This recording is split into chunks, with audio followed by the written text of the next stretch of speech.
This is Audible.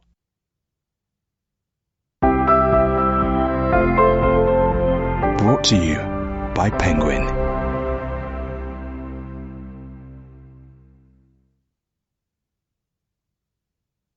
Odyssey. Written and read by me, Stephen Fry. Stus Hellenes Acheus Kai Synchronos. To the people of Greece, ancient and modern. Home is the sailor, home from sea, and the hunter home from the hill. Robert Louis Stevenson, Requiem. Ithaca. When you start on your way to Ithaca, pray that the journey be long, rich in adventure, rich in discovery. Do not fear the Cyclops, the Laestrygonians, or the anger of Poseidon. You'll not encounter them on your way if your thoughts remain high, if a rare emotion possesses your body and soul.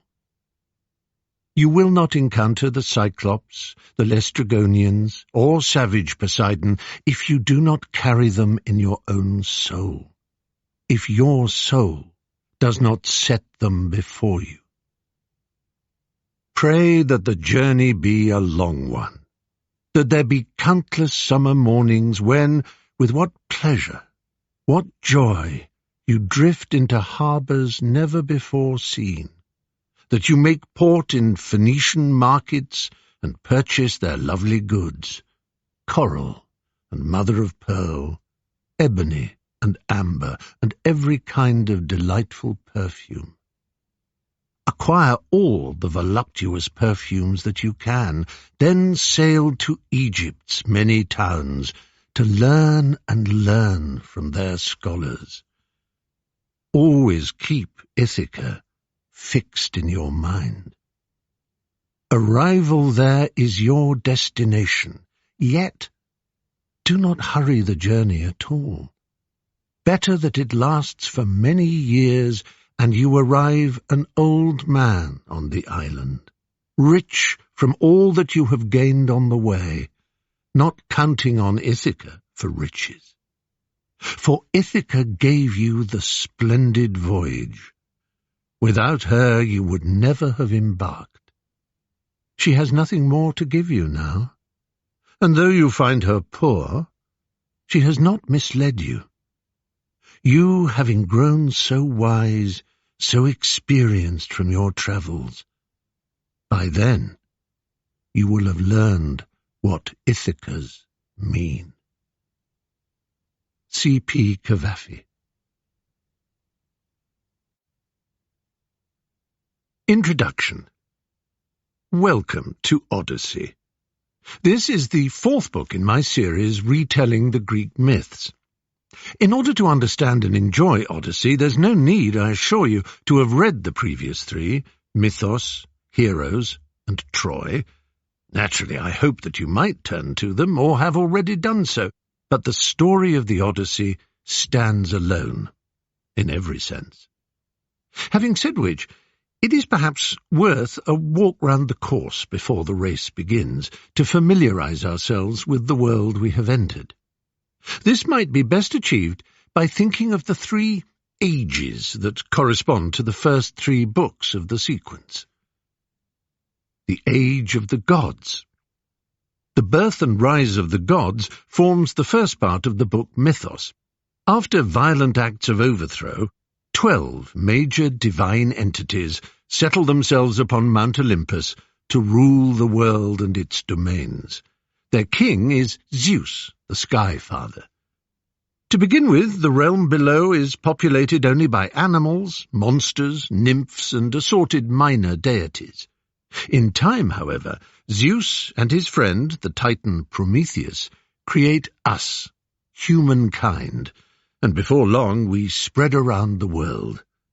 Zeus and most of the other Olympians cannot help but busy themselves in our affairs, often punishing what they see as uppity mortal hubris, and just as often involving themselves, at the most carnal level, with those humans they find comely and attractive.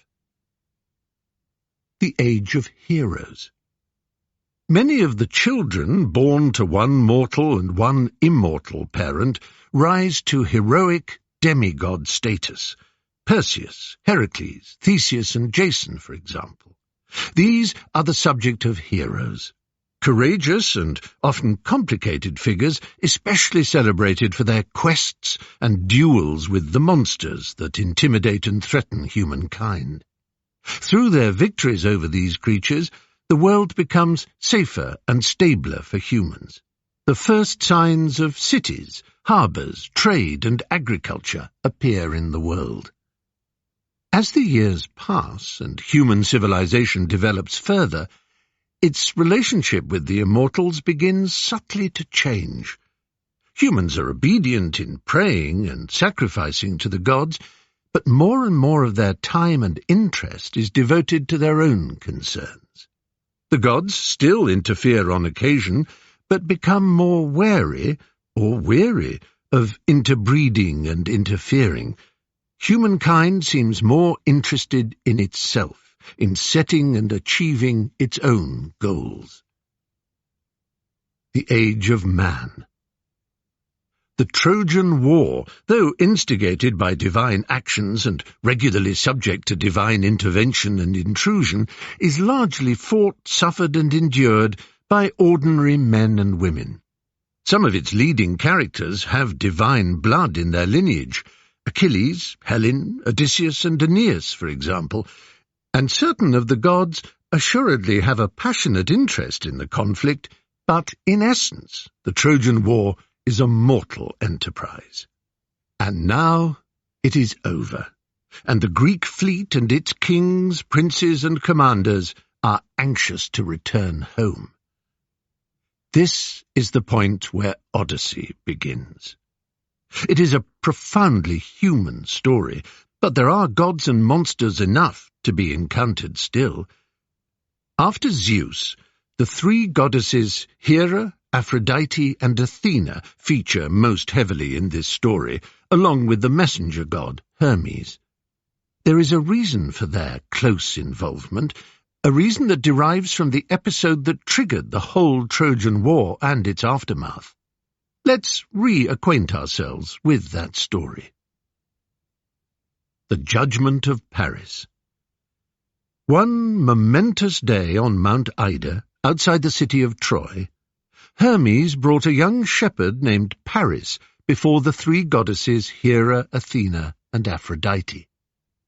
Paris was called upon to award a golden apple to the one he judged the most beautiful.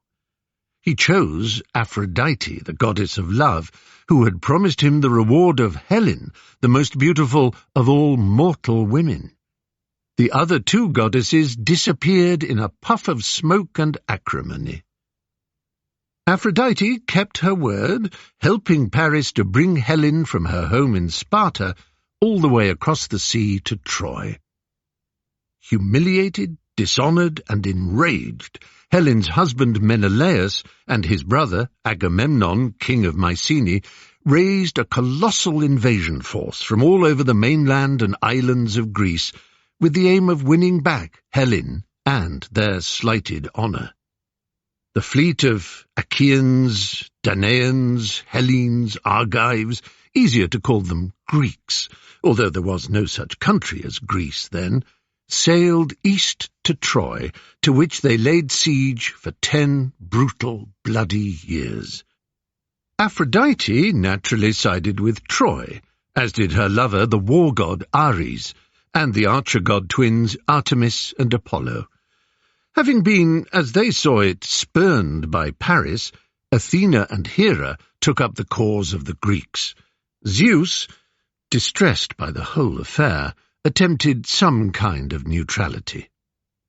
The 10-year deadlock was broken by the most cunning and quickest-witted of the senior Greek warriors, Odysseus of Ithaca, later known by his Roman name of Ulysses, who contrived an extraordinary plan.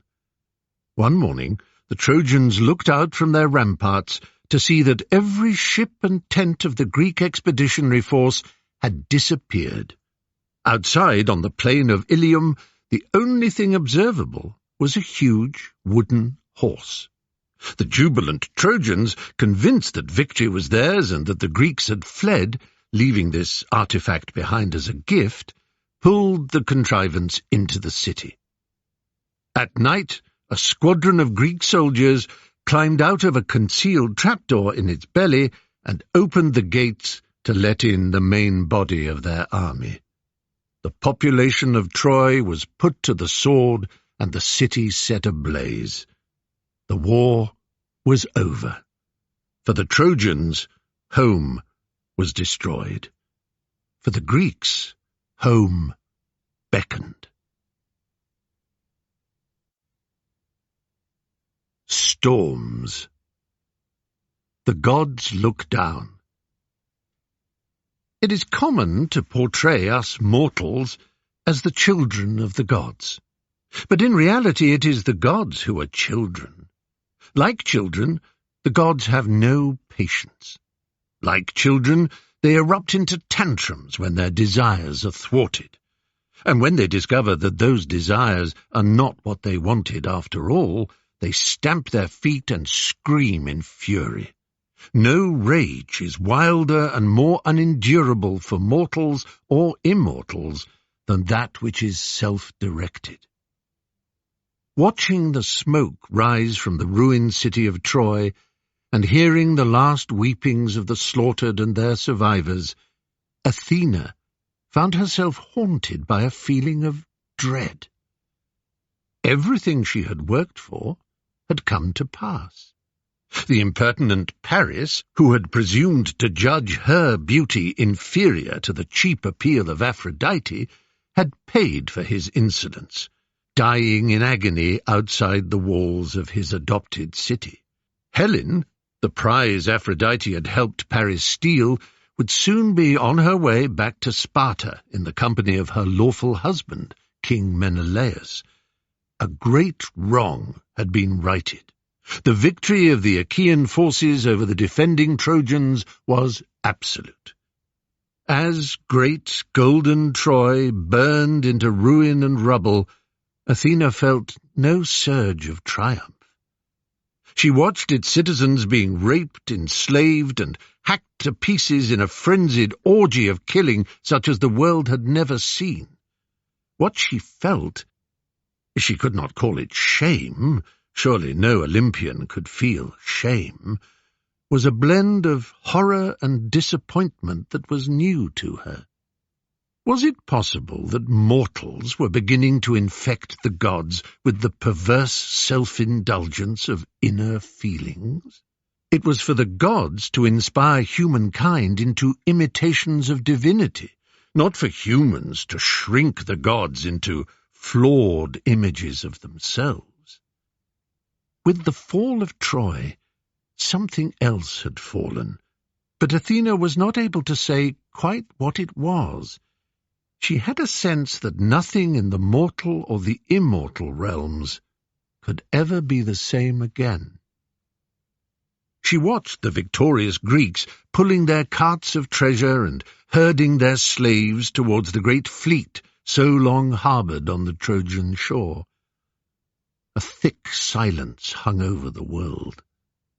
Athena was consumed by the conviction that there had been a shift in the balance of things, that the world of gods and men had undergone an alteration. Her Greeks had proved unworthy of their victory and all that she had done to bring it about.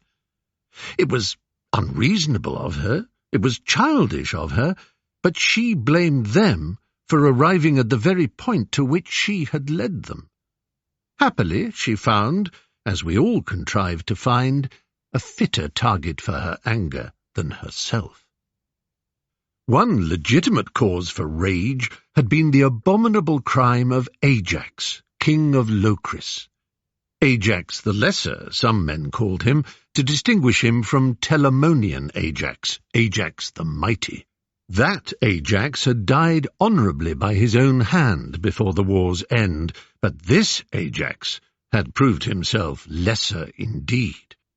On a night of unspeakable barbarities and innumerable crimes against all canons of honour, Locrian Ajax had exceeded the worst in depraved brutality and blasphemy. On the very floor of a temple dedicated to Athena, he had dragged the Trojan princess Cassandra from the altar to which she clung for refuge.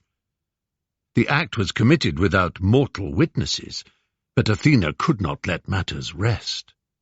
Sanctuary was sanctuary. She whispered details of the desecration to Agamemnon's seer, the prophet Calchas, and he relayed it to the princes and chieftains of the alliance, adding that Ajax had raped Cassandra. Of all the Greeks Athena favoured, she loved none more than Odysseus of Ithaca. It pleased her that the moment he heard Calchas's description of the crime, he called for the rapist to be stoned. Ajax fled to a temple to seek refuge, and this cowardly act only inflamed Athena's indignation. The gross impiety, the shattering insolence of a man who had committed such sacrilege in one temple, daring to beg for sanctuary in another, this could not go unpunished. And yet the Greeks, despite the demands of Odysseus and another of Athena's favourites, Diomedes of Argos, refused to cross the threshold of this temple for fear of offending the minor god to whom it was dedicated. History does not relate the identity of that minor god. Agamemnon was preparing for the voyage home to Mycenae, loading his ships with the pick of ransacked Trojan booty, as was his due as supreme commander of the invading forces. Amongst his human treasure was the same violated Cassandra, whom he had taken from Ajax. Her fate now was to be carried off captive to Agamemnon's palace, where she would serve as one of his concubines. Outdated as concubine is, it's hard to find another word. Mistress is absurd. Forced mistress is odd. Sex slave is perhaps the closest, but it's a phrase that's been somewhat cheapened over time. When she was too old for sexual use, she could live out her life in the kitchens. A daughter of King Priam and Queen Hecuba, and therefore a sister to Hector and Paris, Cassandra had dedicated her life to service as a priestess in the temple of Apollo. She was not long into that role when the god Apollo himself fell for her beauty. He offered her the gift of prophecy, which she gratefully accepted. When he moved forward to exact what he considered a just reward for this gift, she repelled him, shocked that he could imagine he had earned the right to her body. In his turn, stung and humiliated, Apollo could not take back his gift, no god can, but he could blight it. He spat in her mouth. Thenceforward, no one would ever believe her prophecies, eternally accurate as they would always be.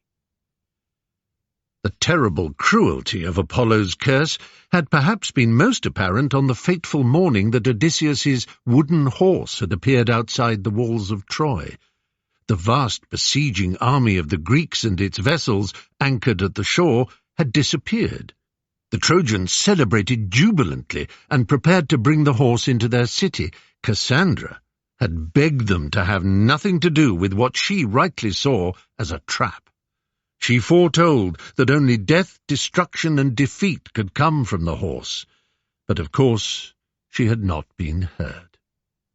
Since then she had seen her family all but wiped out, and her city reduced to rubble. And now she was in shackles aboard a ship that would carry her to a life of sexual servitude. Strangely, however, she did not complain about this terrible fate. Indeed, she laughed and sang out in appalling detail the story of what would happen to her and to Agamemnon when they arrived back in Mycenae. All along the beachhead, the ships of the victorious Greeks and their allies were being loaded up with the last of the plunder from the fallen city. Vultures and jackals do not abandon a carcass until every shred of flesh has been picked from its bones.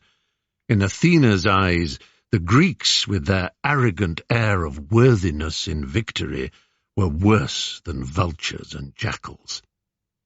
There were exceptions. Nestor, the aged king of Pylos, had already departed, taking very little treasure with him. The fleets of Idomeneus of Crete and Diomedes of Argos were sailing south and westwards to their homes too. It seemed that, for them, their waiting wives, families, and kingdoms were worth more than gold plates and beautiful slaves. None was more impatient for home than Odysseus of Ithaca. Athena watched him board his flagship. The fleet he commanded comprised 12 ships, each crewed by more than 40 Ithacans. In calm waters they could bend to the oar if need be, but naturally they hoped for good winds to blow them home. Once proper prayers and sacrifices had been cast up, they too would leave the cursed shoreline on which they had been beached for 10 long years. Odysseus, mastermind of the stratagem that finally won the war, had been awarded the great prize of Troy's queen, Hecuba. A doubtful trophy she was turning out to be.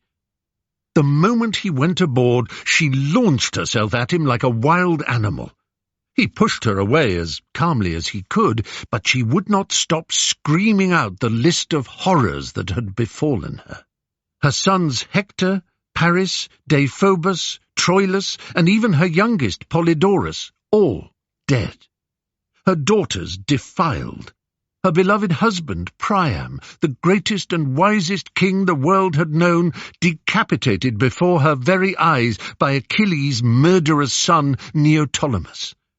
Hecuba howled out her furious catalogue of despair and grief, culminating in a recitation of the awful fate that befell her grandson Astyanax, the only child of the great prince Hector. Neoptolemus and his men had snatched Astyanax from the arms of his mother, Andromache, and, laughing, hurled the infant down onto the rocks below the city walls.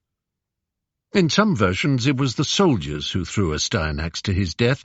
In others, notably Euripides' tragedy The Trojan Women, it was Neoptolemus himself. His excuse, echoed by so many mafia bosses after him, was that the boy would otherwise grow up to revenge himself upon him. Now Andromache was chained up in Neoptolemus's Myrmidon flagship, doomed like Cassandra to a life of sexual servitude. The Myrmidons, literally ant people, were a fearsome Phthian militia loyal to Achilles. For their origin stories, see Troy.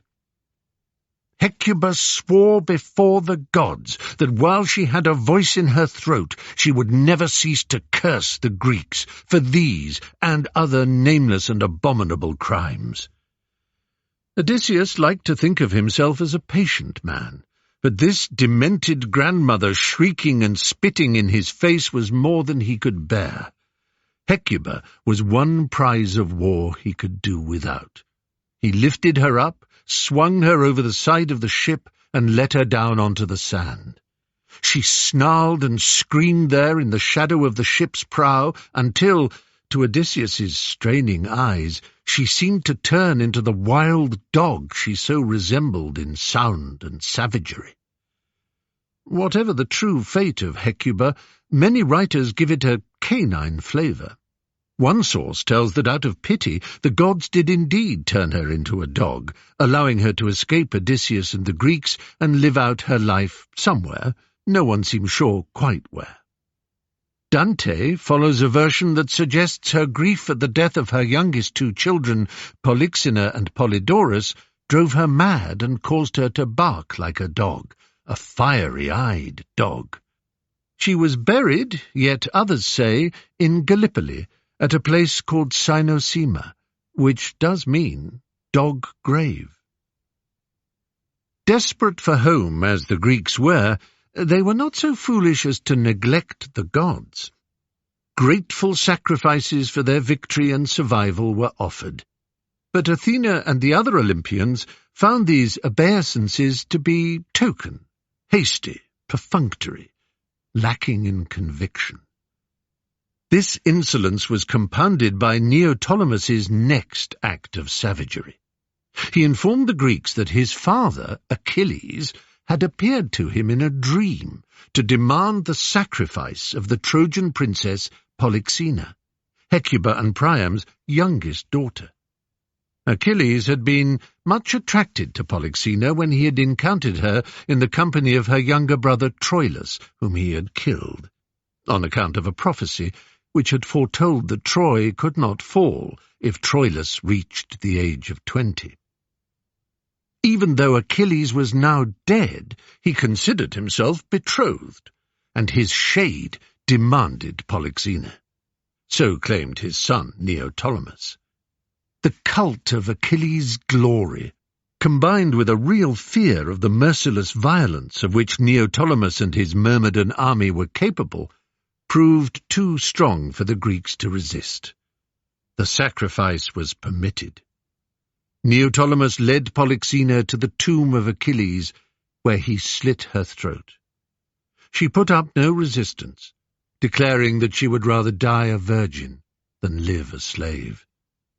Agamemnon, revolted by the whole affair, and perhaps reminded of his part in the sacrifice of his daughter Iphigenia, kept to his ship. With the war won, his authority as commander-in-chief was notably diminished, and he knew it. Odysseus, Diomedes, the great Ajax, and many others were better loved and had made greater reputations for themselves. It was time for the exhausted general to return to Mycenae and reward himself with the gentle pleasures so deeply missed of hearth and home. His flagship silently slipped anchor and led the Mycenaean fleet away from the beachhead. There was no ceremony, and almost nobody noticed. In Athena's eyes, there had been neither grace nor worth in the Greek victory, and now when she saw the profane Ajax flee the temple in which he had been cowering and reach the safety of his Locrian ships unchallenged, her kindling displeasure flared into a burning fury. She watched the rapist scuttle across the sand and clamber up the mooring ropes of his flagship to safety. Not a single Greek, from the highest to the lowest, had courage or honor enough to intervene. This was more than the goddess could endure. There existed powers older and greater than she, greater even than Father Zeus, bringer of storms and king of the gods.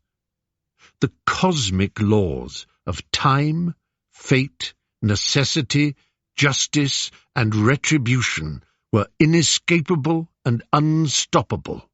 Kronos, Moros, Ananke, Dike, and Nemesis were their names.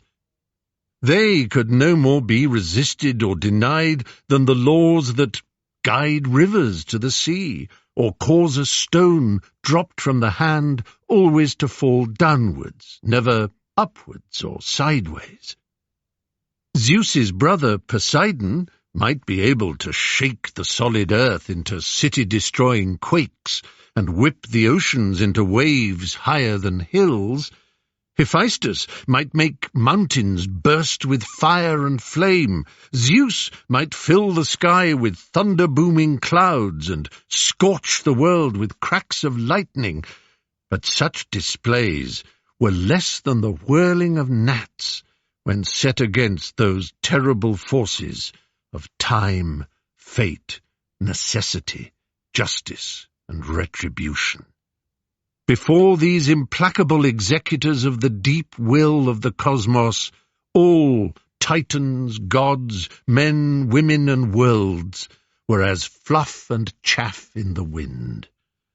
These powers had no face or figure, no personality, presence, or place that could be prayed to or placated. But there came certain times when the signs of their working could be most clearly felt. This, now, Athena felt sure, was such a time. Zeus, whose chief emotion was relief that the war was over, knew well that the Trojan-loving gods, Aphrodite, Ares, and Apollo, chief amongst them, would be petitioning him to make life as difficult as possible for the Greek ships as they returned home. But for his daughter Athena to grasp his knees and beg for the fleet to be sunk was quite unexpected. "For 10 years you have knelt before me, urging for a Greek victory by any means, and now you want them destroyed?" Zeus's wife, Hera, and his brother Poseidon, who, like Athena, had both always favoured the Greeks, clamoured their agreement. The Greek ships must be tossed and flung into confusion, and the worst of them, Ajax's, wrecked and drowned. Impiety must be paid for. "Very well, very well." Zeus passed the back of his hand across his brow. "You may start up your storms and scatter the Greeks, but know this, and I will need a storm too," said Hera. "I've told you, you may have it. Another one. A different one." Zeus shook his head. "You see, this is my point. I'm not putting up with another 10 years of you all coming in here and begging for my intervention against this side or that. I'm done with it all. The mortals can make shift as best they can." "I am certain that you do not wish to displease me, husband." That look had come into Hera's eye, the look before which the great sky god always wilted. To Homer, the goddess is nearly always cow-eyed. Hera, Boopis, with bovine optics, which comes across to us after thousands of years as rather less than complimentary. Cows and heifers were particular to the goddess, and perhaps the safest assumption is that she was large-eyed. Cows, to us, are rarely imperious in aspect in the way Hera manifestly was, but perhaps this is a failure of observation on our part. "But why an extra storm?" "Poseidon will blow to confusion the Greeks travelling westward to their homes, but it is necessary that he send a tempest against another ship, a Trojan ship, that even now slinks southwards." "Trojan? What Trojan? Which Trojan? Who Trojan? There are none left, surely." "Prince Aeneas." "But for heaven's sake, I can't consent to his destruction. He's a son of Aphrodite." Aphrodite was tricked by Hermes into falling in love with Anchises, a cousin of Priam, the Trojan king. She bore him a son, Aeneas, who was welcomed into the Trojan court. "I am not demanding his destruction, only the wreckage of his ship and the complete frustration of his plans." "But why? Aeneas is a devout and decent man. I've heard nothing to his discredit. I know you dislike Trojans, but they are defeated. Surely you—" "I require it." No, I really am going to have to put my foot down here. Athena, you may have your storm. Ajax's blasphemy deserves no less, but I'm sorry, dear wife. In this instance I will be firm. This desire to humble Aeneas, already a humble man, strikes us as petty and ignoble. He may pass. Our will is spoken."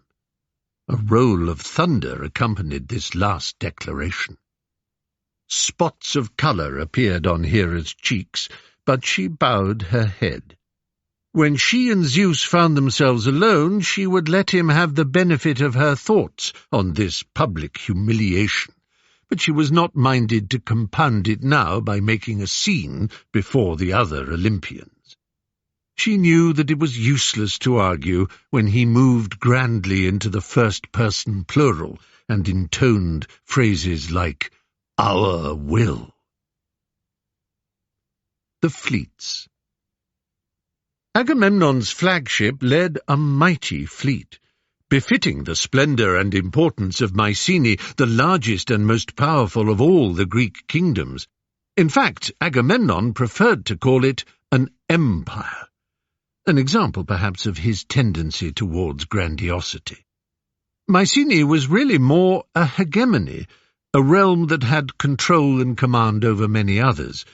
At its greatest, between 1750 and 1100 BC, or thereabouts, that control was exerted as far east as Athens and Thebes on the Greek mainland, as well as islands and kingdoms in the eastern Aegean, and as far west as Pylos and south as Crete. By all the gods in heaven was he glad to be going home. The army under his command had done what it had set out to do. It had rescued the honour of the house of Atreus and the reputation of the Hellenes. The indomitable, impregnable Troy had fallen. Helen had been restored to Menelaus, all under the generalship of Agamemnon, king of men. On his Aristeia, his day of glory, he had slaughtered more Trojans than any other warrior.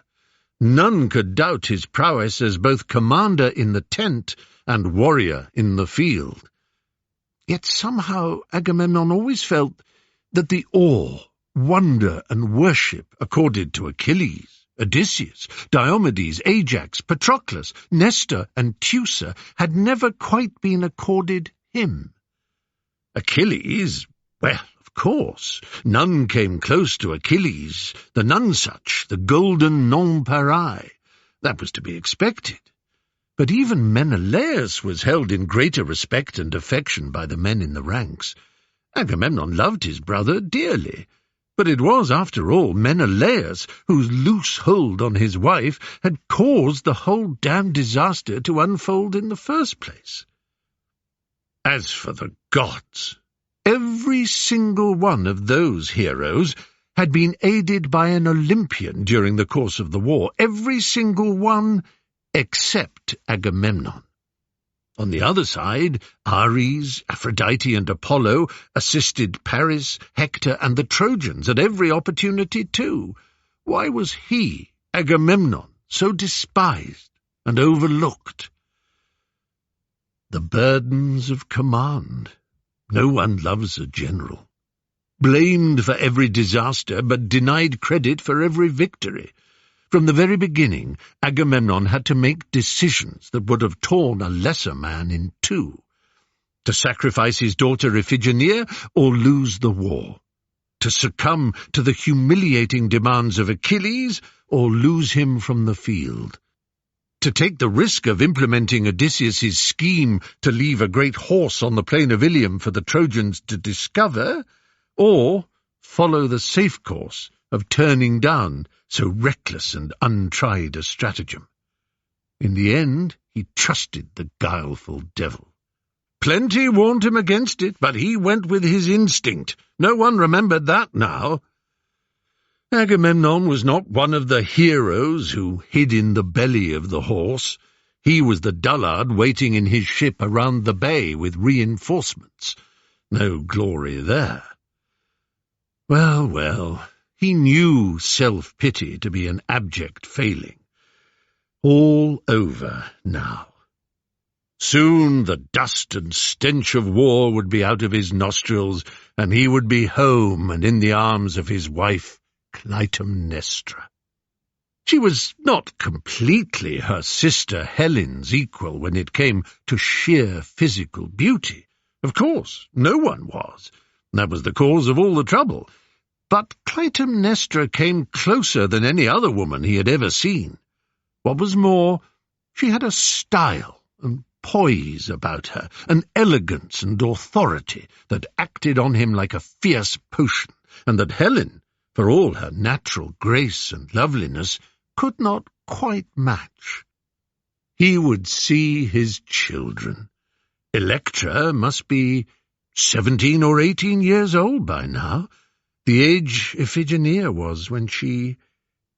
Orestes would be just 11 or 12, and little Chrysothemis barely older than 10. When Agamemnon left for the war, she had been growing inside Clytemnestra, and Orestes had just learnt to totter on his own 2 legs and pronounce a few words. Had Clytemnestra seen to their education, he wondered? Were they able to sing and recite poetry? Could Orestes ride a horse and swing a sword? And Electra, what of her? He pictured a prince of Corinth or Attica sighing beneath her window. Let his armour rust. He would devote his life to his family. How much better to be a father of 3 than a ruler of thousands. Meanwhile, they were ready to sail.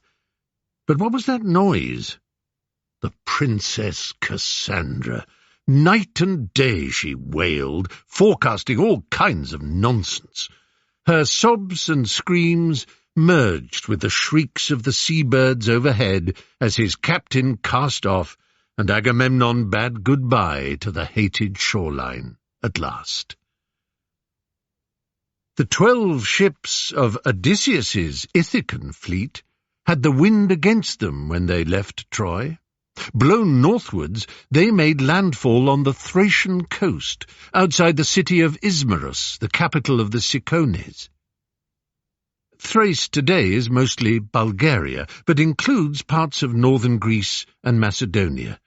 No one is sure exactly where Ismarus is or was. It was the Ciconian women who, outraged by his preference for young men, had hacked Orpheus to pieces. The citizens of Ismarus were no match for the war-hardened Ithacans, who slaughtered the men and took the pick of the town's women and treasure to their ships. 10 years of brutal fighting had all but banished mercy and compassion from Odysseus, but when his men, baying for blood, brought before him the local prince, Maron, a priest of Apollo, Odysseus felt himself sickened. He turned to his second-in-command and brother-in-law, Eurylochus, who, with a group of 12 men, all brandishing swords, had pushed the prince before him. "Damn it, are we men or are we beasts? Before long we'll be drinking blood and feasting on flesh like the Harpies. It is possible to enjoy yourselves without slaughter and rape. This is a virtuous man. Let go of him." Eurylochus and the men put up their swords and backed away, leaving Odysseus with the prince, who fell to the ground and grasped him around the knees. "You're a good man, sir, a merciful man." Odysseus swatted the compliment away as if it had been a mosquito. "Don't think it. I'm a tired one. That is more to the point. Tired of killing, tired of travel, ready for home. I'm a careful man, too. I've seen what happens when men disrespect temples and their priests." Maron smiled. "It is not an insult to call a man good, you know. But we will have it your way. You spoke of drinking blood. Perhaps I may express my gratitude to you by offering you something better to drink." Maron clapped his hands and gave commands to fetch a servant, who presently came forward with 2 goblets of wine. Odysseus took one and drank it down. He gasped with pleasure. Dionysus himself could not drink a better vintage than this. "I thank you." "I shall send 12 large flagons down to your ship," said Maron, "but with a warning. This wine is strong, fantastically concentrated. The cup you just drank was 20 parts water. That is the least you must dilute it by. Anything stronger, and a single sip will make you feel as if Heracles himself had clubbed you on the head." They drank 2 more cups of the wine, correctly mixed, and parted on terms of mutual respect. Odysseus returned to his ship and called for Eurylochus. "Order the men back to their ships. I want us under way before dawn." "Don't think the men would like that, my lord. Not while there's still loot and fun to be had on land." It wasn't a question of whether Odysseus liked Eurylochus or loathed him. The man had fought through the 10 years of battle as bravely as any. No one knew the men and their moods better. Besides, Eurylochus was married to Odysseus's young sister Timine, which granted him the privilege of frankness and informality when speaking in the presence of his royal brother-in-law. As to Odysseus's family back home, there had been no news from Ithaca of his father, King Laertes, or his mother Anticlea, or his wife Penelope and son Telemachus. Such thoughts rekindled his urgency. I don't care what the men would or would not like. Enough loot has been divided between the 12 ships, and we must catch the next tide. In the eyes of many, Odysseus was already something close to a legend. His creative cunning had won the war. Stories of his wit and guile had spread around the world. But the man could shoot an arrow and cast a spear, too. He could wrestle and run. He could squat down by the fire and feast with the common soldier as easily as he could, so the whisper went, commune with Athena herself. But leadership survives on the keenest edge of the sharpest sword. It is always, somewhere deep down, by consent that rulers rule. Grudging approval, silent acquiescence, conditional agreement. The great rulers are those who know how far their authority may be pushed. Eurylochus made it clear, with a great many "my lords," each, as was his manner, in the heaviest of quotation marks, that the men would not take kindly to an early order to leave Ismarus. No, not kindly at all. Odysseus had yielded. "We will be last home," he had muttered. "The wind is perfect now." But over the next 2 days the men continued to ransack, murder, and pillage. On the 3rd night they slaughtered dozens of oxen and sheep and feasted triumphantly on the shore. They did not know that a few survivors of the Cicones from Ismarus had crept out of the city and over the hills to rouse their neighbours who now thundered down in chariots to exact their revenge. Odysseus left his ship to join in a battle which was bloody and humiliating. 70 Ithacans lost their lives. Their bodies had been left stripped and open to the buzzards and dogs, deprived of holy burial and the praise songs that were their due.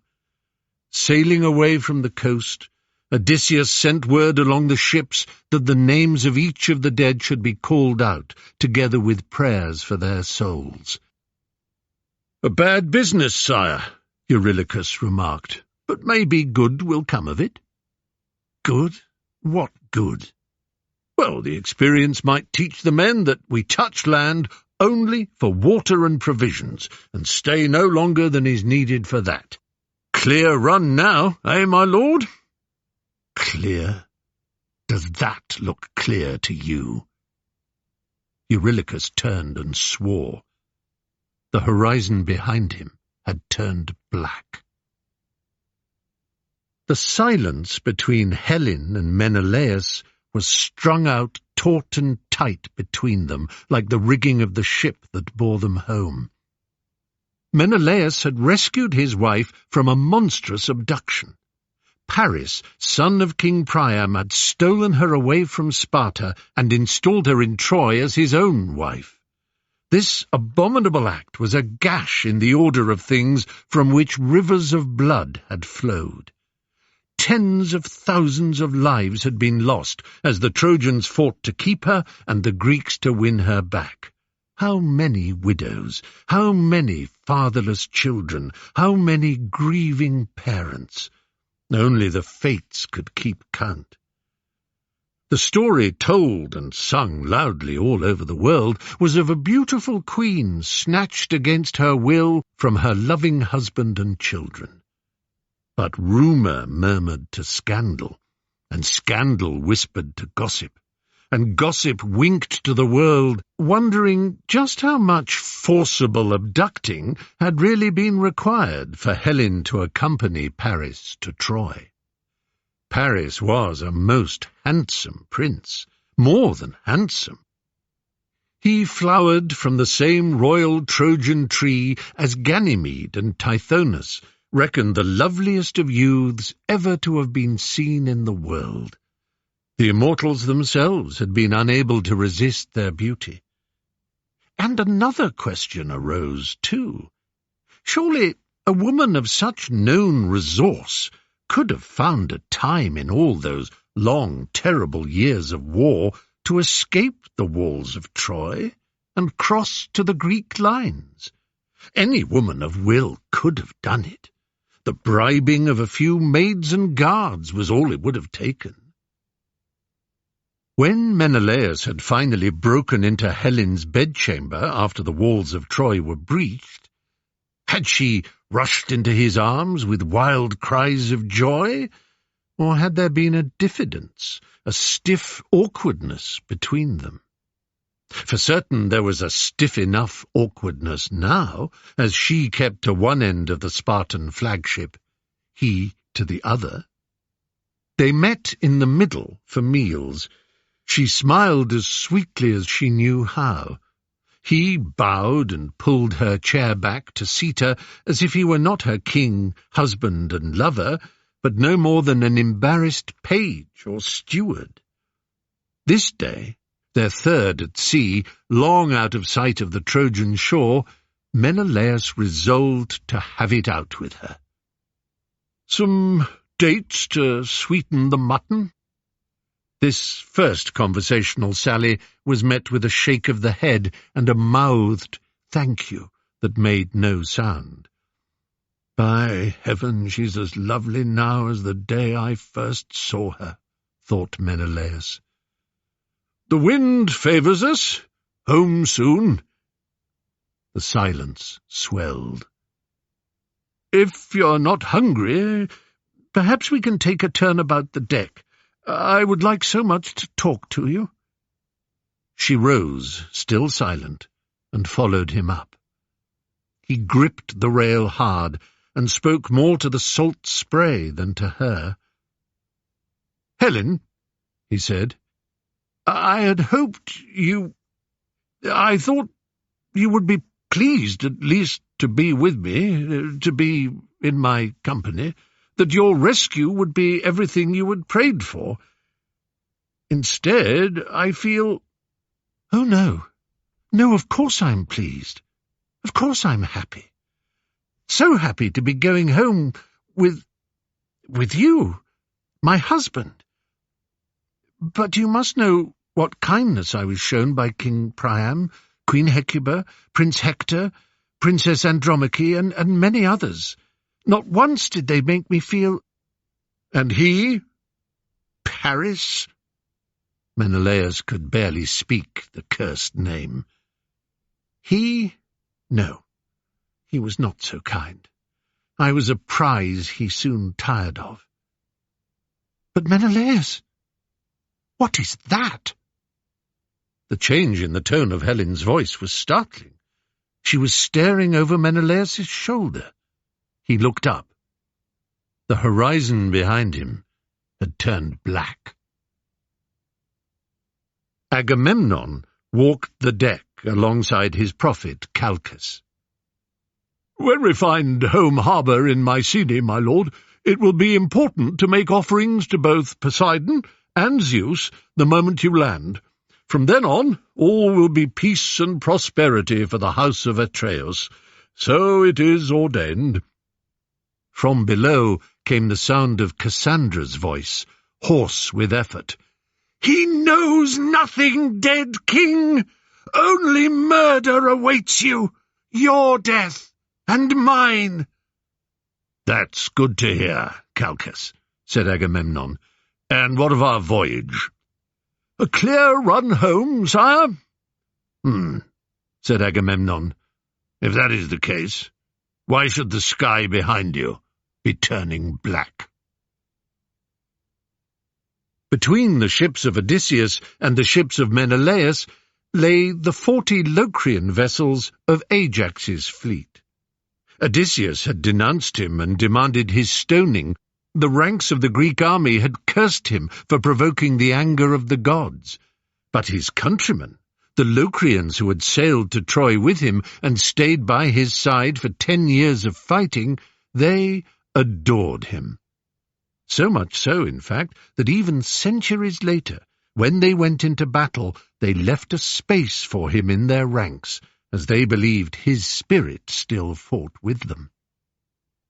Ajax was brave, good-humoured, considerate, companionable. He was one of them. He ate and drank with his men, shared the prizes of war with them, and knew them all by name. They were proud of his record of valour, his prowess with the spear, and his fleetness of foot, second only to that of golden Achilles.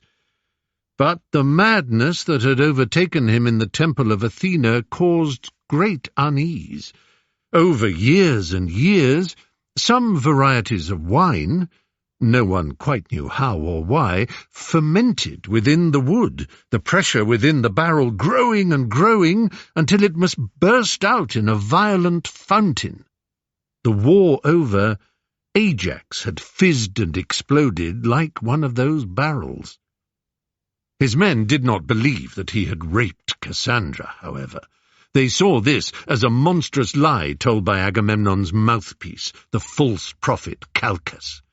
A lie that gave Agamemnon a pretext for seizing Cassandra for himself. After Queen Hecuba, who had turned quite mad, Cassandra was the greatest royal prize of all. Nonetheless, Ajax was now leaning against the stern post, sucking oysters from their shells without a care. "My lord! My lord!" Ajax cocked his head as Phinos, his second-in-command, hurried towards him. "Something wrong?" "Look! Look!" Ajax turned. A dark and heavy band was approaching the ship. Not in the sea, but up in the sky. With it came a noise, an unspeakable shrieking. "Birds, my lord! Birds!" Wave after wave of sea-birds were flying towards them, so low that Phinos flung himself down on the deck as they screamed and flapped over the ship. Thousands and thousands passed over. The thump and thrum of their beating wings was deep, like the booming of a distant storm. Ajax pulled Phinos to his feet. "They're fleeing that," he said, pointing. The horizon behind him had turned black. Eurylochus signalled to the other 11 ships of the Ithacan fleet to turn about. The storm would outrun them, of course, but it would be undignified to hang about like a mouse frozen by an uprearing snake and wait for it to consume them. "Tell the men to ship their oars. We'll let the surge carry us. Pointless to fight it." Agamemnon yelled the instructions into his boatswain's cupped ear.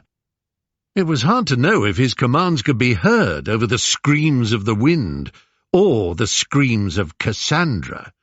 "The storm is nothing! We will survive the storm! The waters of the wide sea are harmless! Beware the warm waters of home!"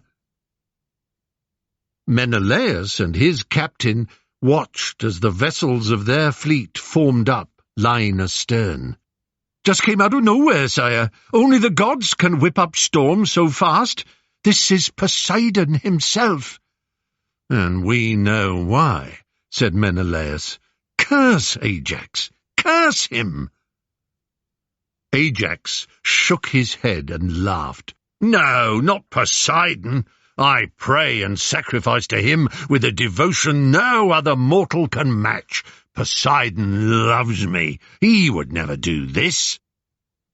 "Poseidon or not, my lord, that is one monster of a storm." "Set the slaves to their oars, spread sails, and make in the same direction those birds were flying. They know where the nearest land is." The Isle of the Winds. Meanwhile, far to the west, a rather flustered King Aeolus found himself in the presence of an unexpected visitor. dispensing with the pretence of a mortal disguise, such as had lately become the fashion amongst the gods when visiting humankind, Hera had flown to Aeolia in her favourite transport, a chariot of gold and silver drawn by peacocks. She stepped from it in full Olympian purple, attended by her 14 nymphs, 7 on each side. Walking backwards and bowing, Aeolus expressed his gratitude at so signal an honour, wondered if wine would be agreeable to her divine majesty, promised that the halls of his palace were to be her home for as long as she required, and quite, very proper. But you need not look so concerned. We have not come to empty your larders and cellars, you may have no fear. It is the service of your 4 servants that I require. The 4 servants to which she referred were Boreas, Notus, Eurus, and Zephyrus, the winds of the north, south, east, and west. Son of Hippotes, the mortal Aeolus had been entrusted by Zeus himself with the guardianship of these winds. In return, his home, the floating island of Aeolia, was a paradise of vines and fruit trees, and his large family a blessed and happy clan. No one is quite sure where Aeolia was, but the general consensus suggests a spot somewhere in the Tyrrhenian Sea, north of Sicily. So perhaps Ischia might be a likely candidate. Others favour the Lipari group, north of Sicily, also called the Aeolian Islands. Whether because they are windy or because that was his home is moot. "What can the Queen of Heaven want with my winds?" "There is a Trojan prince by the name of Aeneas." Hera did not enjoy having to speak plainly to the other gods, let alone to a mere mortal, but she swallowed her pride. Zeus's refusal to assist her with a storm directed at Aeneas had outraged her. She would, at first, have been satisfied with the ruination of the Trojan prince's plans, but now, in her fury, she could settle only for his complete destruction. She was motivated in this by more than her hatred of all things of and from Troy. That animus was powerful enough, and would endure until the very last of that cursed race perished from the earth. But the death of Aeneas would ensure the future of her favourite human settlement, the city of Carthage. Carthage stood roughly where Tunisia now is. It was founded, like many cities along the North African coast, by the Semitic peoples of Tyre and Phoenicia, centred on present-day Lebanon, hence the names Tyrian and Phoenician or Punic used to describe the city and its people. The people of this North African city were dear to Hera's heart, as she was sure King Aeolus understood.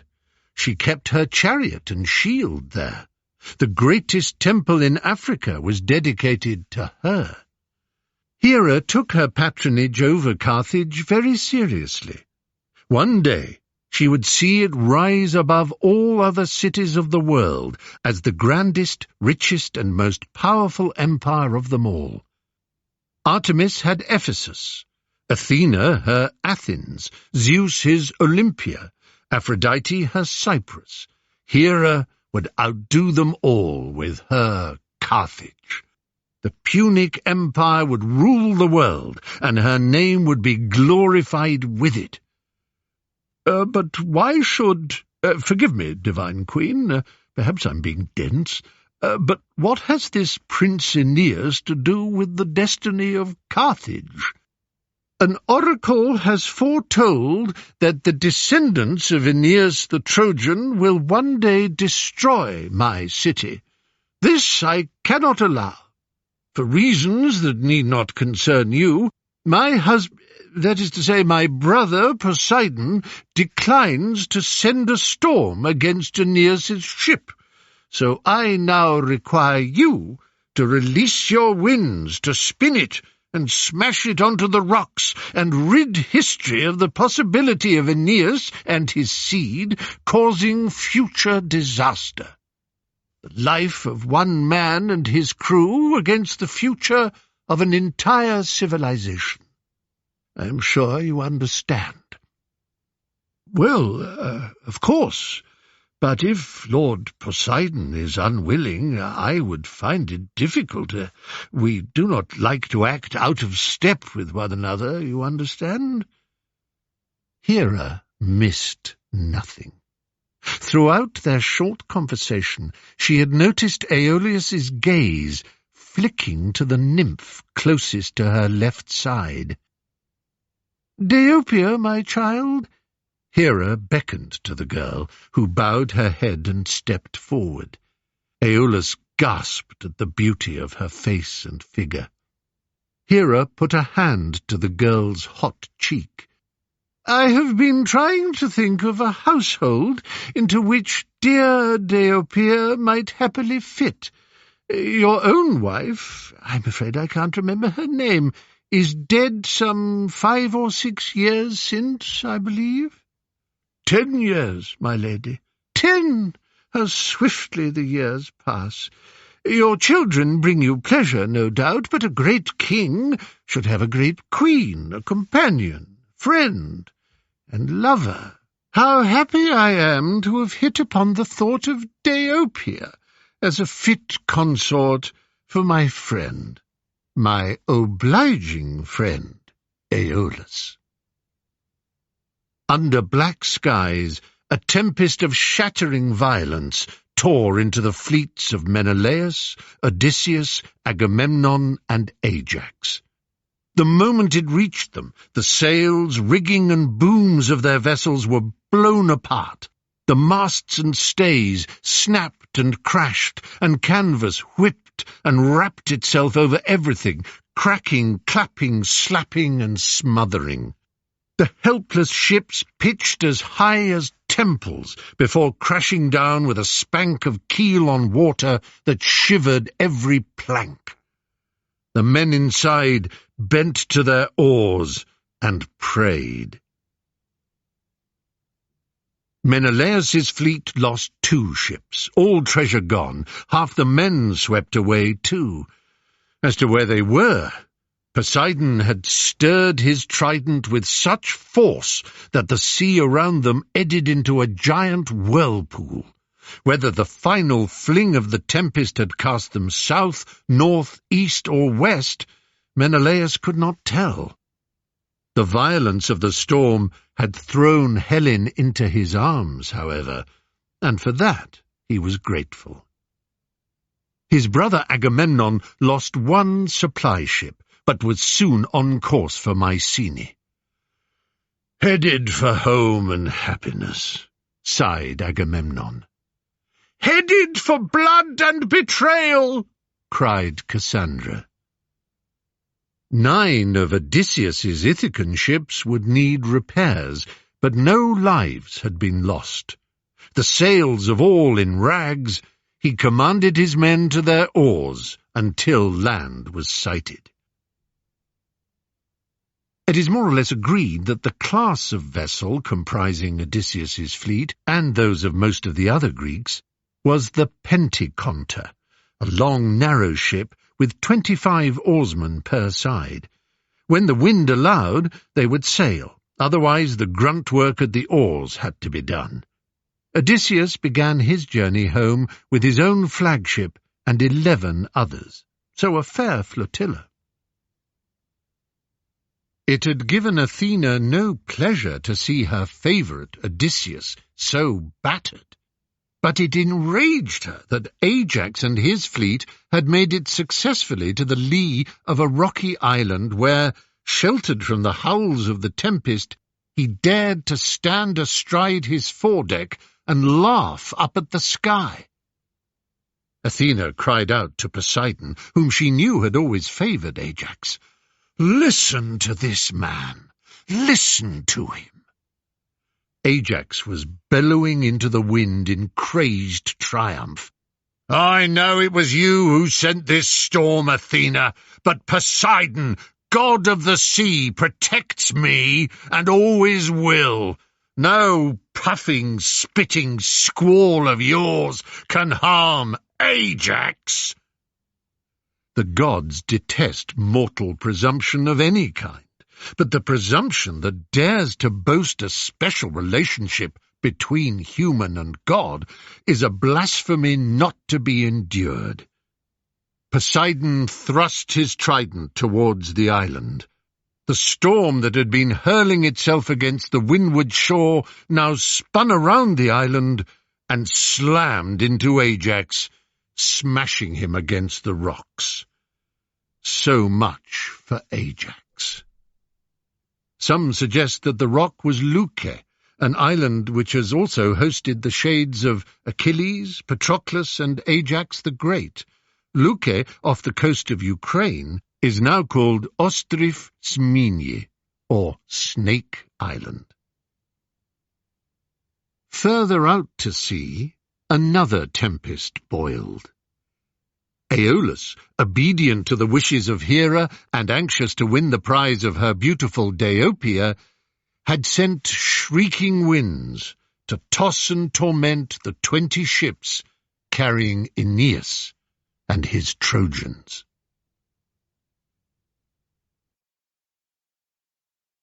Carthage. Theo and Dio. Juno, Queen of Heaven, was quietly pleased by the havoc wrought by the spinning chaos of all 4 winds let loose at once. For reasons that might already be clear, and certainly will become so, we will call the gods by their Latin names for the length of this excursion, hence Juno just now, not Hera. A bookshelf could be filled with commentaries on the differences, similarities, and congruences between the immortals of the Greek and Roman pantheons. It is notable that the Romans renamed all the Greek gods they inherited, save one, Apollo. The attributes in each case were similar, but not always identical. For example, the Greeks venerated the goddess they called Athena more highly than the Romans their version, Minerva, who, despite being a goddess of the arts of war, meant less to them than Mars, their adaptation of Ares. Mars represented the more virile, violent, and merciless aspects of combat, which suited the militaristic Romans. Their Campus Martius, the Field of Mars, was the great populous central square mile of Rome. His name lives on in the planet Mars, the month of Mars, March, and in Mardi, Martedi, Martes, Marci, the day of Mars, the Latinate world's Tuesday, in French, Italian, Spanish, and Romanian, respectively. In the more popular tellings of the origins of Rome itself, Mars fathered the city's founding twins, Romulus and Remus, and can therefore be considered Rome's divine patriarch. The Romans truly were a martial people. By strong contrast, Minerva's linguistic remains are barely to be found anywhere these days. As Athena, she lives on in the name of Greece's great capital, Athens, but as Minerva, yes, found in the name of a sentimental literary printing press, and reasonably popular as a given name for girls in the 19th century, and for a Hogwarts housemistress, but otherwise almost a minor goddess, which tells us something of what we need to know about differences in the Greek and Roman view of themselves and each other. Incidentally, a Minerval is, according to the OED, a gift given in gratitude by a pupil to a teacher. If you have ever bestowed a world's best teacher mug or such like at the end of the school year, you have, in a small way, honoured the goddess. Landfall. Blown off course by Aeolus's explosive cyclone of the 4 winds, Aeneas's fleet was saved only by the intervention of the sea god, Neptune, who favoured the pious Trojan and was never pleased to have his marine empire interfered with by others. He commanded Aeolus to return to his island kingdom and take his blustering winds with him. Only 7 ships of Aeneas's fleet made landfall on the Libyan coast.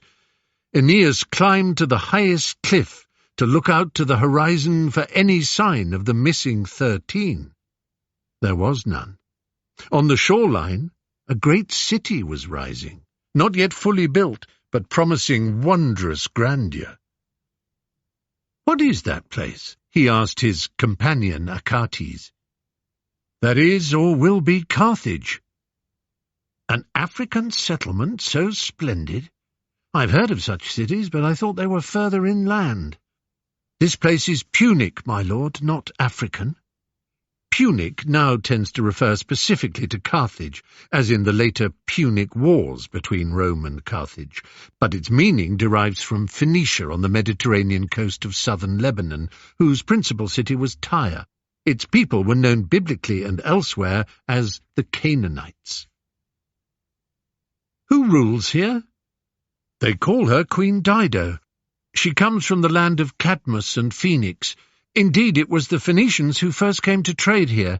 Dido ruled in Tyre as Queen Elissa. She had a brother, a terrible man named Pygmalion." "Like the artist?" "Oh, same name, but this Pygmalion was no sculptor." Dido had married a priest of the shrine of Hercules called Acerbas, the richest man in the kingdom. Brother-in-law or no, Pygmalion had him murdered for his fortune, but Dido was clever and escaped Tyre with all her dead husband's gold. She settled first in Cyprus and then made her way here to build her new city. They say she will marry Hyarbas, the king of Numidia. Turning his gaze away from the coastline, Aeneas saw 3 huge stags leading a herd of deer into some woods. Creeping forward, he loaded his bow 7 times with an arrow from the quiver held for him by Achates. 7 times he shot and brought down a deer, 1 carcass for each of the 7 remaining vessels of their fleet, anchored out in the bay. The Trojans feasted on the venison and raised toasts of wine, honouring the memories of the comrades whose ships had been lost in the storm. Aeneas further raised his men's spirits with a speech of encouragement. He reminded them that, amongst other dangers, they had faced the monster Scylla and survived the threats of the Cyclopes. "We have a destiny, my friends, a promised land, the kingdom of Latium." Latium, or Lazio in Italian, now best known amongst some for its Serie A football side, was the kingdom from which we derive the word Latin. "It is a destiny foretold by too many prophets and revealed by too many oracles for any to doubt it. The city of Troy is lost, but do not doubt that the people of Troy will survive and will rise to a greatness unmatched in the history of mankind. We sorrow for our lost friends and our lost kingdom, but we praise and thank the gods for our coming glory." Just as he finished, a horn sounded out at sea, and they all turned. A low, wide vessel was being rowed towards them. Queen Dido was sending a party of her courtiers across the bay to welcome these visitors to Carthage. A divine plea. Jupiter looked down with sorrow on the blue Mediterranean. The scattered, battered ships of Ulysses to the northeast, the beached remnants of Aeneas's fleet to the southwest. At his shoulder came the angry voice of Venus, goddess of love and beauty. "It's not enough that you allow the walls of my beloved Troy to be pierced by the deceit of the vile Ulysses, but the city and its people must be destroyed with a violence and cruelty such as has never been seen, all a punishment for my beauty." "Hardly that, my dear Venus." "Oh, but yes. If Paris had presented your favourite Minerva with the golden apple, or your wife Juno, how different then the world would be." "Well, perhaps, but now, you see, the thing is, my mortal son Aeneas, as pure and honest a man as ever breathed, is taunted and tormented by Juno as a mouse is toyed with by a cat. Have you forgotten the future that is written for him? Come now, Venus, I know you're upset, and— Upset, my king? Upset? That is a word for some minor misfortune, such as may befall a mortal. I misspoke. You are— A headache is upsetting. The loss of a sheep is upsetting. I come to you, not upset, but fired with a divine rage such as— Yes, you are angry, very angry, quite overcome with very righteous wrath. Indeed, and of course, I understand that. But you have to understand that I must balance the demands of many Olympians, all of whom have a stake in the unwinding of human destinies. Mine is the most urgent. What could be more important than the establishment of a new order, a new empire of mankind that will change the world utterly? You have allowed the Greeks a victory. Very well. They crow and beat their breasts in triumph like apes. They slink home with their ships laden with stolen treasure. So be it. But the final victory, after all their humiliation, will be for the great Trojan race. Even you, mighty Jupiter, cannot alter that future. All I demand is that you do not try to frustrate it. Let my Aeneas be. Juno's jealousy cannot be allowed to wreck the rightful destiny of the human world. Why, I don't think it's fair to call it jealousy. A rumbling in the sky accompanied these words. Jupiter was determined to be allowed to finish a sentence. While it is true that my dear wife and queen Juno did have issues with Paris and the Trojans, there is also to be considered her patronage of Tyrian Carthage and her deep fondness for its people. Oracles have foretold its destruction at the hands of the descendants of your son Aeneas. But that destiny is far into the mortal future. In the meantime, Carthage will rise and rise in prosperity. If the end will indeed see rivalry between the two foremost civilizations of the world, then let it be so.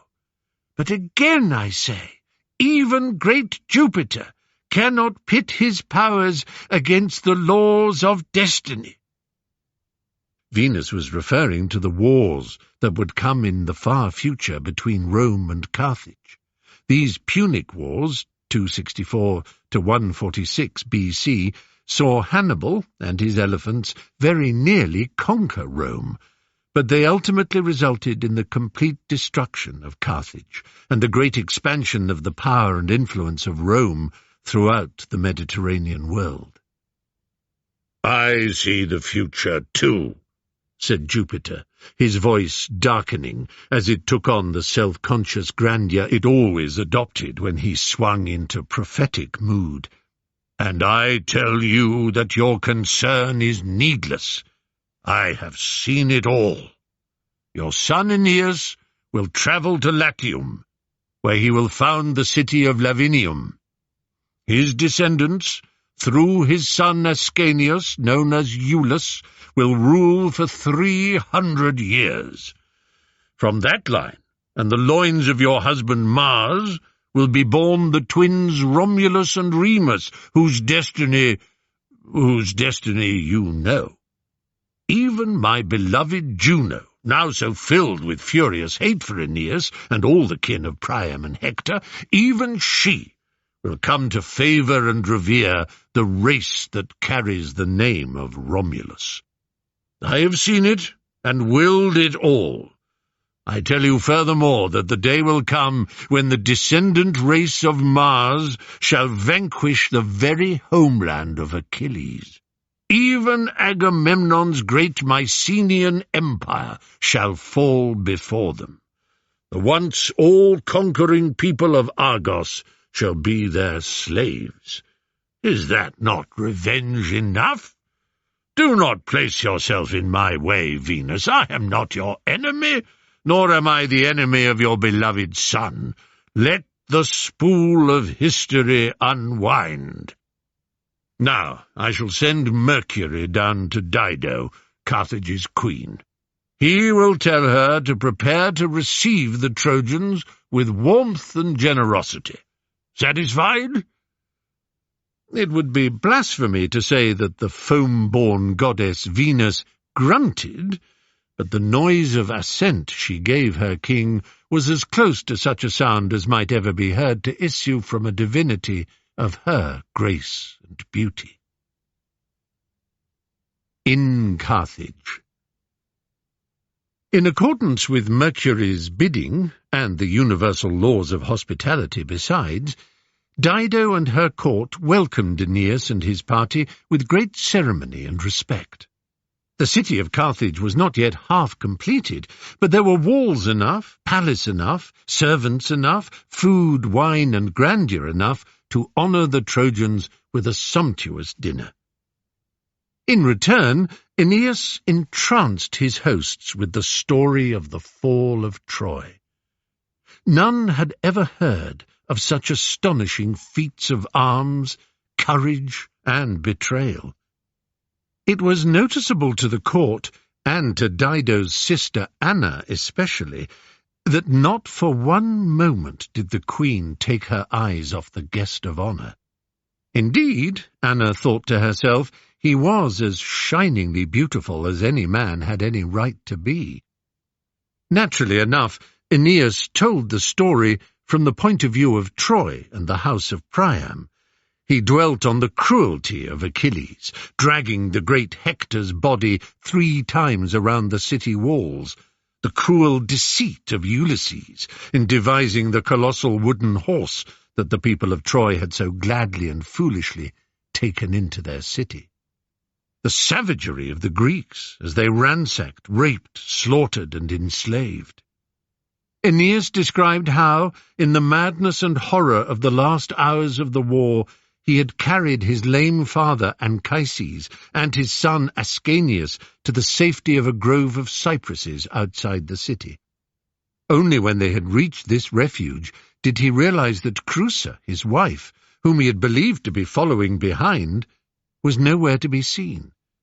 He returned to the hell of the burning city, calling out her name, his voice drowned by the roar of flames. In the end, it was not his wife he found, but her ghost. "I am not fated to travel with you," the shade told him. "Your destiny lies to the west, the Hesperian lands, washed by the waters of the Tiber, that take the name of Italus. That is where you must go." Italus, from whom comes the name Italy, was a legendary king of what we would now call Calabria. "A new queen awaits you there. But do not weep for me, son of Venus. Only care for Ascanius, our beloved son. Look into his eyes and see me. That is all I ask. Look into his eyes and see me." And so saying, the spirit faded. "He has had a wife already, and he will find a new one in Italy," whispered Dido to her sister, her face pale. Anna nudged her. "Ah, but that doesn't mean he can't have a second in between, now does it?" The hunt. The same thought had come into the mind of Juno, who approached Venus, her arms stretched wide with delight. "Why, this is perfect," she said. "Have you seen how on fire with love for Aeneas Dido is? A fine pair they make. Imagine them ruling together as king and queen." "That would suit your plans for your beloved Carthage," said Venus. "But do you think our father Jove would countenance all that power in just one place?" "Let me work on Jupiter," said Juno. "Tomorrow Dido is planning to take Aeneas and his men on a hunt in the woods. I shall send a rainstorm that will drive them both into a cave, where she can seal her love. What a marriage! Your son ruling with Dido over the greatest empire the world has seen. Perfect for both of us." Venus smiled assent, but was not fooled for a moment. "Anything to prevent my Aeneas from founding a great city in Italy, a city that it is foretold will one day destroy your beloved Carthage." Juno smiled sweetly in return. "I only want what is best for them both." The next morning all fell out as Juno intended. Dido led the pack with Aeneas as guest of honour by her side, his son Ascanius bouncing excitedly in the saddle close behind. Before long the sky filled with dark clouds. Ascanius's horse bolted, and rain and hail crashed down on the hunting party as thunder boomed all around. Dido remembered a cave, and soon she and Aeneas were alone there together. With the storm howling outside, he found enough dry wood inside to build a small fire. Their soaking clothes needed to be dried. The firelight flickered over their naked skin. When they emerged from the cave, clothes dried, the sun was shining. Nymphs were singing in the hills. They sang an epithalamium whose verses told the world that Dido and Aeneas were now one. Months passed. One afternoon, as Aeneas was working on the ramparts of the city, a shining young man appeared before him. The low-brimmed helmet, the staff, the sandals, the impertinent smile, there could be no doubting who this stranger was. Aeneas dropped to his knees. "Well might you bow to me in shame, Aeneas," said the god Mercury, frowning primly. "My father Jupiter is most displeased with you, most displeased.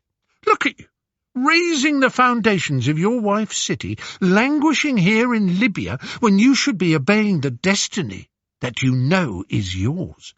Your duty is to your son and his line, and it lies in Italy, not here." A blown kiss, a wave, and Mercury was gone. Few, if any, heroes in all Greek or Roman mythology were quite as loyal and well-behaved as Aeneas. But the piety that defined him meant that any loyalty to his people was always capped by his rigid obedience to divine will. It is hard for us, irreligious types, to think much of a man who would betray his lover to please a deity. The romantic hero to us is one who defies divine will.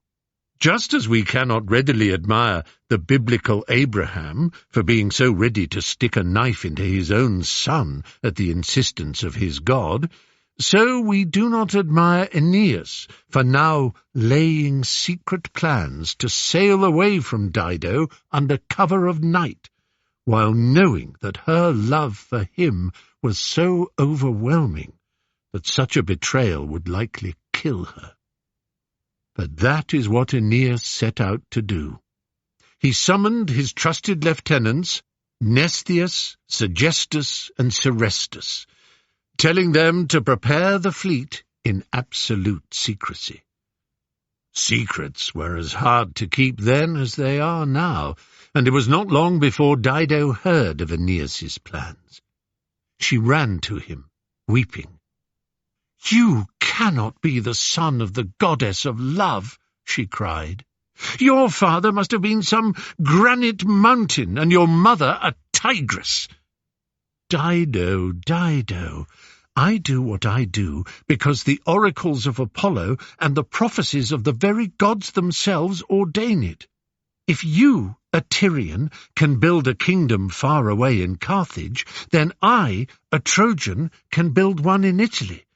We are all the children of the gods, one way or another, and must do their bidding." "No! We are children of Prometheus, and we have our own fire and will." With those words, which meant so much more than Aeneas could have guessed, she swept away.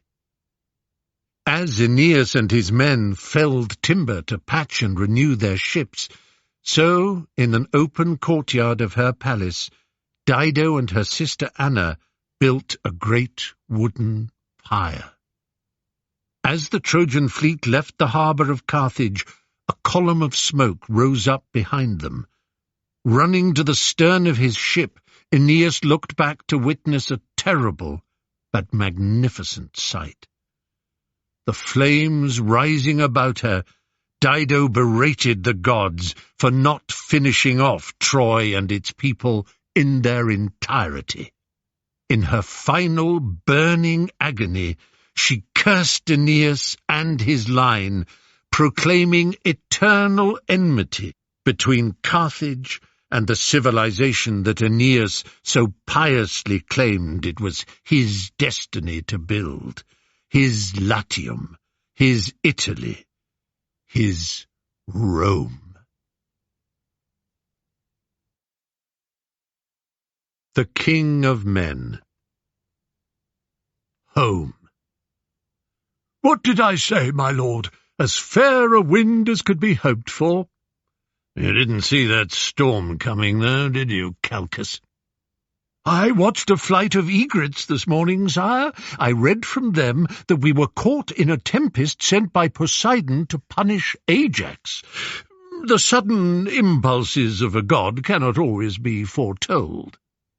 "Damnable nuisance, though." "One ship and perhaps 3 days' delay.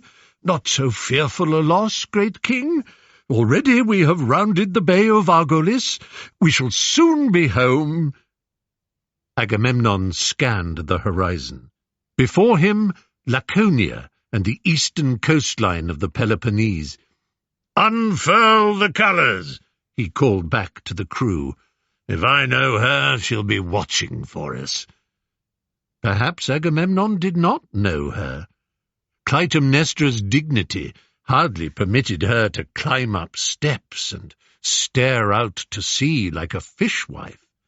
She was not watching for him. That task was given to a sentry posted in the watchtower that overlooked the harbour of Tiryns. Mycenae's queen was comfortably disposed in a chair in the centre of the palace's grand megaron, while her lover, Aegisthus, paced before her, muttering the same phrase over and over again. "It cannot be long now. It cannot be long now." On the wall, a vast tapestry told the story of the Pleisthenes, the descendants of the house of Tantalus.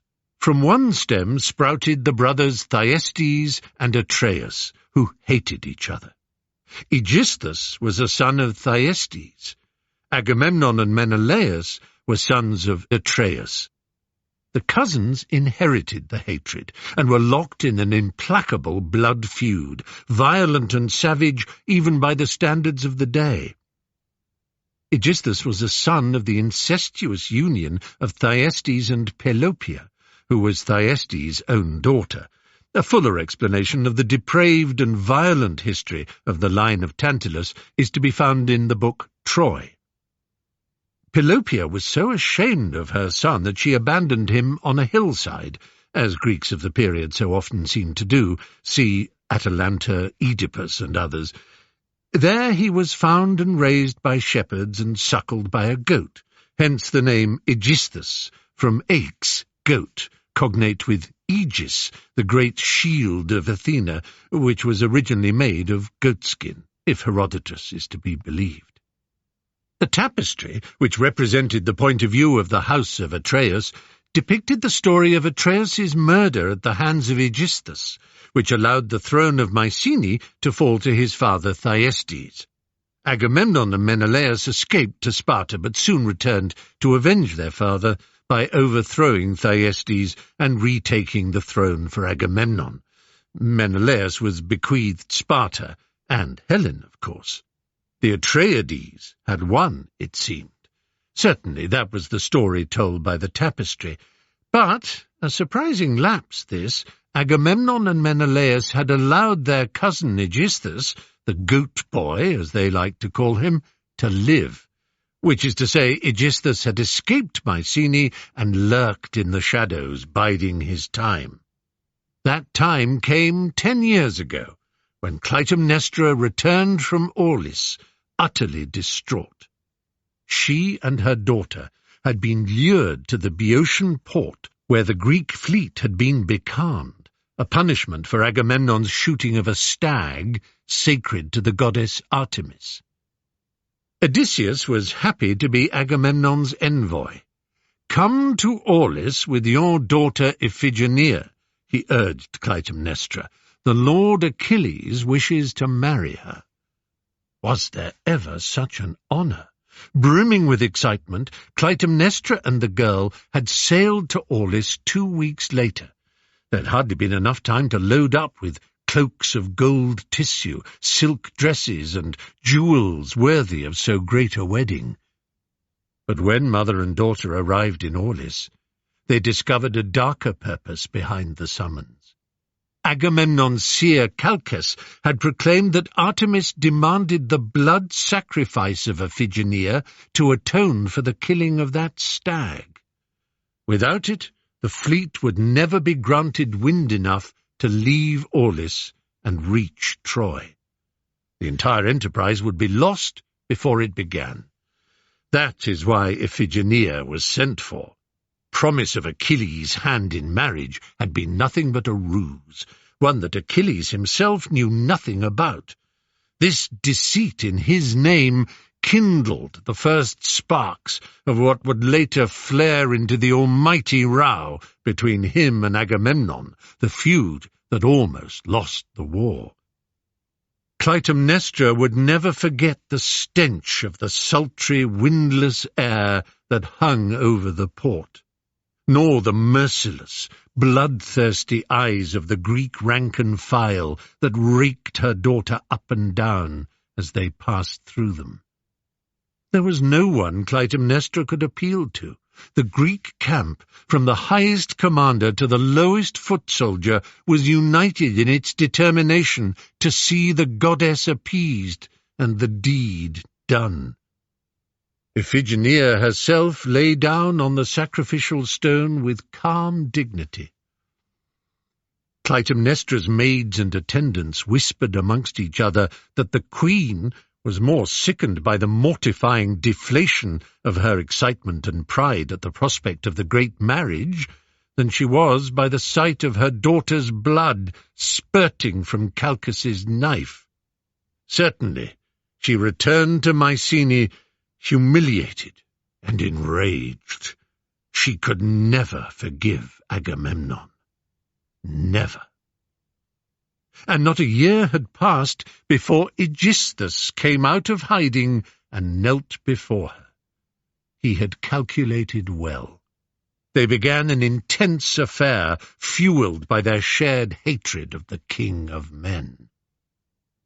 Under this new regime at the palace, Clytemnestra's 3 remaining children by Agamemnon, Electra, Orestes, and Chrysothemis, found themselves snubbed, bullied, abused, and cast into the kitchens. Only Orestes' nurse, Arsinoe, and her husband, Menander, the children's tutor, were devoted enough to feed, educate, and love them. But we were examining the tapestry in the megaron of the palace and watching Aegisthus pace before his lover. "It cannot be long now," he said for the 100th time. Clytemnestra inclined her head towards the great hearth in the centre of the room. No fire had been lit there for an age. Instead, a harmoniously proportioned amphora of great size stood in place of the grate, a single flame flickering from it. "The oil in that jar has been changed 4 times, she said. "I do not believe we will need to change it again before we hear news of—" The sound of a horn broke in on her words, and she smiled. "You see?" But Aegisthus was gone. She heard the slip, slap, scramble and slide of his sandalled feet as he raced over the polished tiles. She counted down in her mind, gazing always at the flame dancing from the mouth of the jar. It was dedicated to Hestia, the deity who protected hearth and home. The plainness and simplicity of that goddess and her dominion could not have been in greater contrast to the flashing-eyed lover, queen, mother and wife, who now stood in her braided, jewelled finery and turned her glance towards the doorway. Any moment now. 5, 4, 3... "It's him! It's him! No question!" Aegisthus was back, panting in triumph. "Then we shall draw his bath and prepare his welcome," said Clytemnestra. "Well, well, well, my darling, you grow ever more beautiful. The treasure ships are not far behind. The things you shall see. This is Princess Cassandra, a daughter of Priam and Hecuba. She is my prize. I'm sure she will make herself useful around the palace. Where are the children? There you are, all so shy. Electra! My, but you're a woman. Can this be Orestes? No need to bow, my boy. Chrysothemis, come and kiss your father. Why are they so pale and so thin and so shy? Can they be ill? Never mind. What's that you say? A bath? Oh, my dear darling wife, there's only one thing I've been looking forward to more, and that can follow the bath, eh? Eh? Or maybe it can be included in the bath. What? What?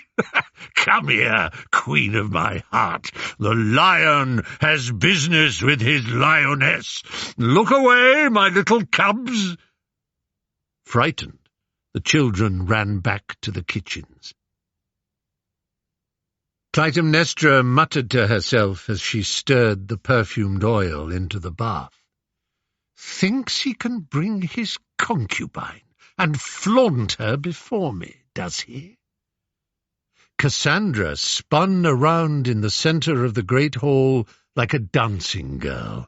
"In this house shall I meet my death," she sang. "Here shall Cassandra die, and soon." Electra, Orestes, and little Chrysothemis made their way along the covered passageway that led from the kitchens to the royal apartments, until they came to the dividing curtain, through which they peeped. Mother was pouring oil from a silver flagon into the steaming waters of the bath. Father, could they really think of him as that, was disrobing with great speed and a song on his lips. Electra gasped and blushed as Agamemnon strode naked to the bath and lowered himself in, shouting joyfully when his bronzed, naked skin hit the heat of the water. "Ah!" he sighed. "Home! Home, home, home. Aren't you going to climb in with me, my dear?" "Just a moment." Electra frowned. Why was Clytemnestra carrying a net? At first, Agamemnon thought it was a joke, a tease, a sex game. "How now, wife?" The net covered his whole body, its weighted ends hanging over the edges of the bath. Clytemnestra raised a long silver knife and brought it down, crying, "For my daughter Iphigenia!" Aegisthus came running in, brandishing a knife of his own. "For my father Thyestes!"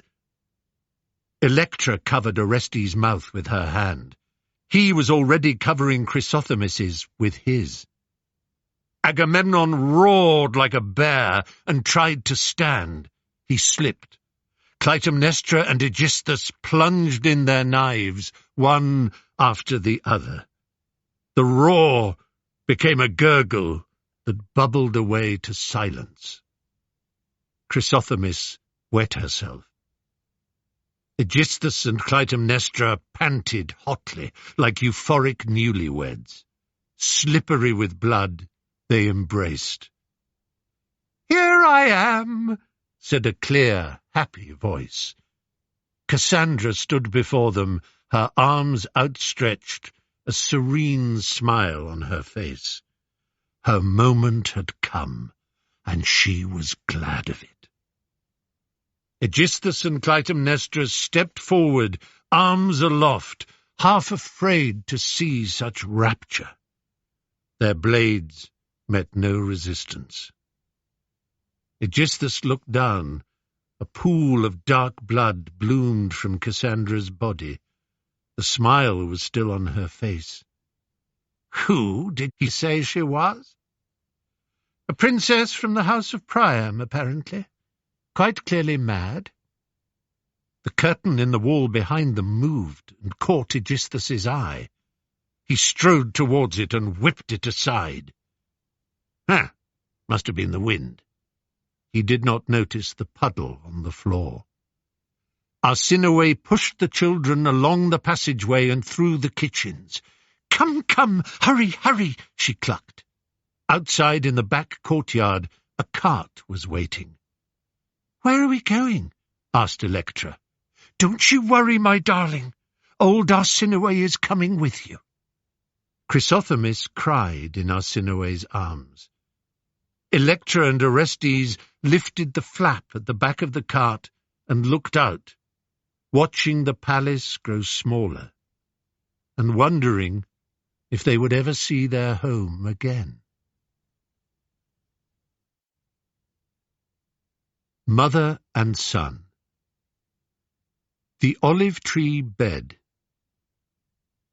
Penelope sat up in bed and looked out at the empty sea. The sea that had been empty for so long. Fishing boats had filled the bay. Merchant vessels had put into harbour. All kinds of shipping, great and small, had come and gone. But to Penelope, the sea had been empty for nearly 20 years. She put out her hand to the branch of the tree and raised herself slowly up. Such an unusual room. Our secret place, Odysseus had called it. They had just married, and Odysseus was pacing out the lines of what would become their home. His father Laertes, Ithaca's king, made do with little more than the large farmhouse to which he had now retired, but Odysseus, while not a grandiose man, was determined to build with his own hands a fittingly royal residence for his new queen and the many children that would bless their union. He had guided Penelope to a rock and touched a finger to her cheek before turning with a sweep of his arms towards the clearing of scrub, rock, and sandy earth that lay between them and the sea. Behold, the royal palace of Ithaca. He leapt from rock to rock, bringing every room, gallery, and passageway to life. The main hall, the kitchens. I dig down deep here to make storerooms and cellars big enough to hold thousands of barrels of water and wine. A gateway and courtyard here, but there an inner yard, and here, a little higher, once I have chopped down this old tree, our bedchamber. See the view over the bay? Oh, no, cried Penelope. "Such a beautiful olive! Must it go?" Odysseus chewed his lip and examined the tree more closely. Olives lived to a great age. The limbs of this ancient specimen had twisted and curled like the arms of an octopus. It was too old to bear fruit. He had marked it down as good for carpentry and firewood. Yet again, he reflected, his divine protector, the goddess Athena, had a special connection with the olive tree. Many generations ago, the citizens of Attica's chief city had gathered to choose an Olympian patron. Some wanted Poseidon, god of water and the waves. Others had called for Pallas Athena, goddess of wisdom, weaving, and war. Poseidon sent the citizens a bubbling spring of sweet, clear water, and it seemed that he must win. All Athena could offer was an ugly avenue of olive trees. But the fruit of the olive is good to eat, and can be used to add savour to all kinds of food. The pressings yield an oil of great value, and more uses than can be counted, and the wood of the tree provides an excellent timber. Athena won the competition, and the citizens named their city Athens in her honour. All in all, a better name than Poseidonopolis, I think we can agree. "Now that I look," said Odysseus, bending a branch towards him, "I see a future for this tree. I believe that with a little ingenuity we can keep it and build the room around it. I think the tree can be shaped into a great and wonderful bed. It will be our secret place." Penelope was delighted. "And perhaps," she said, "one of the smaller branches might be shaped into a cradle." "Cradle? Well, I suppose—" "Oh. Can you mean—" Penelope laughed and patted her stomach. "Nothing to see yet, but there can be no doubt." Odysseus moved towards her, arms outstretched. "The palace will be finished before he is born. Or she. But Odysseus knew in his heart that it would be a boy. Penelope grasped the olive branch tighter and pulled herself into a standing position. The sea was still empty. She hated herself for staring and staring at it. But the empty sea was easier to face than the full palace, and there was now no longer any purpose in going to sit at her loom. She could hear them below. It was early afternoon, but already they sounded drunk. She strained her eyes towards the bar of haze that separated the blue of the empty sea from the blue of the empty sky. Mentes catches an apple. Telemachus, as usual, sat alone with his back to them. He picked at his food and tried to shut out the grunts and scrapes and roars and belches from the long table behind him. Antinous was telling a story. A filthy one, it seemed, a story that provoked snorts and sniggers and a powerful banging of cups. If Telemachus ate somewhere else, it gave the impression that he was afraid of them. But when he sat here, alone in the hall, he was a target for hurled fruit and hurled insults, to which he had no reply. Once again he sank himself in an indulgent bath of self-recrimination. If only I were older, if only I were stronger, if only I were more properly trained in fighting, I would spear every one of them, through the neck. If only my father— A page opened the end door and let in a blaze of afternoon light. Telemachus looked up and saw a silhouette in the doorway. He screwed up his eyes, but could not make out the features. "Who is that over there?" he asked the page. "A stranger, my lord. He's been here since this morning, just standing at the gate. The gentleman told me to ignore him." "Oh, did they?" said Telemachus, getting to his feet. "Well, we all know that the gentlemen have no sense of honour or duty." The page tittered and passed on. Telemachus approached the gate with his hand outstretched in welcome. "Forgive me, sir, I have only now learned that you were here. There are those within who have no sense of the obligations of hospitality. Accept, please, the apologies of our house. In the name of Zeus Xenios, you are welcome." Guest friendship, or xenia, was immensely important to the Greeks. Many of the quests, curses, and calamities in Greek myth arise from the blasphemous violation of the sacred canons of hospitality, the guest and host being equally obliged to respect them. Its special association with the king of the gods himself demonstrates its importance, and gave Zeus the epithet Xenios. Particularly great emphasis is laid upon it throughout Homer's Odyssey. As he bowed, Telemachus knew that these formal phrases, learned from his mother and grandfather, sounded stiff and pompous in the mouth of a beardless youth, but he knew that they should be spoken all the same. Closer up, he could see that the stranger was a man of middle age, with a neat beard and the greyest eyes. His feet were shod in gold sandals, and he leaned gracefully on a great wooden staff. No, not a staff. As the stranger moved forward to greet him, Telemachus saw the flash of a bronze spear point. "Pleased to come in, sir. After so long in the sun, you must be hungry and thirsty and ready to sit down." Telemachus guided his guest to the table where his own plate had yet to be cleared away. An apple core sailed through the air and struck the stranger full in the face. He did not flinch. The grey eyes did not blink. It was Telemachus who was stung. Tears of mortification sprang up. I think nothing of it," said the stranger, who opened his fist to show that somehow he had managed to catch the core. He put it in his mouth and swallowed it whole with what seemed to be great pleasure. He waved towards the men at the far table and called out, "Your thanks, my friends." The voice was soft, but carried far.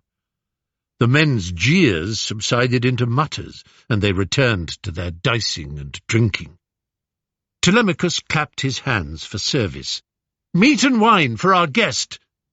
Stewards, wine boys, and slave girls came forward as Telemachus sat the visitor down.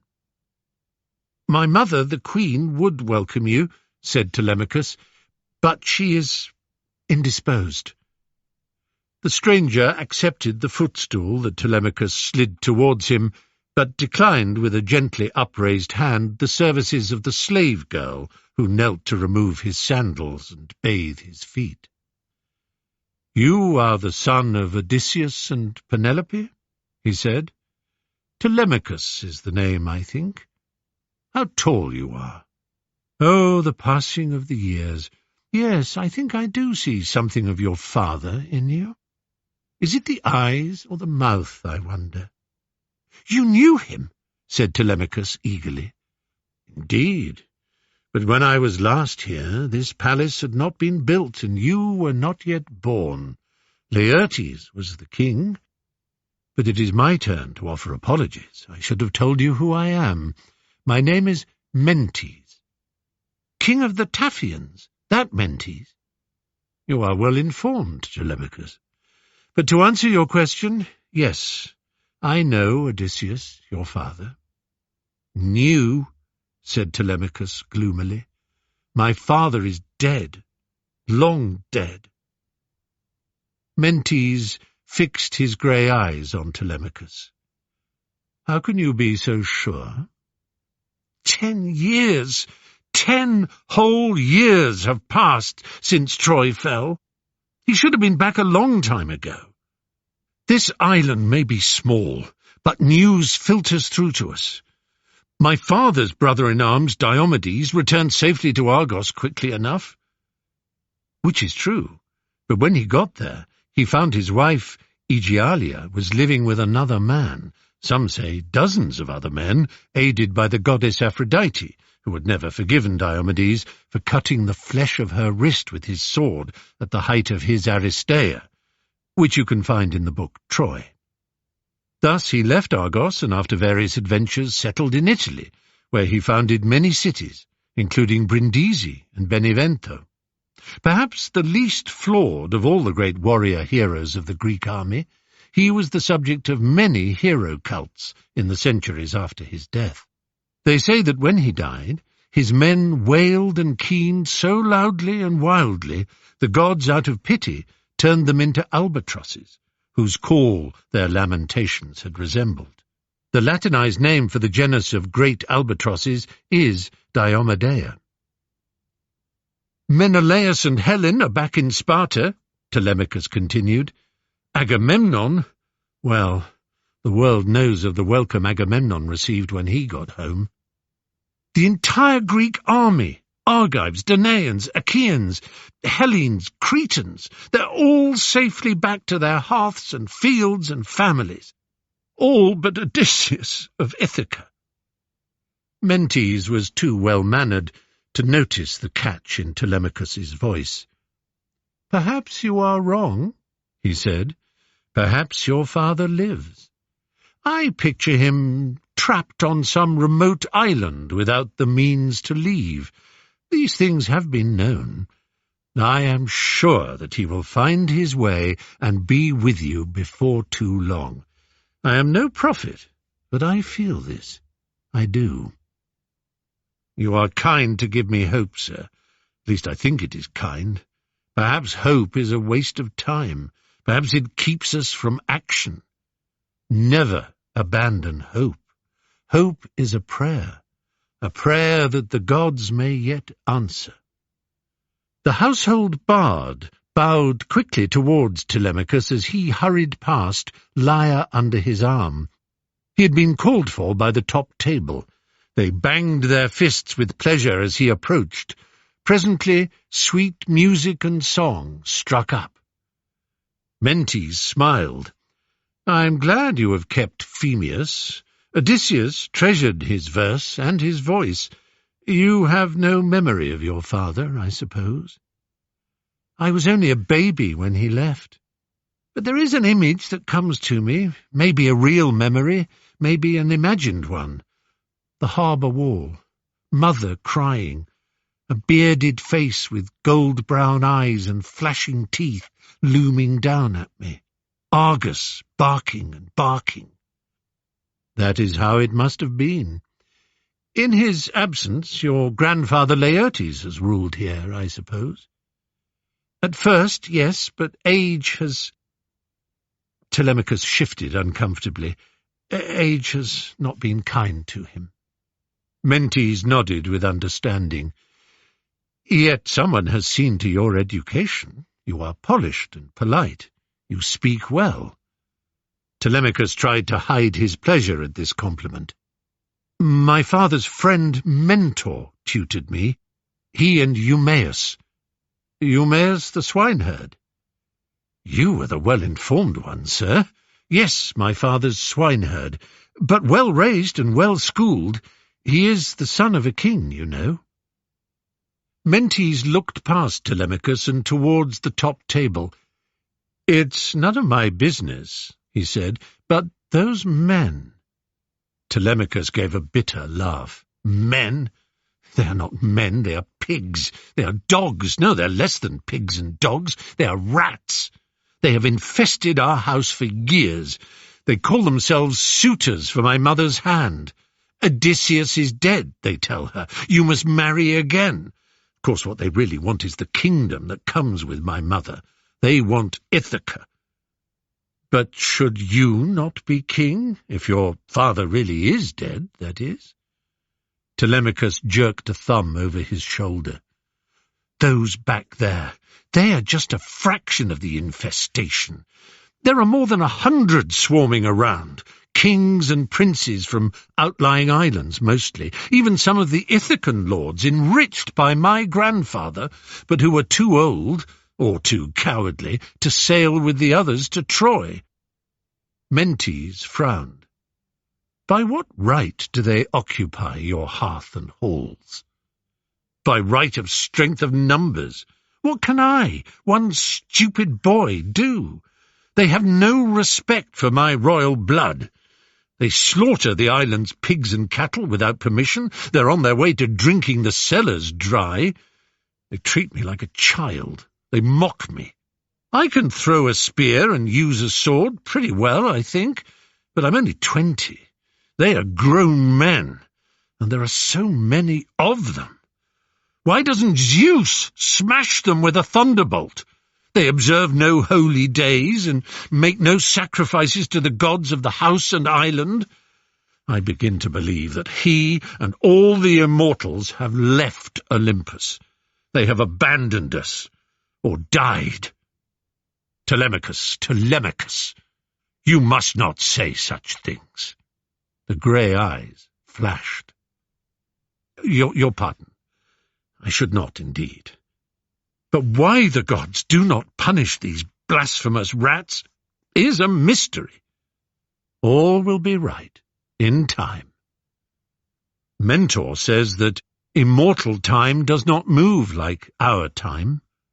Mentor is very wise. So, while the gods wait, these bastard sons of bitches drink all the wine, eat all the food, abuse the household. Can you wonder my mother keeps to her room? God, if my father really was alive and came home, they would piss themselves, shit themselves. They would run screaming from him like frightened children. He would come at them with sword and spear and hack them to pieces. He would slash their throats and... But he won't come. He's dead. Odysseus is dead. Of course he's dead. My father's dead, and there's no hope. Shh! There is always hope. At least your mother has managed not to yield to any of these suitors. To Mentes' surprise, Telemachus laughed. I'll tell you how she kept them at bay. It was superb. You will love this. Mentes was amused by the speed with which Telemachus switched from intense despair to open delight. She started work on a great woven shroud. She told them all that it was clear that her father-in-law Laertes would soon die. She must make a winding sheet that would befit so great a king. The suitors may be godless oafs, but they could hardly object to so sacred and reverent an act, could they? So she weaved and weaved. Or is it wove and wove? Well, whichever. She sat at the loom by day, working on this great shroud. But at night she would sneak back to her workroom and unpick almost all that she had done. The suitors were confused and angry at how long it was taking her, but there was nothing they could do about it. What do you think of that? As cunning as Odysseus himself, said Mentes. For over 3 years she did this, but then a slave girl went and spilled the beans. The suitors made mother finish the cloth under this treacherous girl's supervision, and now they're getting impatient for a decision. She must choose one of them, they say. A sneering voice broke in, and hands were placed on Telemachus's shoulders. Not at lessons, boy. Mentor and the pigman must be waiting in the schoolroom. Today is the feast day of Demeter, Lord Antinous, said Telemachus, blushing fiercely. Ah, so you'll be dancing round the shrine with flowers round your neck like the other maidens, will you? I must come and watch. But first, introduce me to your friend. Telemachus stood and mumbled the introduction. Mentes, king of Taphos, this is Lord Antinous, son of Eupeithes. Mentes did not rise. Antinous looked down at him. Mentes the Taphian, eh? Come to try your luck, have you? Back of the queue, I'm afraid. I have the prior claim. Mentes gazed at him reflectively. The claim to what, I wonder? he said. "To being the ugliest man in the Mediterranean world? That I would concede. The claim to being the stupidest? From all I hear, that prize is yours too. The most foul-smelling? That's immediately apparent." The smile Antinous had been wearing disappeared. With a snarl he stepped back and reached for the dagger in his belt. Mentes stood. Telemachus didn't remember him being quite so tall. The bronze spear-tip gleamed. The grey eyes shone with something that Telemachus found at once beautiful and terrible. Antinous let the dagger slip back into the belt. He gave a sickly grin. "Let us have no quarrels amongst strangers," he said. "It is Demeter's day. You are, of course, welcome to try your luck with Penelope. All are equal here." He turned with a shrug, as if to dismiss Mentes as an eccentric not worth his time. Mentes watched him go. An unsavoury specimen. He is the worst. The others are just oafs, but Antinous puts on airs and knows how to lead them. He can be charming enough when he chooses. I think that's why I hate him the most. Mentes smiled. "It's time for action, don't you think?" "Action? Time to let the suitors know that you are not a boy, but a man, and the master of this house. Time they understood that only you and the Queen decide matters here.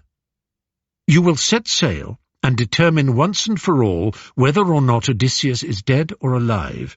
If you find absolute proof that he is dead, only then may the suitors seek your mother's hand. But I repeat my conviction that he is alive." Telemachus took Mentes' arm eagerly. "And you will stay, sir, and help me in this?"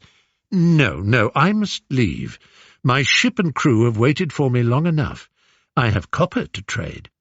Put your faith in your tutor. What was his name?" "Mentor. But put your faith in Mentor." Ah! The suitors had fallen silent, and the voice of Phemius could now be clearly heard. They listened as the bard sang of the death of Achilles. "I don't suppose you knew Achilles, too," whispered Telemachus. Mentes smiled. Phemius turned his verse to the subject of Odysseus and the building of the great wooden horse on the plain of Ilium outside the gates of Troy. The servants began to gather at the side archway to listen. Everyone had heard the story 100 times, but Phemius always found a fresh way to tell it and keep his audience entranced. A door opened higher up, and Penelope appeared in the gallery. Her face was white. Telemachus turned to his guest. "Meet my mother," he began. But Mentes had slipped away. Pylos. The next morning, Euryclea let out a gasp of astonishment when she came in with his bowl of honey and curdled milk. "Why, Telemachus, what happened to you? Did a goddess ravish you in the night?" Inspecting himself in the polished plaque on the wall, Telemachus wondered too. He could not describe it. His eyes shone. His skin was clear. There was something new in him, an air, a bearing. He fixed his sword to his belt. Was he taller? That was impossible. He had dreamed that night of a pair of very grey eyes, and inside the dream he had been sure that Mentes was really a god in disguise. Not any god, but his father's guardian, great Olympian Athena. The suitors were shocked when he summoned them together, but the new authority in which Athena had dressed him, if it really was she, gave him courage. Antinous, at first contemptuous, then agreeable, then slyly silent, consented to wait until Telemachus had returned from his journey, before pressing Penelope for a decision. Next, he went to Mentor, who saw at once what needed to be done. Telemachus didn't quite understand how it could be so, but Mentor reported back that a ship and 20 loyal crew would be ready by nightfall. Parting from his mother was more painful, however. In all his life, he had never left Ithaca. She took his hands in hers. "If you put yourself in danger, think of it not as courage, but a dagger in my heart. You have a duty not to let me die of sorrow. You understand that?" "I understand. But my journey will bring joy. It will bring news of father. Mentor says the gods are with us." And now Ithaca was far behind them, and Mentor and he were leaning over the side of their ship and watching an indistinct blur on the horizon resolve itself into the grand stone-built port of Pylos. Sandy Pylos, as Homer likes to call it, was a very prosperous kingdom in the southwest corner of the Peloponnese, bordering Sparta. "Will we really meet Nestor?" Mentor smiled. "Of course. That is his palace, there, looking down over the harbour." "But what will I say to him?" "The gods will give you all the eloquence you need. The words will come out in the right order. Nestor will welcome us with the grace and warmth for which he is renowned. And look, news of the arrival of 2 strangers has already reached his palace." As they made harbour, 2 young men, one of Telemachus's age, the other bearded and more muscled, came running towards them. They stopped in front of Telemachus and Mentor, panting and smiling. "The watchtower told us that a ship had docked," said the younger. "Ithacan colours, too," said the older. "You're very welcome to Pylos. Come with us, do." The king himself was there to greet them. Telemachus had never seen a man of such great age. The lines were carved deep around his eyes and mouth, but the eyes that shone out of that creased face were as lively and bright as those of his sons, the 2 boys who had led them to the palace. He held his back as straight as a spear, and walked without a staff to support him. So this was the legendary Nestor. Nestor the Wise, chief adviser to Agamemnon throughout the 10-year siege of Troy. For all his years, he had, they say, ridden his chariot into battle with the other great warrior heroes, and lost his beloved son Antilochus in the bloody carnage of that terrible war. But his fame as a hero had been assured long before that. He had participated in the great Caledonian boar hunt a generation earlier. That must mean, thought Telemachus dizzily, that he had known Atalanta and Meleager. Jason had taken part in that hunt too. Jason! Iolaus as well, the nephew of Heracles. Theseus had been amongst them, Theseus and Pirithous. Telamon, father of Ajax. Peleus, father of Achilles. Nestor had known them all. The Caledonian boar hunt was one of the greatest gatherings of Greek heroes prior to the Trojan War. The tale of how they pursued their pitiless porcine foe is recounted in Heroes. The last survivor of the age of heroes was bidding them dispose themselves on cushions and calling for roast meat and honeyed wine for their bellies and oil for their feet. "I hope I'm polite enough to refrain from bothering my guests with questions before they have quite sated their hunger and thirst," he said. "There will be time enough for conversation." "I don't think this one will ever stop eating," said the younger of the 2 youths, watching Telemachus with big, astonished eyes. Telemachus put down his plate with a guilty clatter. The elder youth nudged him. "Don't take any notice of Pisistratus," he said. "Eat as much as you like." My apologies," said Telemachus. I had not known I was so hungry.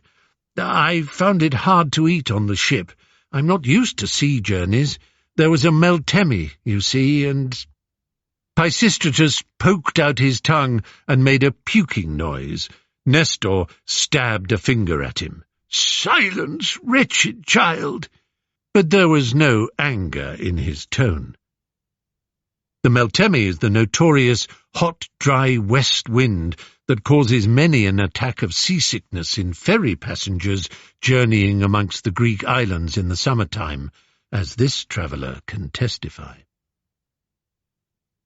"I am Nestor, the sensible one is my son Thrasymedes, and this insolent puppy is Pisistratus, whom the god sent me some 20 years ago as a punishment for some dreadful crime that I must have committed without knowing.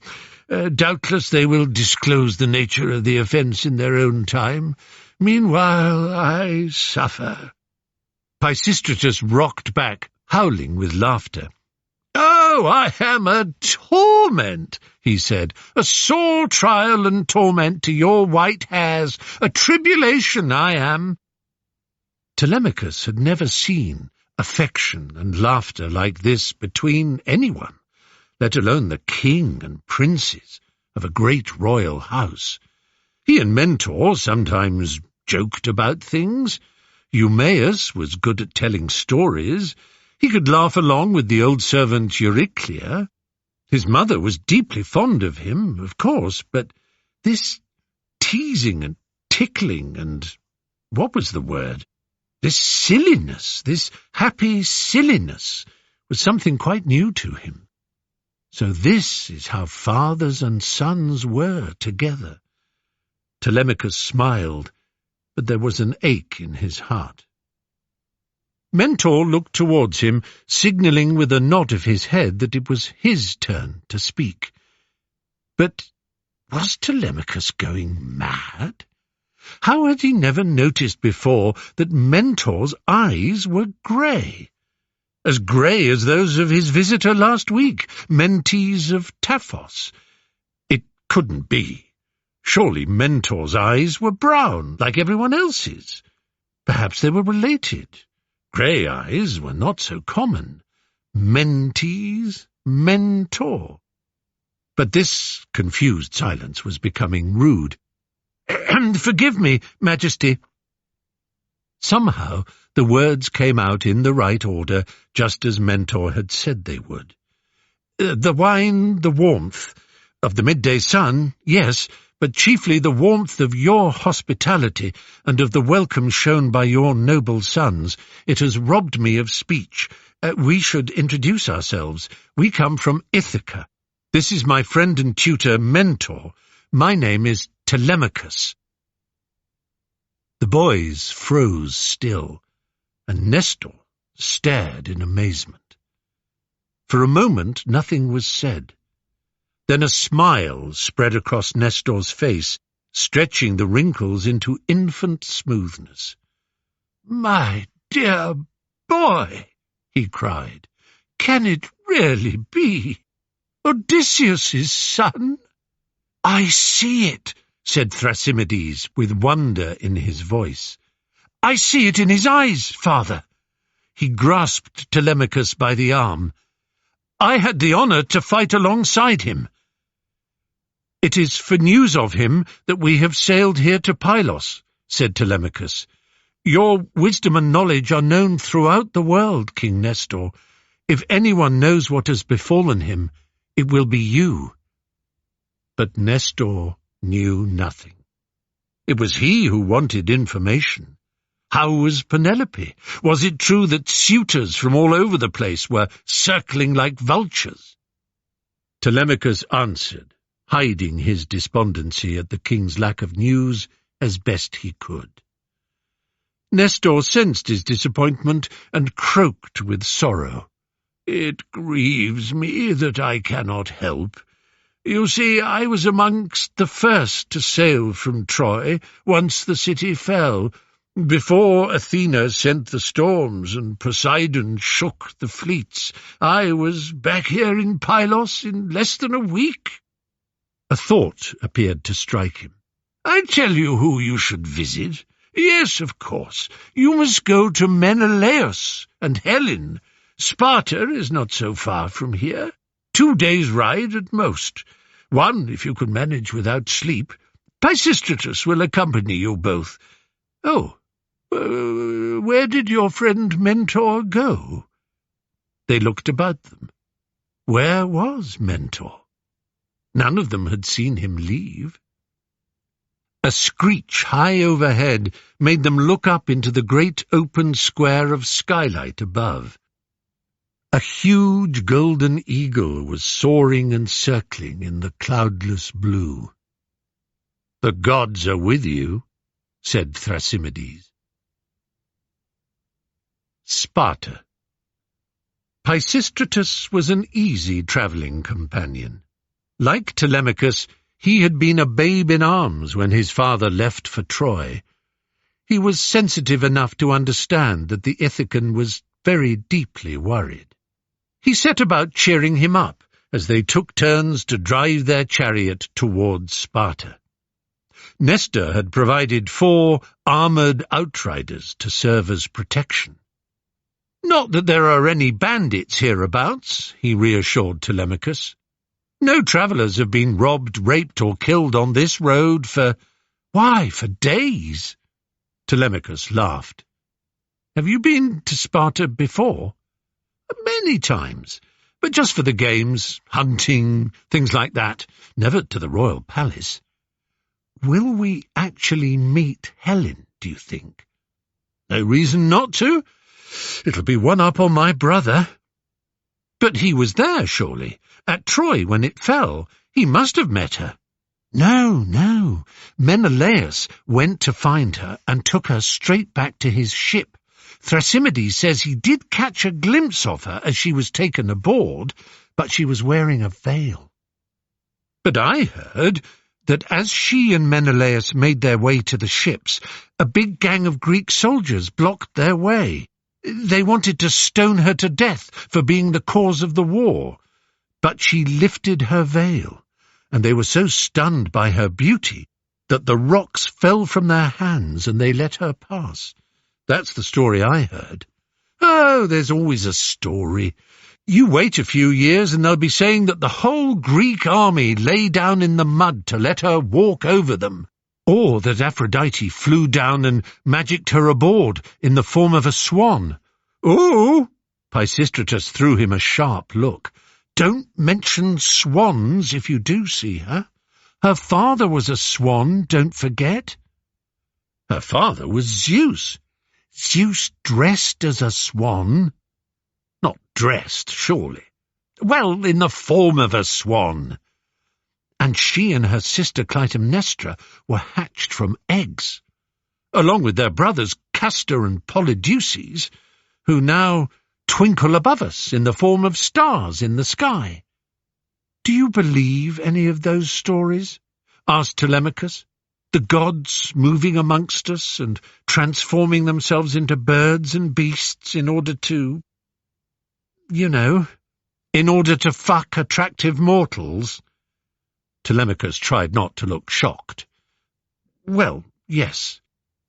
"Our fathers and grandfathers certainly believed it," said Pisistratus with a lofty snort of contempt. "Half the royal population of the Mediterranean claims divine blood, but I've never met so much as a nymph, let alone a god. Have you?" Telemachus was silent. He thought of Mentes and Mentor and those deep grey eyes. "Have you?" repeated Pisistratus. "No," said Telemachus. "No, of course not." Helen and Menelaus. The boys stood at the gate, dusty from their travels. A sentry looked, and, uncertain, reported to the captain of the guards. The captain of the guards came, looked, and, uncertain, reported to Eteoneus, spear-carrier to Menelaus through the 10 long years of war at Troy, and now his senior attendant. Eteonius looked, and, uncertain, went to report to the king himself. "Well, that's us fully inspected," said Pisistratus, as he and Telemachus stepped stiffly down from their chariot. "Bring the strangers in! Bring them in!" said Menelaus to Eteonius. "Zeus above, if the queen and I had not been the beneficiaries of hospitality over the years, we would hardly be here to tell of it, would we?" One look at the young pair as they came shyly in convinced Menelaus that these boys were of blood that was, at the very least, noble. Their shyness was apparent, but not so selfish or awkward as to occlude the exhibition of proper manners. "Welcome, my fine young fellows. First we must do something to relieve you of the dust of your travels, and then we can talk." He clapped his hands, and beautiful girls appeared, bowing shyly.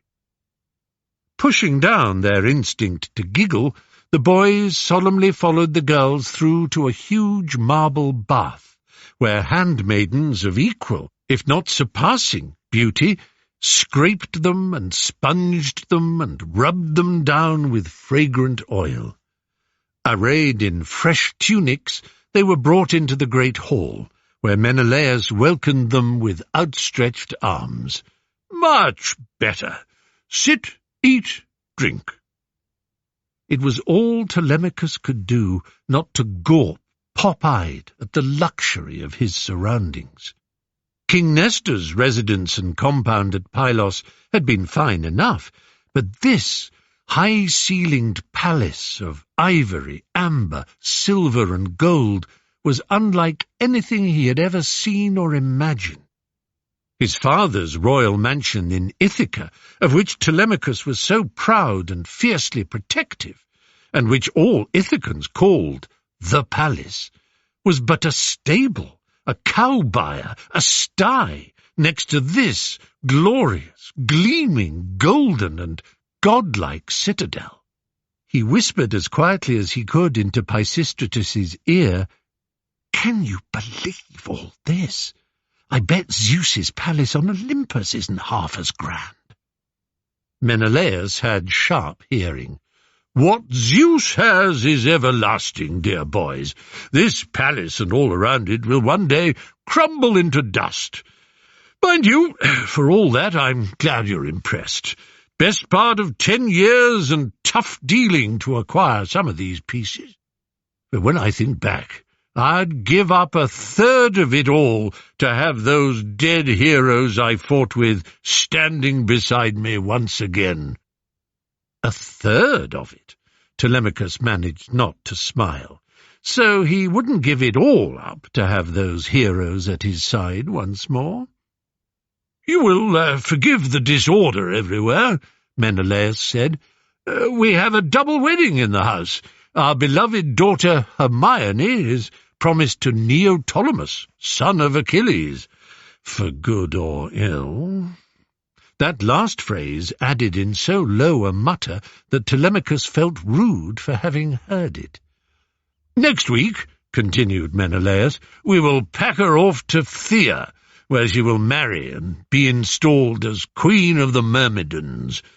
And a month after that, my beloved son Megapenthes is to be wed to Iphiloche, the daughter of my good friend Alector." "We offer our sincere congratulations, Majesty," said Pisistratus. "Thank you. You might have noticed that I said our beloved daughter, but my beloved son. After giving birth to Hermione and another son, Nicostratus, my wife Helen, she'll be down presently, has been unable to bear more children. So I got Megapenthes by a slave girl. The practice is common enough here in Sparta, but I know such things are looked on with disfavour in other kingdoms." Telemachus could not refrain from gulping slightly.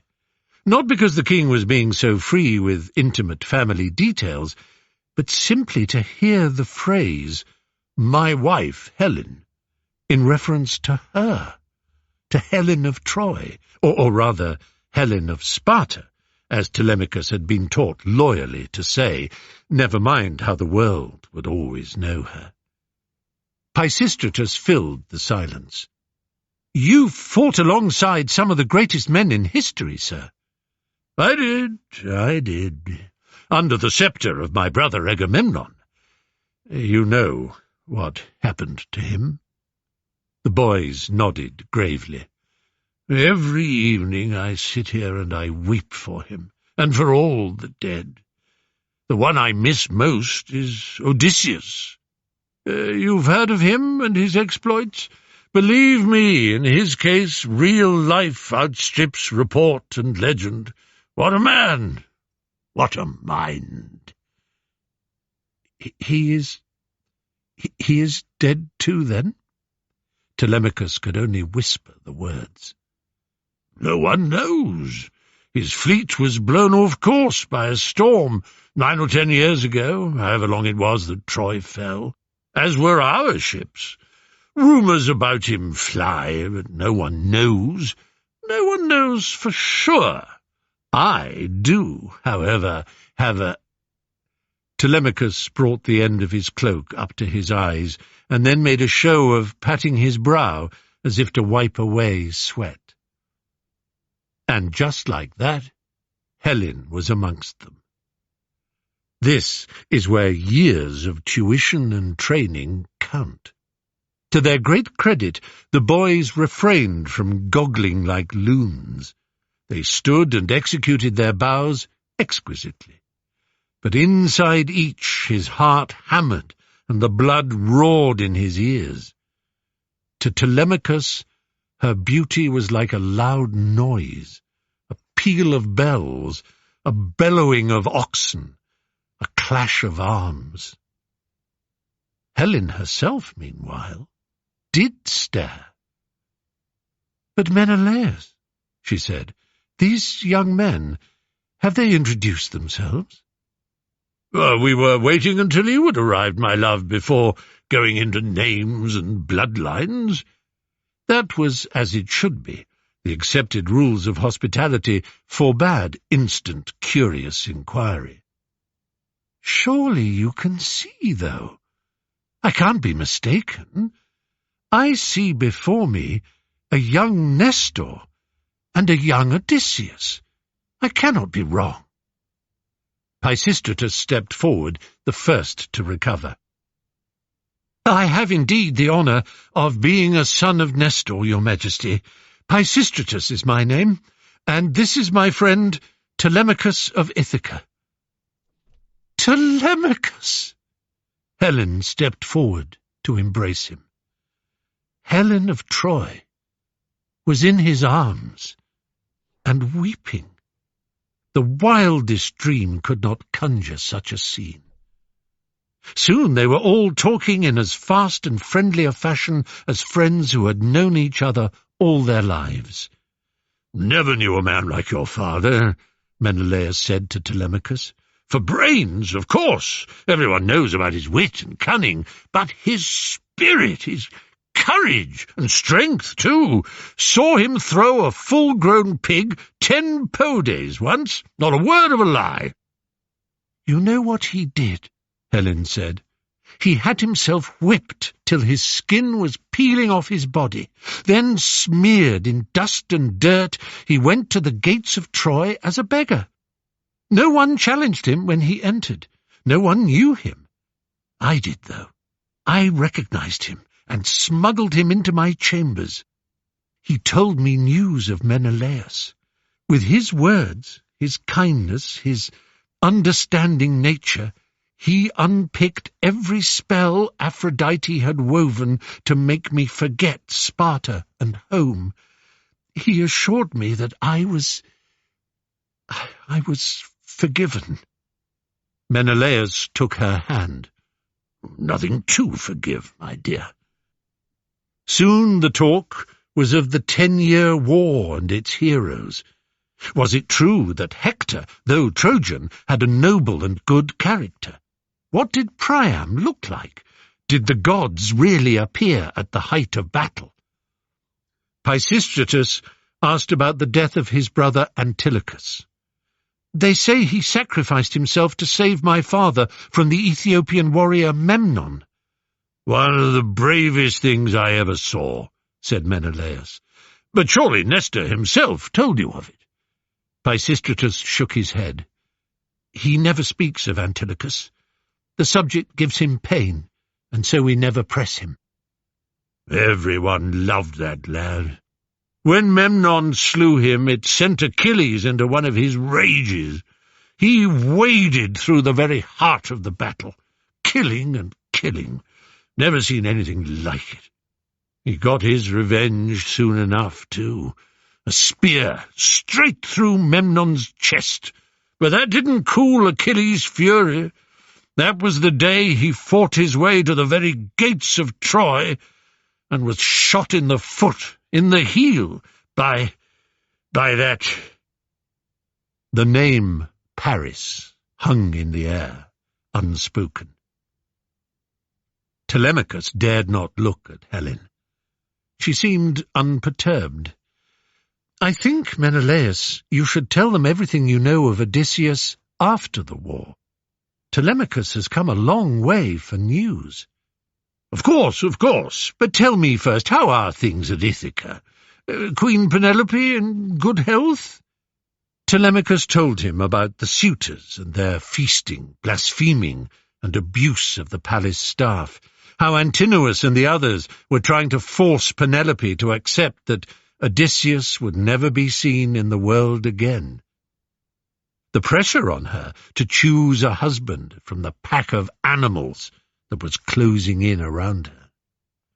Menelaus and Helen expressed their horror and disgust, their readiness to help, if help they could.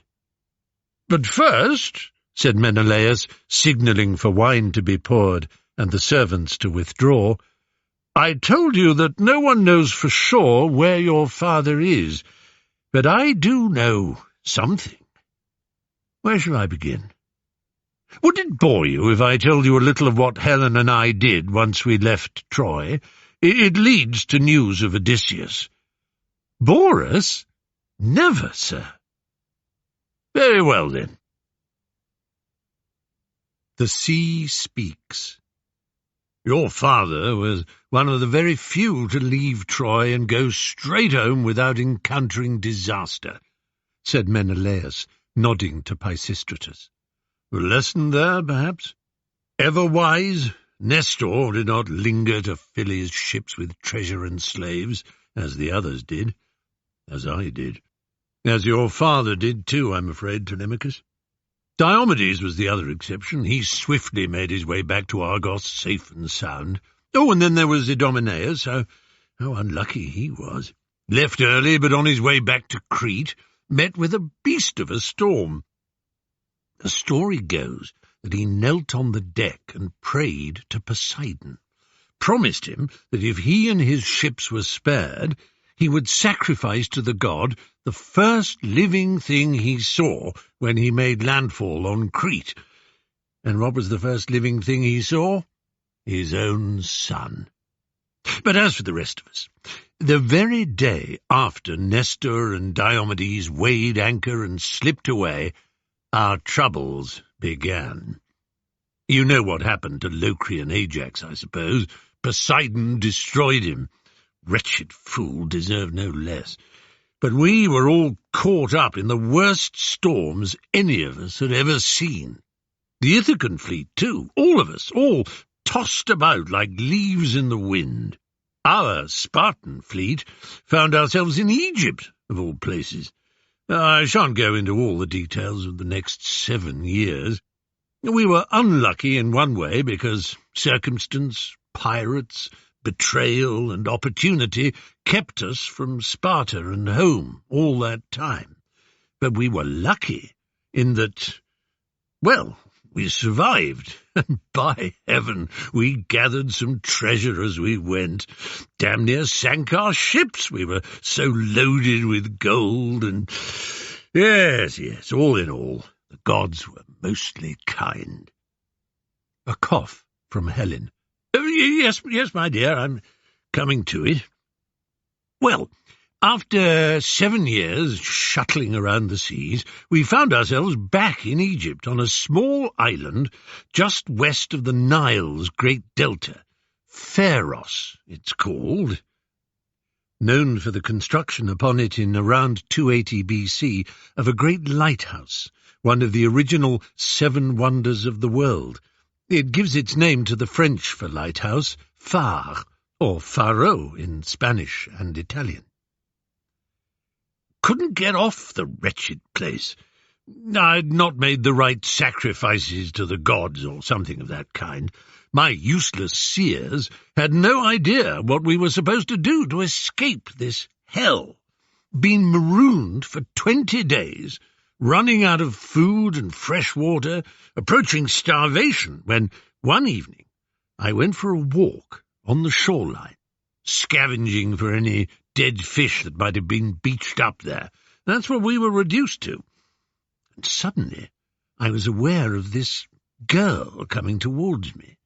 Shimmering she was. I realized at once she must be some kind of immortal. No one lived on Pharos, and if they did, they wouldn't have looked so astonishingly, so astoundingly. Another cough from Helen. So astonishingly healthy, extraordinarily well, she looked. Anyway, as she approached, she frowned, as if she was angry with me. "Hey there, stranger. What are you, a fool or a madman? No one but an imbecile would stay here for more than an afternoon. You have been here for almost a whole moon." With all respect, lady, we've had no choice. I must have offended some god somehow. We've tried and tried to leave. But something happens to stop us every time. I can see that you are immortal. Your beauty tells me that. Which is to say, your healthy glow tells me that. Perhaps you can advise us. Your best hope is to ask my father, Proteus, the one they call the Old Man of the Sea. There is nothing he does not know. He's here, on Pharos. Neptune's largest moon is Proteus. Its largest impact crater has been given the name Pharos. Astronomers know their Greek myths. He comes here every day. You see that cave? At noon he comes in from the sea to rest there. Hundreds of seals come up with him and surround him as he sleeps. So what you need to do is choose 3 of your strongest and ablest men and hide with them in the cave early in the morning. Once he has come in and fallen asleep, you'll have to make a rush at him and hold him tight, really tight. He's slippery and strong, and he's always angry. Whatever you do, don't let him go. It'll take the 4 of you, not just because he's so strong and slippery, but because he can change his shape. Hence our word protean, into any animal and anything. So you'll really need to keep your wits about you. If you hold him fast for long enough, he'll relent and tell you what you want to know, how to get off the island. But he can tell you more than that. Ask him anything. Thank you, goddess. What is your name? How should I remember you in my prayers and sacrifices? Idothea is my name. Friends call me Ido. May I ask why you show such kindness to a poor stranger? Maybe it's because I like it when my father is bested. Or maybe it's because your red hair amuses me. And then she dived into the waves. That's the immortals for you. You never quite know, do you? Well, we had a small supper of clams, sea urchins, and strange squashy marine creatures that have no name and frankly don't deserve one. Next morning, at dawn, we prayed to all the gods we could think of and made our way towards the cave that Ido had pointed out to me. As we arrived there, she came out from the sea, carrying with her the skins of 4 seals. Inside the cave, we dug out 4 hollows to lie in, and she covered each one of us with one of the skins and went away. Hell of a wait. The smell, the revolting, rotten, fishy stink would have been too much for us if Ido hadn't spread a tiny smear of ambrosia under our nostrils. Its divine sweetness more or less counteracted the horrific stench.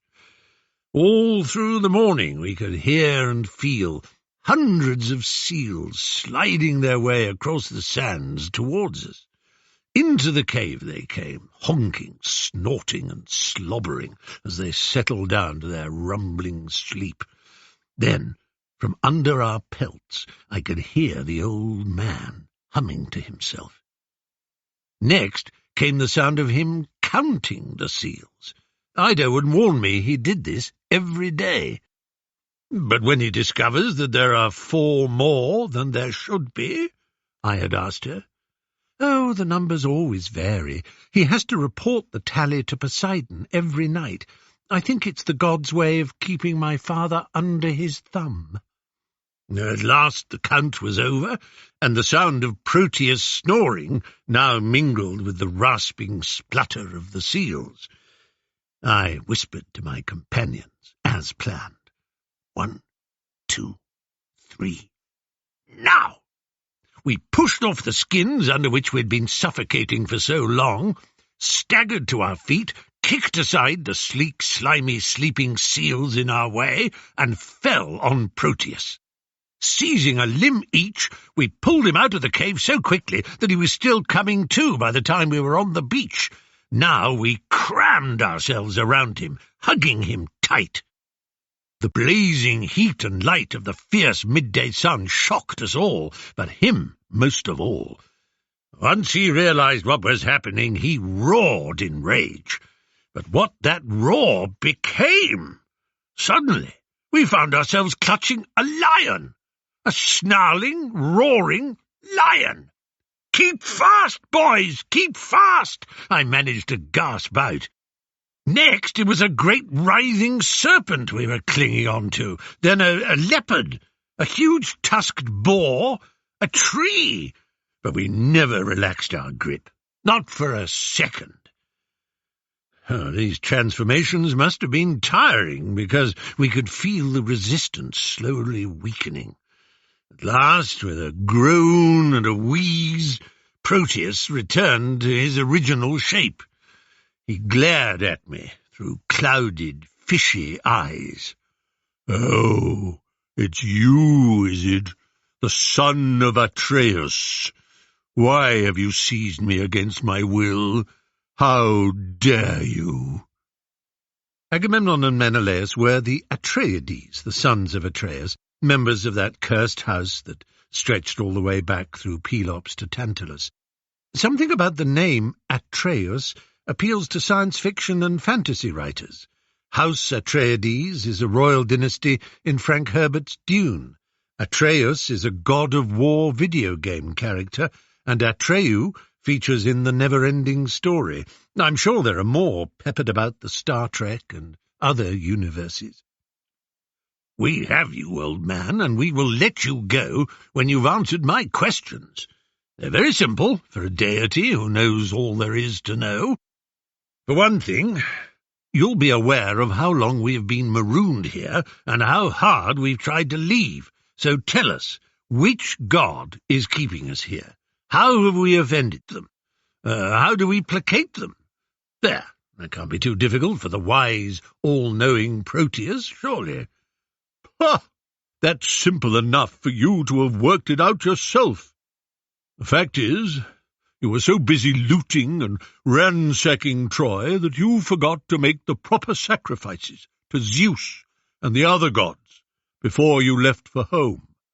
And since then, to make matters worse, you've enriched yourselves beyond the needs of any man, again, all without proper thanks and votive offerings to the gods.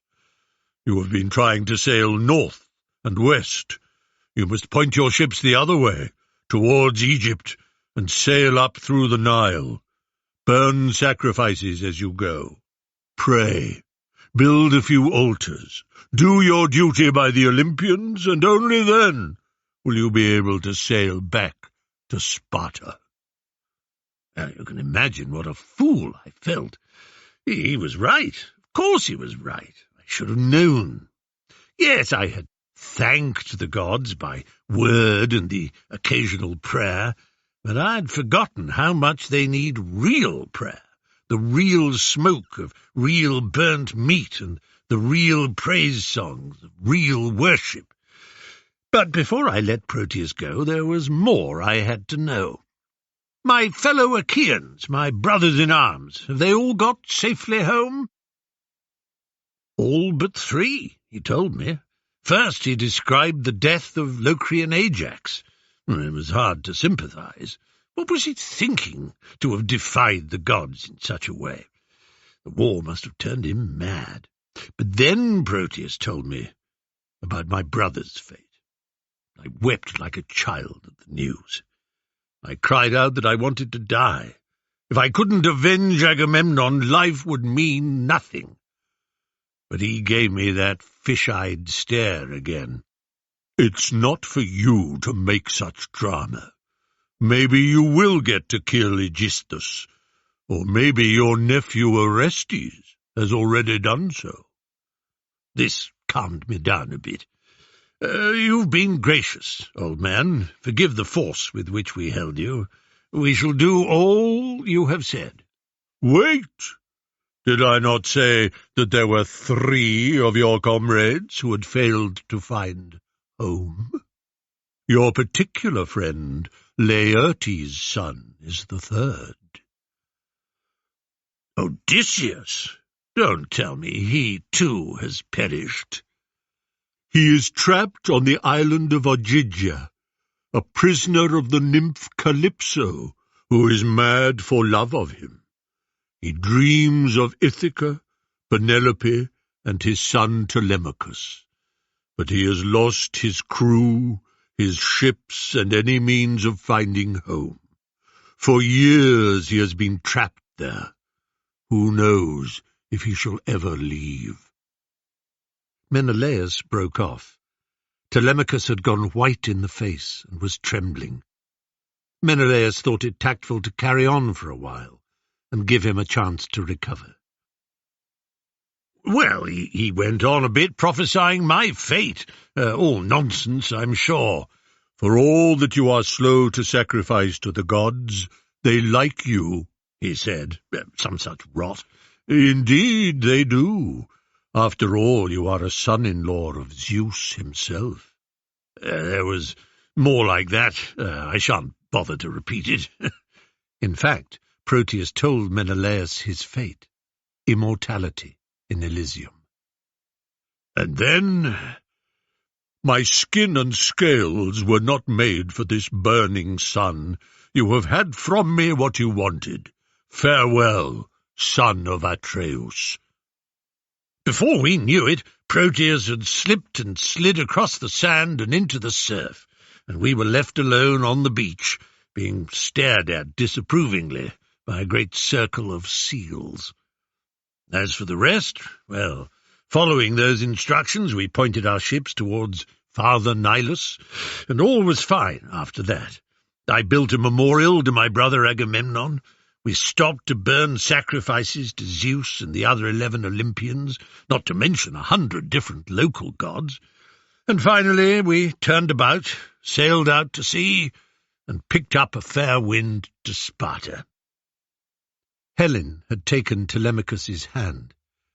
"It's good news, good news. The old man of the sea is many things." "Literally many things. A lion, a snake, Menelaus, you're not helping. Many things, but not a liar.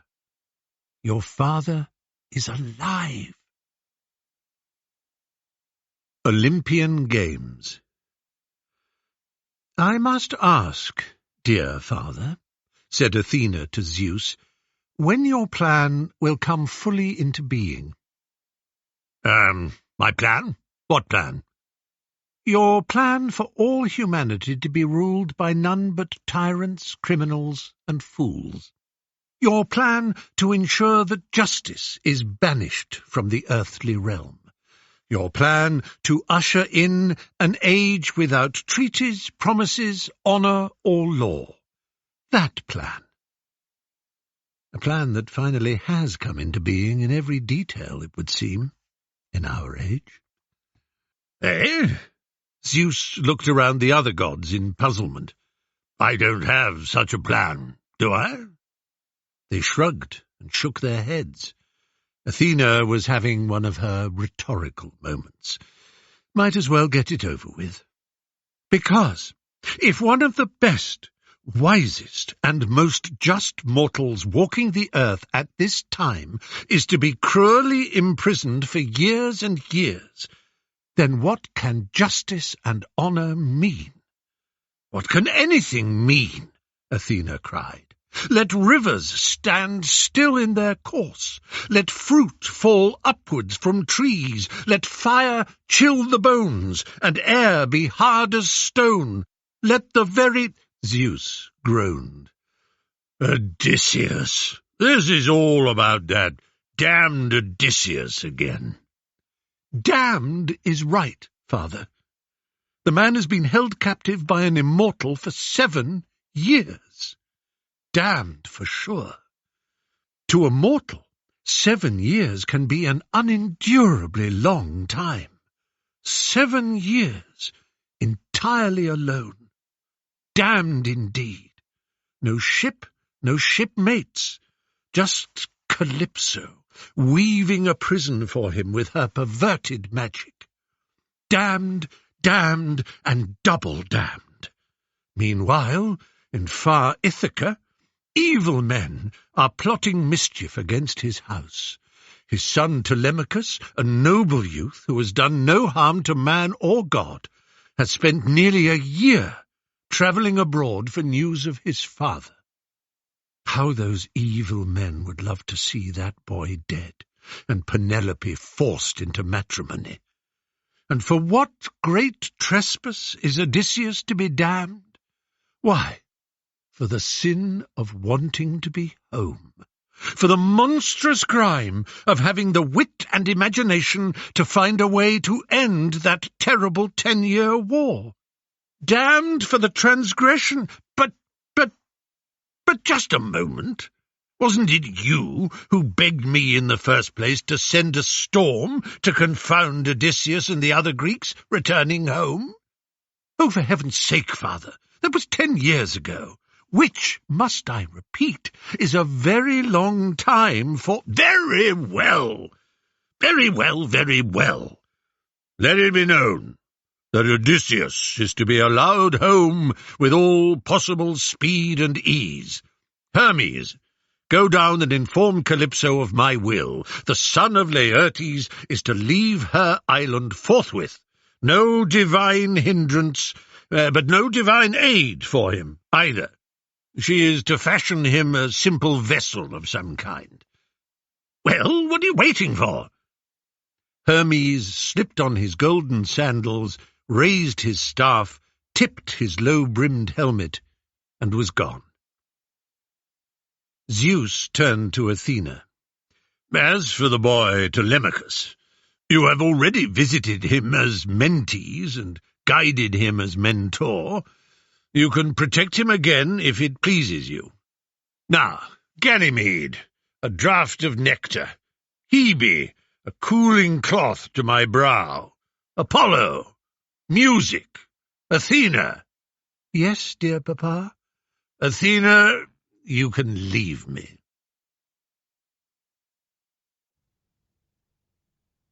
On Calypso's Isle. The message. Like a seabird swooping and dipping over the waves for fish, so Hermes skimmed the blue waters of the ocean, letting its spray wet the wings of his sandals, a feeling he loved. On reaching Ogygia, he landed softly on the sands, making his way to the interior on foot, enchanted by the scents and sounds of the island. Ogygia is something of a mystery. As I have mentioned elsewhere, there is quite a lively industry amongst academics and amateur classicists naming and placing the islands and other locations of Homer's Greek world. But no one seems to have come up with a definitively convincing candidate for Ogygia. Gozo, the Maltese island, has been mentioned. Later Greeks thought Homer was describing an island that had since sunk into the sea after a volcano or earthquake. Strabo, the 1st century BC Greek geographer, historian and philosopher, thought long and hard on the subject and placed Ogygia in the Atlantic. He reasoned that this was where the river stream of Oceanus lay, which is mentioned when Odysseus first reaches the island, and which is now considered to be the Gulf Stream. Ogygia is also referred to as being a great distance from most of the Mediterranean and rarely visited. To Hermes' mind, the grandeur of Olympus and all the mighty palaces and halls of gods and mortal kings were pompous and hollow next to the sweetness and delight of earthly habitations such as this. In Fox TV's series Prison Break, the Yemeni prison in which the hero is held is called Ogygia. Perhaps Fox was hoping for a 7-year run. Hermes arrived at the mouth of Calypso's cave. He knew she was inside, for he could hear her voice raised in song, and in the silences between the hush and knock of her shuttle as she worked her loom. She had lit a fire. A trail of cedarwood smoke filled the morning air. One heel raised, Hermes stood there, contrapposto, admiring the scene. All around the cave grew poplars, alders and cypresses, home to long-feathered hawks, owls and seabirds. Springs of clear, cool water bubbled from the rock. The ground was carpeted with violets, red clover and wild parsley. Around the cave itself, vines trailed, laden with grapes so plump and lustrous they looked ready to burst. Calypso knew him at once. Immortals always recognize each other, no matter how rarely they meet. She sat him down and served him ambrosia and red nectar. When he had finished, he sighed and leaned back, looking around. "You'll want to know why I'm here." "No doubt you will tell me in your own good time," said Calypso. She knew why he was here, of course. Every morning for the last 7 years she had awoken with a dread that this day might come. "My father Zeus, the father of us all—" "The father of us all," echoed Calypso dutifully, "has sent me with this message. You keep a most unlucky prisoner here. You know that he yearns for another island, Ithaca, and yet you deny him any means to leave your Ogygia. Zeus commands you to release him now. It is not the man's fate to remain so far from his own land and people. He is destined to return to the hills and hearth of his Ithacan home." Oh, the hypocrisy! Zeus may have his Io, his Ganymede, his Callisto, his Danae. Demeter can consort with Iasion. And you, the perfect Hermes, how many mortal boys and girls have you had the pleasure of? Because yes, my Odysseus is the son of Laertes, grandson of Autolycus, is he not? And who was the father of Autolycus, Autolycus the thief? Why, you. Demeter, goddess of fecundity, plucked the beautiful youth Iasion from the table of guests. During the wedding of Cadmus and Harmonia, they made love in the field outside. When they returned to the feast, Zeus spotted the mud on Iasion's bottom and zapped him. Perhaps the first, but certainly not the last time that a skid mark gave the game away. Thank you, Stephen. We didn't need that. But Calypso is telling the truth. Hermes and Apollo both had their way in the same night with the beautiful Princess Chione. The result was twins. From Apollo she gave birth to Philemon, a singer and player of the lyre, second only in skill to Orpheus. From Hermes she gave birth to Autolycus, who, unsurprisingly perhaps, turned out to be a thief, liar, rogue, and trickster. Blood will tell. All of heaven's tribe may consort with mortals, but not Calypso. Calypso must live alone and unhappy. Now steady on. Hermes took her hand. None of these affairs turned out well, you know. Callisto turned into a bear. Danae, a shower of gold. Io, a cow. Demeter, her liaison with Iasion, if I can put it so poetically, ended with Zeus smashing the poor lad with a thunderbolt, as I'm sure you'll remember. Yes, we have our fun, but that fun, like everything in the wide cosmos, is fated to dissolve. You've had 7 years of pleasure, Calypso, an eye blink for you, but a long time for a mortal. Now's the time to let him go. Zeus has made known his will. I don't need to tell you what a misery your life will become if you even think of disobeying. He watched her cry for a little while before stroking her wet cheek with his finger. She lifted up her head. I welcomed him after Zeus himself had smashed his ship and left him to drown. I fed him, clothed him, and loved him. I even offered to make him immortal. But Zeus's will is Zeus's will. So, yes, I'll send him off now. I have no ships here, so he will have to go with what he can build himself. For all he knows and I know, Zeus will change his mind one more time and destroy him with another of his thunderbolts. But don't worry. As far as I'm concerned, your great-grandson is free to find his way home. Despite herself, Calypso smiled. To call the eternal shining youth Hermes a great-grandfather seemed absurd. Hermes rose to his feet, returning the smile. You're doing the right thing. The miseries that my father could rain upon your head if you dared to disobey. A wink, a shuffle, a flicker, a shimmy, and he was gone. The farewell. A wide field of blue above a wide field of darker blue.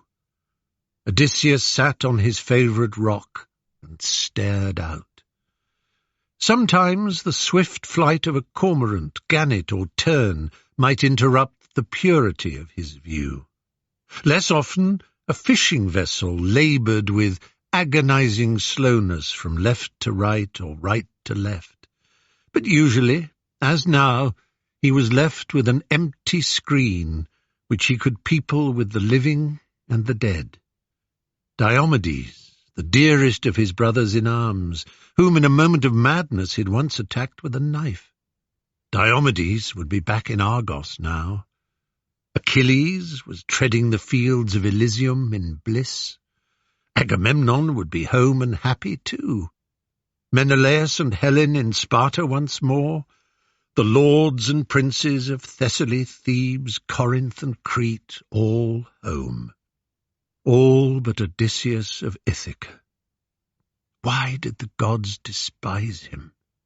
He had thought himself on good terms with Athena at least. He made the proper offerings, credited the gods with any successes that came his way. Most men would call him blessed. On this island paradise, an immortal nymph of transcendent beauty, serving him, pleasing him, loving him every day. He did his duty, but thought himself cursed. She knew that wherever his body might be, his mind was always in Ithaca. And now he felt her as much as heard her. Still staring out to sea, weeping, he said nothing. Perhaps you will answer me if I ask another question. How would you like to leave this island?" Odysseus said nothing. "I have decided the time has come. Take some tools, cut some wood, and make timbers for a raft. I have cloth enough to make you a sail. Son of Laertes, at least face me when I bring you the news you've waited 7 years to hear." Odysseus turned to look at her. "What fresh trick is this? There are no tools of bronze on this island with which I could cut wood. You've made sure of that." "You will find them, all the same. A chest of axes, saws, and knives is now outside my cave. I've made it so. I'll give you food, water, and wine enough for your journey home." Home. The word could hardly find passage through Odysseus's throat. "What are you plotting?" "Oh, I see. I get it. Yes, of course. The gods have decided to have fun with me once again, have they? My little raft might float across a flat sea for a while, but soon enough you or Zeus or another one of you will boil up the waters and crash the winds into me. Oh, what sport you will have with Odysseus! How Olympus will shake with laughter!" Calypso stepped forward and held his shoulders. "Has life really made you so cynical? Look into my eyes. I swear by the sky above and by my honor.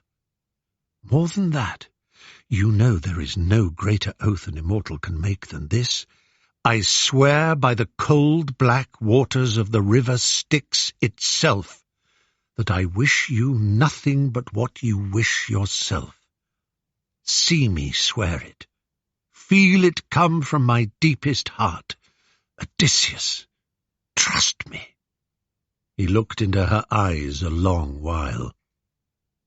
She took him by the hand, and Odysseus followed her to the cave.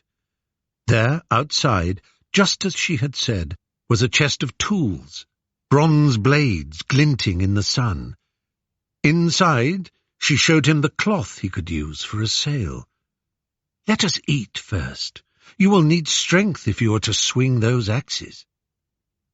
As they ate, the hope and shock inside Odysseus began to reveal themselves in an energy and force that he had not shown since the first weeks of his stay on the island. Calypso watched him with sad amusement. "Can leaving me really give you so much joy?" Odysseus was grateful that his mouth was full, excusing him any speech.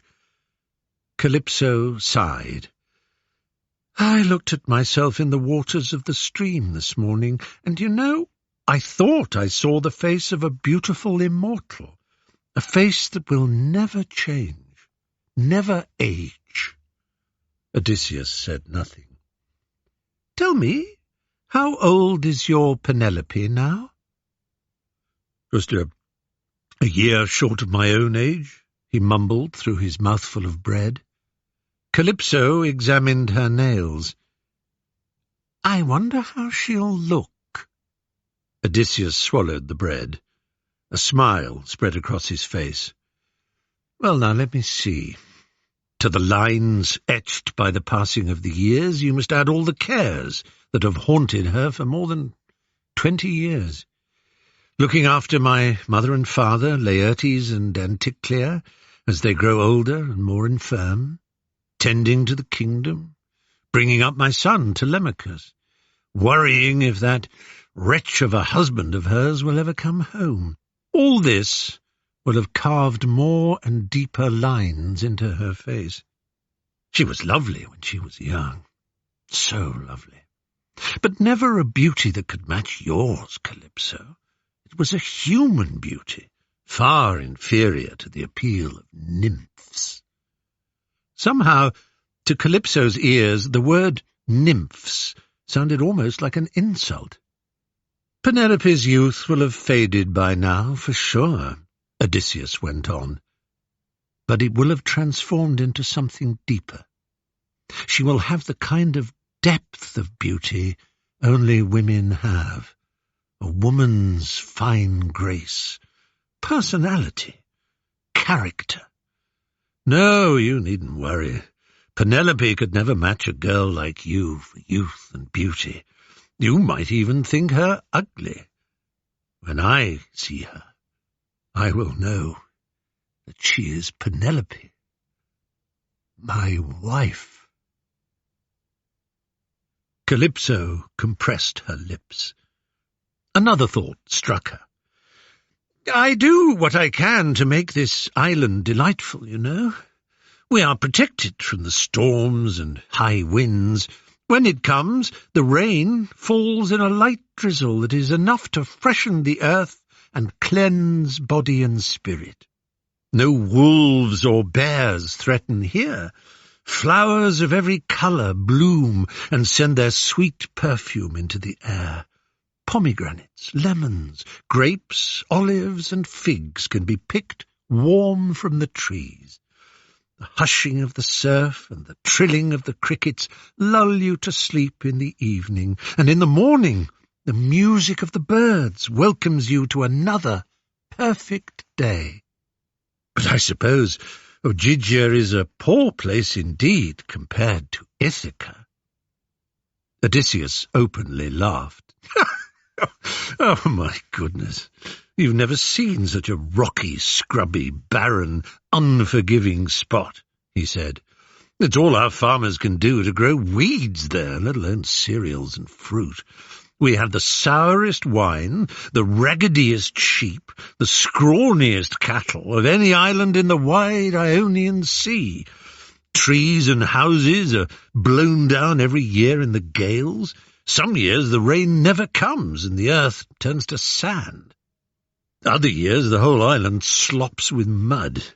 Believe me, Ithaca is no Ogygia. But it's something else. It's—" His eyes now filled with tears, and the word came out hoarsely. "Home." The sun finally set, and darkness fell on the island. Calypso wiped away her own tears and took his hand. "One last time," she whispered. "One last time," Odysseus said, letting her lead him to bed. The next morning, early, Odysseus was felling trees with a joy that such a task had never brought him before. 20 small trees yielded 20 logs for the base of his raft. He stripped a larger trunk into a mast and set himself to saw and split planks for a dry deck. He remembered supervising the men as they erected the great stockade between the plain of Ilium and the shoreline during the first weeks of the war. And then, 10 years later, watching Epeius oversee the construction of the wooden horse, both of them obsessing over every detail. How glad he was then, and how glad he was now, as he took a copper-headed adze from Calypso's chest of tools, that his father Laertes had insisted he be schooled in woodwork and joinery from his earliest age. "A boy should be able to fell a tree and build a cabin before he is 16. Odysseus had built with his own hand elements of the palace in Ithaca that he and Penelope had called home for so short a time. His mind dwelt on the great bed he had fashioned from an ancient olive, a noble old tree that she had begged him not to fell. One day they would sleep in that bed again. He carved out dowels and joints for the gunwales, and pegs and cleats to take the rudder and sail. He stood back to survey his work. Calypso appeared with the sailcloth and baskets of provisions. Bread, fruit, smoked meat, and here skins of wine and of water to last you 3 weeks. Odysseus took them, delirious with happiness. "What made you change your mind after all this time? Was it my sulking?" Never mind why. Just have faith that with all my heart I wish you safe passage. I will it, and the gods will it." Odysseus handed Calypso one of the long wooden poles he had made to act as levers to facilitate a smooth launch. Together they eased the raft to the water's edge. "Well, I suppose this is where we say goodbye," said Odysseus, pushing off and climbing aboard. He knew these were lame words, but he could think of no others. "I love you, you dreadful man," said Calypso. The sail caught the breeze, and her figure alone on the sand grew small. He watched her for a while, his hand raised in farewell, before he turned towards the horizon and home. The Wrath of Poseidon. Calypso had told Odysseus to keep the Great Bear and the 7 sisters, the Pleiades, to his left. "Keep on in that direction, and you will pass Scheria, the island home of the Phaeacians. That will confirm you are on course for Ithaca." For 17 days Odysseus sailed, dozing during the day and watching the stars by night. At last, on the 18th day at sea, he made out on the horizon the soft purple outline of the Phaeacian hills. "Thank the gods," he breathed. But which gods should he thank? There was one Olympian who had not been present when Athena had pleaded with Zeus for Odysseus to be freed from Ogygia and finally allowed home. Poseidon had been absent. He had not heard Zeus's command that nothing should impede the Ithacan king. "So," growled the sea god, "Odysseus thinks he can travel my waters with impunity, does he? Does he? Imagines that I have forgiven him for what he did to my son?" We will find out soon enough who this son of Poseidon might be and what Odysseus had done to him. Poseidon stirred his trident in the water, churning the waters of the sea and whipping up the winds from every quarter. Next he forced the clouds together into a great thunderhead that crashed above Odysseus's helpless raft. The waves roared and reared, the raft spun round like a child's toy. Odysseus hugged the mast and cried out in furious anguish, "Of course! Of course! The punishment is never enough, is it, dear gods? Why couldn't I die outside the walls of Troy alongside my friends? A hero's funeral and fields of asphodel would be my reward instead of this torture." One great crack of lightning, the mast was gone, and Odysseus was in the water, clinging to the edge of his raft. His ears fizzing and lungs bursting, he knew that this was the moment. His death had come. There was no possibility of rescue. He relaxed his grip on the side of the raft and smiled. The white goddess. But someone had seen him. Once she had been the mortal Ino, daughter of Cadmus. Now she was Leucothea, the white goddess, queen of the ocean. She broke from the water in front of him like a shearwater. In Heroes you'll find the story. Hera hated Ino because she had tended to the god Dionysus, child of Ino's sister Semele by Zeus, an adulterous liaison that Hera could not forgive.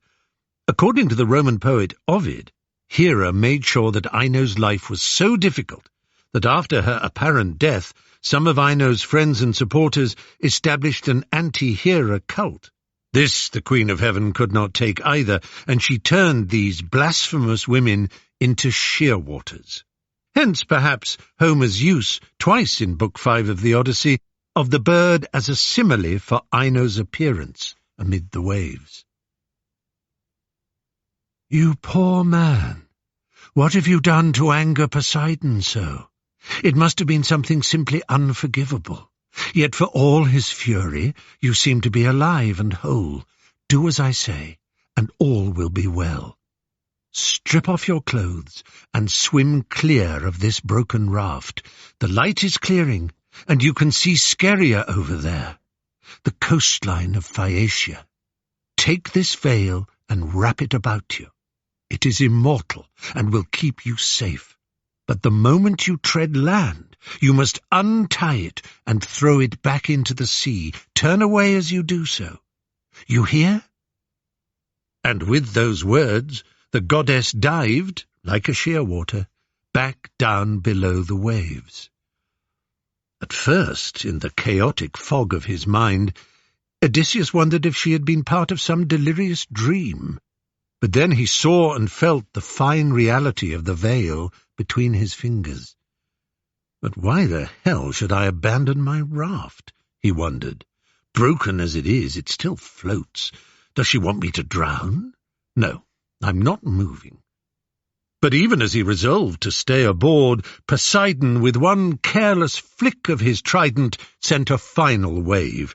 It towered over Odysseus like a cliff face before crashing down and smashing the raft to pieces. Odysseus scrambled to his feet on one plank, riding it over the water like a horse, the first ever description of surfing in all literature.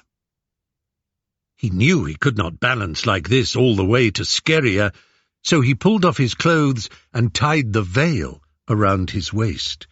He dived from the plank and struck out for the shore.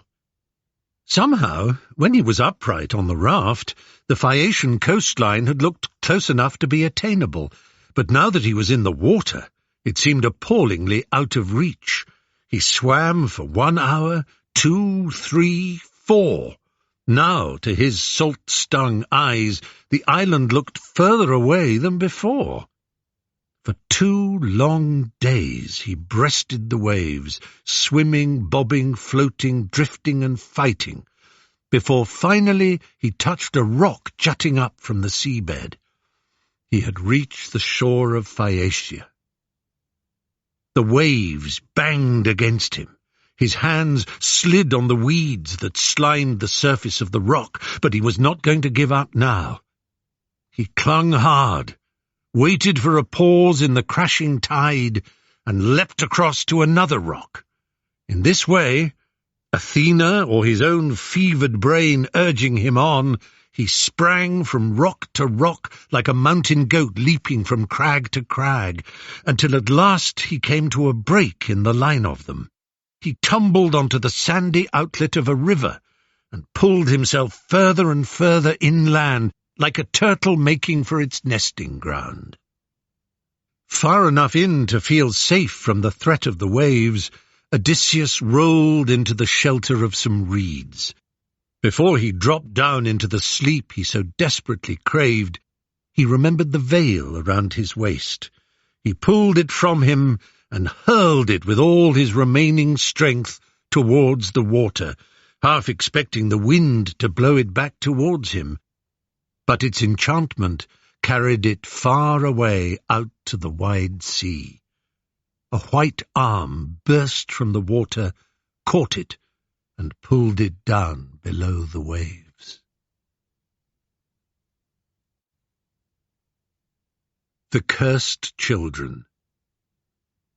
Focus on Phokis. King Strophius of Phokis was poorly named. He was a simple, uncomplicated man with simple, uncomplicated ideas. His friends, and he had many, would have been more likely to describe him as solid as an oak than slippery as an eel. Strophius means turning, and was applied to twisters and slippery customers. Some 20 summers ago, Strophius had married Menelaus and Agamemnon's sister, Anaxibia. After a little while, the union produced a son, Prince Pylades, of whom they were fond and proud. It had been a disappointment when time revealed that Anaxibia would never bear any more progeny, but the gods had, in the most unlikely way, provided them with 3 much-loved foster children. 7 years ago, in Mycenae, Anaxibia's brother Agamemnon had been murdered by Clytemnestra and her lover Aegisthus. Before that unnatural monster could turn her attention to her own 2 children, Electra and Orestes, they had been spirited away by their nurse, Arsinoe, along with their younger sister, Chrysothemis. Aunt Anaxibia had been only too pleased to bring the children up as her own, and Strophius assented happily. "Company for Pylades," he had said. And how right he had been. The 4 cousins got on well with each other, but from the very first Pylades and Orestes were inseparable. Each had now reached their 18th year, and Strophius was anxious for Pylades to complete his training in statecraft. Until this time, he and Orestes had always been taught together, but the particularities of the kingdom of Phocis meant that Pylades' tutelage from now on would have to be undertaken on his own. Orestes was the rightful heir to a kingdom too, but back in Mycenae, the adulterous union of Aegisthus and Clytemnestra had borne fruit in the form of a daughter, Erigone, and a son, Aletes, who was being raised as the next king. That Pylades' future should be so assured, and Orestes so uncertain, was an unspoken source of unease. "We have a month to go before I start my lessons," Pylades said, as he, Orestes, and Electra sat by the fountain in the inner courtyard of the Phocian palace. "The festival of Demeter is coming up. What shall we do?" "I promised Arsinoe and Menander that I would pay them a visit," said Electra. "You should come too, Orestes. They always ask after you." "Ah," said Orestes, "the seal and I are going on a hunt. I'll give you a present for him and a poem for her." Orestes liked to call Pylades the seal. The reasons were complicated. Pylades' great-great-grandmother, Psamathe, a Nereid, had turned herself into a seal to evade the attentions of Aeacus, king of Aegina. Aeacus had taken her anyway, and she had borne a son, Phocus. Phocus's son, Chrysus, begat Strophius, Pylades' father. As far as Orestes was concerned, therefore, Pylades was as much seal as human. Electra sighed.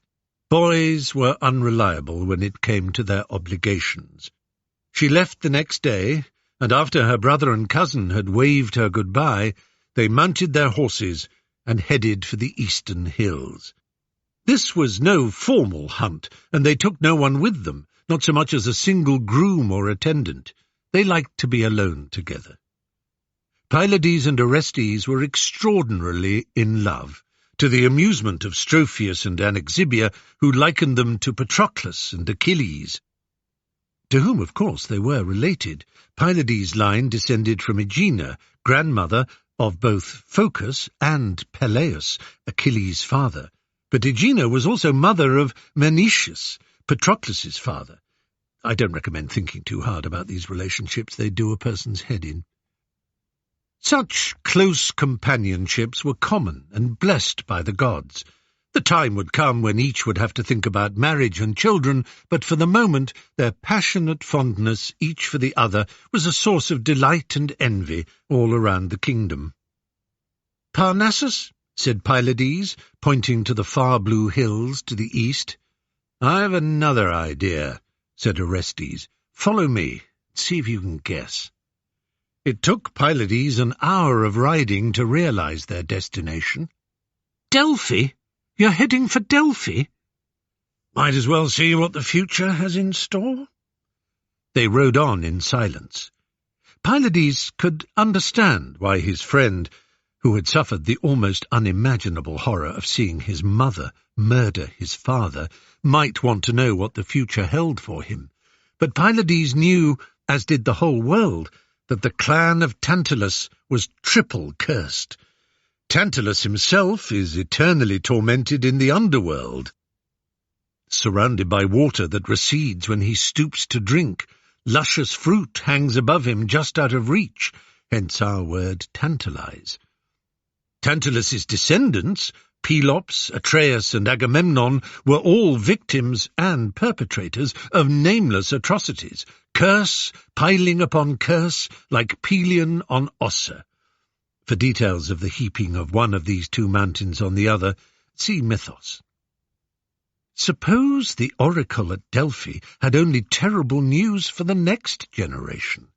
Whatever the proclamation or prophecy, Pylades would support his lover, to the uttermost.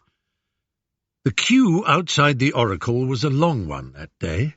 Fruit sellers moved up and down the line. "Now, have you handsome, generous, beautifully dressed young gentlemen ever seen figs as good as these?" said a sycophant, offering up his pelanos, the cake of figs that formed part of the payment owed to the oracle. The word sycophant literally means one who shows figs.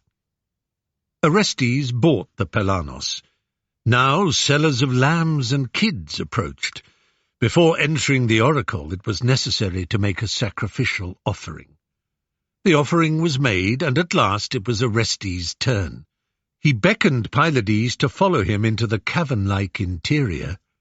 "One at a time," cried a male voice from the darkness within. "Only one may—" "Ah, no, you are seen. You are a pair, and you may enter as a pair. Come forward." Arms around each other, they edged nervously towards the voice. As their eyes grew accustomed to the dark, elements began to emerge. Pylades could make out the veiled figure of the Pythia, Apollo's priestess, seated on her golden tripod. They knew that they could not address her directly, only through the priest, whose hand was outstretched. Orestes paid him the fee of 2 obols and handed over the pelanos. The sulphurous air made Orestes cough. Eyes streaming, he spoke out as best he could. "I am Orestes, son of the king of men Agamemnon, son of Atreus, son of Pelops, son of Tantalus, son of great father Zeus." "We know who you are. What would you with us? Speak." I want to know how to reclaim the throne stolen from my father." "Every day that King Aegisthus and Queen Clytemnestra rule in Mycenae is an affront to the gods. The blood crime must be avenged. The abominable murder of Agamemnon must be avenged. And you, Prince Orestes, must be the avenger." I understand. But must I kill my mother as well as— "We have answered. Leave us." "But go!" They rode away at a gallop. When Delphi was far enough behind, they slowed their pace. "I hope you don't think I'm going to let you do this on your own," said Pylades. "What do you mean?" "If you were planning to go to Mycenae, then I'm coming with you." "But you're schooling. You have all those lessons ahead of you. Land management, legal documentation, livestock breeding." Anyway, that can be put off for a year or more. My father will understand." "But it might be dangerous, Seal." "It will be dangerous. All the more reason not to let you go alone. It's not a subject for debate. I'm coming with you. That is that." Return to Mycenae. It was Arsinoe's idea to visit Agamemnon's tomb. "The gods will bless us," she said. "You're a naughty girl not to have gone before." Nurses who raise their charges from the nipple are accustomed to speak to them with embarrassing freedom in adulthood, princesses of the blood royal or not. She and Electra stood in the stoa, the colonnade that formed the entrance, and looked up at the bleak mausoleum itself. An excusable, I hope, anachronism. King Mausolus, after whose funerary arrangements the mausoleum is named, would not reign until the 4th century B.C. Agamemnon's name and likeness were nowhere to be seen, but along the architrave was inscribed the legend, Anax Andron, King of Men. She had the cheek to pay for that, yes, and weep fat tears in front of it too, said Arsinoe. They burned leaves and knelt down, each mouthing their own prayers. "Would you mind," said Electra after a few moments, "would you mind if I was alone with my father for a while?" "Dear child, you were always close. He hupped you on his knee, sang you songs, and called you his most beloved. Do you remember?" "I remember," said Electra. Arsinoe rose with a creak and a sigh, bestowed a kiss on Electra's head, and shuffled away. A raven flew up to the roof. The stonework of the burial chamber amplified its rhythmic cawing until it sounded in Electra's ears like a repeated accusation. She tried to remember the significance of ravens. She felt that they were connected somehow to Apollo. Yes, had the god not once punished a white raven by turning it and all its descendants black forever? See Mythos and the story of Ischys and Coronis. "Oh, my father, my father, why were you so trusting, so careless of your life? How could you conquer the whole noble race of Trojans, yet be laid low by two such murderous dogs? Why did you leave your daughter?" "And your son, too." Electra spun round. The setting sun behind them, she made out the silhouettes of Orestes and Pylades. She rose to greet them. "Going on a hunt, were you?" "More than you know, cousin," said Pylades. They found a marble ledge and sat down. Orestes told his sister about their visit to the oracle. "And will you do it?" "If you mean, am I going to kill Aegisthus? Then yes." "And our mother?" Whispered, the word came out all the louder and seemed to hiss around the portico. Orestes frowned. "I don't know. Maybe I should give her the chance to explain." "Explain? What is there to explain? She murdered our father, in the coldest of cold blood, leaving no chance for him to expiate or prepare his soul. There can be no crime more foul. Avenge! That is the direct command of Apollo," said Pylades. At the sound of the god's name, Electra looked up instinctively towards the roof of the tomb's colonnade. The raven winked down at her, cocked its head to one side for a moment, and took off with a harsh cry. "Here's a way to do it," she said. Orestes and Pylades leaned in to listen. Revenge. Clytemnestra stood back to admire herself in the long plaque of polished bronze that served as her mirror. This new long gown of emerald green and gold suited her well, she believed, brought out the little chips of green in her eyes. She could hear Aegisthus's voice in the council chamber, raised in anger against his chamberlain. Fond of her husband as she was, she wished he could regulate his temper. Shouting at the upper servants was undignified.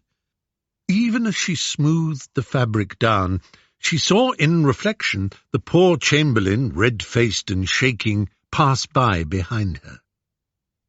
Not a minute passed after that, but the wretched man had returned and was bowing before her. "Your pardon, Majesty, a visitor at the gate who would have words with you." Clytemnestra raised an eyebrow. "Why do you bother me with visitors at the gate?" "It is Menander, ma'am." "Menander? Do I know a Menander?" "If it please your Majesty, he used to be a tutor to your—" To the Prince Orestes and Princess Electra, ma'am, before that is to say, when—" Clytemnestra's lips curled into a smile. Yes, I remember him. Does he say why he wants to speak with me?" "He says he bears news, ma'am." "He may approach." Clytemnestra slid a golden comb into her hair, and waited until she could see in the mirror the chamberlain escorting the visitor into her presence. She turned with a faint smile. Menander knelt, and the chamberlain backed awkwardly out. Clytemnestra examined her nails and allowed a silence to fall. "Well, Master Menander," she said at last, "it has been a time. Let me see. 7 years, I think." "7 years, Majesty," mumbled the tutor. 7 years since you and your ugly wife removed my children from this palace. No, you needn't snivel and grovel. You did King Aegisthus and me a great favour. 3 fewer mouths to feed. What do you want with us now?" "I bring sad news, my queen. Your son Orestes, he has passed into the underworld." "Orestes? Dead? How?" "An accident while hunting, I believe, Majesty. A representative from the court at Phokis is on his way to bring you the ashes and tell you more of it. It is my understanding that the Princess Electra travels with the embassy." "You may leave us. My compliments to your wife. Arsinoe, I think her name was. Still ugly?" "Oh, ugly as you like, ma'am. Ugly as 10 toads." "Very well, you needn't sound so pleased about it." "No, ma'am." When he was gone, Clytemnestra called for Aegisthus and told him the good news. They lifted their heads and whispered thanks to heaven. The fear that Orestes was alive and growing to manhood had occupied their minds for some time. Any day he might raise an army to seize back the throne that he doubtless considered his. "We are safe, my love," cried Aegisthus. "The gods are good to us." After lunch he went to his chambers to do who knew what, to sharpen his sword blades and spear tips, count his gold, drink wine. She never knew what he got up to. She was settling to her loom when the chamberlain appeared before her once more. "The Princess Electra and her delegation, Your Majesty." And there, suddenly before her, was the daughter of her blood, Electra. She was beautiful. She was lustrous. She had flashing eyes and very determined lips. Clytemnestra rose. "My dear daughter, you are welcome." Behind her were 2 young men, both with very set faces. One was carrying a jar. "I am only here to bring you the ashes of my brother, Orestes." Clytemnestra indicated a table behind her. "You may set them down there. Tell me, my dear, how did the poor boy meet his end?" Clytemnestra did not notice that the young man carrying the jar, after leaving it on the table as instructed, had slipped out of the room. "He went out one morning with a hunting party," Electra began. Clytemnestra's guess as to what Aegisthus got up to in his rooms was not far off the mark. He did like to whet the blades of his weapons. He did like to count his gold. He did very much enjoy cups of strong wine. His attention today was on an animal hide chart of his residences, however. Besides the great palace, he had halls and castles up and down the entire length of the Peloponnese. He had felt for some time that his properties in Arcadia were insufficiently grand for his status, and was taking much pleasure in drawing up plans for a whole new complex of royal buildings. He became aware of a presence in the room. "Can't you see I'm busy?" he grunted without looking up. "Apologies, Your Majesty. I thought you would want to see me." Aegisthus looked up. A young man with a sword in his belt. "Oh, you're the delegation from King Strophius. Yes, bad business, my stepson. What happened, exactly?" "Well, your Majesty." The young man looked around the room. He was out on the lower slopes of Parnassus. A wild boar had been marauding around the villages there, so we all gathered for a hunt. Quite casually, the young man plucked a spear from the wall. "Prince Orestes, he had his spear, you see, held it in his hand like this, and suddenly—" With one swift movement, the tip was at Aegisthus's throat. "What the hell?"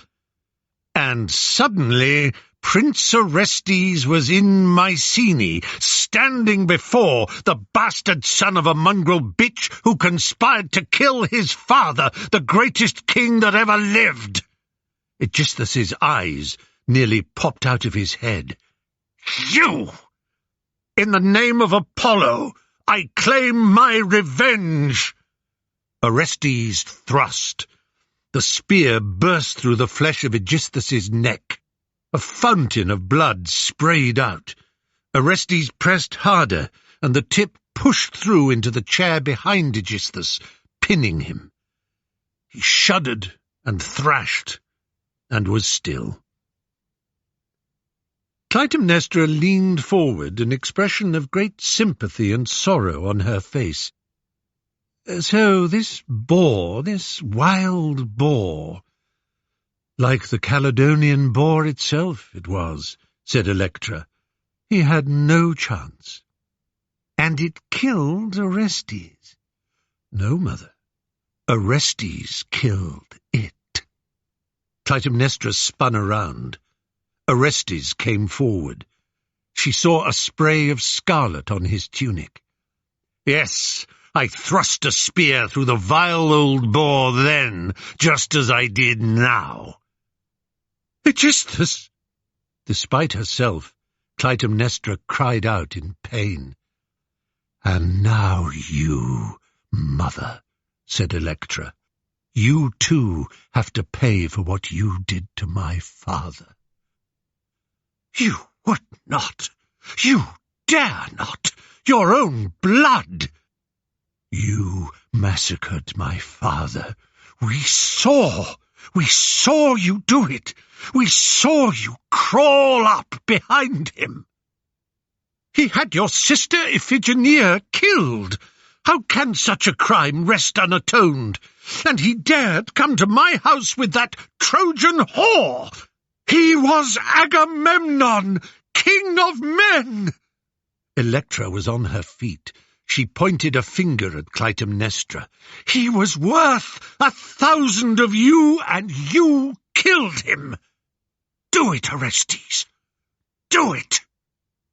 Orestes had drawn the sword from his belt and brought it up to point at his mother, but it shook in his grip. I'm not sure Pylades came up beside him and put a hand on his shoulder.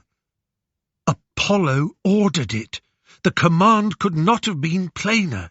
When was an oracle ever so clear?" "Orestes, you must!" "My son, you cannot, you—" But Orestes could. He pushed the point of his sword into her stomach. She screamed. Electra took out a dagger and rained down her own blows. Pylades watched and mumbled a prayer. Electra laughed and shouted with joy. "My father's soul is avenged!" Orestes fell to his knees, sobbing. He put his hands to his head. Pylades squatted down to comfort him, but Orestes stood and pushed him aside. "What have I done? What have I done?" "You have obeyed the oracle. You have righted a great wrong." Orestes shook his head. Then why are they here?" Electra and Pylades exchanged glances. "They? Who?" Can't you see them? There they are! There! Orestes stabbed the empty air around him.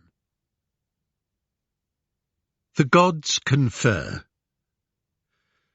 There were times when Zeus seriously considered transforming himself into a shepherd from Phrygia or Thrace, or somewhere similarly remote and uninteresting, and keeping to that lowly condition for blissful eternity.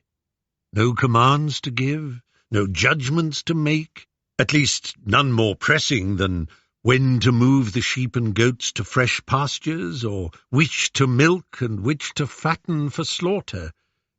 The row had erupted when Athena inquired of him, mildly she supposed, whether or not it was right for the Furies to have started tormenting Orestes of Mycenae. Hera was outraged. A traditionalist by temperament, she would have disapproved of any major change in the established order of things on principle. But as a mother and queen herself, the idea that a blood crime such as royal matricide might pass without orthodox punishment. Aphrodite and Artemis took up her cry. Dionysus burped his agreement from the corner. Zeus turned to Apollo, who had been strangely silent. As a rule, the god of prophecy, reason, and the bow spoke in agreement with Artemis, his beloved twin. "Well," he began, "there are two ways to look at this." "Of course there are," snorted Hera. "It is those two ways we are discussing. One is sanctified by time and deep law. The other is no more than a desperate plea on behalf of a favoured mortal." "Not quite, dear mother," said Athena. She always called Hera mother, despite the world being quite aware that Athena's real mother was Metis. To acknowledge that would be to acknowledge Hera's helplessness in the face of Zeus's infidelity, which the gods were too wise to do. Prefacing mother with dear was less usual, however, and caused Hermes, who was watching from beside Zeus's throne, to giggle. "Prince Orestes," continued Athena, "in taking the life of the adulterous and murderous Clytemnestra, was doing the direct bidding of Apollo. Is that not right, Apollo?" "That is indeed correct," Apollo said. "The revenge was called for. Mother Gaia spoke from the deeps. My priestess relayed the edict as my will." The vapours that rose and still rise from deep underground at Delphi were thought to come directly from the primordial earth goddess Gaia, Zeus's grandmother, and great-grandmother for complicated incestuous reasons. See Mythos. "But Mother Gaia's children, the Erinyes, have duties older than whatever fancy might move your priestess on any given day," said Hera. The original Greek name for the entities we call the Furies was Erinyes, meaning perhaps the angry ones or the hunters. As chthonic, i.e. earthborn creatures, they could also claim Gaia as their mother. They arose from ground soaked in the blood that fell from the castrated Uranos, Zeus's grandfather, in the age of the first order of gods. They are often, but not definitively, portrayed as numbering 3, Alecto, endless anger, Megara, jealous rage, and Tisiphone, vengeful destruction. See Mythos. "Whatever fancy moves my priestess," Apollo's blue eyes sparkled with indignation, "the oracle is never—" "Yes, yes," said Zeus, intervening hastily. "I'm sure Hera meant no disrespect to your fine oracle."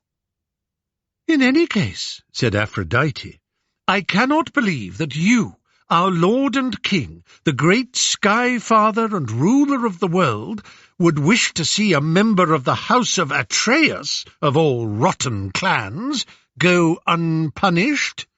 "Well, yes," said Zeus, now paying closer attention. "There you have a point. "Oh, but father," said Athena, "isn't it time?" "Time?" "Time for mortals to be left to settle their own affairs. Aside from other considerations, look how they breed. At first there were few enough to allow us to pay attention to each one. We were able to subject them to our laws and our will. But there are so many now. They are building their cities and are trading between them. Look what my Athens has become. But even she is outshone by the splendour of Hera's great city of Carthage. We all know, too, what will happen in Italy." "Yes, but what has that to do with allowing Orestes to go free from punishment?" "I am not suggesting that he go free, father. I am suggesting he is judged." "Explain." And Athena explained. The Furies. Electra and Pylades were close to despair. Ever since the murders of Clytemnestra and Aegisthus, or the executions, as Electra preferred them to be known, Orestes had been behaving, the kindest word Electra could use was strangely. He had become unable to sit or stand still. He cared nothing for his appearance. He ate so little that he had grown dangerously thin. He talked to himself, mumbling words that neither his lover nor his sister could catch. He would disappear for weeks on end, going they knew not where. Aside from the distress this caused the two who loved him best, it was causing great concern throughout the Peloponnese. Orestes was now the rightful ruler of the region's most powerful kingdom. If he continued to present himself as unfit to reign, others were waiting, only too willing to cut him down and take his place.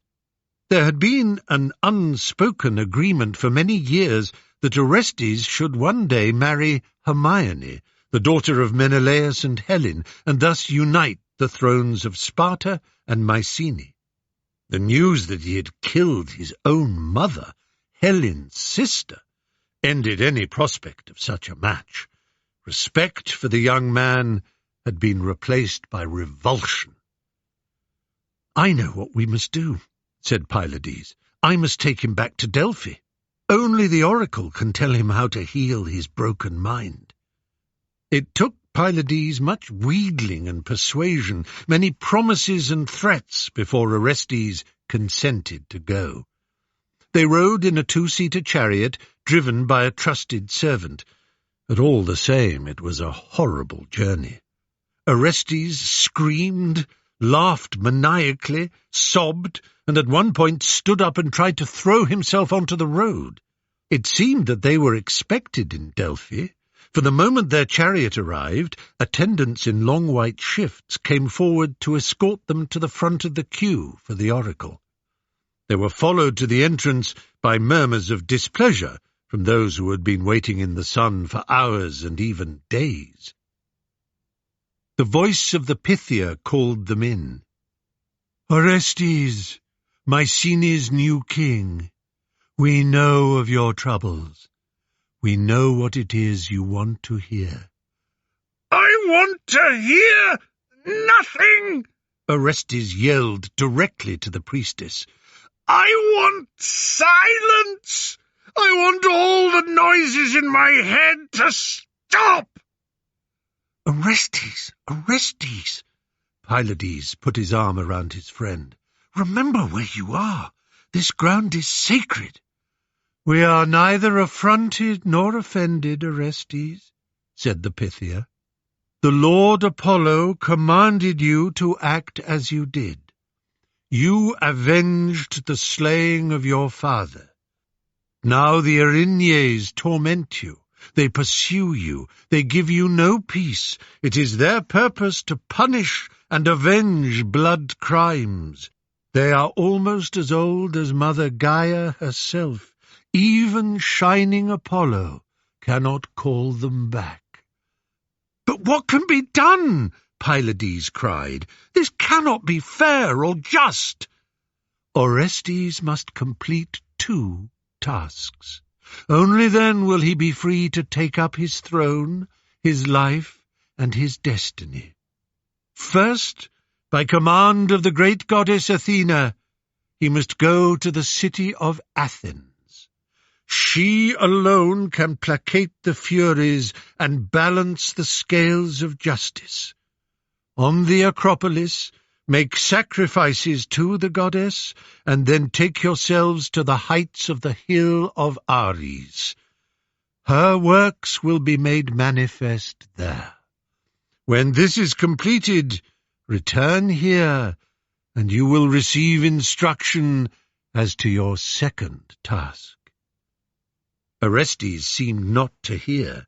He had frozen stiff.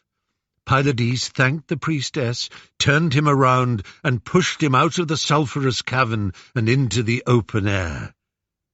The sunlight on his face appeared to do Orestes good. The tension went out of his body, and for the first time in many months his mouth relaxed into something that might almost have been called a smile. The trial. Athena had done her work before their arrival. She had whispered to the elders of Athens, who, surprised perhaps at their own wisdom, shrewdness, and foresight, had put together a court of adjudication. 12 judges were now seated on stone chairs on the Areopagus, the hill of Ares, ready to try Orestes' case. Witnesses had been summoned, and a large, excited crowd of citizens was sitting itself on the ground to watch and listen. Never had a forum of this kind been assembled in remembered or recorded history. Everybody was eager to discover how such a proceeding might work. The moment Orestes and Pylades arrived, guards took Orestes into custody, binding his hands behind his back and standing him on a raised stone facing the judges. It was agreed that Pylades could speak for his friend. He addressed the court with what he hoped was gravity and authority. Is it really necessary, good citizens of Athens, for me to retell a story whose horrible details are so well known? Already our worst poetasters are making money with vulgar verses that cast my friend Orestes as either an avenging hero or a bloody assassin. Neither role is fair or just. He is a man, a son, and a brother who has been a puppet of fate since the day he was born.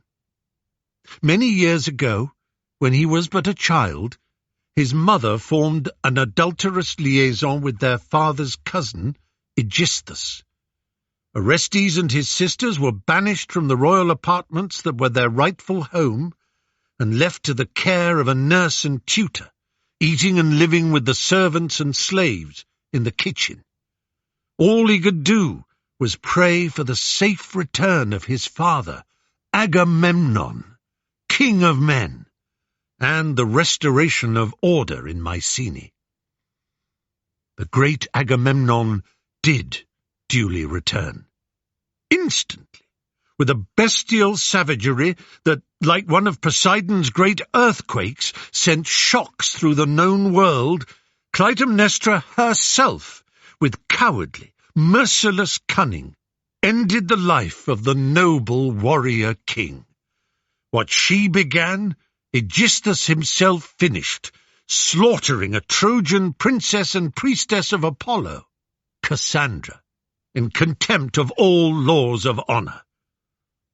Orestes and his sisters escaped to the court of King Strophius, where I have had the honor to know and love them, to grow with them from childhood, to witness the nobility of character and sweetness of nature that I declare before you to be the known virtues of this estimable prince. Did he dream of revenge? Why, of course. Which of you in those same circumstances would not? However, the actions he took were pure, honest, and validated by divine mandate. He betook himself to the oracle of Apollo at Delphi. There he was directly instructed by the Pythia, by the very mouthpiece of the god himself, directly instructed, I say, to avenge the murder of his father. For this, you would have him stand bound like some common criminal? One of the judges raised a hand to interrupt. Forgive me, Prince Pylades. What you say is most compelling, but you must know that anyone may claim that they act under the direction of an oracle, but how can this be proved? What a lawless world we would inhabit were the mere avowal of oracular warrant to be admissible as an excuse for every crime. Pylades paused, taken aback. Honourable sir, you cannot expect me to demand the presence of the priestess herself to bear witness. Let me say before you all, and before all the gods on Olympus, that I accompanied my friend, yes, into the very interior of the oracle. I stood by him. I heard every word directed to him, and I swear now, upon my life and the future of my soul, that what I have reported is the absolute truth. The priestess of Apollo commanded him to avenge the death of his father. It could not have been clearer. The judge waved his hand as if in assent. The citizens sitting all around sighed and nodded their approval. It seemed that everyone believed Pylades. And so, Pylades picked up the thread of his oratory, Orestes and his sister Electra, without any relish or crazed violence, exacted their revenge. 2 unnatural criminals were executed according to eternal law and divine will. Were this the whole of the story, any tribunal brought together to hear it would not only forgive Orestes, they would commend him. But there is more. Having obeyed the oracle, my friend then suffered the unendurable agony and torment of pursuit by the Furies. They have blasted his mind and his peace, robbing him of every feature that combined to make him the wise, sweet, honourable, and virtuous man I am proud to call my dearest friend. He is brought here for punishment, but my plea to the court is that it be recognized that he has been punished enough already, and that for justice to be done, the public acclamation of his absolution and exoneration should be made here and now by this venerable assembly. No, it is more than a plea. It is a demand. Pylades gave a short bow and stepped backwards. A murmur of appreciation greeted his final words. Even the judges nodded their approval. The same judge who had challenged Pylades earlier, he seemed to be the senior spokesman for them all, called for silence. And now, I believe, we have someone who will speak against the accused man. A young girl stepped forward. She was strikingly beautiful, her hair dark, her eyes flecked with green. She looked no older than 15 or 16. "And your name, please?" asked the judge. "I am Erigone, daughter of King Aegisthus and Queen Clytemnestra." A gasp, a murmur, a general shaking of astonished heads. Orestes staggered forward and almost tripped. Pylades steadied him. "Don't worry," he whispered. "I'm sure she will have nothing of importance to say." "Do you see her eyes?" said Orestes. "So like my mother's." "What would you have us hear, Princess Erigone?" asked the judge. "Well, my lord, I could stand here and demand vengeance for a girl whose beloved parents were snatched violently from her. Pale, trembling slightly, but resolute, she turned to address each judge directly. The lawful blood vengeance that would have been my right. But instead, I come to plead a deeper cause. Since the war at Troy and its blessed result, those kings, princes, lords, chieftains, husbands, sons, and brothers who survived the violence have returned to their homes. After such catastrophic bloodshed, we demand a new order, a new way of living that will never allow the gods to pull us into such a terrible conflict again. This court is a sign of that new order. It is a sign that the curses, blood feuds, and vendettas of our savage past are no longer to pollute our way of living. The gods themselves know that justice, fate, and law are older, deeper, and more powerful forces in the cosmos than they are. We men and women, we mortals, can achieve justice and obey the law in our own way without the capricious and brutal intervention of the gods. The primitive cruelty of oracular proclamations and divine revelations brings us nothing but sadness, terror, and rivers of blood like the one that has brought us here. We speak here under the aegis of your patroness, Athena, whose qualities of understanding, judgment, wisdom, learning, and insight are the ones we most need now, if we are to reconstitute the world according to reason and sense, rather than impulse and bloodlust. She is the only God we need. I do not condone the death of Agamemnon, but he consented to and arranged the slaughter of his own innocent child, Iphigenia. As if this were not enough, he dared to cross the threshold of his wife and queen in the company of a Trojan captive, with whom he planned brazenly and openly to consort. Was this not provocation enough? One or two of the judges nodded in sympathy, but what Erigenes said next astonished everyone. I say no. It was not provocation enough. I say my mother and father should never have slain Agamemnon. In doing so, they committed a monstrous crime. She allowed the fire, force, and shock of her words to echo around. But it grieves us all to know, she continued more quietly, that they did slay Agamemnon. They took him mercilessly, by surprise, allowing the king of men no last words, no shriving or purgation, no chance to yield up his soul.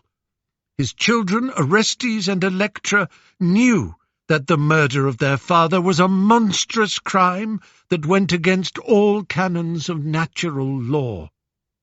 But that was the moment the chain of vengeance should have been broken. How could taking the life of their mother, their own mother, be an acceptable act of retribution?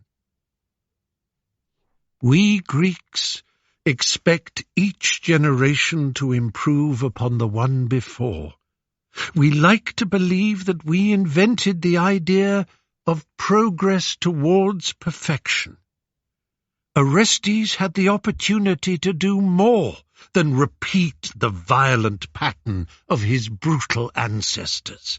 He could have done what we are doing now. He could have placed Clytemnestra and Aegisthus on open trial, allowing the citizens and wise elders of our community the chance to make a judgment and formulate a punishment. I accuse Orestes, therefore, yes, of an abominable crime against nature, but also of a hasty and arrogant assumption of the role of justice, a role which no individual should have the right to make. If we are to be an equitable and proper community, a society of wise and fair citizens, then we must make clear here, on the Areopagus, what we stand for. I demand that Orestes be punished for the sake of our future. Let his punishment be a warning to all those who might ever consider making justice and the law their own private affair. Now it was her turn to bow and step backwards, and for a murmur of approval to follow her address. The leading judge rose to his feet. "The rhetoric and reason of both speakers are to be applauded," he said. "This tribunal must now vote." He looked down the row to his left and then to his right. "Firstly, do you find that Prince Orestes has committed a crime deserving of punishment? The vote shall be given as a yes or a no. If a majority votes yes, we will move on to the sentence, which can be death, banishment into perpetual exile, or ostracism for a named length of time, and which will be for us to decide." The judges coughed, tutted, whispered to each other, and at last finally quietened down.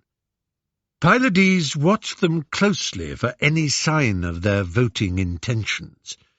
He had been confident enough when he finished speaking that their sympathy was all with Orestes, but the force and weight of Erigene's words filled him with doubt and fear for his friend. The leftmost judge was on his feet. "Yes." The next stood up. "Yes." Merciful heavens, Pylades screwed his eyes closed. "No." On it went, down the row. He thought he had counted 7 votes of yes before the last judge rose and declared aloud, "No!" The leading judge waved both his hands. "Citizens, we are tied at 6 votes in each direction." People in the crowd began shouting the words, "Yes!" and "No!"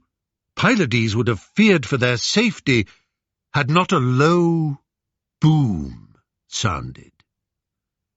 A tall woman stepped from behind the row of judges. She was dressed in armor, and a light seemed to emanate from her. Athena. Pylades threw himself down, aware that everyone else was doing the same thing, crouching down, facing the ground, not daring to look. "People of Athens," a voice that was somehow soft and personal, yet wide and commanding, sounded in Pylades' head. "It seems that I have been left the deciding vote. I cast it in favor of Orestes, who is now pardoned and may go free, his name and honor restored. May this court be instituted to sit here, in this very spot in Athens, from this moment on, and for countless generations. Its fame shall spread across the world, teaching how citizens, not kings or gods, may sit in fair judgment of each other. When that judgment is equal and undecided, then, as in this case, may the final vote always fall in favor of mercy and acquittal." The last echo of that huge voice had hardly finished ringing in Pylades' head before it was replaced by a most hideous chattering and rustling. He felt the temperature all around him drop. Orestes, who had fallen so hard onto his knees that they bled, now whined and cried out, "Will they never leave me?" Once again, Pylades heard inside his head the deep, sonorous tones that he knew could only belong to Athena.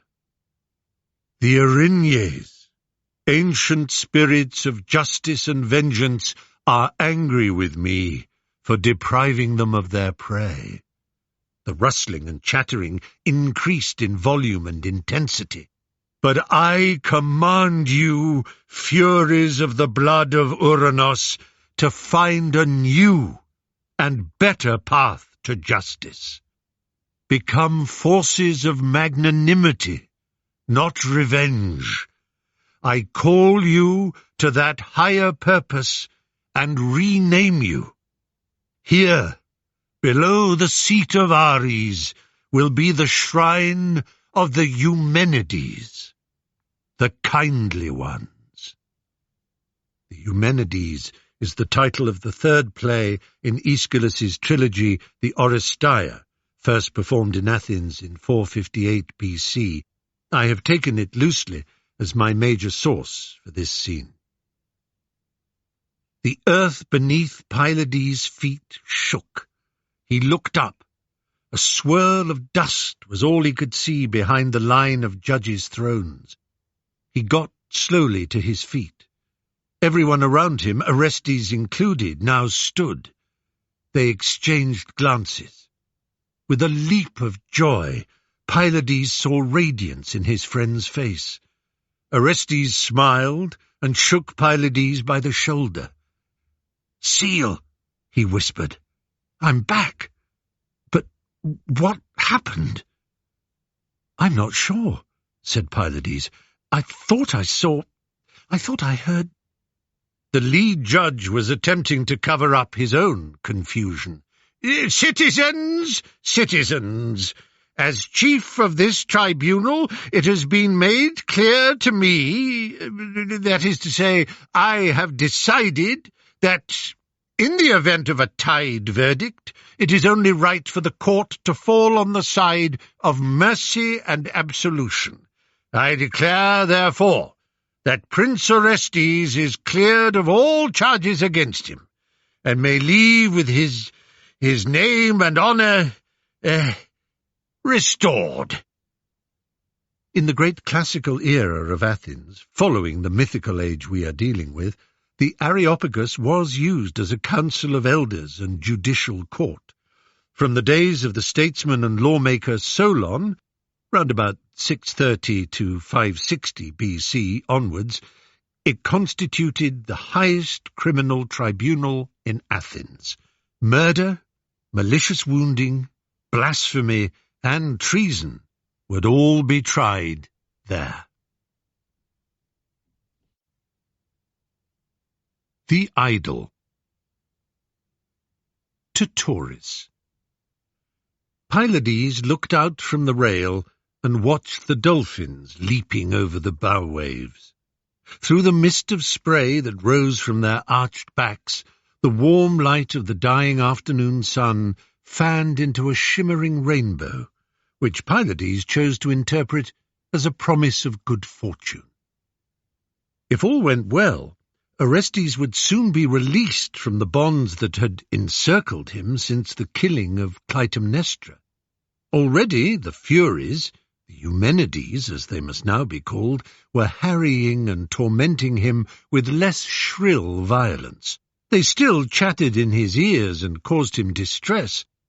The oracle had made clear that a second task must be completed before they would depart entirely and Orestes might be deemed truly purged before the world.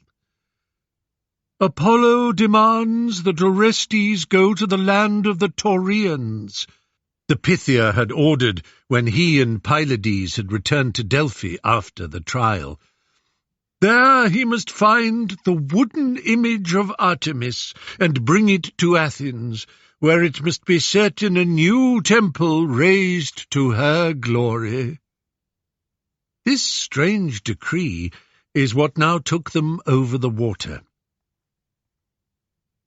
They are following the route of Jason and his Argonauts across the Euxine Sea, the Black Sea, as we would call it. Tourists stood in what we know as the Crimean Peninsula. Pylades knew that should they complete the task successfully, and there was no reason to suppose they could not, it would mark the end of their time together. Orestes would return to Mycenae to ascend his throne. Perhaps, after the sensation of the judgment at the Areopagus and the cleansing of Orestes, Menelaus and Helen would now permit his marriage to their daughter Hermione. Pylades, meanwhile, his duty was to return to Phocis, where King Strophius was waiting to spend a year educating him in matters of statecraft, before abdicating in his favour. Pylades would need to marry also.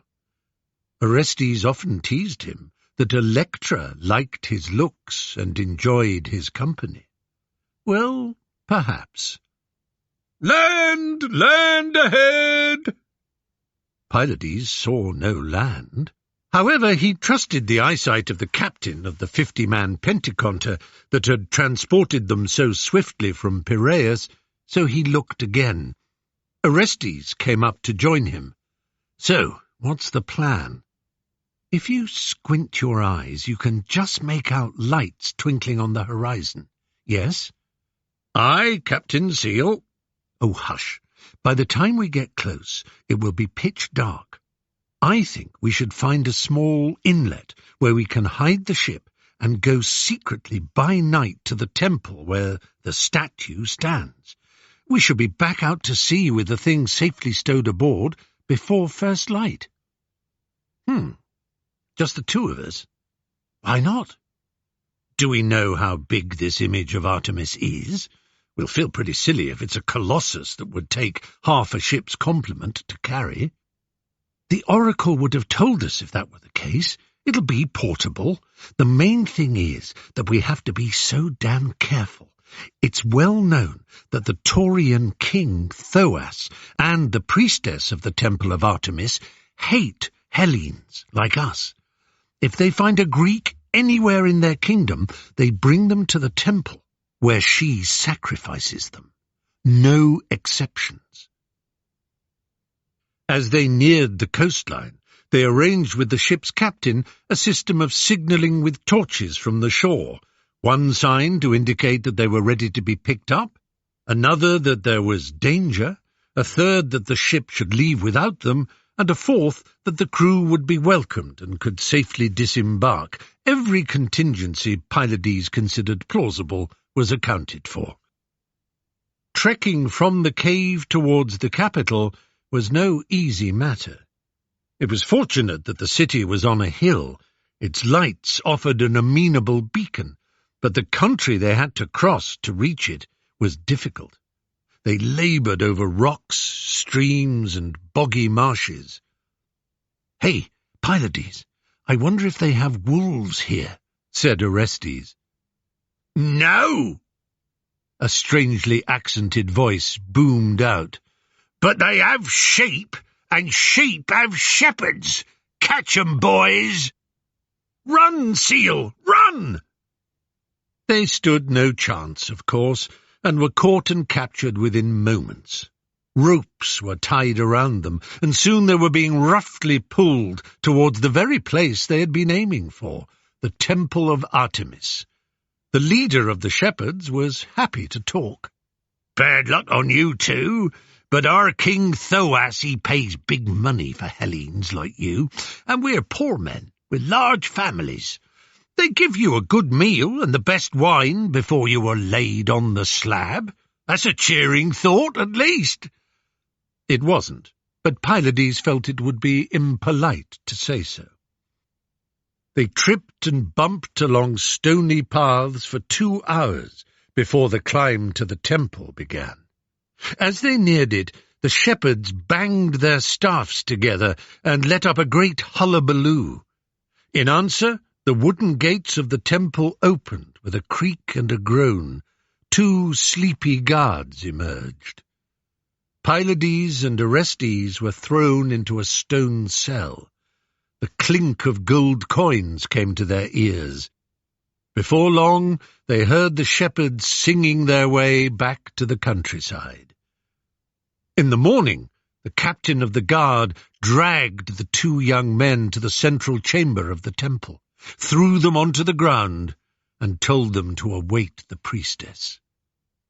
Pylades looked up to the altar and nudged Orestes, who followed his glance to a carved image of Artemis on the stone table. It was barely a hand's breadth high. They giggled. "Silence!" The captain of the guard kicked Orestes hard in the side. "This is holy ground!" "Indeed it is," came a commanding female voice. "And who have we here polluting it?" "Two Hellenes, your graciousness. Shepherds found them in the hills, making their way here. They heard one of them call out to the other with the name Pylades, and maybe Seal." "Seal?" "Pretty sure that's what it was, my lady." "Which one of you is Pylades, and which one Seal? You may look at us." They looked. The priestess was tall, regally beautiful, and supremely self-composed. She reminded Pylades of, he could not quite say what or whom, but the association made his heart beat faster. "I am Pylades, ma'am." "A good name. Gatekeeper, no?" "Your Greek is perfect, lady." Which is indeed what Pylades means. Pylons were gateways to Egyptian temples, for example. The tall, tapering, chamfered columns that were part of those gateways took on the meaning themselves, and we ended up with the electrical pylon in the 20th century. "It is the language I love. So you," she turned to Orestes, "you must be Seal." No," said Orestes. "Pylades is Seal too. It's complicated." She looked at them. "Such fine-looking young men. It will tear at my heart to sacrifice you." "Perhaps you should spare yourself that agony," said Orestes. "We won't mind. We'll just be on our way." "Back to Greece?" "Back to Greece." "Tell me, no news reaches us here. The war is over, that much I know. But what of Helen and Menelaus?" "Back in Sparta." "Achilles?" "He died. Paris shot a poison arrow into his heel." "Odysseus?" "Lost at sea, they say." "Ha! That devious bastard deserves no less. And what of Agamemnon?" "The king of men is dead also," said Orestes. "He was murdered by his wife Clytemnestra and her lover Aegisthus." She rocked for a second and put a hand to the altar to steady herself. He had children, I believe." "They live. 2 daughters, Electra and Chrysothemis.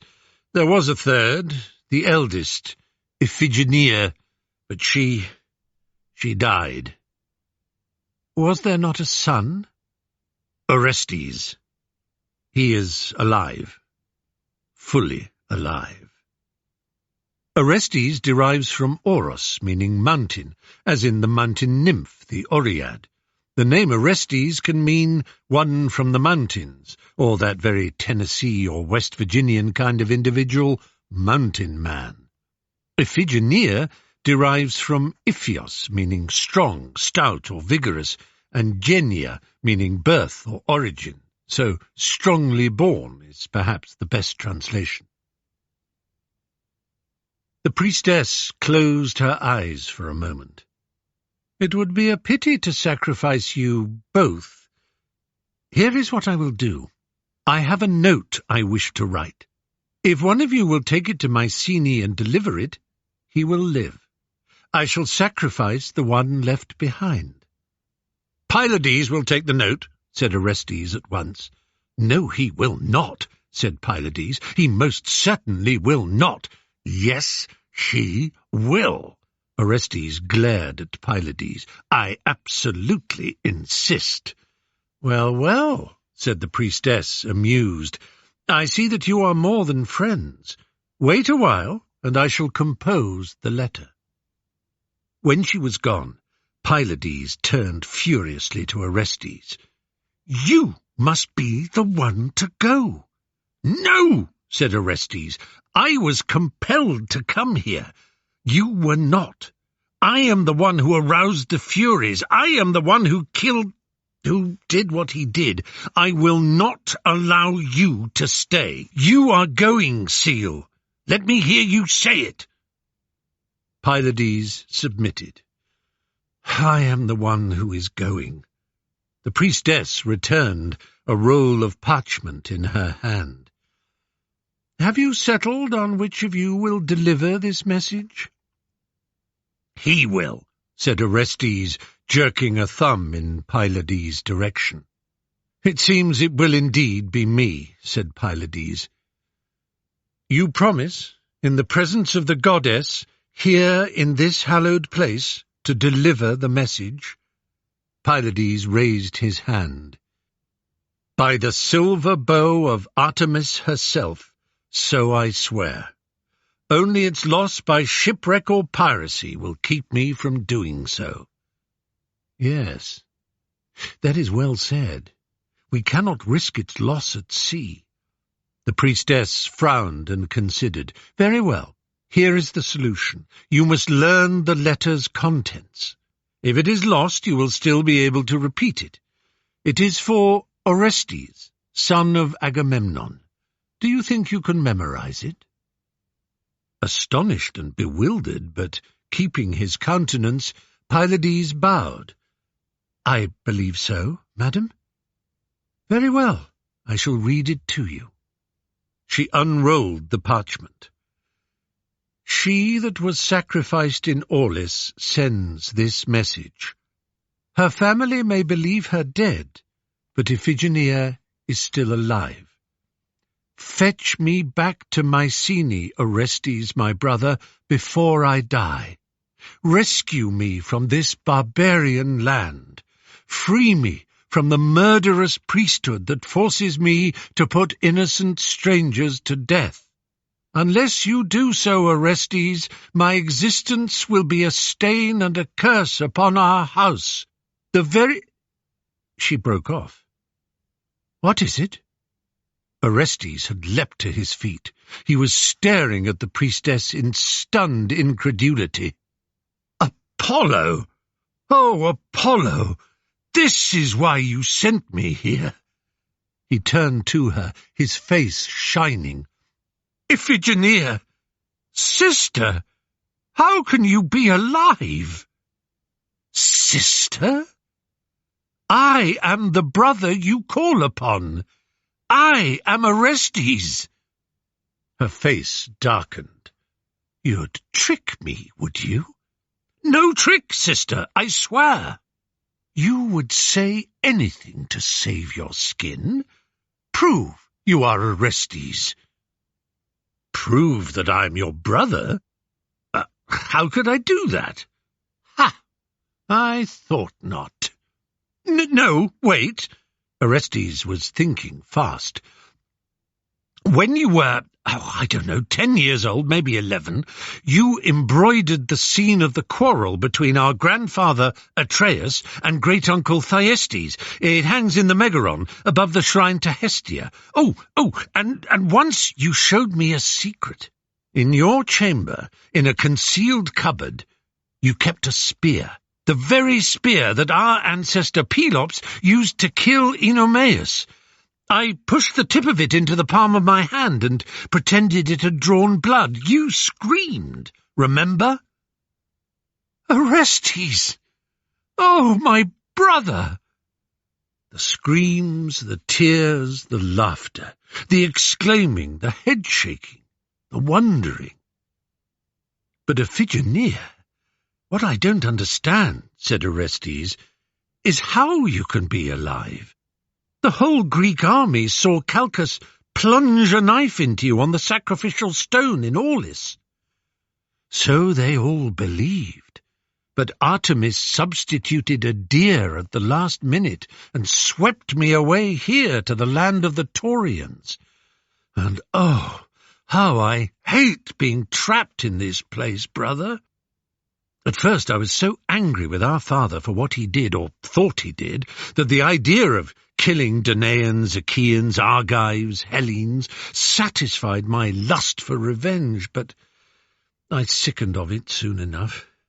King Thoas, though, his hatred of the Greeks seems to grow every year. But now tell me what I don't understand. If you didn't know that I was living here, what in the name of all that is sacred brought you to this awful place? I consulted the oracle at Delphi. Apollo sent me here. Orestes pointed to the altar, to take that image of his twin Artemis to Athens. If I do that, I will be released from my punishment.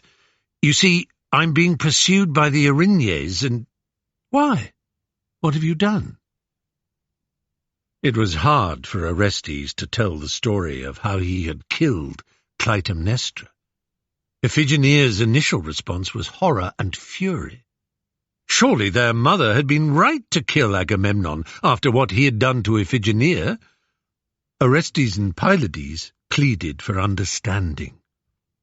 In the end, she came round to some sort of accommodation. "It is our family. It is the curse," she said, "and perhaps this final act of appeasement will see an end to it all." "So the oracle promised," said Pylades. "Now listen." Orestes went to the altar and picked up the image of Artemis. "Our ship is anchored off the bay below the red cliffs. This is what I suggest."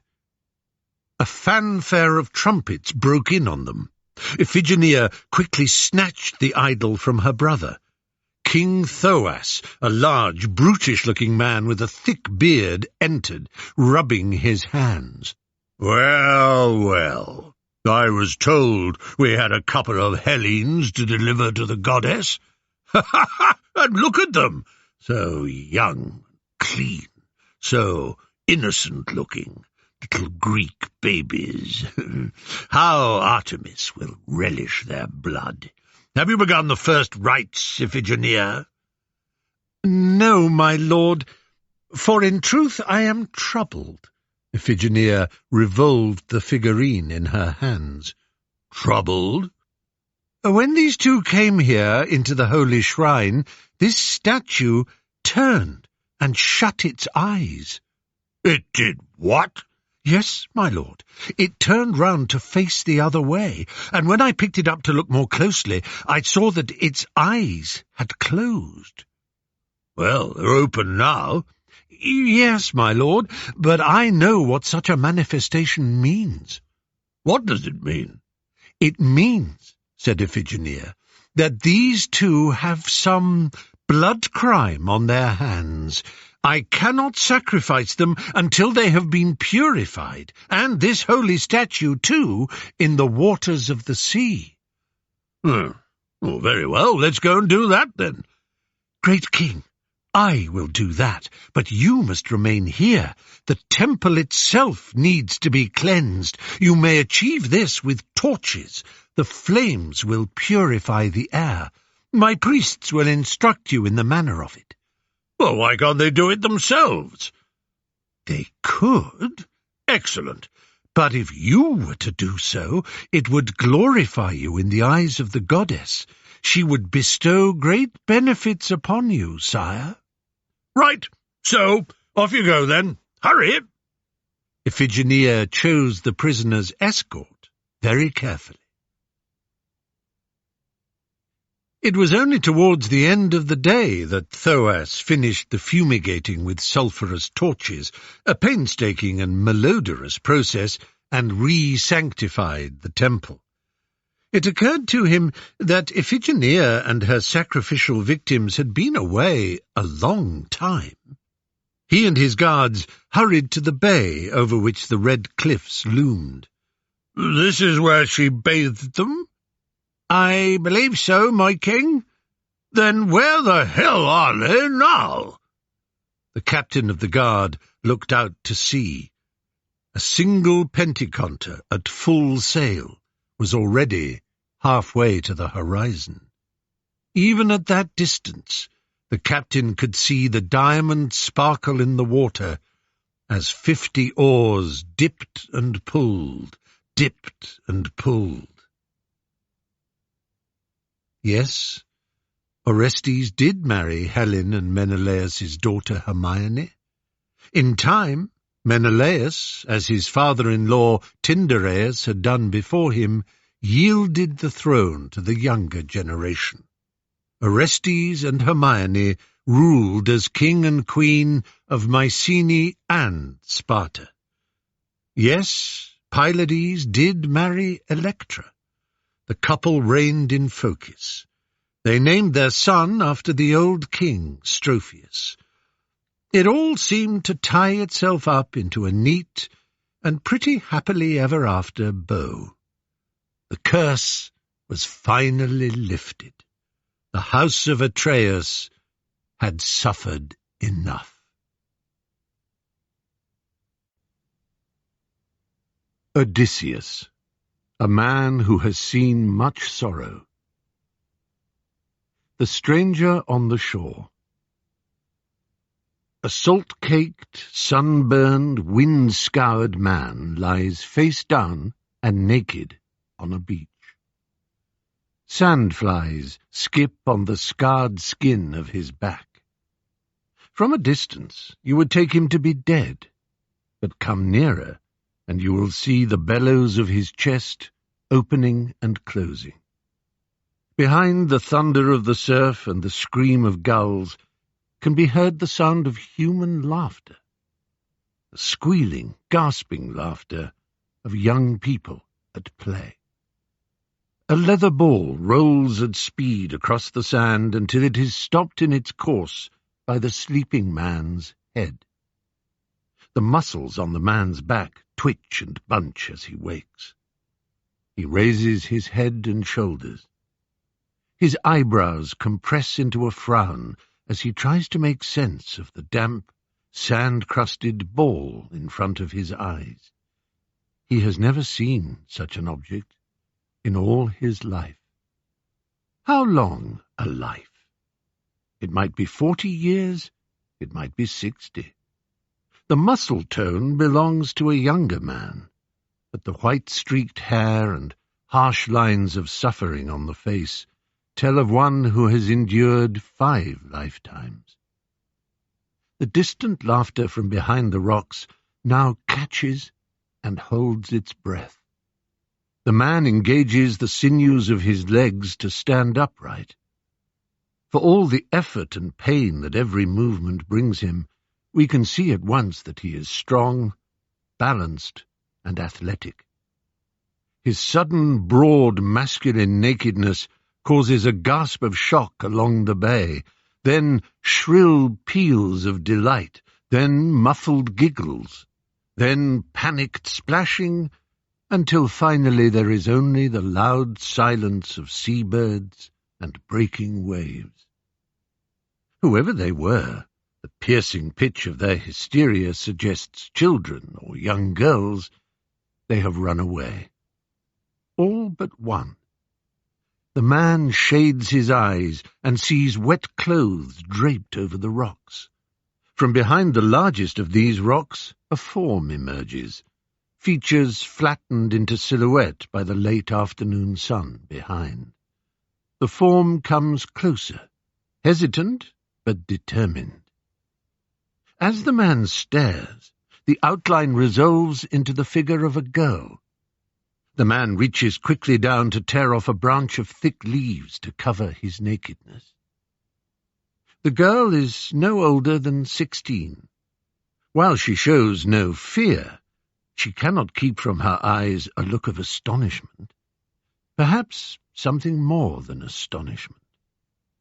When the distance between them is no more than the man's height, she brings herself to a stop. He tries to speak, but his throat is dry and the words stick. The girl speaks. "Who are you?" "Don't be afraid." "I am not afraid." The girl is pleased to hear, through the stranger's parched croak, the proper tones of Attic Greek. "Who are you?" The man spreads his free arm, the one that is not pressing the leaves to his manhood. "A traveller, lost and far from home." "What is this place?" She stares. Can he be joking? A weak cough escapes the man's throat. He quickly barks out another, but stronger, as if to make the first seem deliberate. Are we on an island, or is this the mainland? The sea cast me up here." She looks around as if the answer were obvious and written in every dune and wind-blown pine. This is scarier. He looks up at the sky with a frown. The mists of his memory begin to clear. Of course, the home island of the Phaeacian people. Just so. My father, Alcinous, is the king. The man bows. "Princess, there's no need to mock me. I show supplication. All that I am is all that you see. I'm lost. Everything I have is lost. My men, my ships, my everything. I've been imprisoned on an island for 7 years. I am as I stand before you, naked and alone." "Oh, you poor man." The stranger's savagery of demeanour ought to be alarming, but the girl reads a fierce blend of inexpressible suffering and inextinguishable hope in his eyes. It touches her. He gives another cough. "You must be starving." "If I may presume upon your kindness," and she finds herself dropping her knees in a kind of curtsy. "On Scheria we honour Zeus and the laws of hospitality above all things." Now she throws her head back over her shoulders and calls out for her attendant maidens. They have been peeping over the dunes, watching. Come now shyly forward, giggling and bowing. "Girls, look! Here is a stranger. Find him food and some clothes. Let him wash himself." The bravest of the girls beckons, and the man follows. He is given bread and wine and a flask of olive oil. Adding a little sand to the oil, he scrubs himself down, rinsing off with seawater. The girls run away, their laughter louder yet. Only the first girl, the princess, stays behind. She says, in answer to the question in his eyes, "Our city is over the hill. If you go through the gate, can you not guide me there? If I were seen in your company, people might think... My father..." She breaks off, angry with herself for blushing and stumbling over her words. The stranger seems to understand. "Of course. Through the gate, then. Past the temple of Poseidon and the marketplace, then through the palace gates at the end. They're always open. My father will be in the hall, hearing petitions and settling disputes. Ignore him. Seek out my mother instead, Queen Arete. At this time of day she will be by the fire, spinning." "I shall do just as you say." "Sir, aren't you forgetting something?" He looks about him like a puzzled child. "You can hardly expect to be received in that condition. Come over to the rocks with me."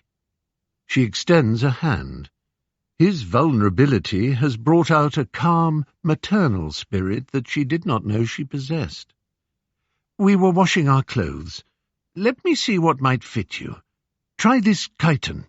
I'm afraid it is still damp." "Not as damp as the sea." She turns her back to allow him to dress himself. "You are kindness itself." He steps into the chiton, which is too small for him. "Tell me, though, the leather sphere that awoke me, what is that?" "Oh, this." She goes over to the ball and throws it to him. We play games with it. He catches it, hefts it in his hands, pleased with the weight and feel. What sort of games? Tossing, kicking, catching games. This is thought to be the first reference to ball games in all recorded history. Now, go where I told you. I need to collect up the rest of these clothes before the sun sets. May I know your name, Princess? Nausicaa. I shall see you at the house of your parents, then, Nausicaa. The stranger obeys Nausicaa's instructions. He passes the temple of Poseidon, ignoring the stares of wonder he attracts as he shoulders his way through the crowded agora. No Phaeacian will ever forget the sight of this wild man striding towards the palace with the bearing of a warrior, yet wearing without embarrassment the gold-trimmed chiton of a gently born female. He finds the queen of the Phaeacians just as the princess had told him, spinning at the hearthside. Conforming with the custom of those in supplication, the stranger kneels down and grasps her knees. "Why, you poor man," says Queen Arete, unconsciously echoing her daughter's words. "I don't believe I have ever seen someone so exhausted. You are in time to join us at table. Here is my husband. Why don't you sit between us?" The traveller is touched to be treated with such kindness and respect.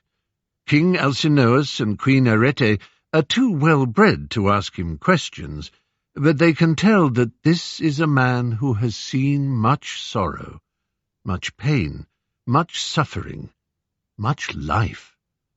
There is one question the king cannot forbear from putting to his guest. With puzzlement, he says, "I'm sure I've seen that gown before." "Silly man," says his wife. "It's Nausicaa's." "How the deuce did he come by it, then?" "I gave it to him, father," says Nausicaa, joining them. "You have always taught me that no virtue is higher than guest friendship." "Oh, yes, quite right. Good girl. Here's to Xenia." Alcinous raises a cup of wine and beams around the table. Queen Arete looks at Nausicaa's flushed face and averted gaze and smiles. She remembers the old saying, "It is easier to conceal an elephant under your arm than to hide the look of love in your eye." Alcinous bangs down his cup. "Now that you've eaten, we must have some entertainment. You will love the songs and stories of our visiting bard. What have you got for us, Demodocus?" The stranger has not feasted better for weeks, perhaps months. He cannot remember. And now there is to be music and song. He hopes that the bard's poetry will not be so dull as to send him to sleep. That would be discourteous. The old poet, addressed as Demodocus, comes forward eagerly at the king's command. He takes up his lyre and looks heavenward as he tunes the strings.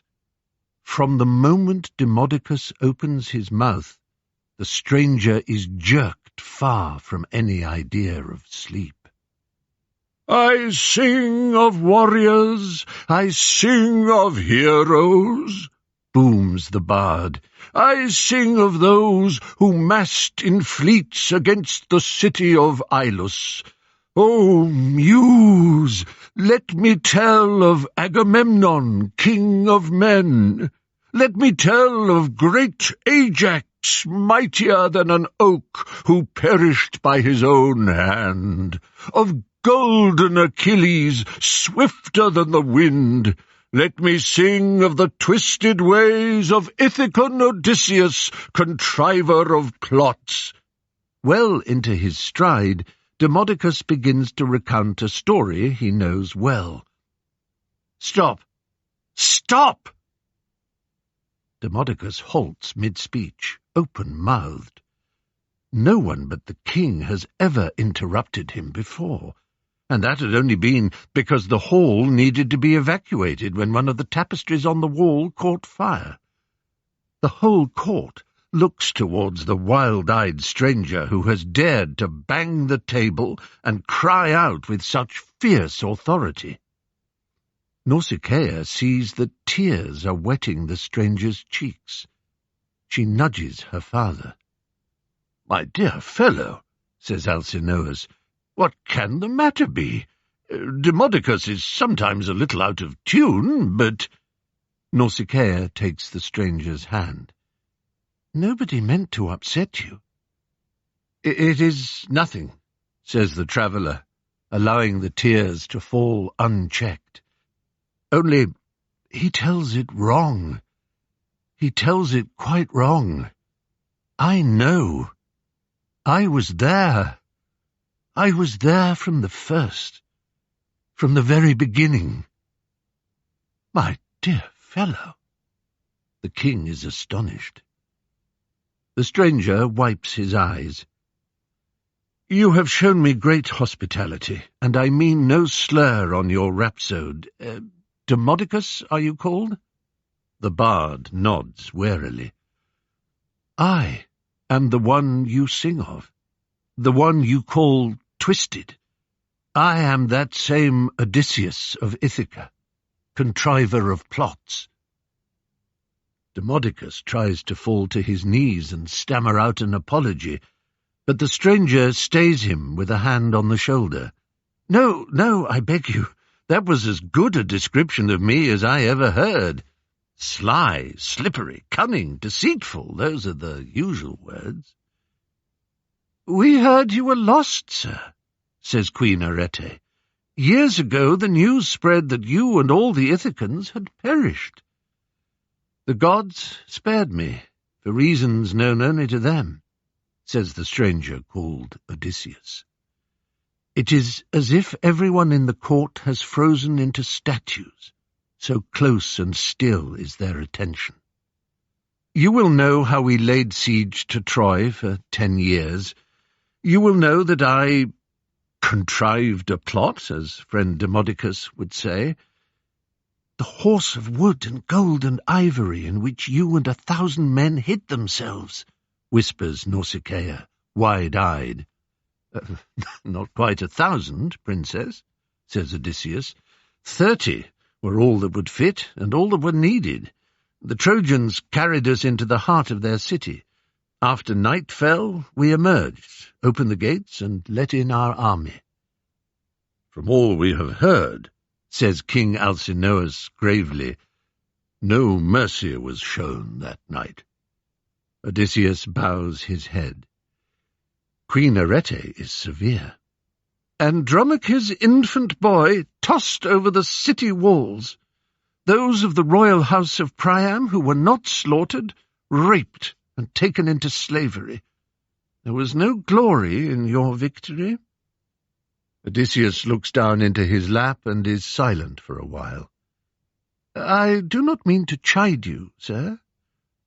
"You cannot chide me more than I chide myself. We were savage indeed. All that fighting had made us so. For 10 long years our sleep was possessed by dreams of severed limbs, of bursting brains, of tumbling guts. Your pardon, princess. So much violence and death turned us, without knowing it, into creatures wilder, crueler, and more crazed with the lust to kill than the dragons and monsters that Heracles and the heroes slew to make the world safe. But the night we burned Troy down— You are right, madam. That night we overstepped all bounds. The gods saw to it that we paid, however. We all paid." Odysseus allows his cup to be refilled. He raises it towards Demodocus. "If I tell you how it really was, you will be able to sing the truth to the next guests fortunate enough to gather under this roof and enjoy your famous Phaeacian hospitality. But don't sing of heroes. There are no heroes in this tale, only men and women. And gods, always gods. All the guests in the hall look towards Odysseus as he prepares to speak. King Alcinous and Queen Arete are as spellbound as the stewards, maidservants, and pages who stand lining the walls, mouths open in amazement. Usually, when a rhapsode rhapsodizes, the servants are all too happy to sit in their kitchens, emptying what is left in the flagons of wine the guests have returned, and singing their own songs. But this chance to hear firsthand the adventures of one of the world's most famous warrior kings is not to be missed. Odysseus looks around with a smile and begins his story. The Land of the Lotus Eaters. Very well. After leaving Troy, the 12 ships of my Ithacan fleet made the mistake of stopping off to raid the land of the Cicones. I say the ships made the mistake. It was my error, of course. Against my better judgment, we stayed ashore there a night too long. The Cicones fought back, and we were humiliated into making for the ships and escaping out to sea, in time to meet the fury of a storm, the likes of which none of us had ever experienced. Punishment, perhaps, for what Locrian Ajax did. Punishment for who knows what. You always know when the gods are angry. You don't always know why. We didn't lose a ship, but more than half the vessels of my fleet needed some kind of repair. Once the storm had cleared, you know how it is, it's like an infant after a bout of tears, all smiles and sunny laughter, as if the tantrum never happened. So it was now. You've never seen a bluer sky nor a flatter sea. Storm? What storm? And the island we found. After the grey and black of the tempest and the blue of the sea and the sky, to see such green as we hove to and made our landing, it cheered our hearts. I should have known. Maybe you know. It's an established fact that there are no greater sailors in the world than you Phaeacians. Maybe on your voyages you too have encountered the land of the Lotus Eaters. No? Well, let me describe it. With green hillocks rising up in the centre, the island is embraced by soft chalk cliffs, broken by sandy bays, in one of which we found haven and dropped anchor. With such grassy fields, this land would be the perfect place to raise sheep and cattle, you might think. But you'd look in vain for any livestock. As I now know, the people who live there subsist on one food, a fruit that grows there in abundance. They call it the lotus. The men scrambled up the paths that led from the bays in search of water and timber for refitting. I stayed aboard my ship and watched them go, directing the repairs that could be undertaken without any additions from the island. After several hours, it became apparent that no one from the shore party had returned. They had been well armed, more battle-hardened fighters you could not find in the world. It seemed unlikely that they could have been surprised and taken by hostile inhabitants, but to be on the safe side, I took my sword and fitted a breastplate before taking one of the cliff paths to find out. When I reached the top, I saw what a beautiful island this was. The trees were in full leaf, flowers bloomed from every bush, clear water bubbled from springs, and the birds sang with what seemed to be the joy of life. And then I almost stumbled over one of my men, Perimedes, lying in the grass. "Hey there," he murmured, looking up at me with the most ridiculous smile on his face. I shook him. "Hell's the matter with you? You drunk?" And then I saw another and another. The whole roster of my scouting party were lying on their backs, looking up at the sun, grinning, humming, and giggling like children. I went from one to the other, trying to get them on their feet. I saw now that it was not wine that had infected their minds, but the fruit, the damned lotus fruit that they had been gorging on. One of the islanders now approached, bearing, like a priest, a tray loaded with the bloody things. "Welcome, visitor," he called out to me in a voice so soft and friendly that it made me want to choke the life out of him. "Come, join us. Take this fruit, why don't you, and forget about life's cares." I aimed a kick at the tray that sent the fruit flying into the air. The priestly islander let out a sob and fell to the ground, scrabbling to gather them up again. I pulled up one of my crew and slapped his cheeks left and right. Through blurred eyes he grinned up at me. "That feels funny," he said. "Get back to your ship," I yelled. "All of you, back to your ships! Don't you want to see home again?" Their reply sent a chill through me. "Home? What home?" "Who needs home?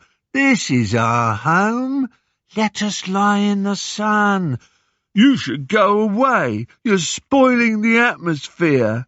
"Let the bliss happen. Just leave us be." The priest began berating me for bruising his lotus fruit. I threw a punch that left him lying as flat as my crew. I ran to the cliff's edge and called down to my ships. Between us, my clear-headed shipmates and I brought the drugged men back down to the shore. They struggled. Gods, how they resisted! They thrashed and flailed as though they were being led to slaughter. We had to lash them to the rowing stations and wait for the madness to leave. Once the repairs were done and every last man could speak to me without giggling or trying to kiss me, I gave the signal to weigh anchor and leave the cursed spot. I tell you this, of all the terrible places I have ever visited, lands peopled by monsters, giants, and unimaginable beasts, realms governed by flesh-eating tyrants, none was more dangerous than the land of the Lotus Eaters. Various people since Homer's time have tried to locate this beguiling island. Off the coast of North Africa, between Tunisia and Libya, some have suggested. And what is the fruit? Sundry candidates have been advanced: clover, persimmon, water lily, which last is how the shape of lotus is usually represented and conforms with the lotus of India and other countries further east. The blue Nile lotus is perhaps the most likely, since it does apparently have soporific and psychotropic properties. My own candidate, for what it's worth, takes into consideration the fact that lettuce is well known for its soporific qualities too. Beatrix Potter remarks upon it in The Tale of the Flopsy Bunnies, where it sends the young rabbits to sleep. One cultivar of lettuce popular to this day, especially under its American name, romaine, is the Kos lettuce. And what is Kos, but a Greek island, the land of the lettuce eaters? I rest my case. Tennyson's poem, The Lotus Eaters, captures the mood and meaning of the adventure perfectly. Let us swear an oath and keep it with an equal mind, in the hollow lotus land to live and lie reclined, on the hills like gods together, careless of mankind. Surely, surely, slumber is more sweet than toil, the shore than labour in the deep mid-ocean, wind and wave and oar. O rest, ye brother mariners, we will not wander more. The Cyclopes. Mind you, the next island we happened upon, well, I can't pretend it didn't have its hazards too. Let us call it less ultimately dangerous than the land of the Lotus Eaters, but more immediately frightening. Now, many words, phrases, and epithets are attributed to Odysseus of Ithaca. The more kindly disposed call me clever and wise. The stories I'm going to share with you will soon correct that notion. I've heard versatile, adaptable, and resourceful. Those I can live with. It's more common to hear words like cunning, wily, crafty, and subtle, usually accompanied by a sniff of disapproval. Not especially likeable, those names. But the word that I think best explains me is curious. You see, I like to know. New people, new places, and new ideas, they appealed to me. A blessing and a curse, as you will see. Anyway, we arrived at this new island by night and in fog, but the next morning we were favoured with clear sunlight. I summoned the men, gathered some supplies, and explained my purpose. If I'm right, then this must be the island home of the Cyclopes. There was something of a murmur at this announcement, maybe more of a groan than a murmur. A race of one-eyed giants, not, shall we say, celebrated for their intelligence, grace, or imagination. But what do we really know of them? We know that they don't build ships for travel, trade, and intercourse with other peoples. They don't, I have heard, even cultivate their good soil. They let their flocks of goats and sheep run wild over the land and take everything they need from them. Cheese, milk, meat, wool, and skins. Grapes grow wild in abundance here, so they make wine, but without system. It tastes dreadful, I'm told.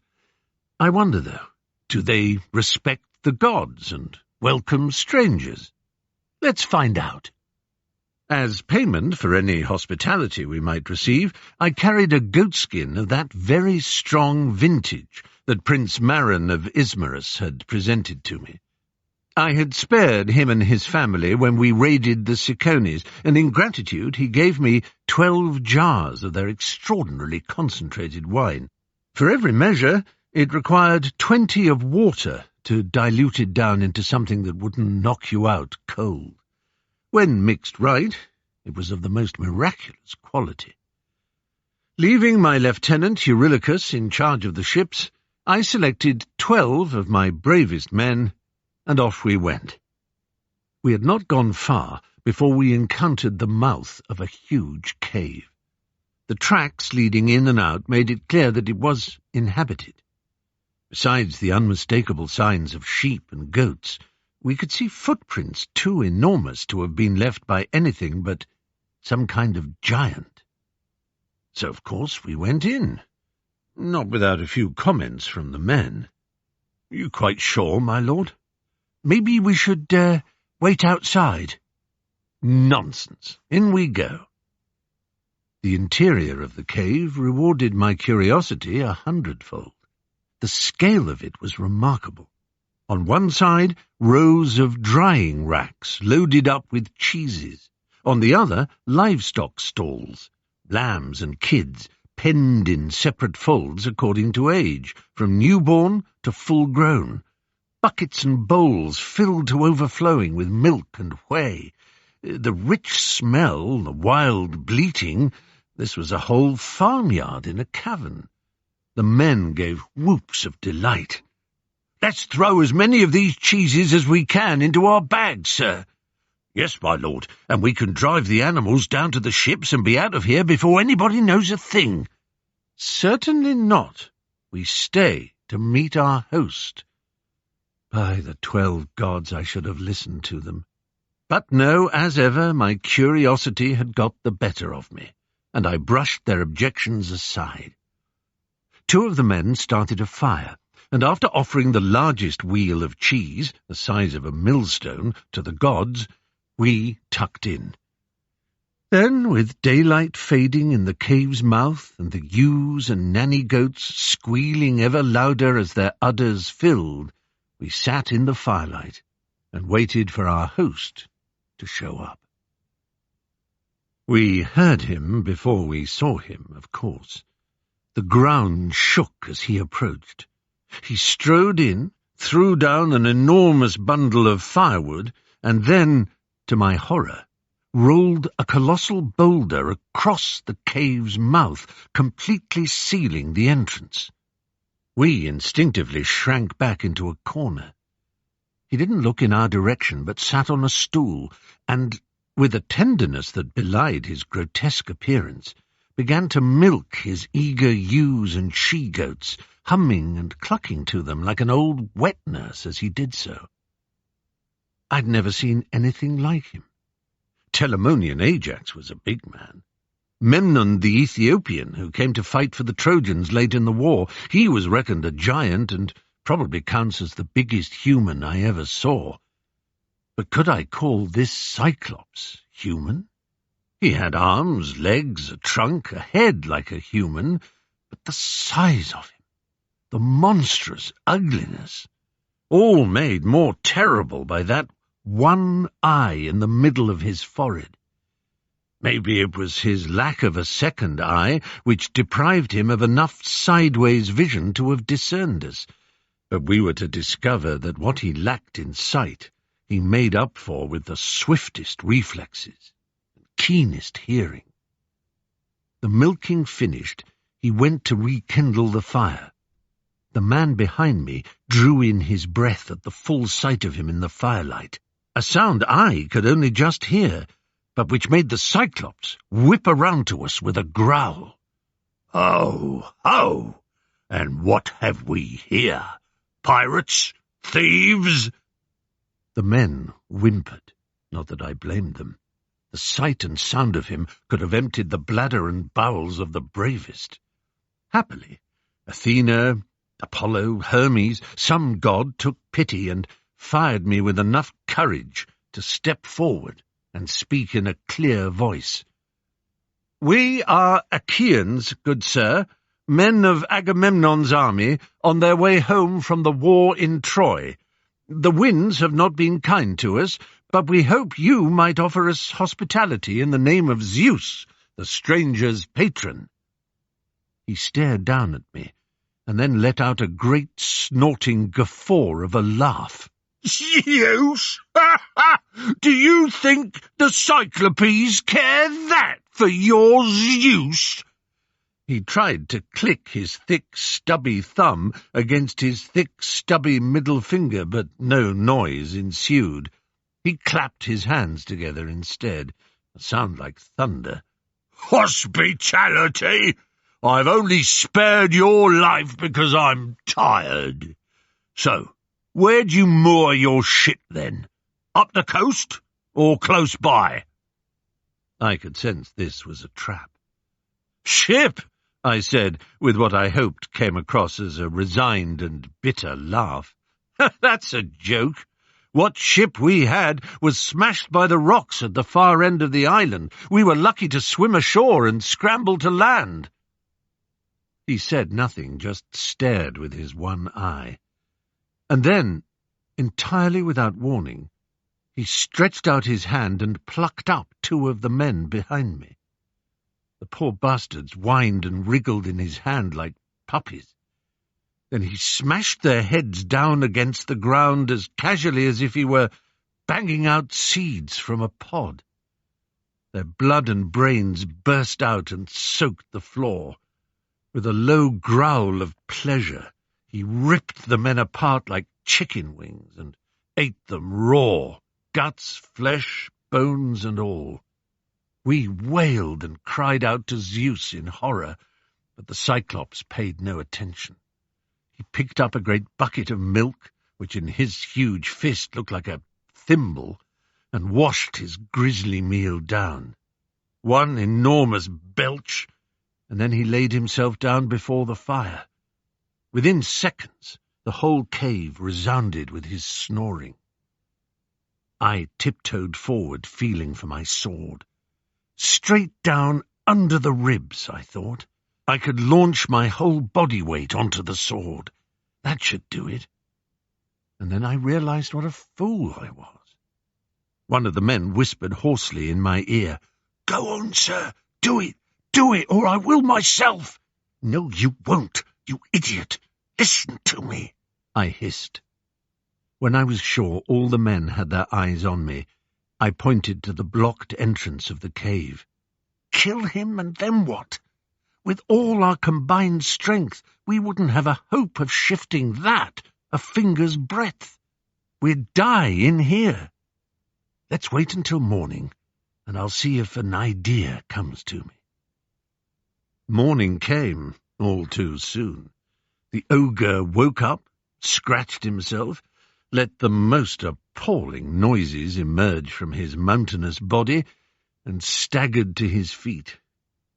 His eye swept the cave and seemed to take us in, but he said nothing. Hooking the stool towards him, he set to once more and relieved his pleading livestock of the milk that had swollen their udders overnight. He dropped the last goat, and in the same movement snatched up another 2 of my men and crunched them down whole.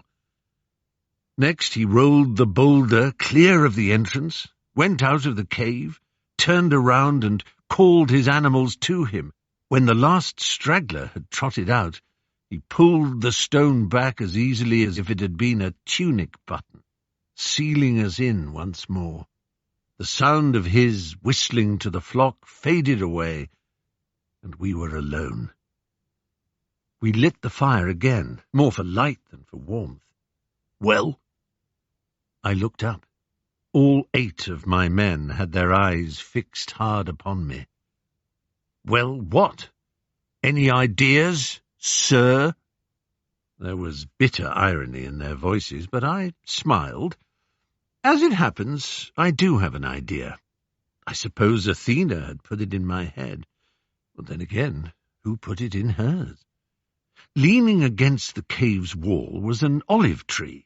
This is to say, it had once been an olive tree, but for the Cyclops it clearly served as a shepherd's staff, a spare, I thought, since I had spotted 2 of them in that same place before, and seen him pick up the other to take with him when he left the cave. Under my companion's puzzled gaze, I cut off a man's height from the trunk and set to, tapering the end into a point. When it was sharp enough to pierce skin, I rolled the end in the fire to harden it. "Now," I said cheerfully, laying the pole down in the shadows amongst the mud and dung in the corner, "why don't you draw lots to see which of you is going to help me tonight?"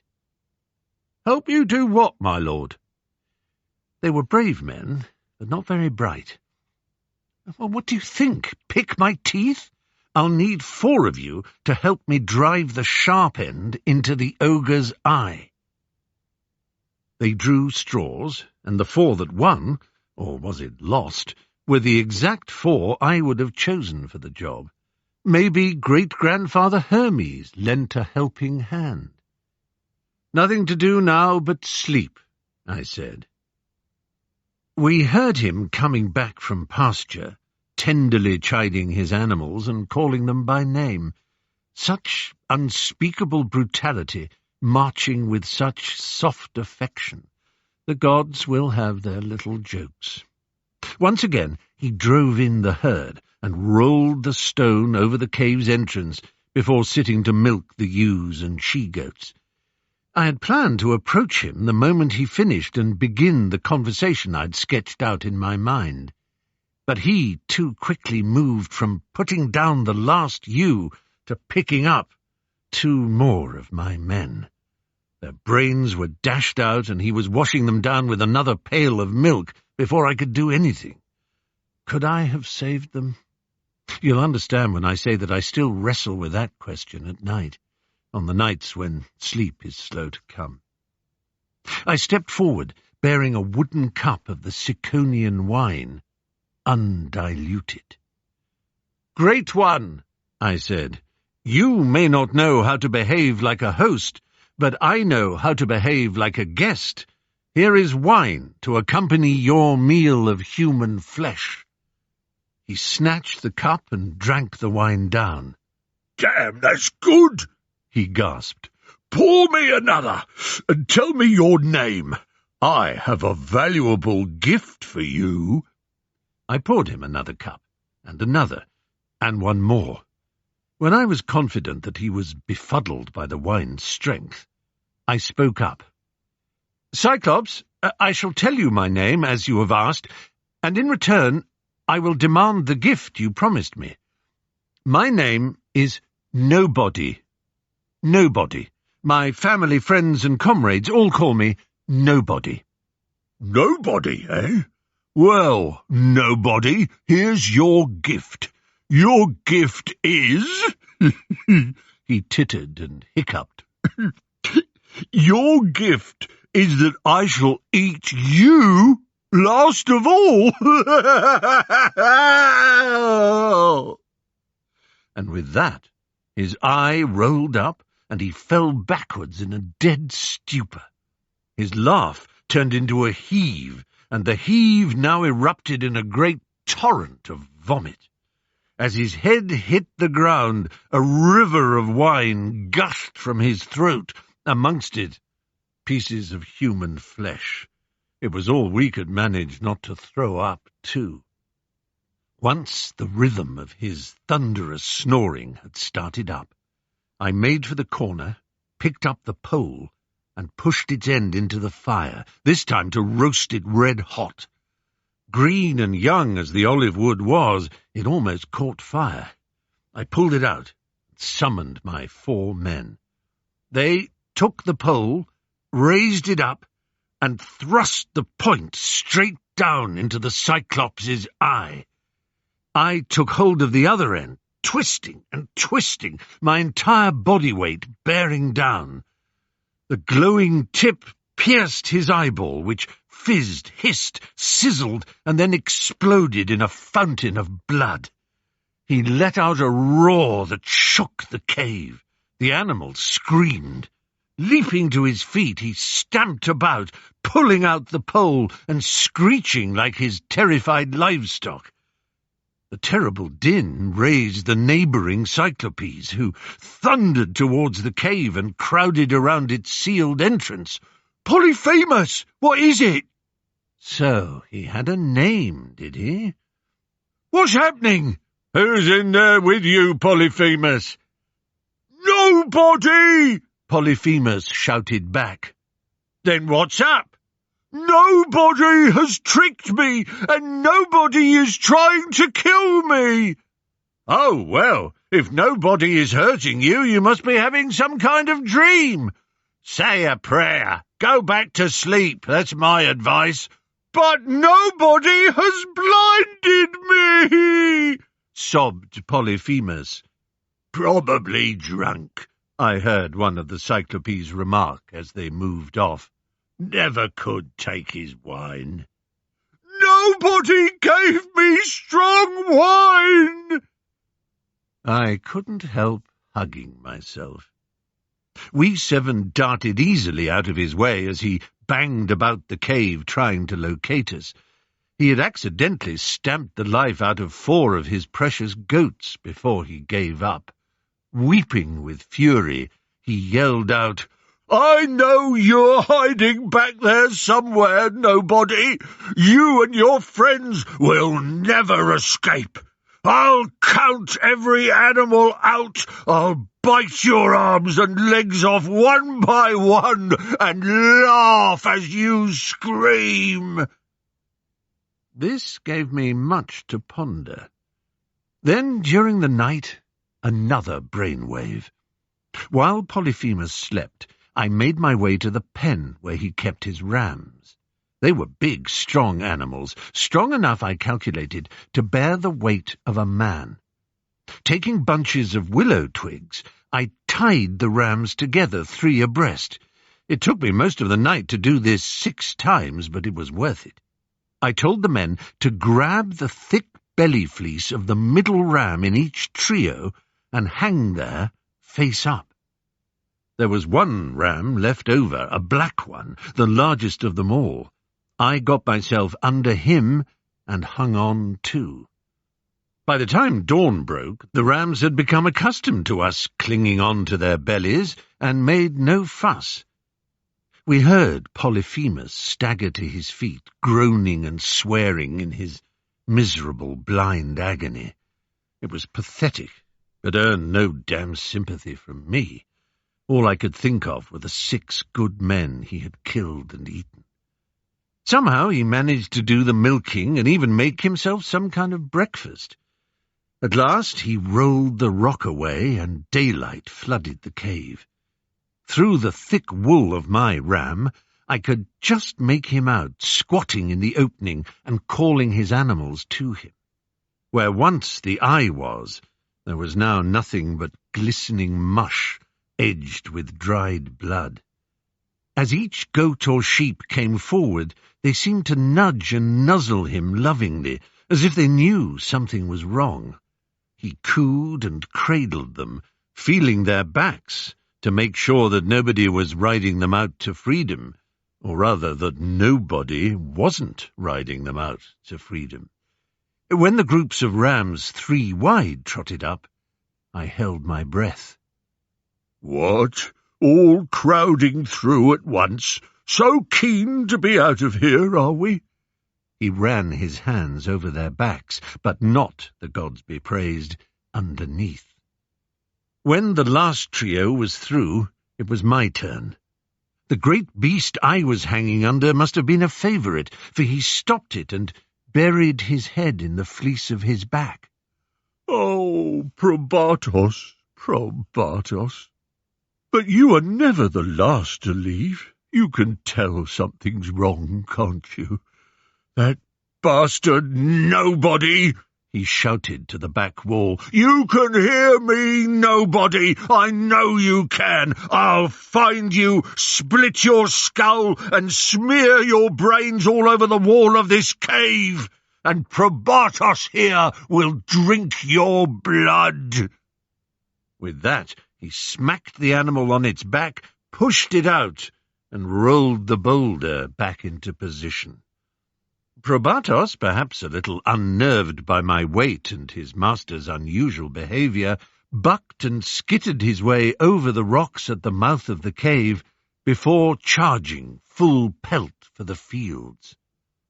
I let go and rolled free onto the grass. My men were up ahead, running and laughing.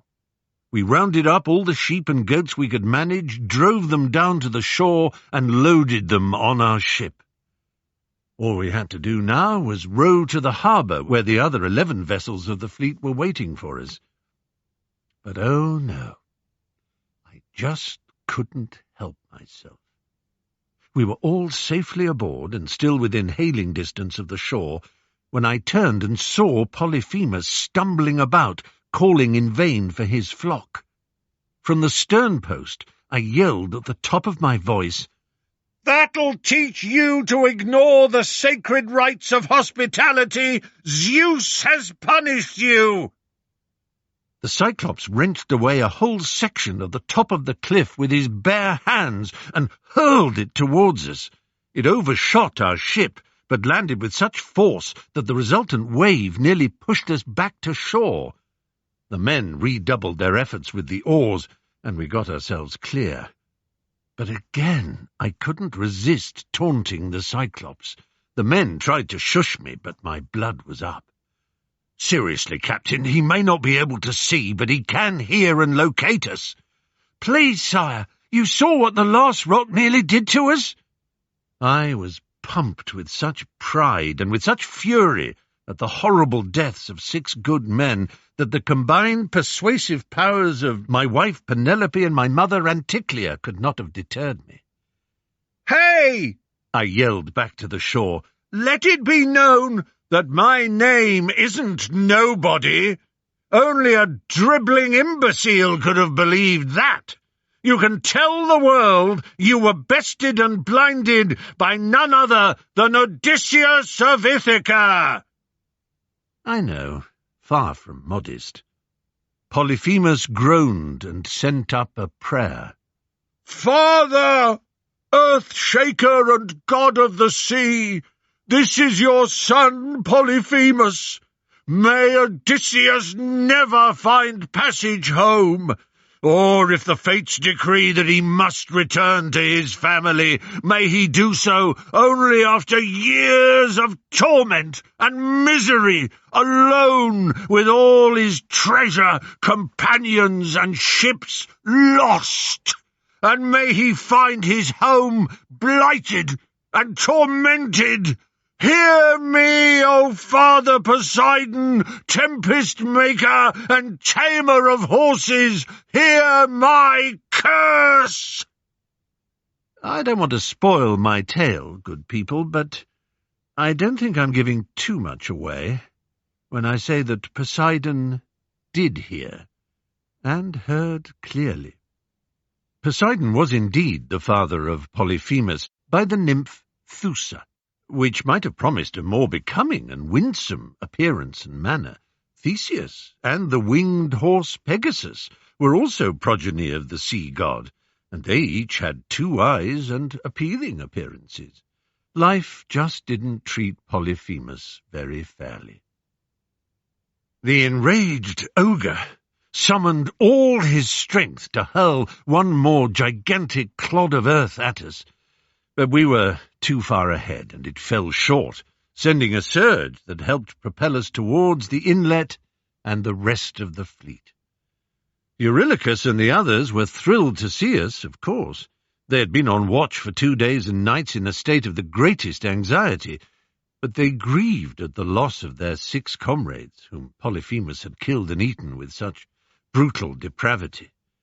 We sacrificed the great ram who had been my saviour, sending the smoke from his seared flesh up to Zeus in thanksgiving for our safety, and praying for the souls of our companions, whose earthly remains we had been unable to honour with burial.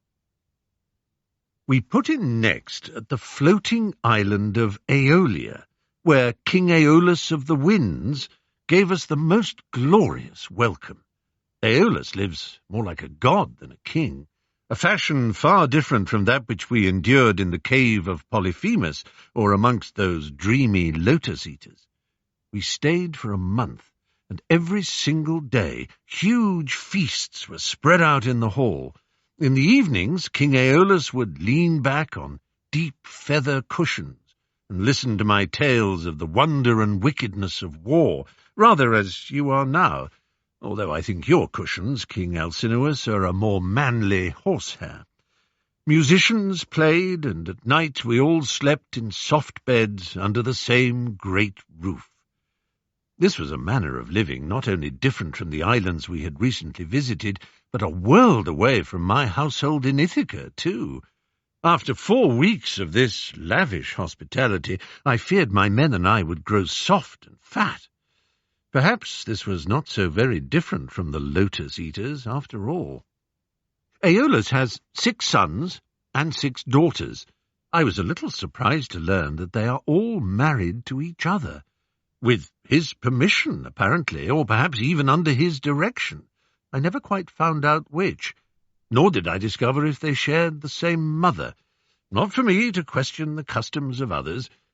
Aeolus's current queen is the loveliest nymph, rumoured to have served until recently in the personal retinue of the goddess Hera. It was a warm and fond farewell. He pressed into my hand the most marvellous gift, a leather bag, tightly tied with a silver knot, into which he told me he had trapped the winds. He placed this in the hold of my ship, and wished us all safe passage home. For 9 days and 9 nights we sailed.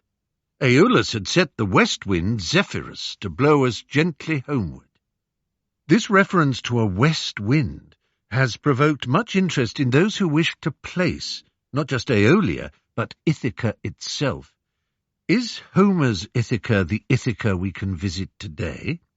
If a west wind took one there from Aeolia, where could that island be? It's not a game I am good at, but for some it's a happy life's work. On the 10th day, we sighted Ithaca. In the far distance, I made out trails of smoke rising from the beloved mauve hills, and knew that at last, I was home. All the terrors, burdens, anxieties, and agonies of command that had besieged me since I could not tell when, fell from me now, as the outline of my dear home island grew and grew on the horizon. I leaned back with a smile, finally at peace. The tensions in me relaxed, and I fell into a deep sleep. Dear gods, how I was to pay for those 20 minutes of rest. As I slept, the crew began to mutter and grumble. "Oh, it's fine for Lord Odysseus. He's the guest of honour, praised and pampered wherever he goes." "Did you see what Aeolus presented him with? That oxide bag. Wonder what's in it. The silver drawstrings must be worth a fortune on their own. But can you imagine what's inside? Gold and pearls, jewels. Why should he keep them all to himself? We fought alongside him. We risked our lives just as much as he did. More! In a few hours he'll step onto the quay and order all his treasure to be carted over to his palace. He strides off rich and royal. We trail back to our shacks, probably find some man living there with our wives. It's not fair. We can at least look inside the bag, share out some of the spoils. We'll leave most of it behind for him. Where's the harm in that? Just take our fair share." They crept down to the hold and brought the bag up on deck. 4 men took a drawstring each and pulled. The winds blew out in a screaming hurricane. The men were thrown backwards and almost overboard, as our ship and the 11 others of the fleet were tossed around like leaves in a tornado. I awoke face down on the deck. There followed a nightmare of pitching and tossing. The tiller could do nothing. The oars, had they been tried, would have snapped like celery. All we could do was let that screeching cyclone take us where it would. At last it seemed to ease, and one of the men yelled with excitement that he could see land ahead. Perhaps the whirlwind had spun us in a circle, and we were back at Ithaca. But no. The winds, like prime horses that know their way home, had pushed us all the way back to Aeolia. We put in, and I sheepishly made my way to the court of King Aeolus. He was, of course, astonished to see me. "Why, man, I thought you would be in Ithaca, and at your own fireside by now. Never met a fellow keener to reach home. Why return?" "Great king, the malice of Hypnos and Eris," I began. The gods of sleep and discord, respectively, and offspring of the primordial darkness Erebus and night Nyx. But something in Aeolus's demeanour told me that this kind of pompous, poetic explanation would not go down well. "Sir, the fact is, I fell asleep, and my treacherous, despicable men—" He heard me, arms folded, eyes cold. After a terrible pause, he raised his arm towards the sea and slowly extended a finger. "Get out. I don't know what you've done to offend the gods, but it's clear they hate you. I know better than to offend them. You'll get no more help from me. Go." I turned and trudged in silence out of his hall, my face aflame with humiliation. And now we had to contend with a windless world. The men, in sullen despair, plied the oars for 6 whole days.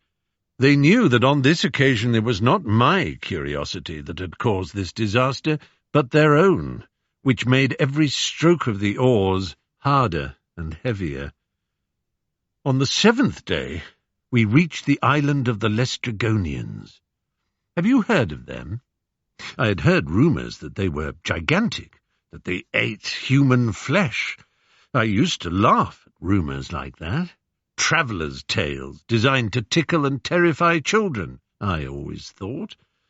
But after what we had suffered at the hands of the Cyclops, I was prepared to believe anything. The fleet headed to the cliff-fringed harbour town of Telepylus, founded, they say, by Lamos, another child of Poseidon. As it happened, my ship was the rearmost of the fleet. The 11 ships ahead steered in a line into Telepylus. The harbour lies between 2 rows of sheer cliffs. The water of the strait is calm and still. There was no room for my vessel, the last in the line, so I moored and tied up in a small bay on the shore. A tender, with a landing party of 6, left the foremost ship, which was anchored in the calm of the harbour. I watched as the craft beached and the men scrambled out. I lost sight of them. 5 minutes passed. Suddenly, 2 of the men burst into view and threw themselves into the tender. As they struggled to ship the oars, an enormous boulder dropped out of the sky and crushed them. The most enormous creature, half as big again as Polyphemus, strode out, plucked them from the boat, and swallowed them whole. Eurylochus, by my side, touched my shoulder and pointed with a trembling hand. All along the headland, the outlines of enormous giants were appearing. They had raised above their heads rocks the size of small houses, and began to throw them down into the 11 ships of the line, smashing them to pieces. Far back as we were, I could hear the wrenching and splintering of wood and the screaming of my poor comrades. Next, the giants started to shoot arrows and throw javelins, spearing the men like fish, and soon they were leaning down in the manner of buyers at a market to pick up their meat and carry it away, to cure and cook and eat later, I suppose. I realized the danger my ship was in. I unsheathed my sword and slashed the mooring cables. "Row!" I shouted to my crew. "Row for your damned lives!" The men needed no further urging. They set themselves to their rowing stations, pulled hard at the oars, and we shot away faster than crocodiles on the Nile. But of those 11 ships we left behind, not a man was left alive. Nearly 500 good Ithacans had managed to survive not only the most terrible war in man's history, but the wrath of the vengeful Cicones, the seductions of the lotus-eaters, the murderous ferocity of the Cyclopes, and the worst storms that the gods had ever hurled at humans. But their luck had run out, and they had been butchered without mercy, food for the savage Laestrygonians. Our whole proud fleet was now reduced to 1 ship of just 38 souls, plus Eurylochus and me. Once we were safely out to sea, the men fell forward to rest on their oars, gasping for breath. I could feel their eyes turn on me, and I wondered if Polyphemus's curse ran in their ears as it was running in mine. May Odysseus never find passage home, or if the fates decree that he must return to his family, may he do so only after years of torment and misery, alone with all his treasure, companions, and ships lost. I hailed the puff of breeze that now came as a sign that the gods were at last favouring us. We hoisted sail and let that wind take us where it would. It took us to... Odysseus turned to take a fresh cup of wine from the steward who had stood behind him throughout the long recitation of his adventures. King Alcinous and Queen Arete were in the same attitude on their couches. The nobles in the hall were leaning forward. The serving girls, pages, and stewards lining the walls were as still as statues. "It is late," said Odysseus apologetically, "and I've been talking and talking. Perhaps you've heard enough?" "Sir, if you have the energy and the disposition, we could listen to you until cock-crow and beyond," said King Alcinous. A murmur of assent filled the hall. Odysseus drained the cup, set it down, and cleared his throat. Circe. Very well, then. Another day, another island. This one looked promising. Fertile and fringed with sandy bays whose perfect crescents smiled a welcome. No impossible mountains in the interior, no grim, gaping caves, no towering cliffs from which to hurl boulders. I knew that I had to do something to repair the ill feelings that simmered amongst the men. They blamed me for Polyphemus's curse, but deeper down they knew they had to blame themselves for opening that damned bag of winds within the very shadow of their home island. Self-recrimination makes for a dark atmosphere. Most of the time men will take their mood from their leaders, so I grabbed a spear and sprang down onto the beach. "I shall explore the lay of the land," I said. "Looks friendly enough. Look, there's a freshwater stream just there. While I'm gone, replenish our stock of water. Shan't be long." I could tell immediately that if there was a human presence on the island, it was a small one. Once I had scrambled up through the dunes and into the interior, I saw no well-beaten paths and no evidence of human habitation. The ground began to rise as I penetrated further, and I soon came to the top of what appeared to be the highest hill. I surveyed my surroundings. The island was a serene emerald jewel, ringed by gold and sapphire, seemingly untouched by man or god. But no, what was that? In the middle of the woodland, rising out of the brush, I made out a column of smoke. No question about it. On my way back, I found and speared a stag, which I managed to carry back to our beach. The sight of this cheered the men, but when I told them about the smoke I had seen, their mood dropped, and they started to mutter and shake their heads. It was hard to blame them, but I clapped my hands together like an enthusiastic tutor and laid out my plan, doing my best to exude a confidence and optimism that, in truth, I did not feel. "We'll divide into 2 groups of 20 each. I shall lead one, and Eurylochus the other. Eurylochus's group will form the scouting party and find out what that smoke is all about. My group will stay back, guard the ship, and prepare a fine meal for Eurylochus's team when they return." "Tell you what, sir," said Eurylochus, "I've got a better idea. Why don't I and my team guard the ship, and you go and find out what that smoke is all about?" I smiled broadly, but inwardly cursed the man. Eurylochus was a brave and capable lieutenant, but there were occasions when he could be pig-headed and donkey-stubborn. To my own discredit, I never quite managed to train him not to question my orders in the presence of the men. "All right," I said with a cheerful laugh. "Shall we let the gods decide?" It took time, but it was the fairest way. We shook stone lots in a bronze helmet. 10 white pebbles, 10 black. White for the scouting party, black for those staying to guard the ship. I picked black, Eurylochus white. He took it with good enough grace. "Come on then, boys," he said, leading them away.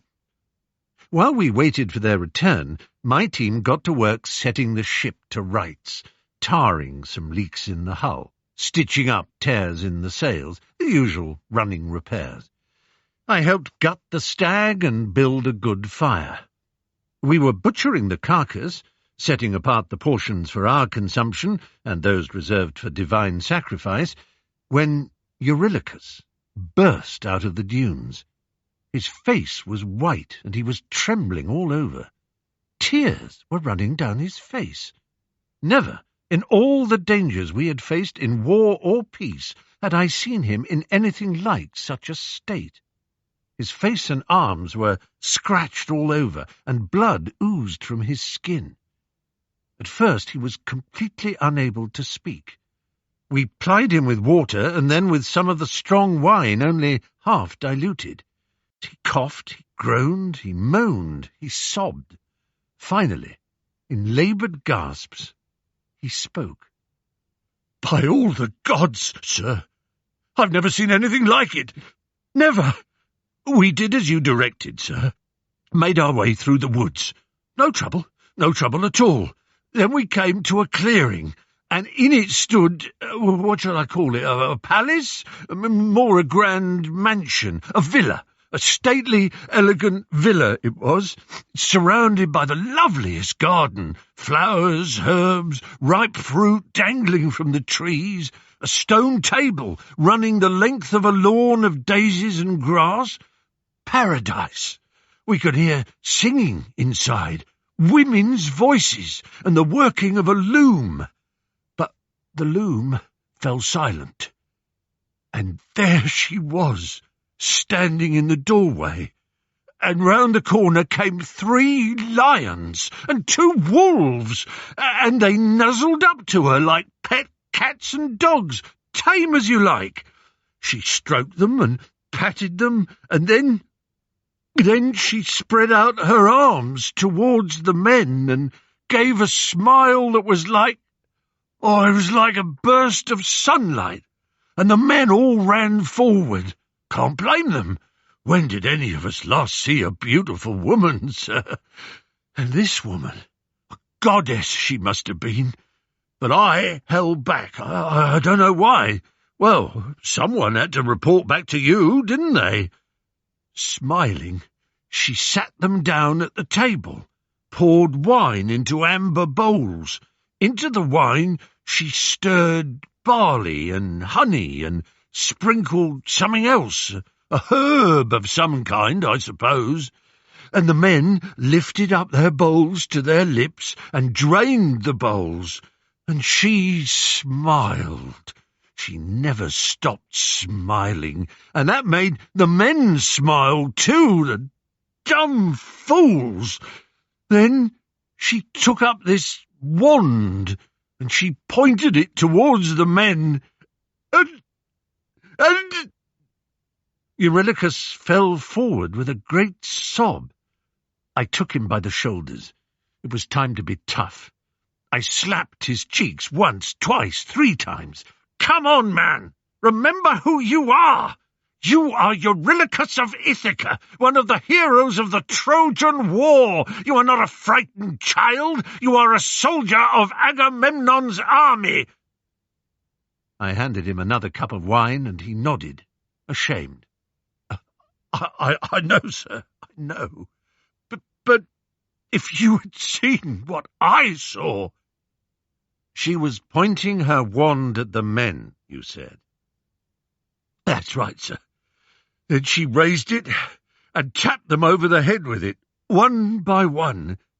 And the men, they were laughing, but their laughs turned to grunts, and as I watched, bristles started to push out of their skin, and they dropped to the ground, and the grunting turned to squealing.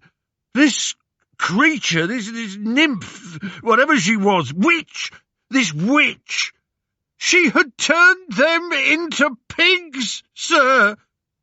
Still smiling, she herded them into sties.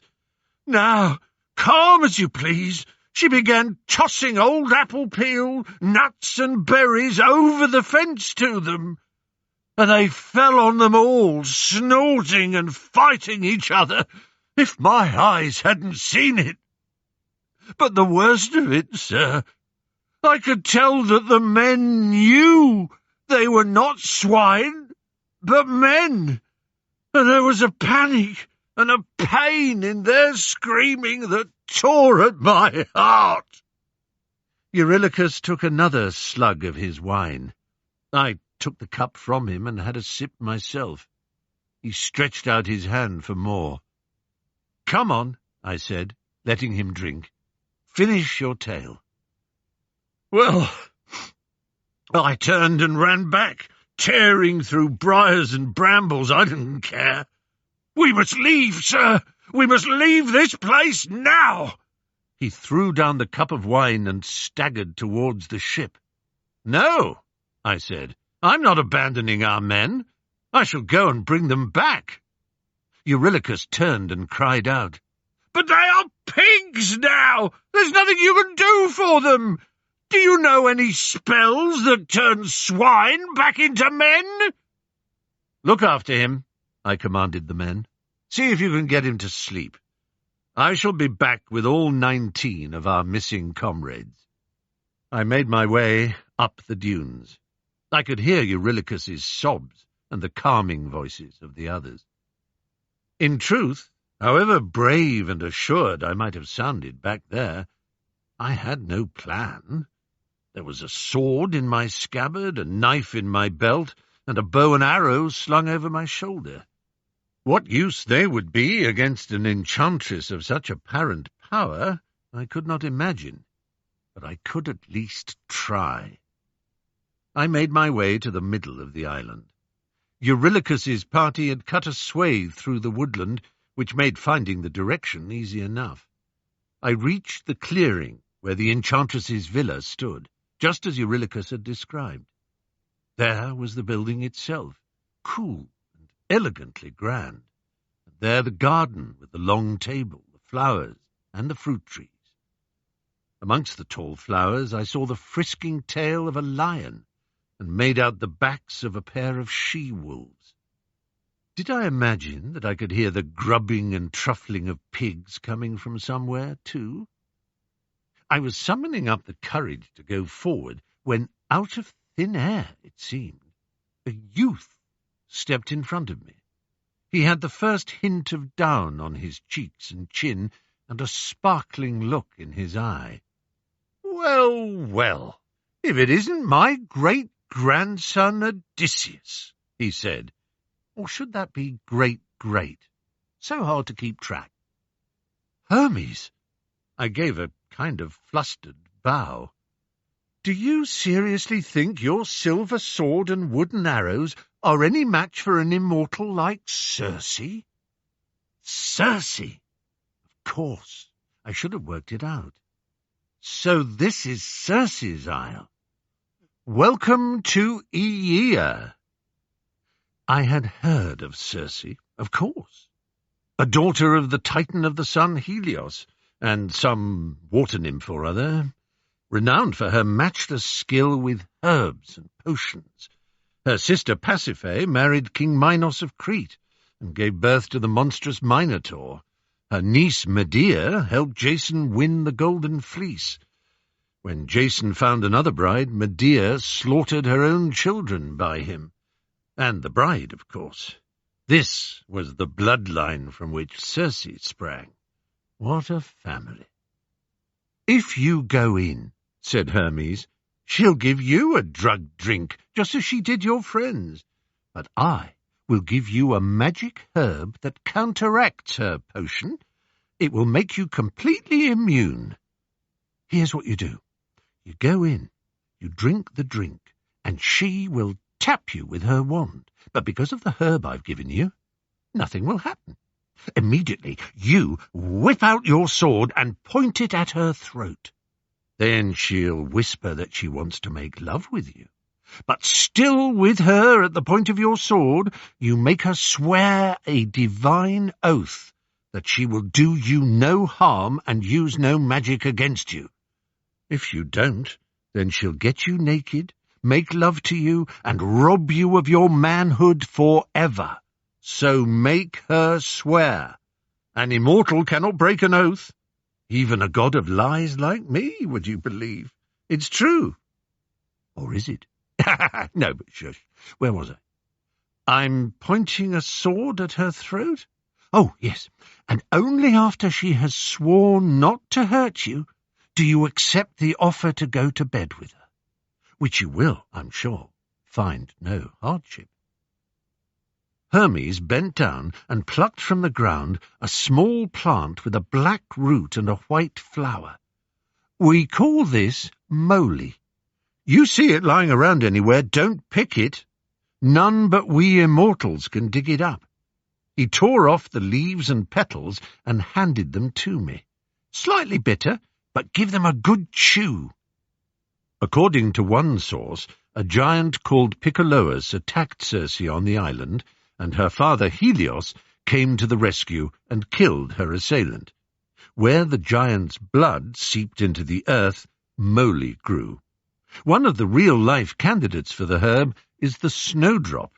According to Mr. and Mrs. Wikipedia, one of the active principles present in the snowdrop is the alkaloid galantamine, which, as an acetylcholinesterase inhibitor, could have acted as an antidote to Circe's poisons. So there. "Slightly bitter?" Hermes laughed at my screwed-up face. "Your old great-grandpa wishes you luck," he said, and in a flash he was gone. I swallowed the last of the moly, and once the worst of the bitterness had passed, I stepped into the garden. One of the she-wolves came up and licked the back of my hand. The lion purred and coiled itself languidly around my legs. "They like you," came a soft voice. And there she was, Circe. She radiated power and beauty. I suppose I stared at her like a smitten boy. How could I help it? "Hello," I said. "I am a stranger to this place and hungry. I don't suppose—" "Please," she said, smiling and beckoning me forward. It all happened just as Eurylochus had described. She filled a bowl with wine, mixed it with honey and barley meal, and took a pinch of something else which she sprinkled onto the mixture before passing it to me. "Drink," she said. "I'm told it's good." I took the bowl and greedily drank it all down. "Whoever said that was telling the truth," I said. "It's delicious." She smiled and waved her wand at me. I smiled back. She tapped the wand on my head. "Away with you, pig," she said, "and join the others." I smiled. Her smile faded. She lifted the wand again, but I pulled out my sword and put the point to her throat, just as Hermes had instructed me to.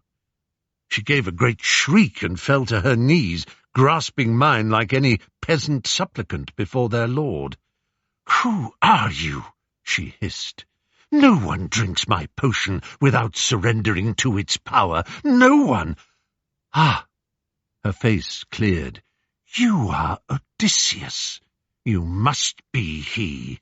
Every time Hermes visits the island, he warns me that this man Odysseus, a child of his own blood, will come here one day and overpower me. You are he. I know it. Put your sword away. You don't need it any more.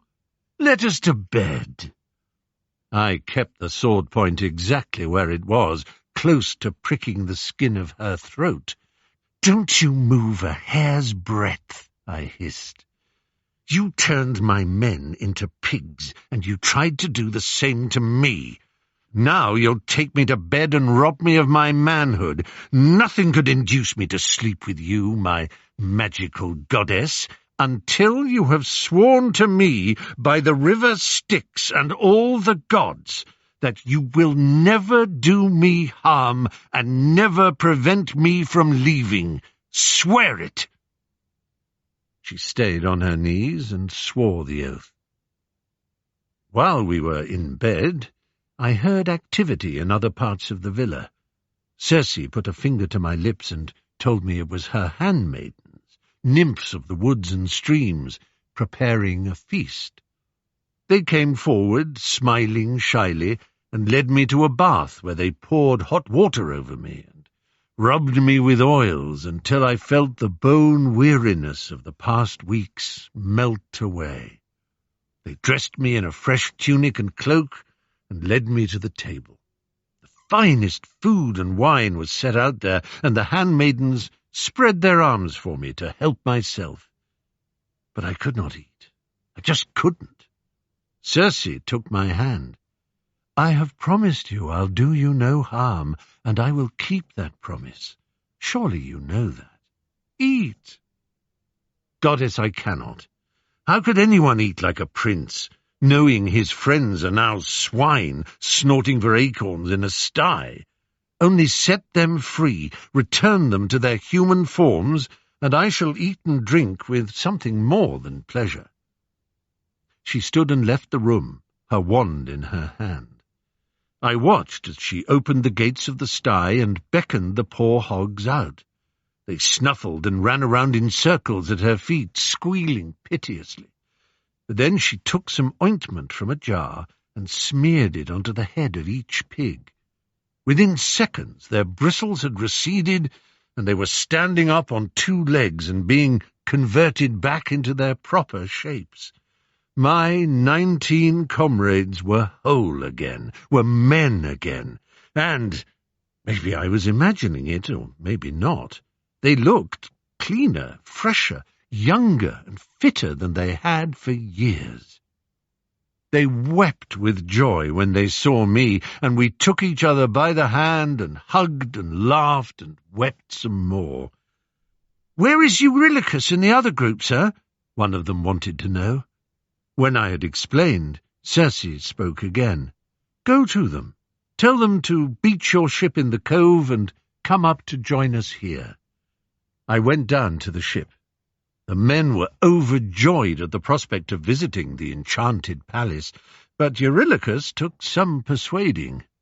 "Are you mad? She'll turn us all into lions or wolves or pigs or squirrels or—" "You have my word that she is now our friend." "Your word? The word of the man who led our friends into the Cyclops cave where they were eaten whole?" I itched to whip out my sword and slice his damned head off there and then, but Eurylochus was not fundamentally a bad man. Besides, he was my brother-in-law. In the end I persuaded him, and he came. Like all the others, he was soon experiencing the delights of those nymphs with uninhibited enjoyment, not just the food and drink and baths they provided so luxuriously, but their personal qualities, too. Circe and I had the pleasure of each other's bodies, and we all feasted and drank and bathed like the legendary Egyptian kings.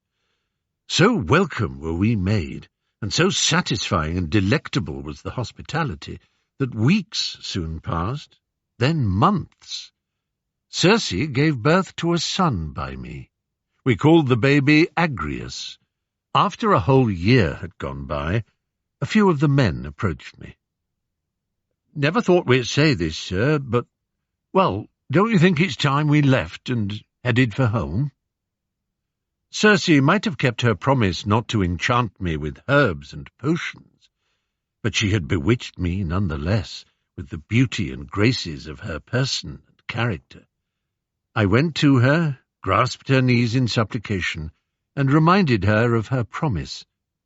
She listened gravely, but then told me the most extraordinary thing. "Odysseus, my dearly beloved, of course I will let you go. There can be no question of your staying here against your will.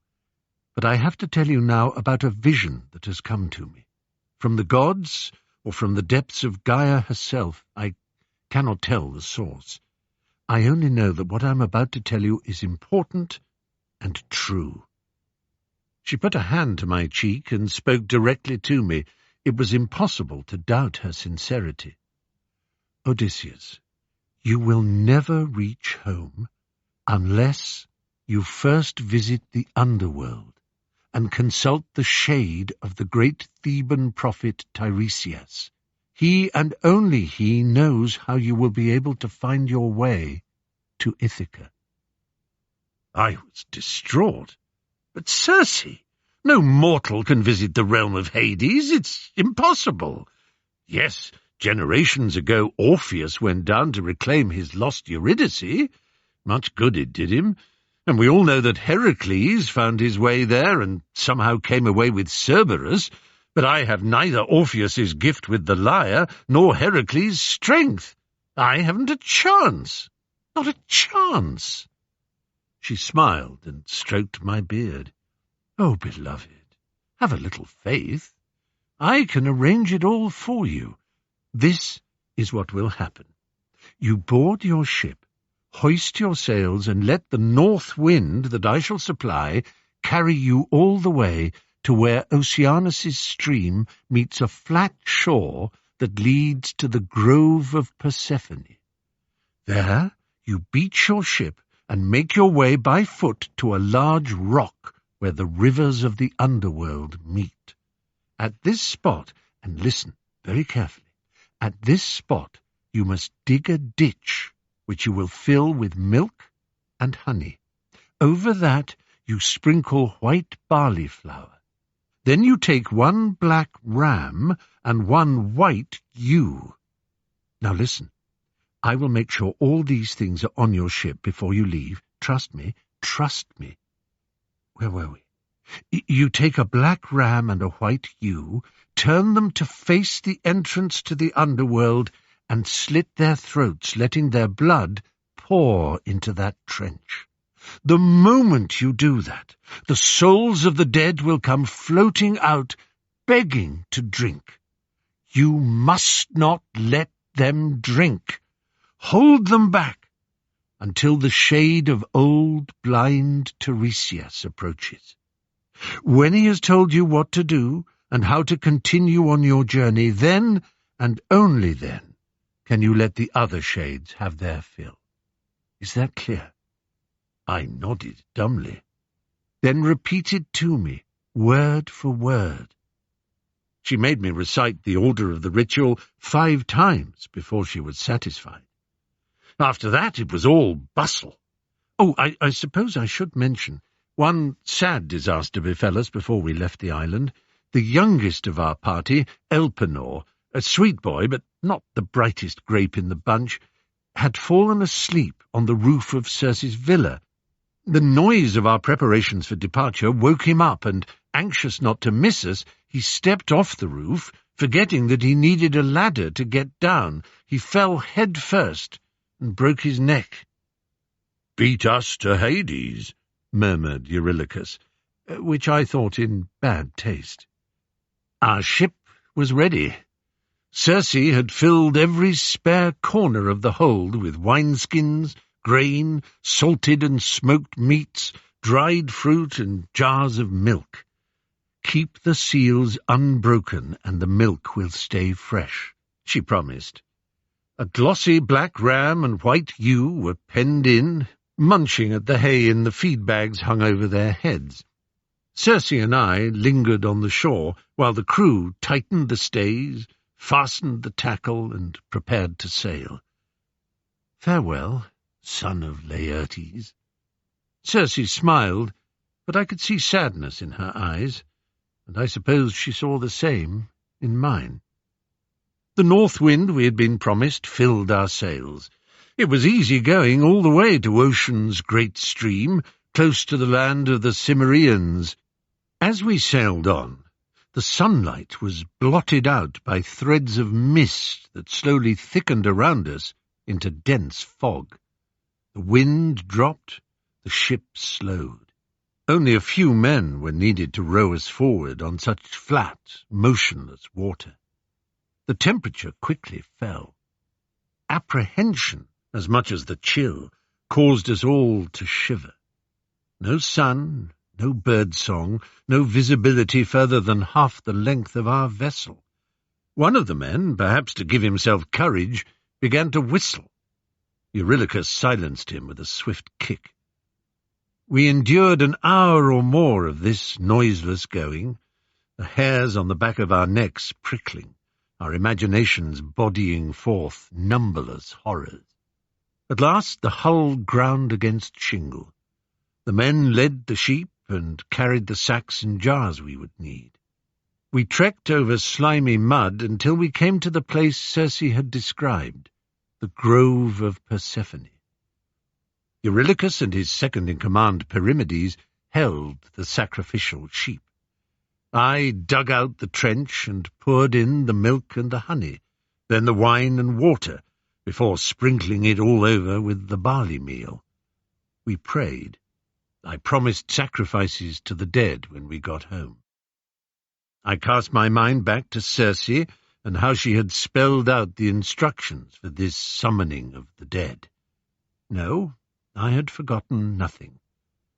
We held the sheep's heads over the ditch, and I quickly slit their throats.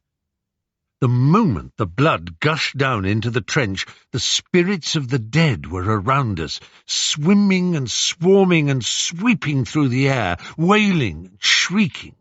Men, women, children, warriors with their flesh ripped open, every kind of person killed in every kind of manner. They came from everywhere, rising up out of the ground and descending from the mist, all with one purpose.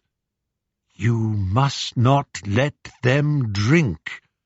They sobbed and they clamoured as the men and I held them at bay with our swords, spears, curses and threats. Only when I had spoken to Tiresias could I let them drink. So Circe had commanded. But the first to approach made me cry out with astonishment.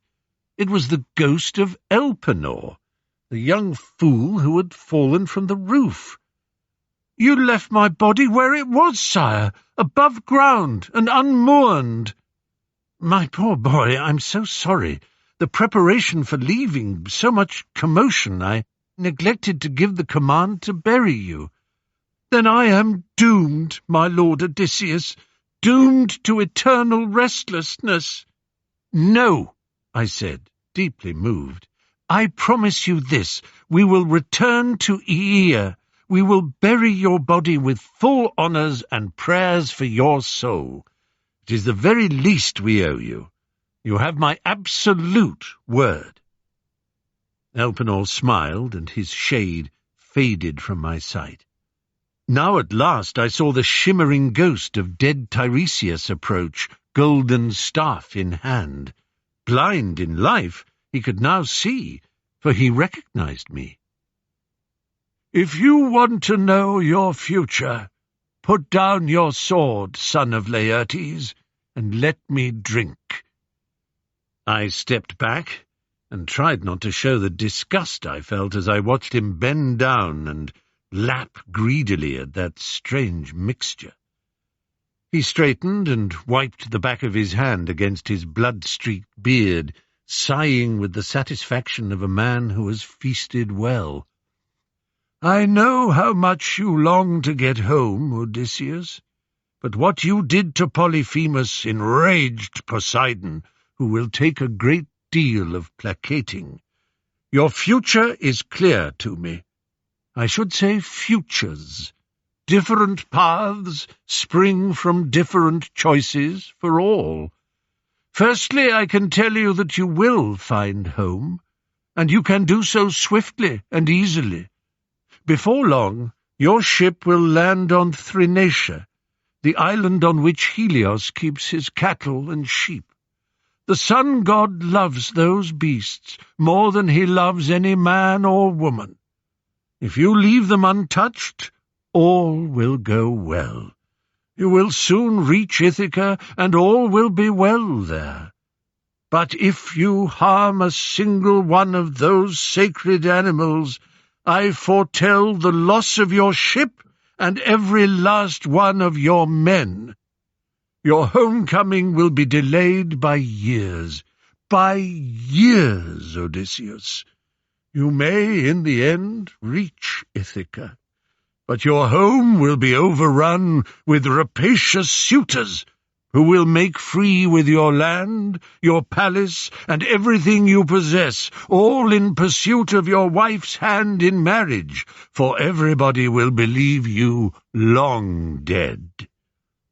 Your wit and strength may at last overcome those suitors, but your debt to Poseidon will not yet have been fully paid.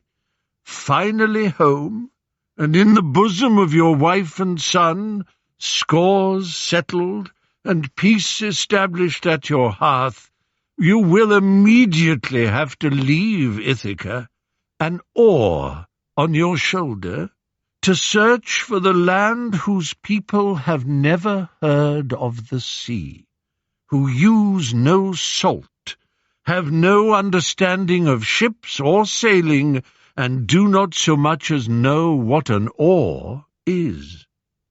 When a stranger hails you there, points at the oar on your shoulder, and asks why you are carrying a winnowing fan, you are to plant the oar in the ground, make sacrifices to Poseidon, and, as you make your way back home, to each of the 12 great gods in turn. Do this, and a gentle death from the sea awaits, after a prosperous old age, surrounded by those who love you. Tiresias, if this is my destiny, then I accept it and thank you for the honor you have done me. The spirit bowed and receded. Still lost in thought, I did not at first recognize the shade who now came up to drink. But when she raised her head from the trench, I knew my mother, Anticlea, daughter of Autolycus. It sent a spear of pain through me to see her here. She knew me, too, of course. Odysseus, my son, not back home from Troy yet? All these years I have pictured you and my father at home in Ithaca. Oh, mother, it sorrows me to think of you in this terrible place. Tell me, how were things when you died? How are Penelope and my boy, Telemachus? Is my father still alive, or is he with you here? Laertes is alive, but age has not been kind to your father.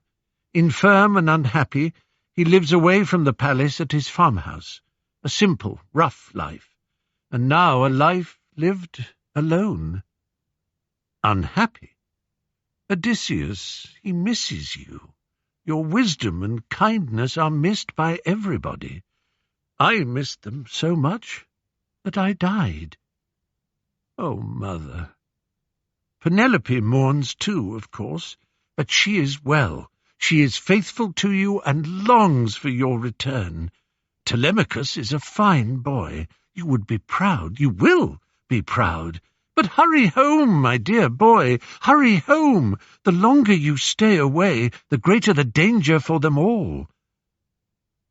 I tried to hug her, but she was a cloud, a form without substance, and her wraith slipped through my arms. Another ghost stepped up to drink now, and I could not help crying out with shock at the sight of him. Agamemnon! Not you! What happened? Were you lost at sea in the terrible storm when we left Troy? Perhaps it would have been better if I had, said the king of men with a sombre laugh. The story he related horrified and saddened me. In ghastly detail, he told me how that unnatural creature, his wife Clytemnestra, threw a net over him when he was bathing and stabbed him as he lay trapped and helpless. And as I died, the last thing I saw was her and that vile rat, my cousin Aegisthus, cutting down the innocent Cassandra. Listen, old friend, I know you're devoted to your wife Penelope, and you believe she is devoted to you, but trust no woman, no matter how beautiful, no matter how much they tell you they love you. Swear it. I bowed my head, but stayed silent. He seemed to understand, for he changed the subject. Tell me, Odysseus, what news on your travel of my son Orestes and Electra? They must be alive, surely, or I would have found them here. Agamemnon, how could I possibly know? The sight of this once all-powerful figure, the king of men, reduced to so plaintive, pitiful, and pathetic a state, filled me with sorrow and a kind of anger against the gods. The world knew that Zeus hated the clan of Tantalus and Atreus, but such pain and loss, such failure after so great a life, who could deserve that? The spirit of Agamemnon melted away, to be replaced by someone whose presence here I could surely celebrate. Achilles! Achilles, my dear friend. I came here to consult Tiresias. He has unrolled my future for me. I haven't reached home yet, but I'm confident that I will. What about you, though? Already there are more songs and poems in the world telling of your glorious exploits than of any mortal that ever lived. And down here I know that you must be the prince of the dead, admired and adored by all who meet you. Elysium is your home, and the fields of Asphodel. Yes? Yes? Yes, I'm allowed the honour of the Elysian fields. Yes, I tread the meadows of Asphodel. Yes, they call me prince and praise me as some kind of hero. But I tell you this, Odysseus, he almost snarled these words out, I would rather live as a dirt-poor peasant, eking out the most wretched living, tilling barren soil, than ruler of this whole kingdom. It's a kingdom of the dead. You see their forms, you hear their voices, but we are. There is no life, no joy, no hope. The peach is sucked of all its juice. There is no meaning here. So you damn well live, old friend. Leave this cursed place and live every day with all the force and fire you can summon. I was silent for a while, saddened beyond anything to hear such words from golden Achilles. I found a way to cheer him up by filling him with news of his son Neoptolemus. I told of his skills and courage in the field, leaving out the more unpleasant stories that revealed the boy's seemingly endless capacity for bloody and merciless cruelty. Achilles' shade left me and loped away across the asphodel, glorying, I suppose, in proud thoughts of his magnificent son. By now the multitude of dead souls began pressing me so hard to drink that I could hold them back no longer. The men had been huddled behind me, white with fear, horror, and disgust. The signal to return to our ship could not have been more welcome. We rowed back the way we came until we found Ocean's stream once more. There we picked up a good stiff breeze and sailed with a cheer back into the blue and sunlit sea. I had not forgotten the promise I'd made to the soul of young Elpenor, but by the time we sighted the soft green hills of Aea, we were all exhausted. We dropped anchor in the bay, jumped from the side of the ship, waded through the surf, and flopped onto the sand, where we slept amongst outraged avocets and disconcerted terns. We awoke to the welcome sight of Circe's handmaidens coming down with wine, meat, and sweet smiles. Once we had breakfasted, I sent a party of men up to Circe's villa to retrieve Elpenor's body, while the rest of us chopped wood for the pyre. Weeping, we burned his mortal remains in full armour and raised a mound in which we planted his oar. Circe then came down to greet us. "Oh, you brave boys, you have visited and returned from Hades' kingdom. How many can say that? You are welcome to stay tonight, but tomorrow you must be gone by break of day. I will tell you the exact route you must take. Meanwhile, feast and frolic." She lay with me that night, and I related everything that had happened in the realm of the dead. "That's done, then," she said, "and now we must get you home. I'll give you the winds, but you will encounter hazards. Your first is the tiny rock-bound island of the Sirens. Have you heard of them?" "I've heard of them," I said, my heart sinking. "Everyone has heard of the Sirens. But I thought they were just something to frighten children with. made-up travellers' tales. They are as real as the sand beneath us and the stars above our heads, Odysseus. There are two of them. They sit, singing, in the centre of their tiny island, surrounded by the chewed bones of their victims. Their song has terrible power. No sailors who hear its ravishing strains are able to resist steering entranced towards the sound. Their ships founder on the rocks, and the sirens leap on board to tear them to pieces and feast on their flesh. Do we have to pass the island, then? There is no other way home, but I can tell you how to survive it. She told me the way, and I smiled. I will do as you say. But once you are past the sirens, you still face agonizing choices. One way is to try the plankte, the wandering rocks. You've heard of those too. I only know they are dangerous. This is from the same root word that gives us the word planets, the heavenly bodies whose strange paths across the night sky caused early Greek astronomers to call them planetes asteres, wandering stars. Sail close to them, continued Circe, and they can collide or clash together to crush any ship close to them. Even if you avoid collision, the sea between them is too turbulent for any mortal vessel. The other choice, then? Two cliffs which present a very different danger. Halfway up one, there lives a creature as hideous and terrifying as any monster that ever lived. The progeny spawned from the interbreeding of Typhon, the Hydra, and the Chimera would be lovable kittens compared to the vile Scylla. Scylla? Odysseus, the sight of her would make your blood run cold.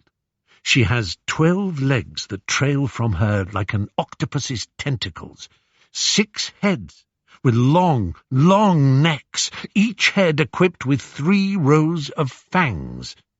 When she senses prey below her, dolphins and seals make up her usual diet, but humans are what she really craves if she can get them.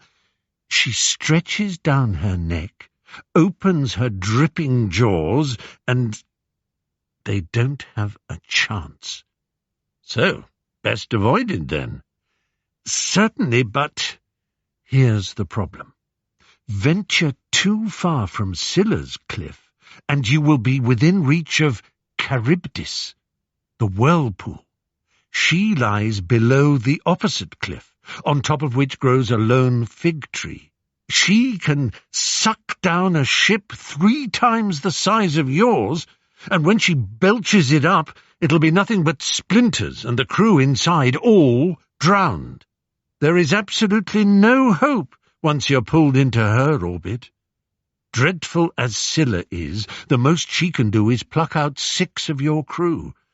If you have to favour one side as you go, choose Scylla. 6? I have to sacrifice 6 men just to get through? If you keep rowing fast enough, it'll be no more than that.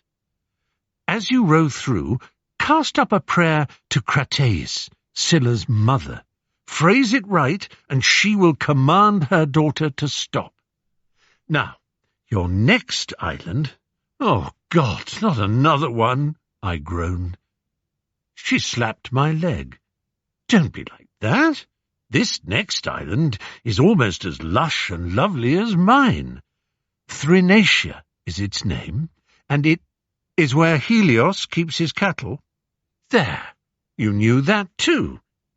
His daughters, the nymphs Phaethusa and Lampetia, tend his 7 herds of oxen and 7 flocks of sheep. These sacred animals are immortal.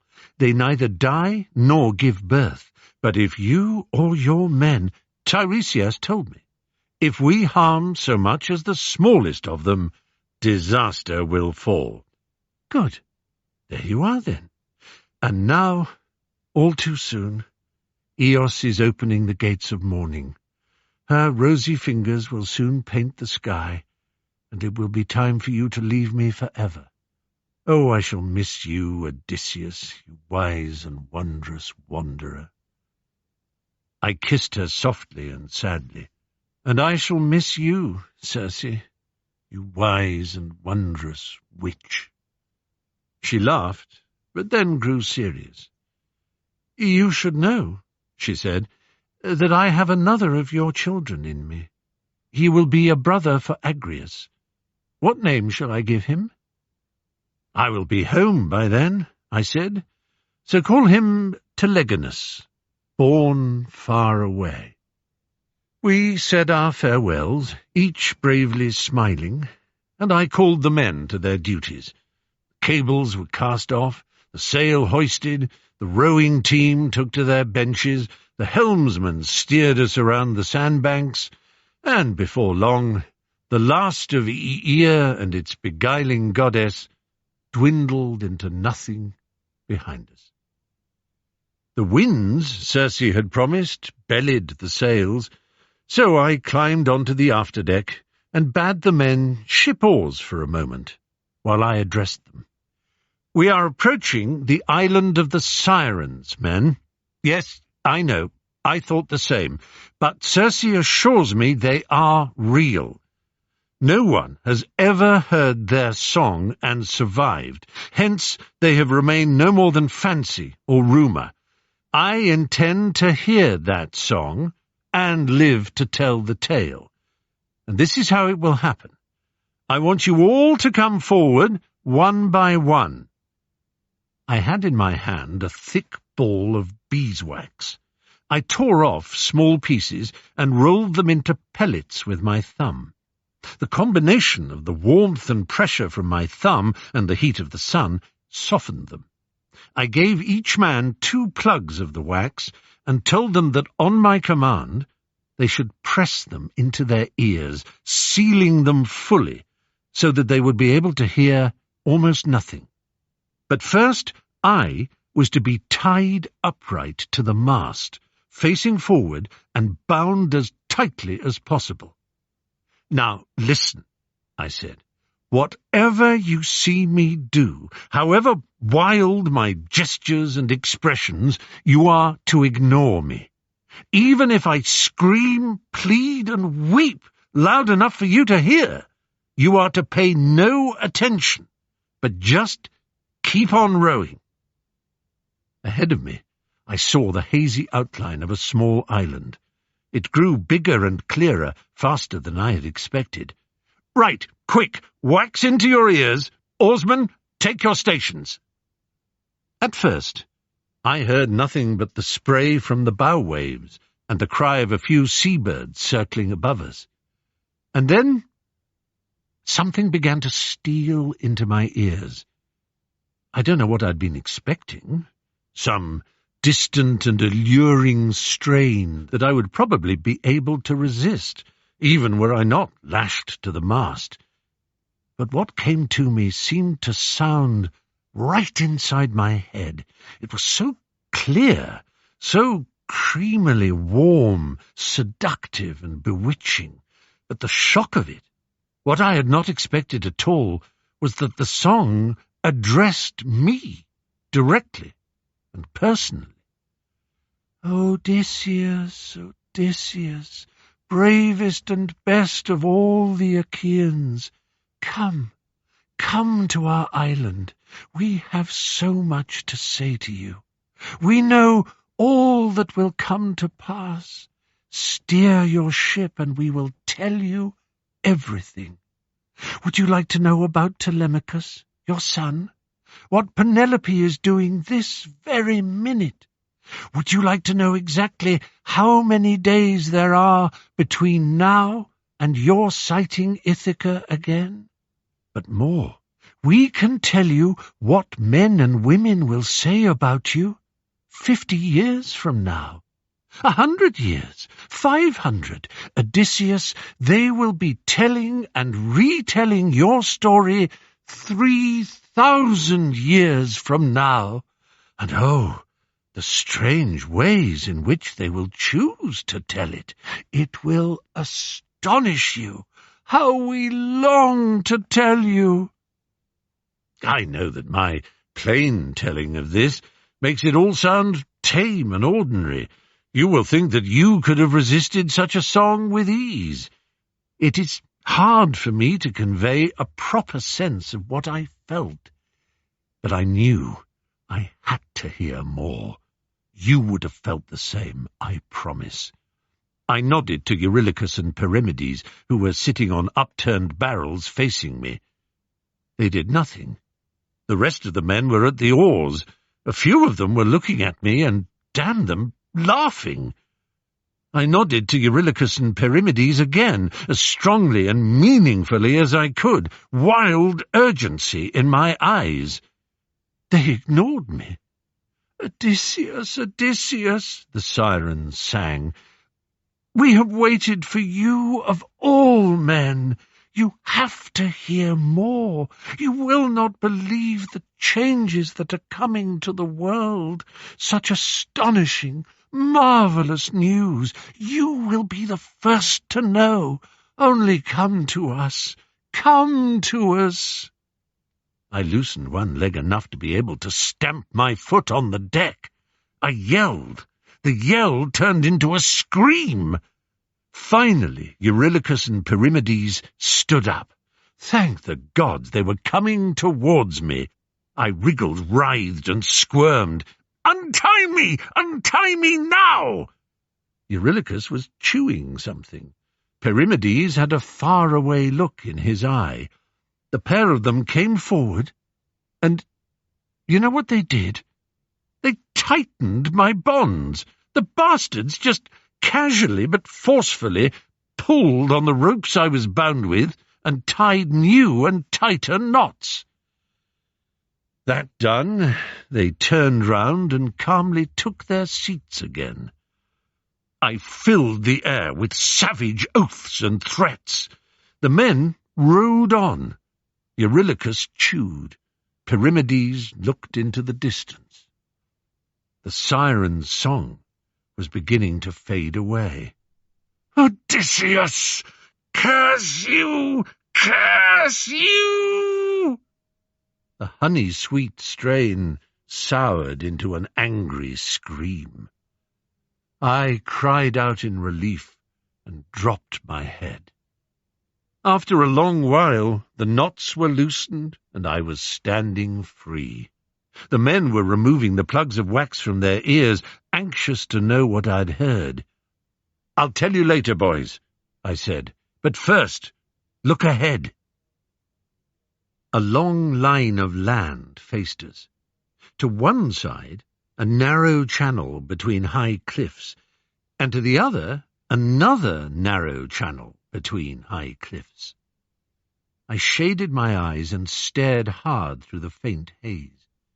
On the leftmost cliff, I could just make out the outline of a lone tree. Circe had mentioned that a fig tree grew above the cliff closest to Charybdis, the whirlpool. Therefore the cliff opposite must be the home of the terrible Scylla. Across to the other side drifted and stirred two gigantic rocks. We all saw in that direction a great plume of spray, and heard the heaving and boiling of the violently agitated sea all around. "Those are the Planctae, the famed wandering rocks," I said. "Any attempt to steer between them would be suicide. So, to get to the open sea beyond, the sea that will take us home, we have to choose that channel, there." I pointed to the cliffs of Scylla and Charybdis.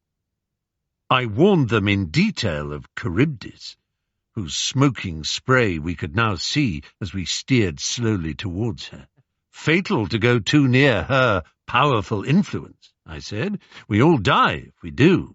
We must steer a course closer to the other cliff," I said, not mentioning Scylla. Not a word did I say about that terrible creature and her long neck and gnashing jaws. I curse myself for it to this day. It was cowardice, it was dishonourable, not the act of a leader of men. Yet it was necessary. so perhaps exactly the act of a leader of men.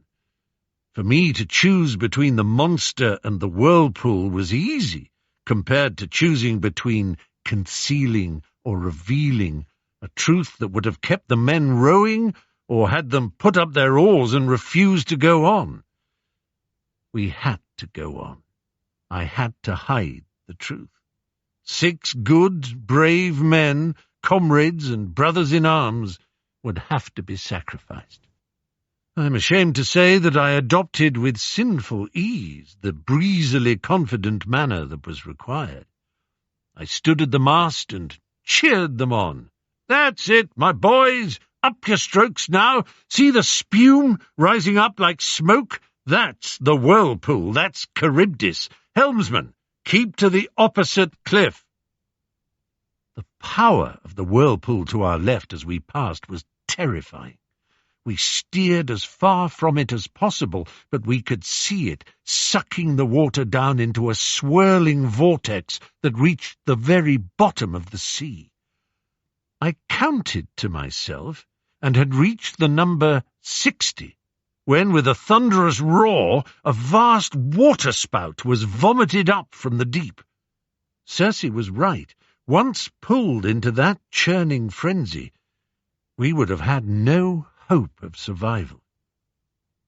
We were halfway through when what only I knew would happen, happened. Scylla was upon us. 6 long necks stretched themselves down as far as the deck, the heads at the end of each snapping and snarling. In an instant, 6 of the crew were snatched up in the razor-sharp teeth.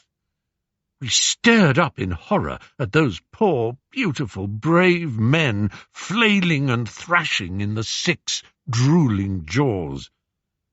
I remembered Circe's instructions and mumbled hasty prayers to Scylla's mother, Crates, as if such a thing could have a mother. At once the creature retracted those long necks and pulled the struggling, howling men to the cliff top. They shouted out my name as they shot upwards. That will live with me forever.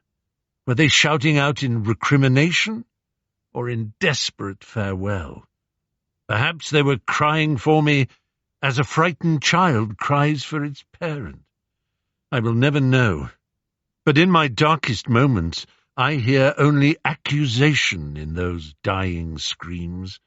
And again I see them stretching out their hands to me and calling my name. In all my travels up and down the wide seas of the world, I never saw anything that so wrenched my heart and sickened my soul. But we were through with the ship, and most of its crew were alive and well. I had to believe that I made the right choice. Just one more island to negotiate, and our journey home would be guaranteed. We put in at the beautiful island of Thrinacia. The sun was setting, and we could hear not far away the lowing of cattle and the bleating of sheep being led into their folds for the night.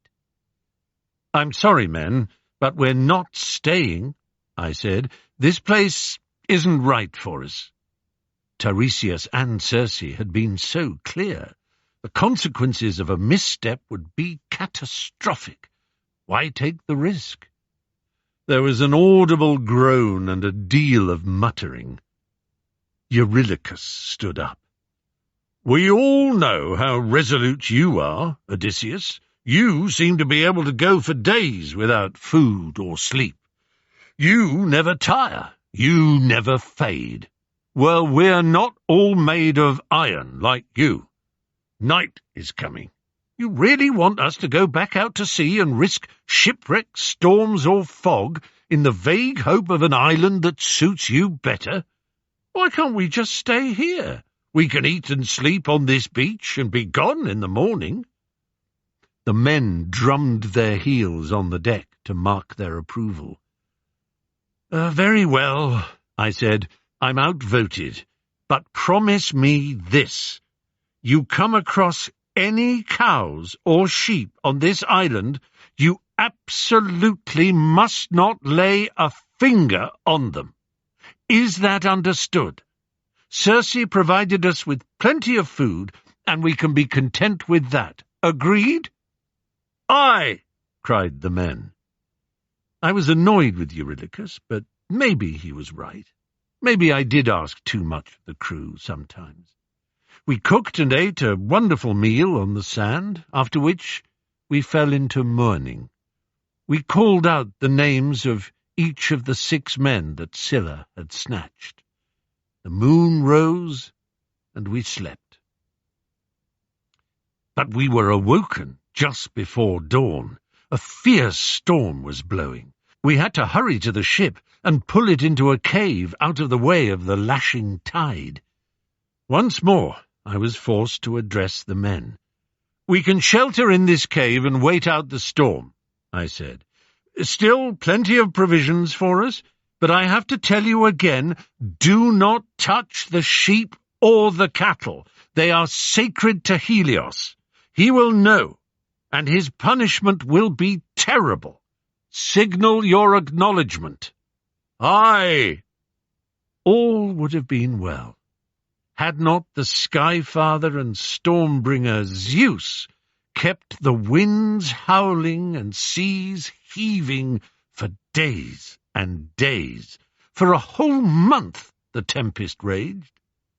Naturally, we got through our stores, and the men were forced to go inland to look for food.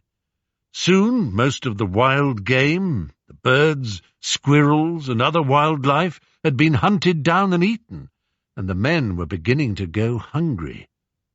One morning, the sky still dark, the wind still high, and the storm showing no sign of abating, I left them and found a hilltop inland on which to pray to the gods.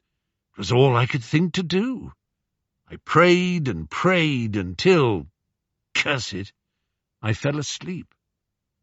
Back down at the cave, meanwhile, Eurylochus told the men that he had an idea. I awoke from my sleep with a start and ran down the hill, full of foreboding. As I got closer to the cave, those forebodings were realized.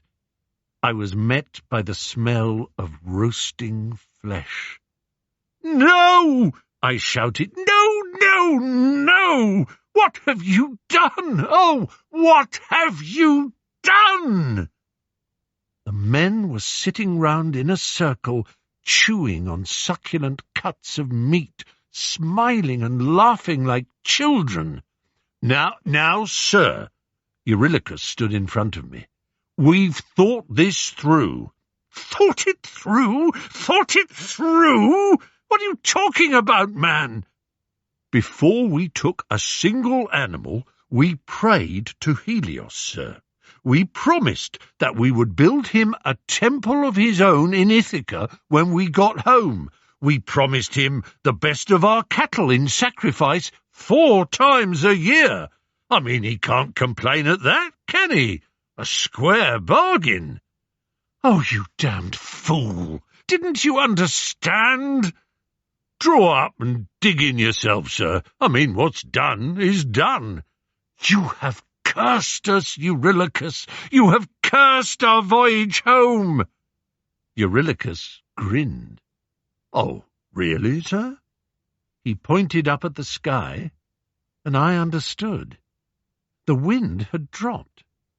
The clouds parted, and a great ray of sunshine was cast down all around us. "Seems like Helios is sending us a sign, sir. He's accepted our bargain." Well, Eurylochus dropped his hand on my shoulder. "You're not the only one who can think up ideas, Odysseus. And sometimes, you know, a simple one works out better than all those complicated and rather elaborate schemes you tend to come up with. With respect, sir, naturally." There was, of course, not a trace of respect in his voice. I tried not to shudder with distaste. All in all, I preferred an argumentative Eurylochus to this condescending version, but he was right in one particular. What was done was done. I sighed. Very well, then. Muster the men. Let's prepare to leave this place. I told myself that the feasting on meat had cheered them and would have strengthened their muscles. I almost reached out and helped myself to a morsel of that mouth-watering beef myself. Heaven knows it smelled tempting enough. But there was too much to do in securing the tackle, trimming the sails, and supervising the casting off. It really did seem that we should get home in good time. I was puzzled, though. Circe and Tiresias had been so clear. But perhaps Eurylochus had found the right solution. Maybe Helios truly was appeased. Oh, Odysseus, can you have been such a simpleton? We were out in the open sea, and Eurylochus was still rejoicing in his triumph. Ever seen the men so cheerful, sir? It's true that they had set to with zest. They were singing as they pulled on the oars. Maybe you could leave these kinds of decisions to me in future, said Eurylochus. The grand plans will always be yours, of course. Oh, no.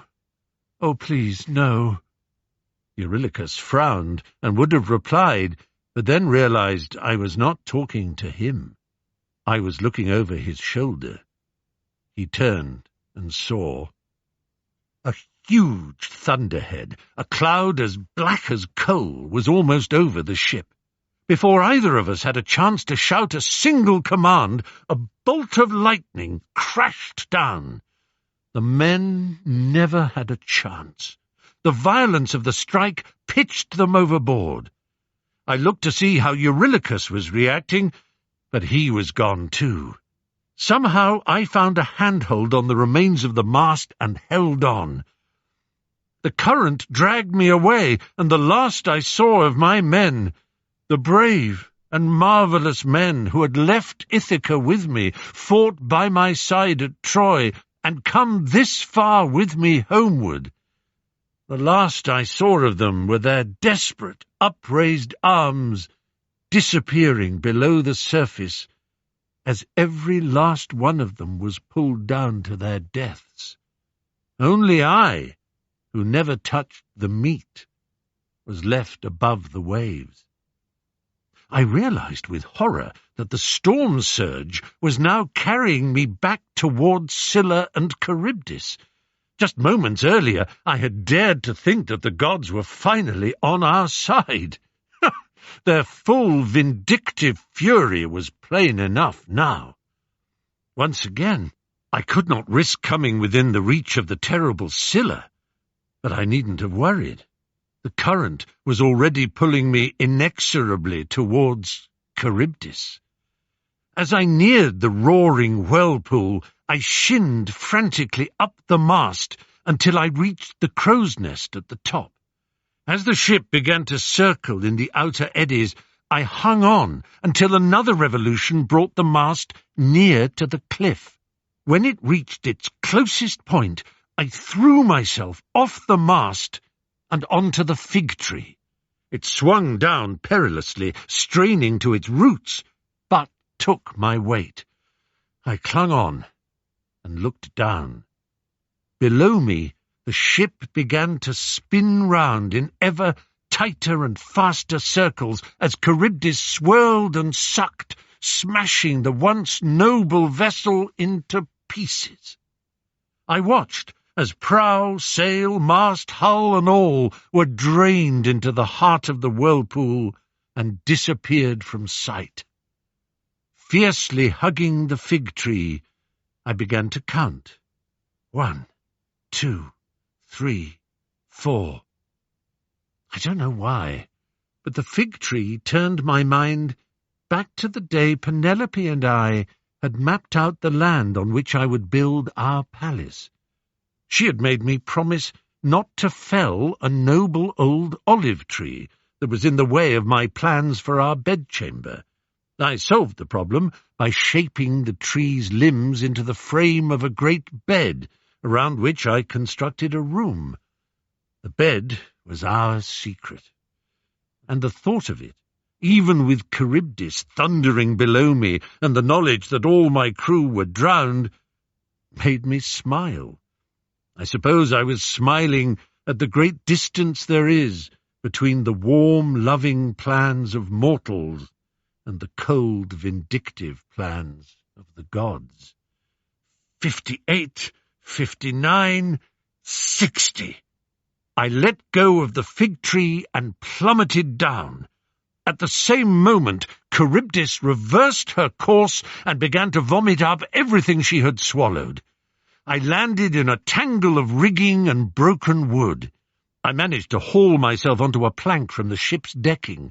I kicked and kicked. I knew I had to be well clear before she turned once more and began to suck in everything around her. My lungs were close to bursting with the effort, but finally I knew I was out of range and felt able to let myself float free. For 9 days I drifted on that plank of wood until I found myself washing up on the shore of Ogygia, the island home of Calypso, who welcomed me and loved me with an imprisoning love that lasted 7 whole years. When at last I left her island, the white goddess helped me make it to your hospitable shores, where a very kind, very beautiful, and very welcoming young princess took pity on me and directed me here, to this palace. But you know this already. That is the part I began with. It is dawn now, I see. Well, my tale is told. To Ithaca. Well, my tale is told. Odysseus sat down. For a long, aching moment there was dead silence in the hall. And then, as one, every man and woman rose to their feet and began to applaud. They banged their wine cups and bowls, clapped their hands and cheered. The pages, stewards, and maidservants lining the walls stamped their feet and clashed plates and dishes together like cymbals. Those who could whistled shrilly through their fingers. Under the beard and the sunburn, Odysseus blushed. Without the cover of any beard or sunburn, Nausicaa blushed more fiercely. King Alcinous gestured for silence. Ithaca's king has paid us all the noblest compliment. Never can this, or let me say any, hall have enjoyed the privilege of hearing such tales of valor, adventure, and, we all recognize, suffering. King Odysseus, man of sorrows, I tell you now, I give you my solemn word, that suffering is over. My family and the nobles of other houses here on Scheria will provision our finest ship with treasure that is our gift of thanks to you. Our strongest oarsmen will ensure that you reach the shores of Ithaca with all possible speed.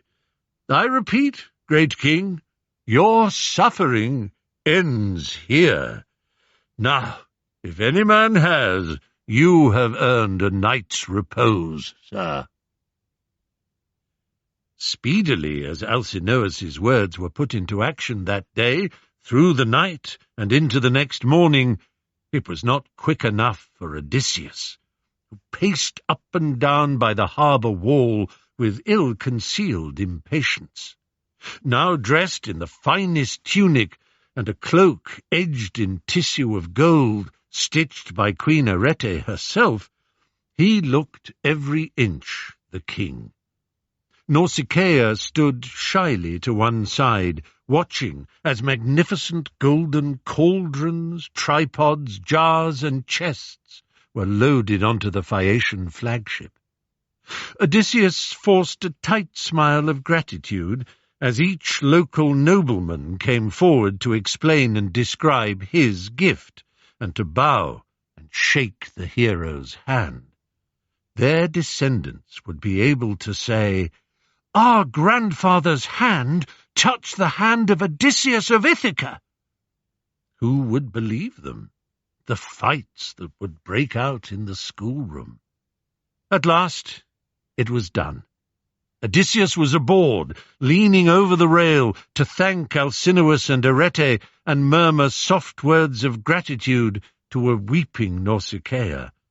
Her last act of farewell was to remove a gold chain from around her neck and throw it up to Odysseus, who caught it, kissed the large bead of polished amber that hung from it, and waved her goodbye.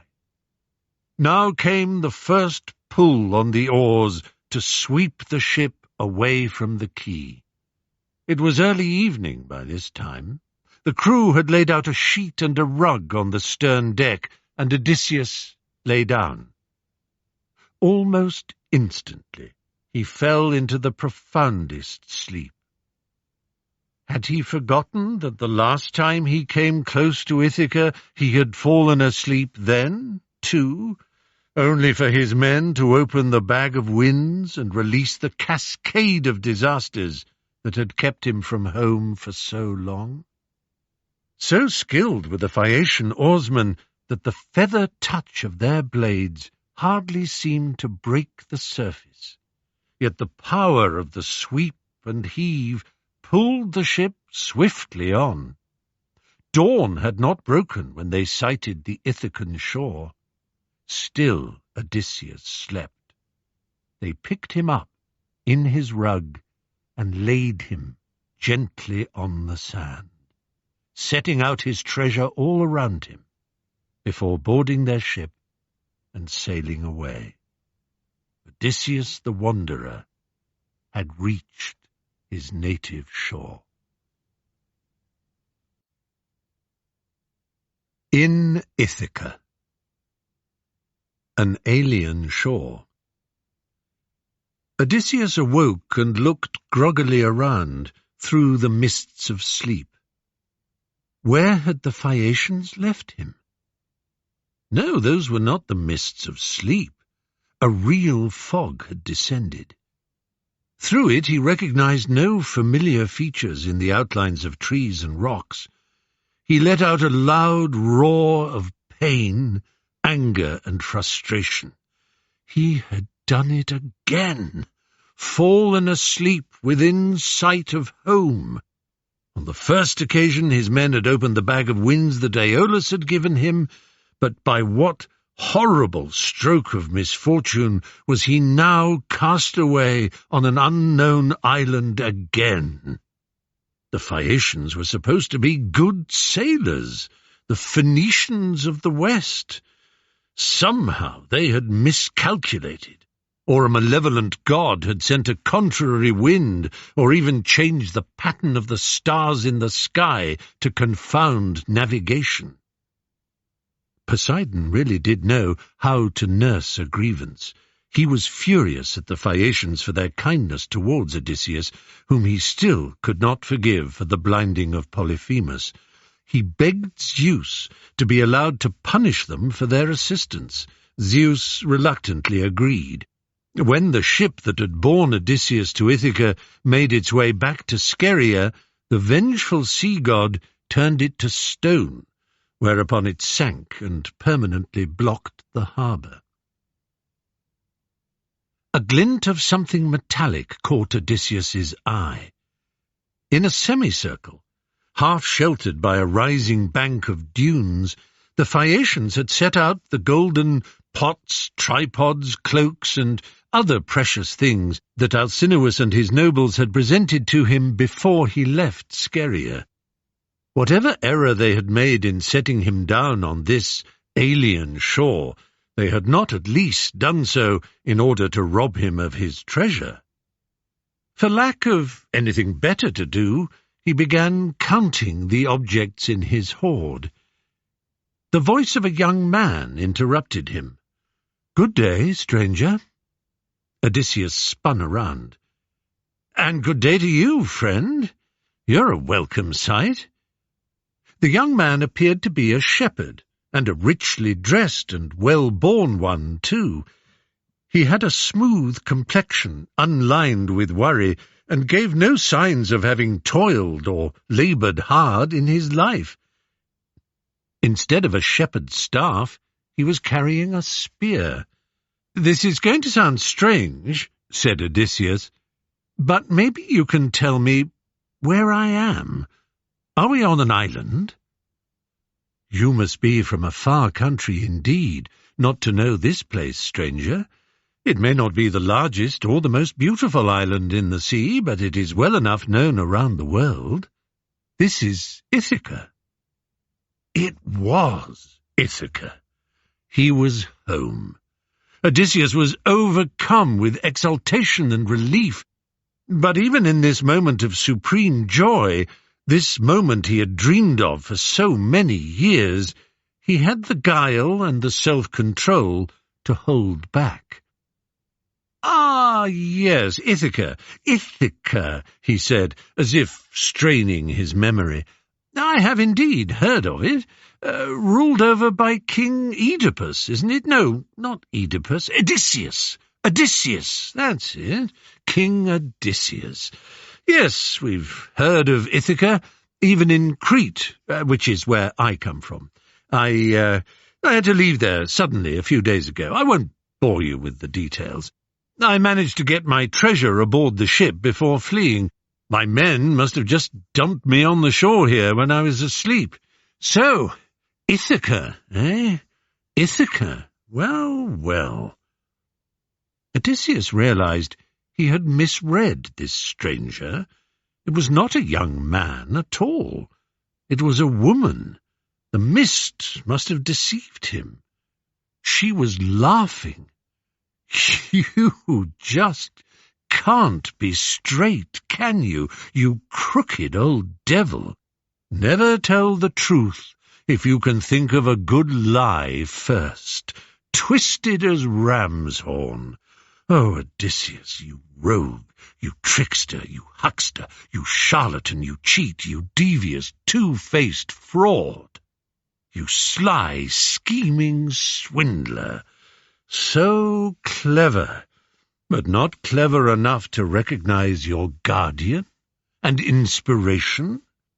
Not clever enough to know the goddess who whispers half those schemes to you in the first place? Athena? So caught up in the complex churn of his emotions was he that Odysseus failed to bow down and address the goddess in tones befitting an Olympian deity. "Be fair! How can anybody be expected to know you?" he complained. "You never appear in the same form twice. I know you have been my protectress in times past. On the field of battle at Troy I felt you often by my side.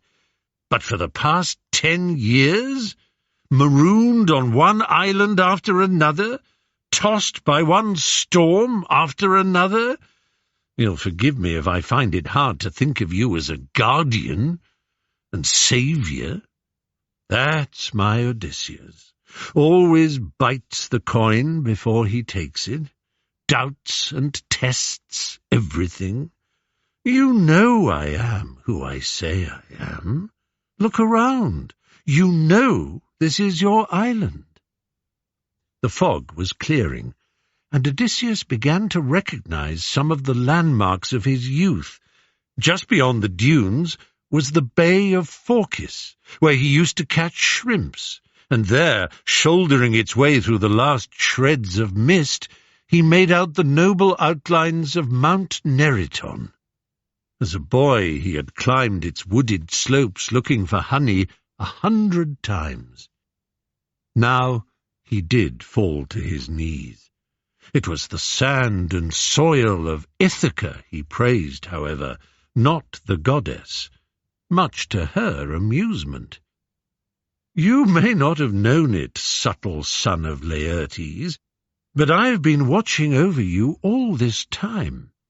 But you angered my uncle Poseidon, and we gods do not stand in the way of each other. Now, come on, stand up. There is so much to do. First, let's get your gold into that cave. While Odysseus carried his treasure into the deep interior of the cave, Athena outlined the severity of what awaited him. Your palace is overrun with suitors, all of them brawling and baying for Penelope's hand in marriage. For the sake of her beauty, of course, but in reality more for the sake of your kingdom. They want this island and the others in your realm. You are long dead as far as they are concerned, and it is her duty to marry one of their number.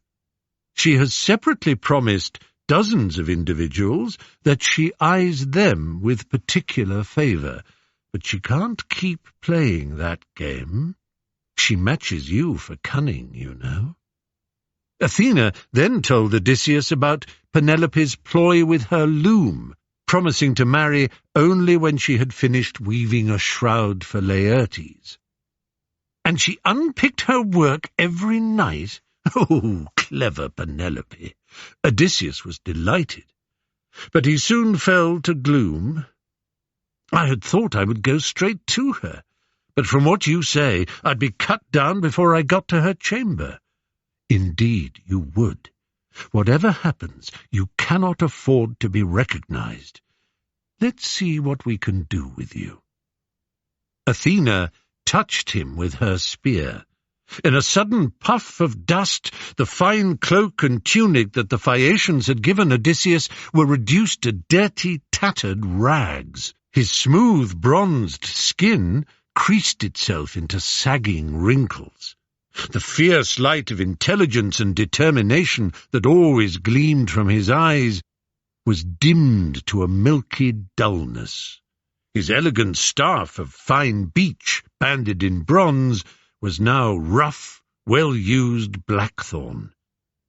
As filthy and unprepossessing a beggar as ever walked, said Athena with approval. Now, if you're going to plot an attack on these suitors, you will need allies. First and best, you'll remember Eumaeus. It is too easy for us to assume that a swineherd carried the same status in Odysseus's day as it did in medieval times, and perhaps our own. But if you remember, Athena first appeared to Odysseus in this scene as a well-born shepherd. Immortal nymphs tended the cattle and sheep of Helios. There was nothing base or undignified in herding for a living. In an age when there was no money, cattle, sheep, goats, and pigs were the highest currency. The status, therefore, was more that of a banker than a menial, and Eumaeus, as we will see, was of royal blood. The pigman, your father's swineherd, yes. A more loyal and true friend to you and Penelope does not live on the island. Go to him. And my son, what of Telemachus? I helped him sail to the mainland. He wanted news of you. First he went to Pylos to see Nestor, but he's now staying in Sparta as a guest of Menelaus and Helen. I shall fetch him back straight away. Odysseus shook his head, still in a kind of dazed disbelief. My God, I'm home. Yes, you are home, and yes, I am your God. To the piggery. Eumaeus was sitting outside his hut. There was a trestle table there, a bench along one side, and rough wooden stools at either end. As Odysseus approached, 4 huge, savage dogs, barking and snapping furiously, leapt towards him. Odysseus knew exactly what to do. He skipped to one side and sat himself down on one of the stools, dropping his staff to the ground. Still baring their teeth, the dogs growled, but backed off. letting him be. According to the great reteller of myths, Roger Lancelin Green, Greek dogs can still be pacified this way, or could in 1958 when he wrote his Tale of Troy. Odysseus sat down hastily to show that he was a friend, a sign which Greek dogs still understand. Eumaeus shooed them away. "Well done, friend. They were anxious to tear you to pieces. I can't think why. Not much meat on you, is there? Come inside, and we'll put that right with a good meal. What do you say?" "Thank ye, sir."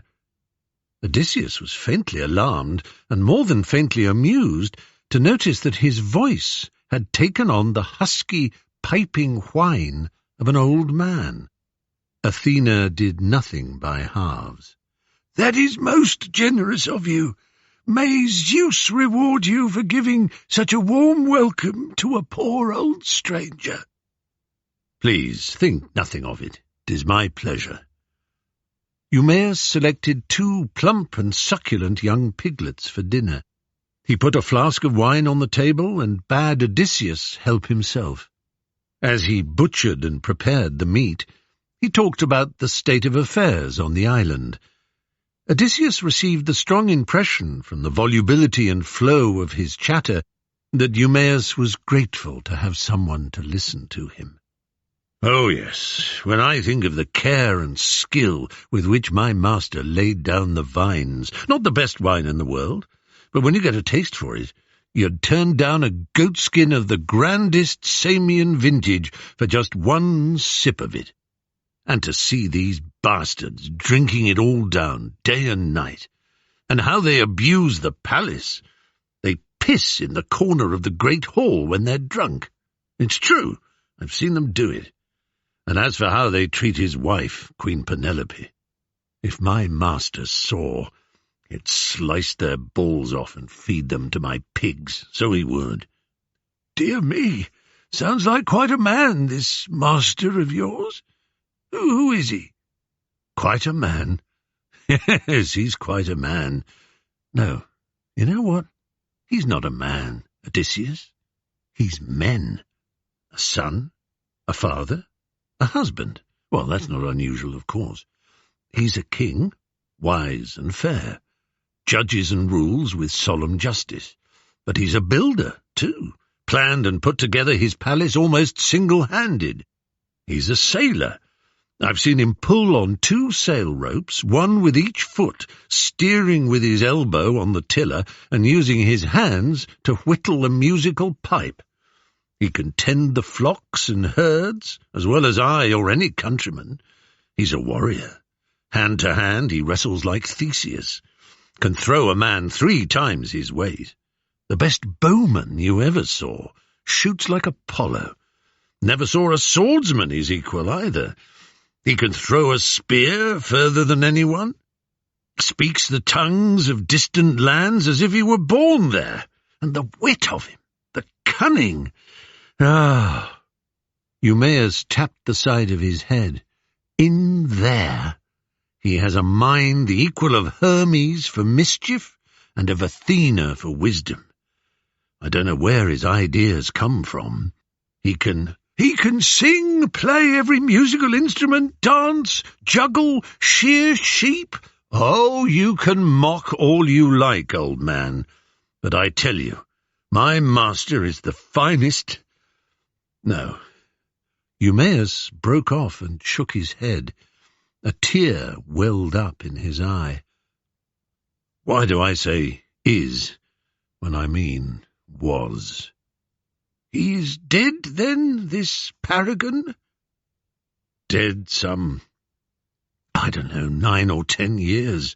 Lost at sea in the storms that followed the fall of Troy. That's the best guess." "Odysseus. I think I've heard the name. I've travelled the world in my time, heard a lot of stories. Let me think. Yes, I've been told about this Odysseus. He's alive, though, I'm sure of it. A wild fellow who's been wandering the seas for many years. Yes, they told all about him. He fought in the Trojan War and was trying to get to his home island. That must be your Odysseus. My understanding of it is that he is still alive, very much alive." "Stranger, you are welcome here. I am happy to have you as my guest. For as long as you want to stay, there is room for you here. But don't think that by claiming my master is still alive, you are pleasing me. Odysseus is dead. It's horrible, but we've got used to it. He's been dead for years. Rumour and gossip about his being seen on Crete, in Libya, on the moon. That's just the poison of false hope. So please, no more of it." Odysseus put up his hand. "I say what I say because it's true, not because I think you want to hear it, but I respect your wishes, and you will hear no more from me on that subject." "Thank you, friend. We'll talk of other things. Why don't you tell me a little about yourself? Life has treated you badly to bring you here. You talk like one used to command." With great relish, Odysseus told a fantastic tale about a previous life on Crete. He spun a narrative full of intrigue, murder, and betrayal. It ended with his being held captive by Thesprotians, who were planning to sell him as a slave. He told Eumaeus that when the pirate ship put in at the harbour on Ithaca, he had jumped ship and fled into the interior of the island. The spirit of his great-grandfather Hermes, the god of liars, rogues, storytellers, and tricksters, was alive in him. Eumaeus listened, open-mouthed. "Dear me, friend, it seems we have something in common. Let me tell you my story." Odysseus heard him out in some surprise. In all the years he had known him before the war, Eumaeus had never revealed his history. It seemed that he was the son of a king who once ruled over 2 islands. When he was only 10 years old, he was snatched by Phoenician pirates and sold into slavery. After numerous adventures, he ended up in Ithaca. "You and I have each escaped serfdom, sir. All in all, my luck could have been worse. Laertes was a good man to work for, as was Odysseus, his son. Now, look, Helios is almost in bed. Time we were too." Lying in fair comfort on rush mats, Odysseus spent a long part of the night revolving thoughts and ideas in his head. How he could safely penetrate the palace, how he could punish the suitors, every last one of them, how he would take Penelope in his arms at last.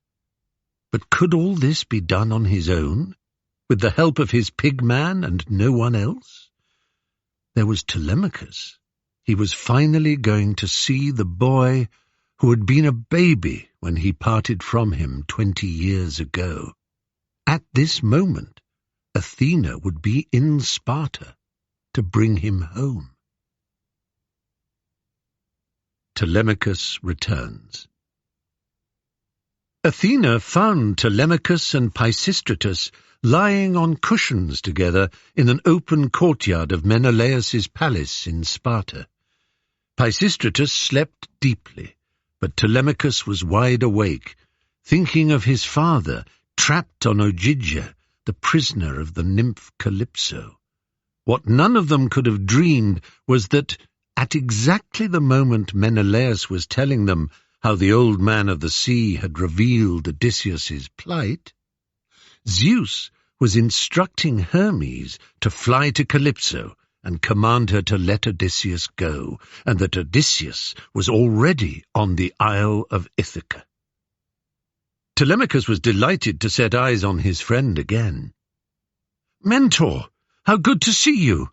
You seemed to disappear. Where have you been?" "Telemachus, it's time for you to get back to Ithaca. The situation with the suitors and your mother is, if anything, worse than before. The pressure is remorseless. They realize you left the island, of course, and some of them are waiting to ambush you on your return. 3 ships under the command of Antinous. They're lined up along the strait between Same and Ithaca. What do you advise? If you sail at night the long way round, you'll be safe enough. The gods will send you a favourable wind. I know it.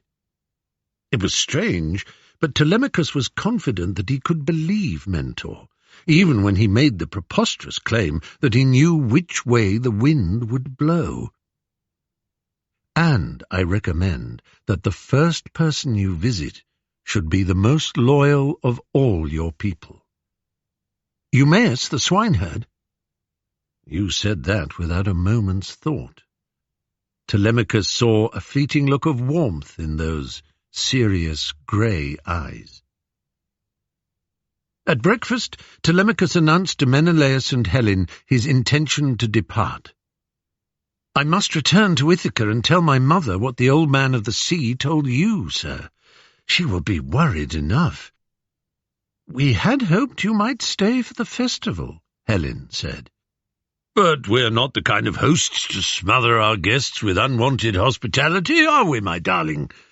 Pisistratus, Nestor will be missing you, and your place is by your mother's side, Telemachus. We understand that. We have presents for you to take, said Helen, for you and for your mother. Menelaus was on his feet.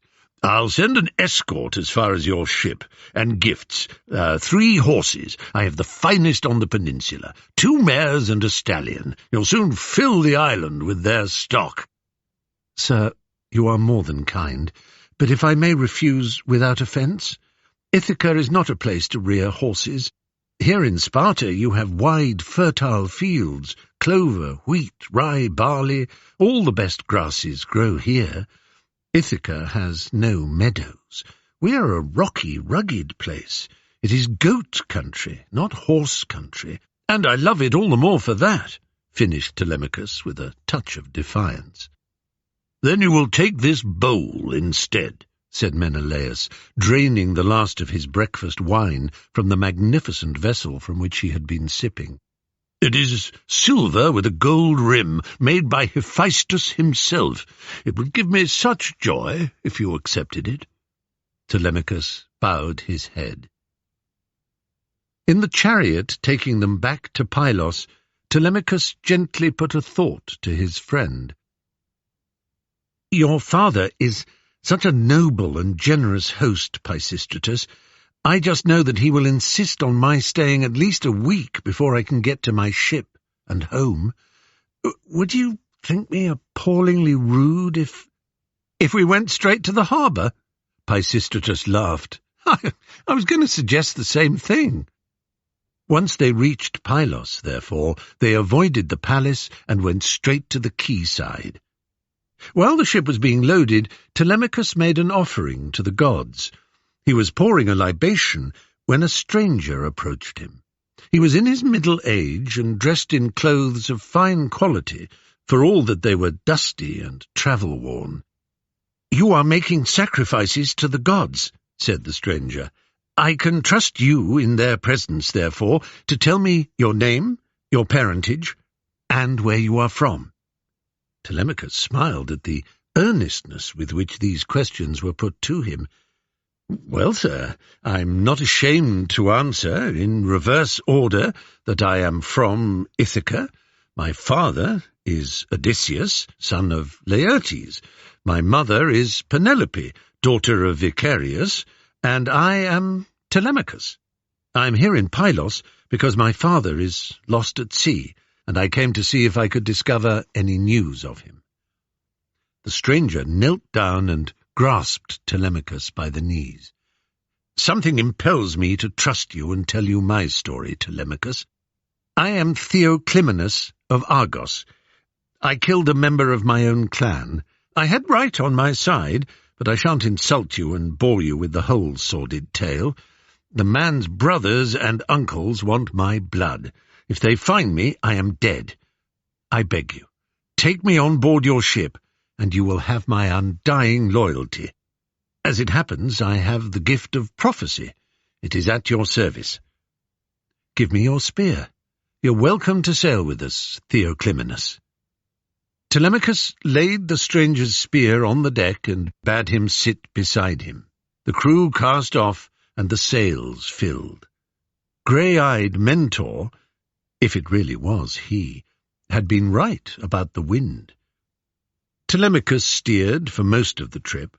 As Mentor had directed, they avoided the sound between Same and Ithaca, sailing around to Ithaca's northernmost shore. "Drop me here on the sands," Telemachus commanded the crew when they arrived. "Then row the ship around the headland and into harbour. I'm going inland to see my herdsman, Eumaeus." "And what about me?" said Theoclymenus. "If I could, I'd invite you to be my guest at the palace, sir, but I won't be there all the time, and I couldn't guarantee your safety and comfort if you were alone. That's how bad things are here. My mother won't receive you either, I'm afraid. She simply doesn't come downstairs these days." Just as he was speaking, a hawk flew overhead, clutching a struggling dove in its talons. Some of the dove's white feathers fluttered down between them. "Well, prophet," said Telemachus with a smile, "is that an omen?" Theoclymenus grasped him by the shoulders. "It certainly is, my boy, and a good one. It is a sign sent by Apollo. It means that only the line of Laertes will rule in Ithaca. That's you and your family, Telemachus, destined to rule here forever." "Well, let's hope you're right." Telemachus was silent for a while, and then called back to the stern post, "Hey there, Piraeus." "Sir?" "This is Piraeus, son of my servant Clitius. He's always been a good friend. Piraeus, I can trust you to look after our friend Theoclymenus here?" "Certainly, my lord. He will be a most welcome guest in our house." Telemachus nodded, climbed over the rail, dropped into the sea, and waded onto the beach. Now there are 3. The atmosphere of Eumaeus's hut was warm and reassuring. Odysseus thought he might easily get accustomed to the sound and smell of pigs. As dawn broke after another night's sleep, Odysseus helped the swineherd lay the breakfast fire. Outside in the yard, Eumaeus's 4 ferocious guard dogs set up a whining and yapping sound that could almost be described as affectionate. Those savage animals now knew that Odysseus was a friend of their master, but they still growled menacingly whenever he got near them. Importunate strangers were lucky to escape without bites. "A friend of yours is approaching, I think," Odysseus said to Eumaeus. "Someone the dogs know and like." A young man, barely out of boyhood, stood in the doorway. Eumaeus, with a cry of "My boy!" leapt to his feet, took the youth's hands in his, kissed the centre of his brow, each of his eyes, and finally the palms of his hands.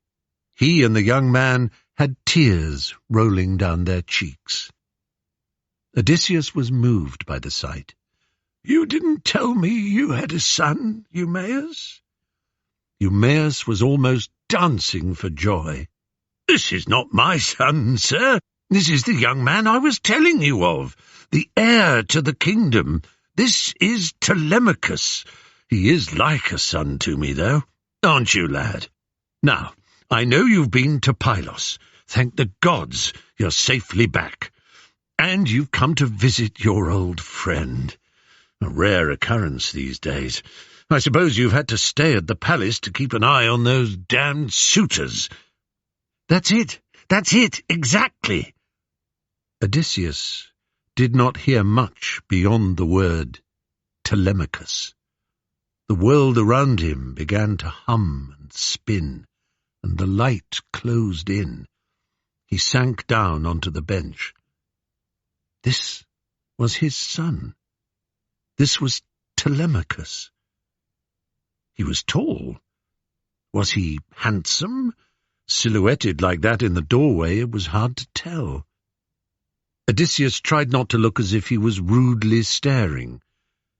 "Can I see something of Penelope there?" he wondered.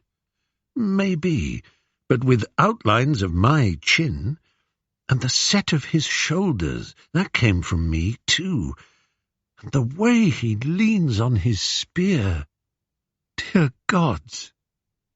Telemachus was talking to Eumaeus with such affectionate naturalness and ease, as a son talks to a father. There was a buzzing in Odysseus's ears and a hammering in his chest. His thoughts came in a torrent. Every day that I didn't take him hunting, every day that I didn't show him how to use a bow and a spear, or sail a boat and tame a horse, every day I didn't make him learn lines of poetry and the languages of foreign tribes, every day we didn't tease and torment each other. I curse every one of those days. He forced himself to focus on what Telemachus was saying. "I came here first because—" The boy frowned. "That man, Mentor. Well, let's just say that it seemed right to come to you. You are always first with the news, Eumaeus. How are things at the palace? Please tell me my mother hasn't given in to any of the suitors." "She keeps to her chambers, weeping night and day for her lost husband. No decision made yet, though every day they press her harder for one." Telemachus handed Eumaeus his spear and crossed the threshold into the hut. Odysseus sprang up from the bench. No, you stay where you are, old fellow. Plenty of room for me here."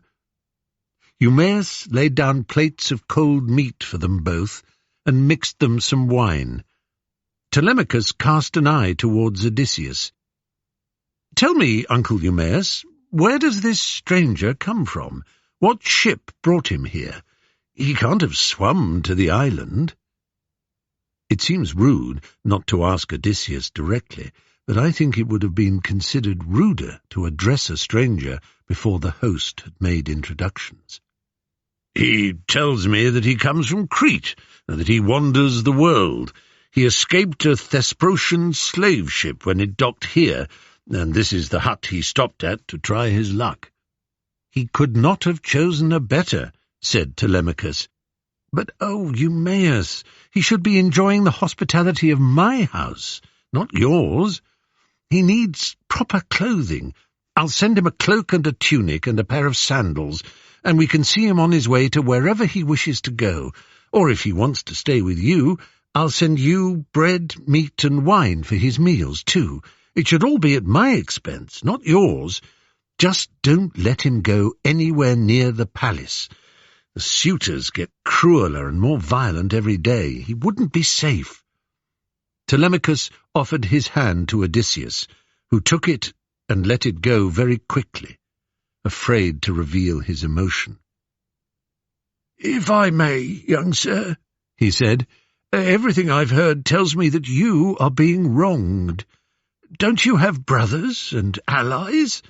If my home were in the hands of such people, beating your guests, abusing your servants in every vile way, gorging on my food and wine, treating a beloved parent so insultingly, well, I'd raise a pack of loyal friends and family, and—" Telemachus interrupted. "Stranger, you mean well, of course, but you don't quite understand how things are.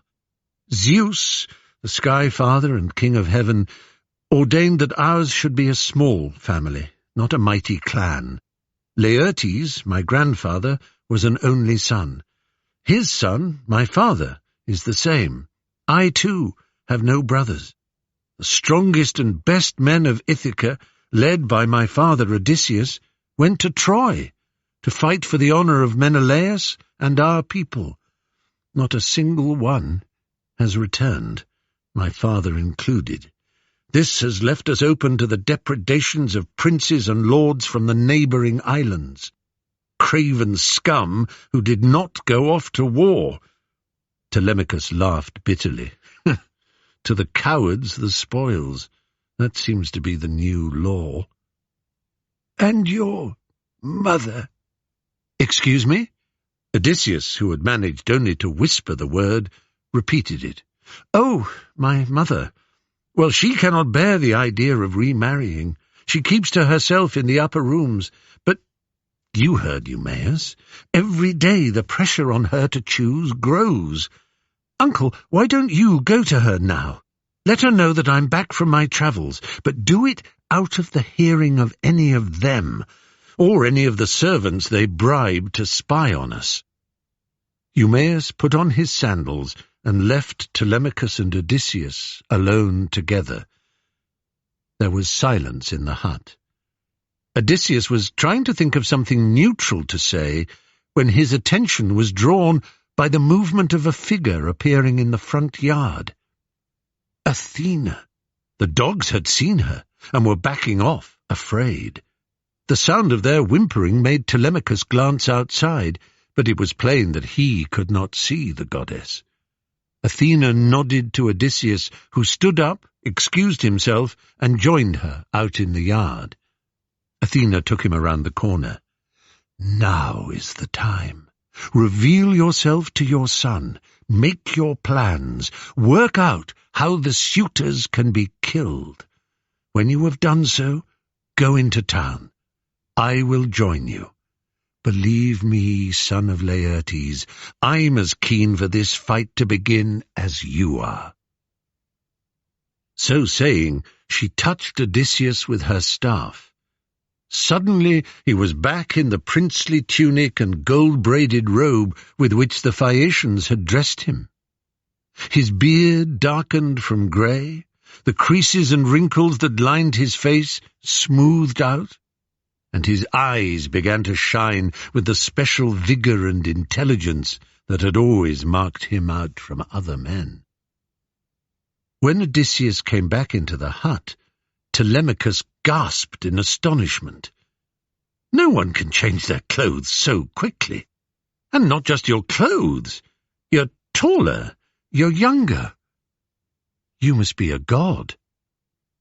You're too old to say that, said Odysseus with a smile. When a boy reaches maturity, he should stop believing that his father is a god, don't you think? Telemachus stared at him, confused. Don't you understand what I'm trying to say? Telemachus shook his head. Telemachus, my son, I am your father. Odysseus came forward to embrace him, but Telemachus pushed him gently away. Just a minute ago, you were an old man dressed in rags.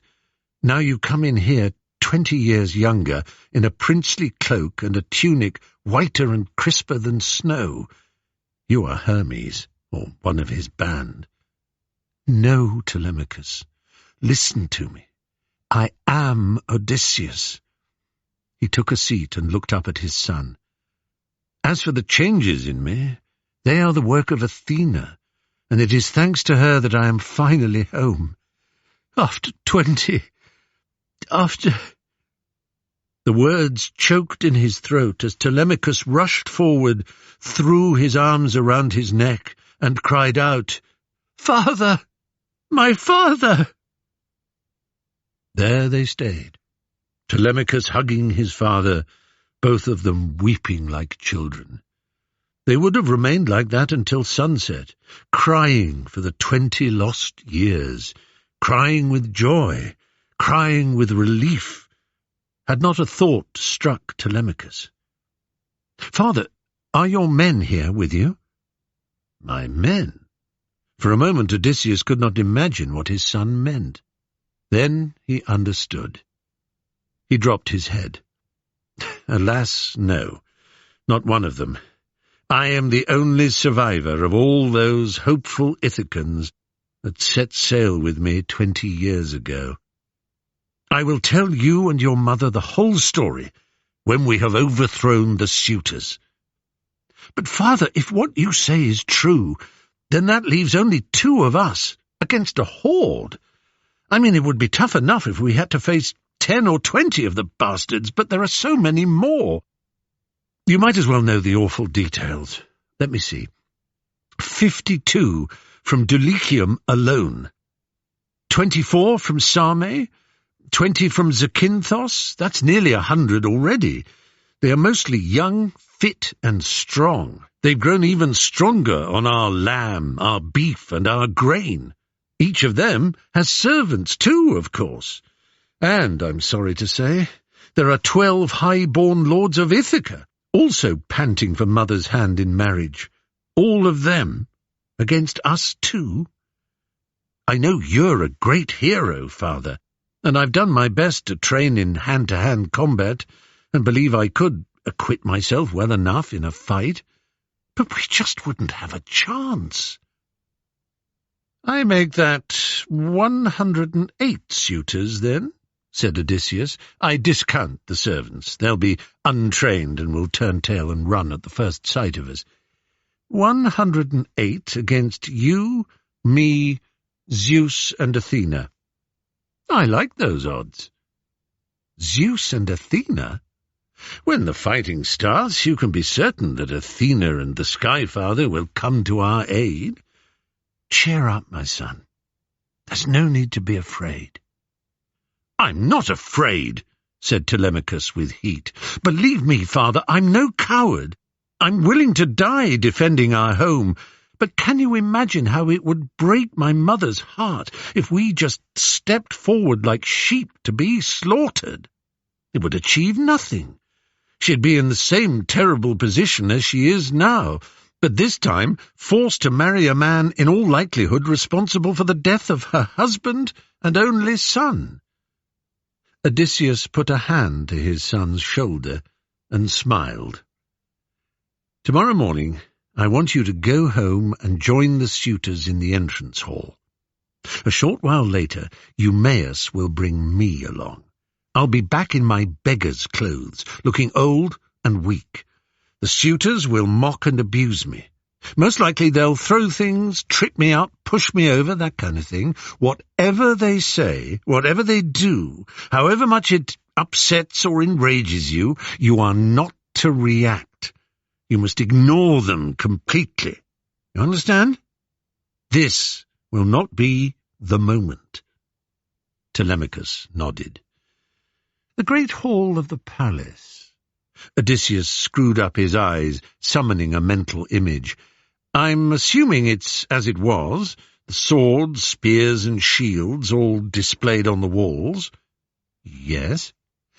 At a sign or word from me, I want you to take all the weapons down, gather them up, and take them to a storeroom. Understood? Understood. And Telemachus, if you see Penelope, she is not to know of my return. Not yet. Eumaeus tells me that not all her serving women can be trusted. It is too much to expect her to hide her feelings. There will be a time for our reunion, but for now the watchword is discretion and secrecy. That's 2 watchwords. Odysseus cuffed the back of Telemachus's head. That's my boy.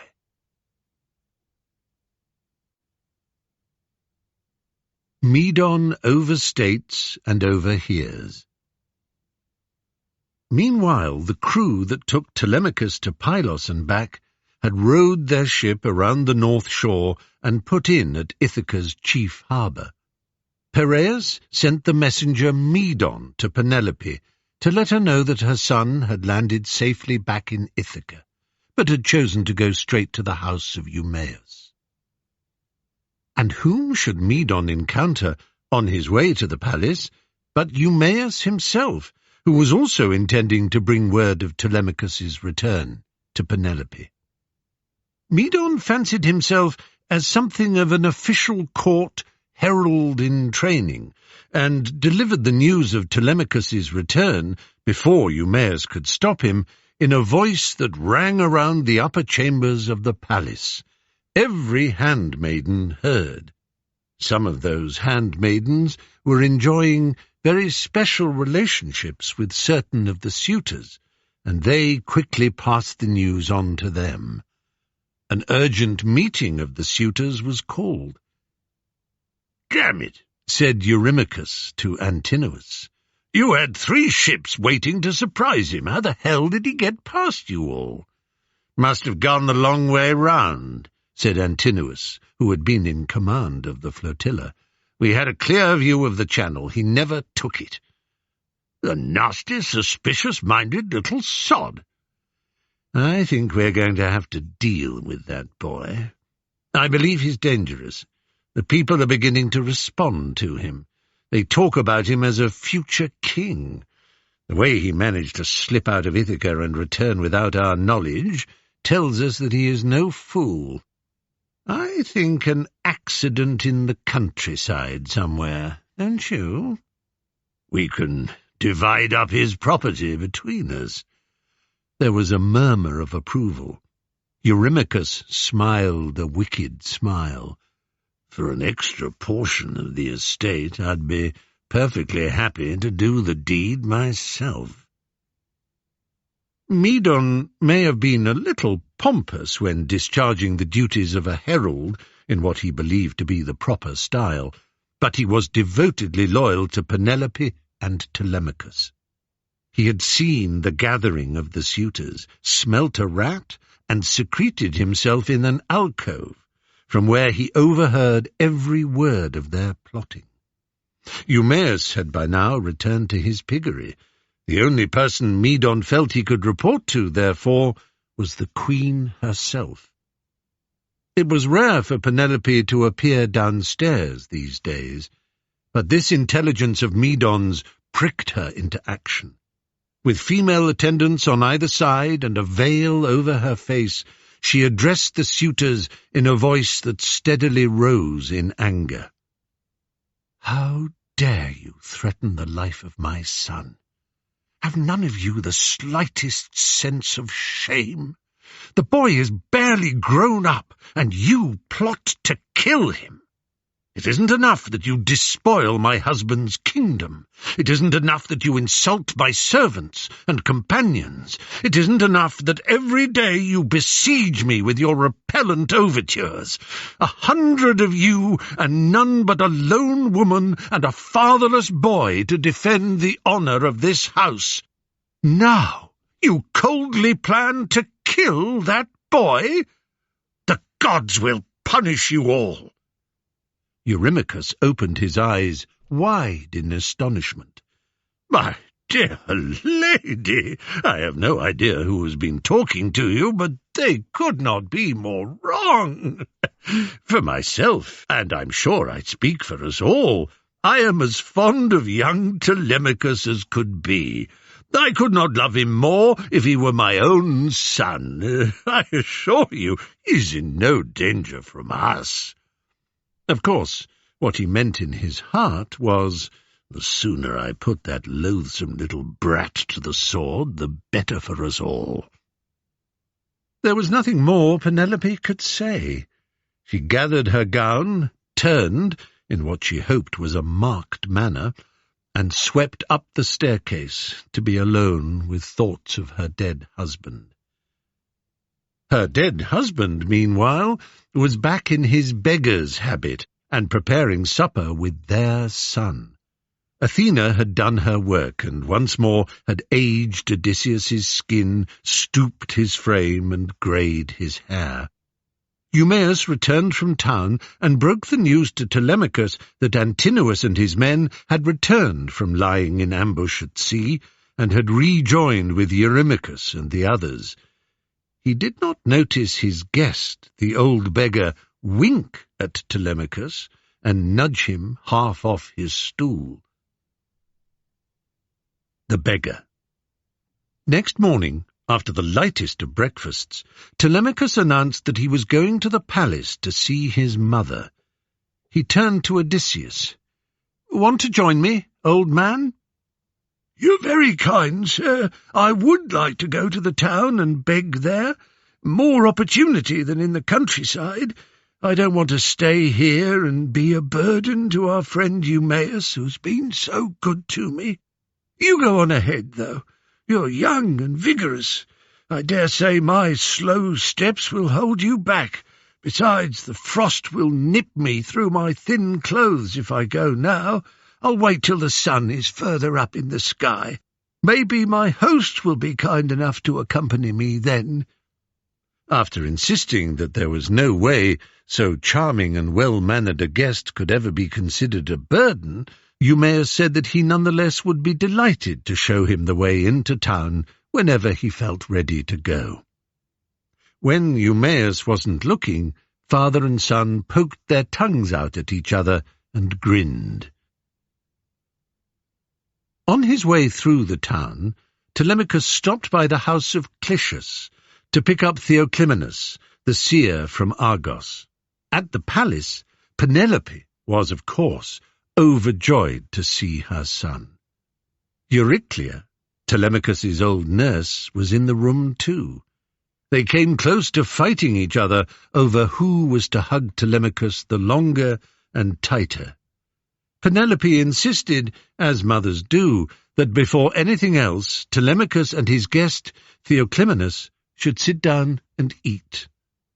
"Where did you go? Whom did you see? What news in Pylos? Any news? Dare I ask?" Between mouthfuls, Telemachus told of his visit to Nestor and subsequent journey to Sparta to see Menelaus and Helen.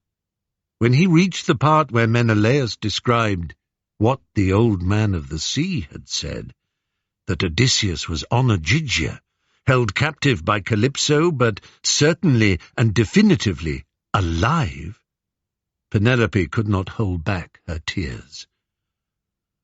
"I don't know whether the hope is worse than the dread.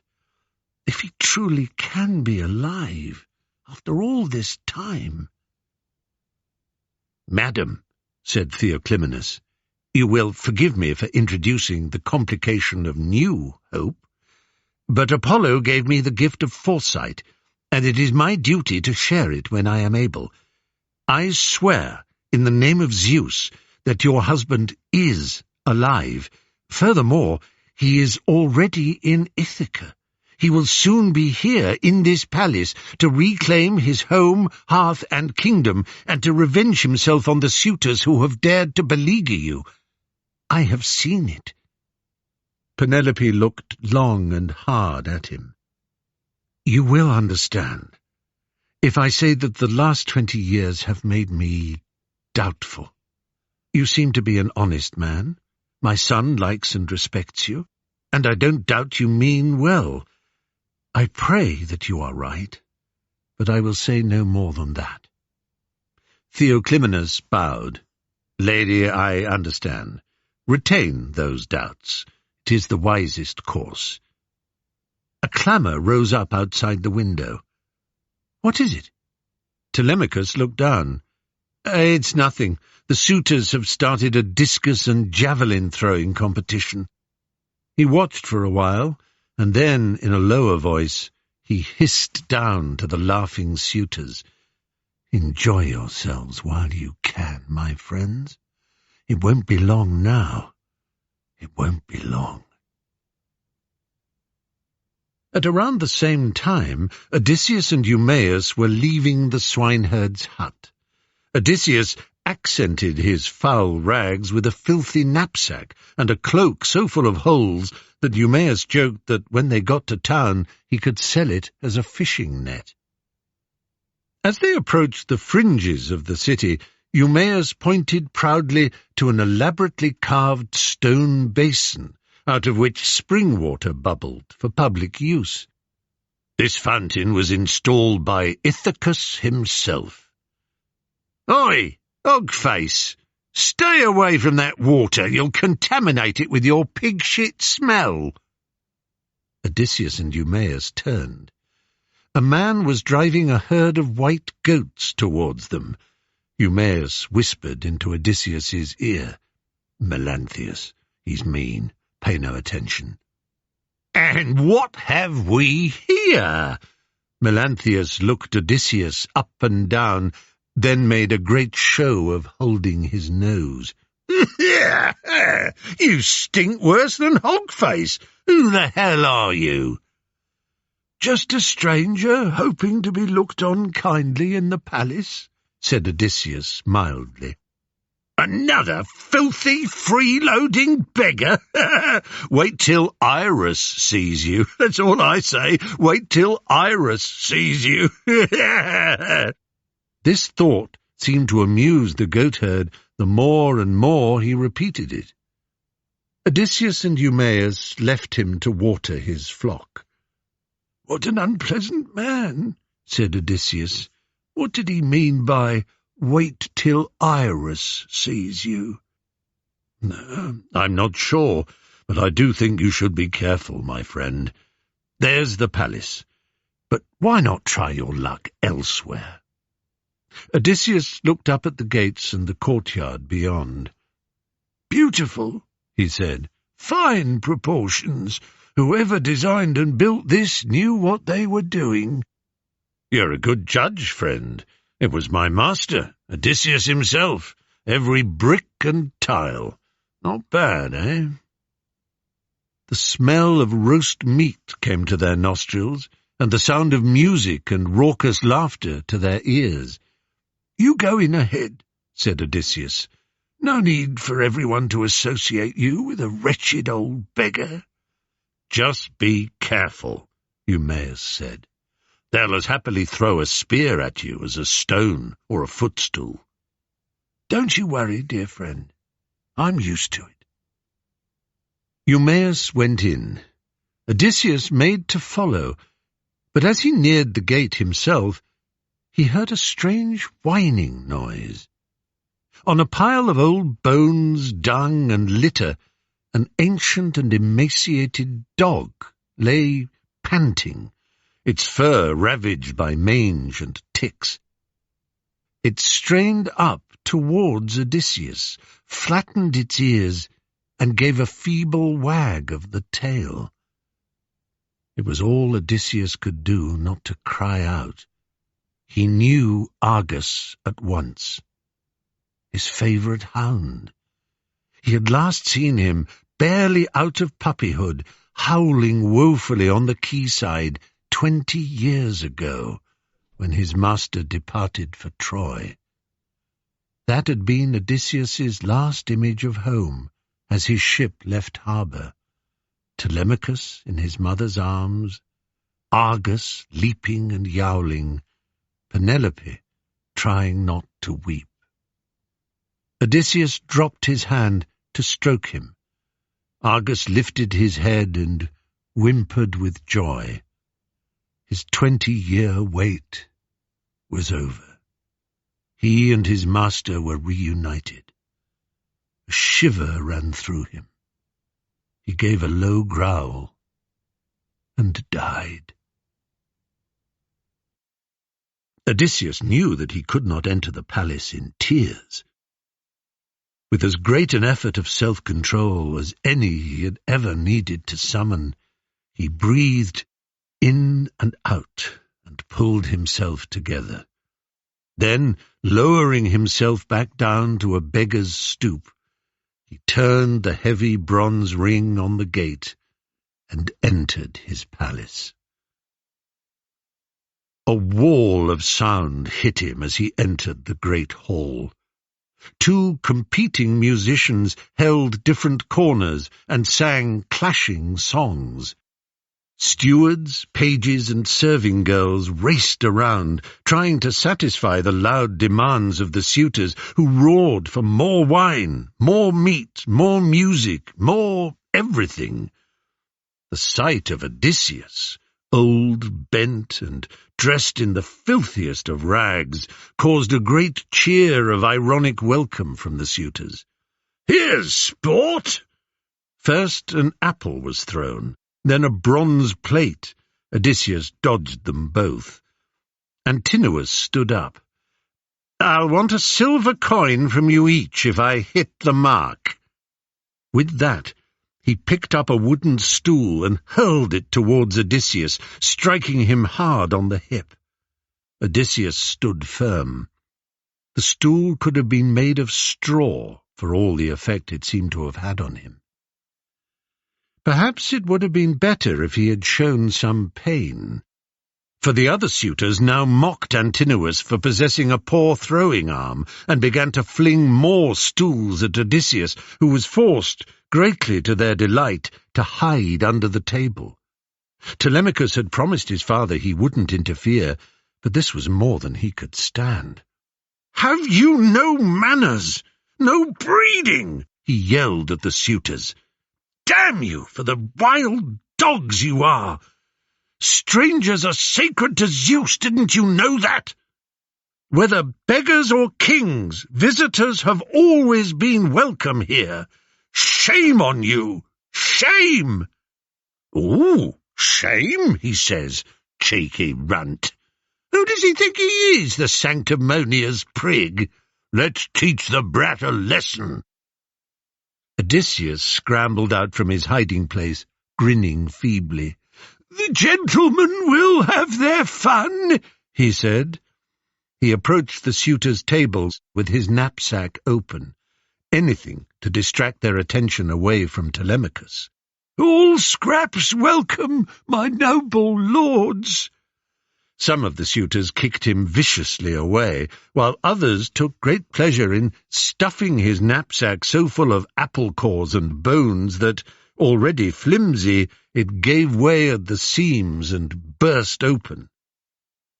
The howls of laughter that greeted the sight of Odysseus rushing around, trying to pick up the rotting remnants that rolled around on the flagstones, were suddenly cut short. A man, dressed all in rags, had entered the hall. He froze at the sight of Odysseus. "Well, well," cried Antinous, "looks like we have a face-off." The newcomer eyed Odysseus with open malice. His tattered clothes were somehow of a finer quality, richer and better stitched than those of Odysseus, and his belly was certainly rounder and fuller. Odysseus was the real thing. This interloper looked like the kind of theatrical beggar you might see in a pageant or play. He walked around Odysseus, curling his lip in the manner of a suspicious buyer inspecting a doubtful horse. "And just what the hell does this think it is?" "Ooh, stranger, you've antagonized Iris," said Antinous. "You didn't want to do that." "We call him Iris on account of he'll run messages for us," said Eurymachus. Iris would be the masculine form of Iris, the goddess who runs across her rainbow bridge carrying messages from the gods. According to Homer, the beggar's real name was Arneus. "I'm just a poor derelict like you," said Odysseus, "throwing myself on the mercy of these kindly lords." "Like me? Like me? I'm the town beggar, famed and respected throughout Ithaca. You are a vile, smelly, withered old vagrant. You are less than the shit beneath my sandals. Out you get." Iris jerked his thumb towards the great doorway. "There's room here for both of us," said Odysseus. His tone was mild and conciliatory. "Surely no need for us to come to blows." Iris sneered. "You snivelling little coward. Last chance. Which would you rather, find yourself outside the gate, still as you are now, or outside the gate with a split nose? Simple choice." Eurymachus started beating the table with his fists, roaring for a fight. The others soon joined in, banging their plates and wine cups and drumming their feet on the ground. "This is too good," cried Antinous. "Let's have a proper scrap. Winner to be feasted by us at table. All they can eat and drink." A roaring chorus started up to the rhythm of the thumps on the table. "Battle of the beggars! Battle of the beggars!" Odysseus put up his hand. "Great sirs, I know what a pathetic figure I cut, and I dare say I'll be beaten to a pulp by this superior person." Iris thumped Odysseus heartily on the back. "That's certainly the plan, old boy." "All I'm asking," Odysseus went on in a pleading tone, "is that none of you intervene. It'll be hard enough for me to stay on my own 2 feet without one of you thinking it funny to trip me up. Do you all promise not to cut in?" Telemachus spoke up. "Don't worry, sir. I'll see fair play." "Thank you, young man, whoever you are," said Odysseus. Telemachus tried not to smile. A space was cleared. A smirking Iris warmed up by skipping around the hall, nodding grandly at the onlookers. Odysseus threw off his cloak and gathered up his ragged tunic, tucking it into his underclothes. Athena had paid great attention to his sparse grey hair, the white streaks in his beard, the scrawny arms and aged face, but it seemed that she forgot to match the rest of Odysseus's physique to this wretched assembly. Stripped to the waist, a quite remarkably imposing frame was revealed, broad shoulders, a barrel chest, and the most astonishingly muscular thighs. Iris skidded to a halt and gulped. Odysseus kicked off his sandals and stamped his left foot on the floor, and then his right. Iris froze. Odysseus smiled. The suitors began to catcall. Antinous stood up and yelled at Iris. "Who's the snivelling little coward now? Don't you dare stand there, trembling like a frightened whelp. You let this miserable old man defeat you, and I'll send you to King Echetus, the master torturer.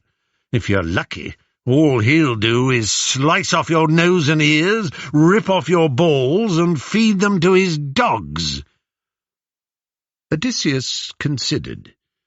Should he kill Iris with one swift, hard blow to the throat?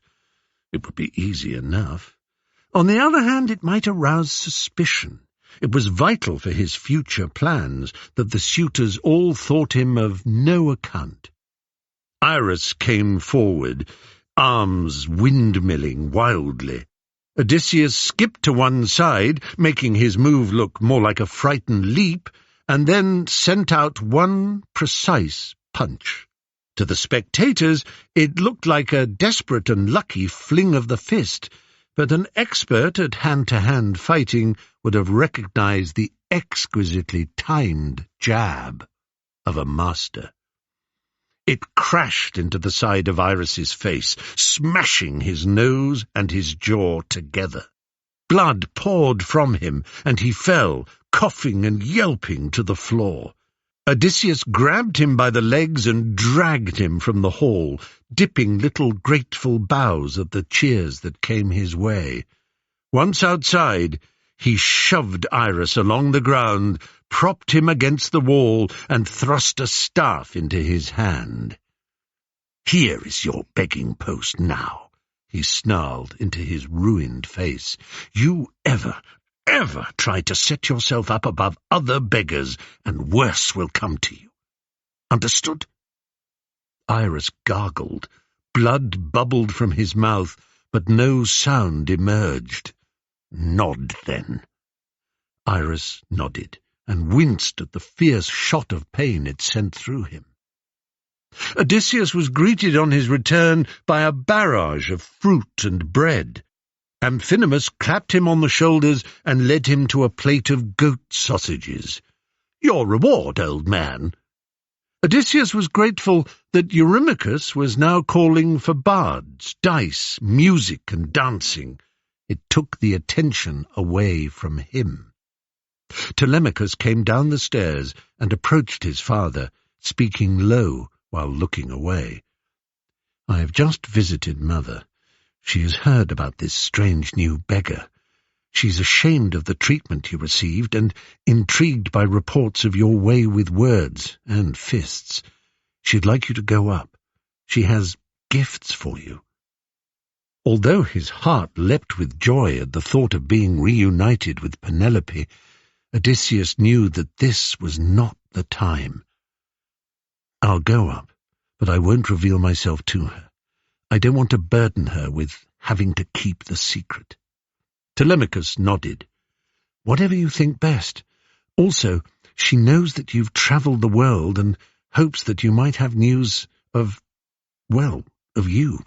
But she doesn't know you're you, of course. She means news of, well, you know what I mean." Odysseus smiled.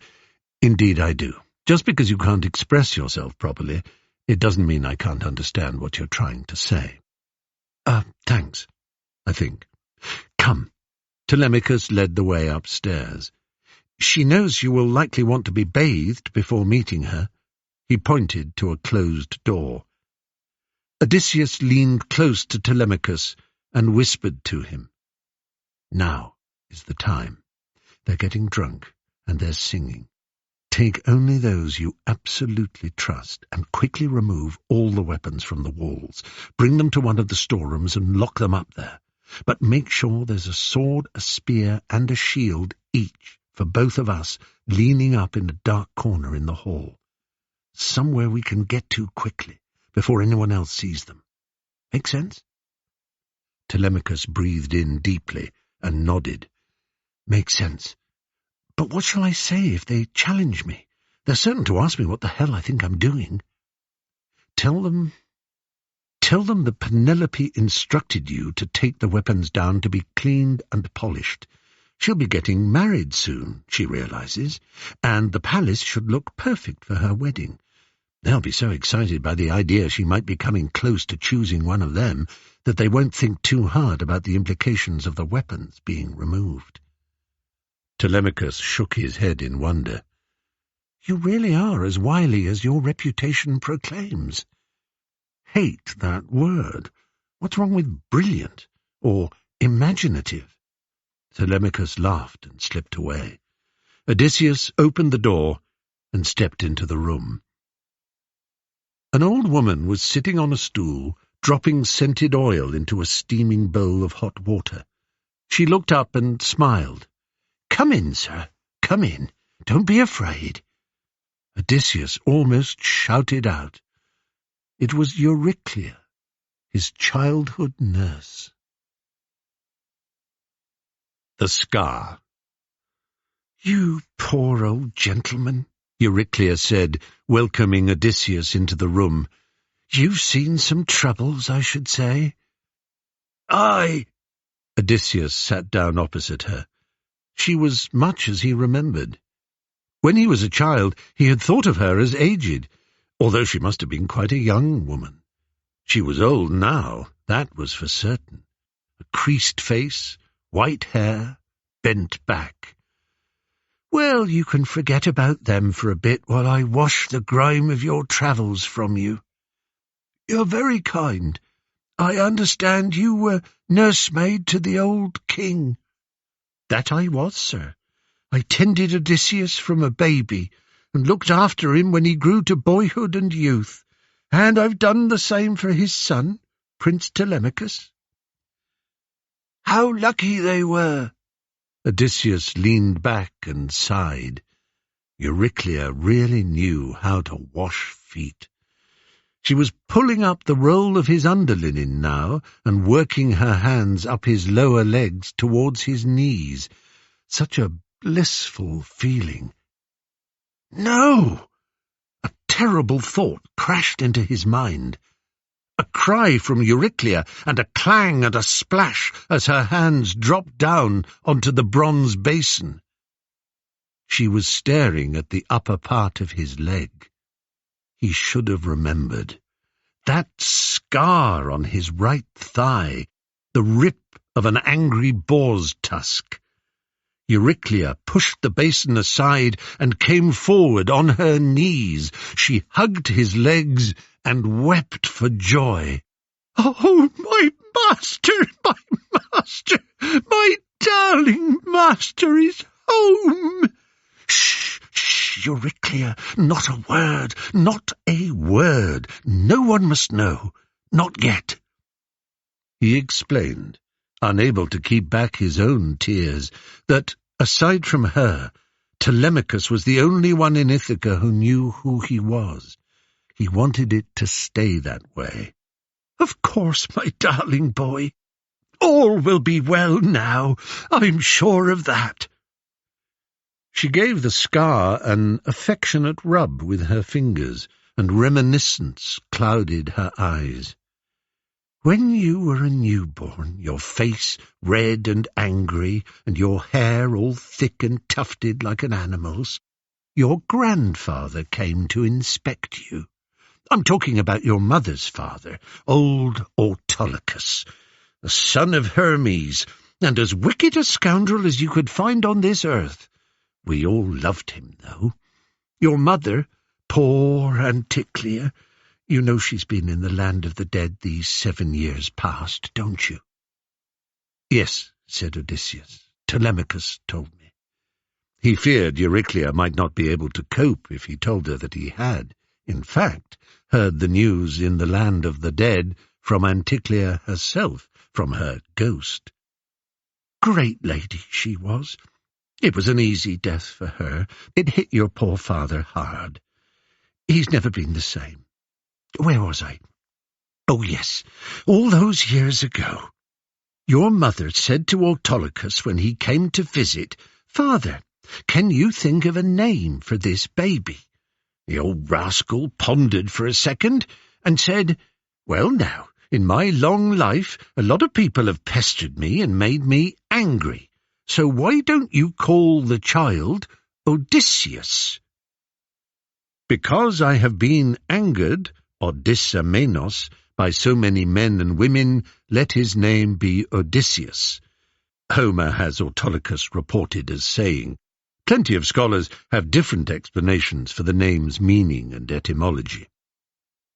Of course, your parents thought that was a pretty poor name, but you know the custom. The relative who names a child forms a special bond with it. And later, when you were, 12 years old, I should think, you and King Laertes and Queen Anticlea were invited over to Autolycus's palace in Parnassus. He wanted to share a good portion of his treasure with you, and on the second day of your stay, we went on a hunt, said Odysseus. A huge boar burst out of nowhere and gored me just there, gashed me from the knee almost up to the hip. And we ran up to you fearing the worst, my darling. I've never seen so much blood. Thought you were on your way to Hades. But you just hopped up and down, grinning, bless your heart. You were pointing to the bushes, because I'd speared the boar. And there it was, dead as dead. Never was prouder of anything.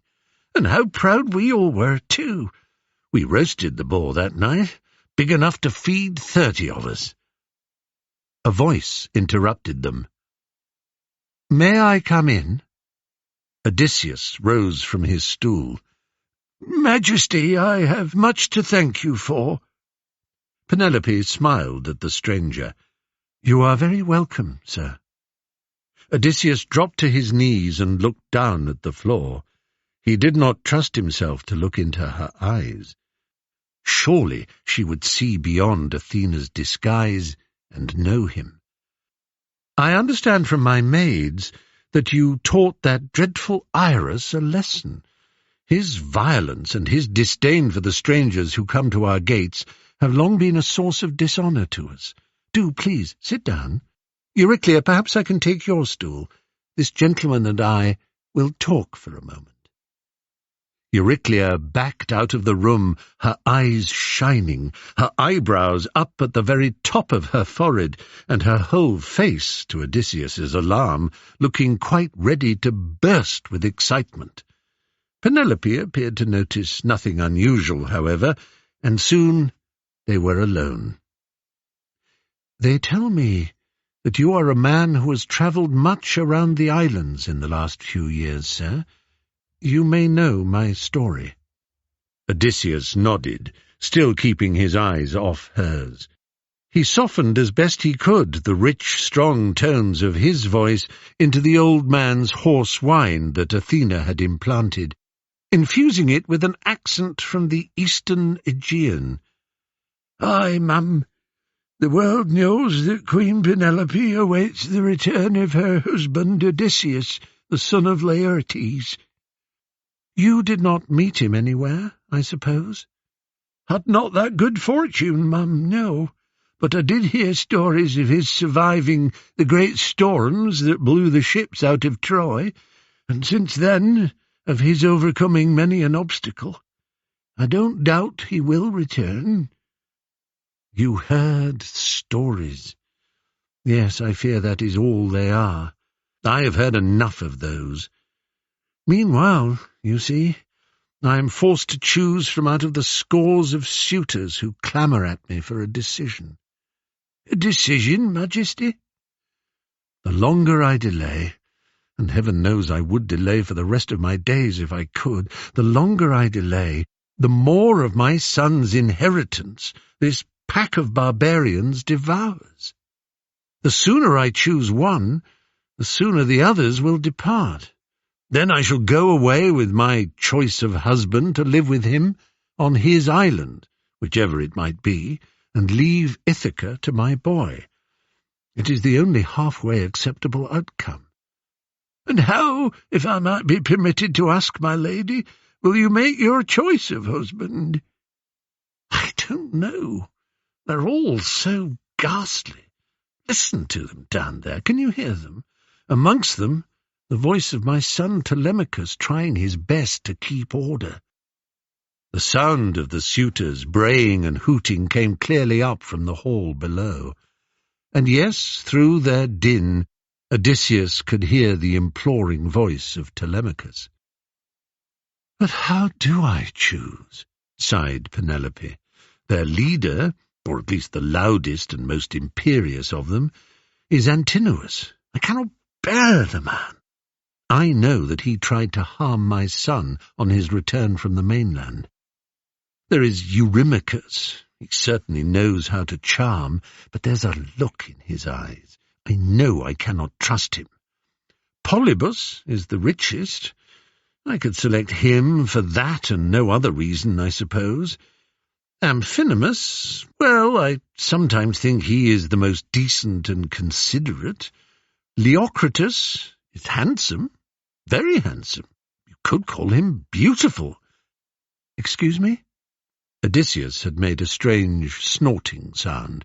"Your pardon, mum, something in my throat." "But none of them, not all 108 combined, come close to my Odysseus in any quality of strength, skill, intelligence, wit. Looks, and of course looks too. If he were here now, he and my son would soon rid the house of those sons of bitches. The bastards would be howling for mercy." Penelope went to close the door and shut out the noise. Just then, below in the hall, Telemachus sneezed, a sneeze so loud it echoed round the passageways and up the stairs. Penelope laughed. A sneeze confirms what was just said. And what was just said? That the bastards would be howling for mercy. Well, I can dream. An idea formed inside Odysseus's head. He wondered if Athena had put it there. It seemed to arrive full-born, just as the goddess had. "Strength, you say, mum?" "Certainly." "Is it true, I heard it somewhere, that he had his own bow, which only he—" Penelope gasped and clapped her hands. "Oh, sir, you've given me an idea. Such a fine idea. I know exactly how to choose my next husband." Odysseus smiled. The idea seemed to have hopped from Athena's mind to his, and thence to Penelope's. She gave an almost mischievous grin. "I hope you will be our guest through the evening, sir. If you stay, I think I can promise great entertainment." "Then certainly I shall stay, madam, with deepest gratitude for your hospitality and kindness." "Nonsense. Oh, and one more thing. Perhaps you have the gift of determining the meaning of dreams?" "I have been known to read them. Have you been troubled?" "See what you make of this. There's a flock of geese that comes to my pond. They make a great noise. Every morning I go out to feed them. But in this dream, which returns to me again and again, I come out of the house with my bowl of grain, and I hear the cry of an eagle circling overhead. Then I look and see feathers, blood, and dead geese everywhere. The eagle has killed them all, every one. It's very upsetting. What do you think it means?" "Oh, but I never heard a dream whose meaning is so plain," said Odysseus. "The eagle is your husband. The noisy, greedy geese are your noisy, greedy suitors. The dream proclaims quite clearly that Odysseus will return to kill them all." "Yes, that occurred to me too, of course, but sometimes dreams do not forecast what will happen so much as repeat and repeat what the dreamer wants to happen, which is not the same thing at all." "Still, Majesty, I am confident in my interpretation." "And I thank you for it." Penelope rose and made for the door. "I'm glad you came to visit us, stranger. I can't quite account for this, but your presence gives me strength and a sense of confidence that I've not felt for a very long time. Look out for me in the hall tonight." "Madam, I shall." Odysseus waited for the door to close before adding, "And look out for me, darling wife. Look out for me." Philoetius the cowherd. Odysseus made his way to the gate to stand in the courtyard and review matters. One by one he checked things off in his mind. In the kitchens a full feast was being prepared, but the suitors in the hall were already draining their cups of wine and calling loudly for more. By the time things came to a head, Odysseus figured, their minds would be cloudy, and that was good. Meanwhile, the last of the suppliers were bringing their produce through to the kitchens. The growers pulled carts of fruit. The vintners carried flagons of wine in baskets on their backs. The bakers came through balancing hampers of bread on their heads, and the breeders and graziers drove their livestock around to the slaughter-yard behind.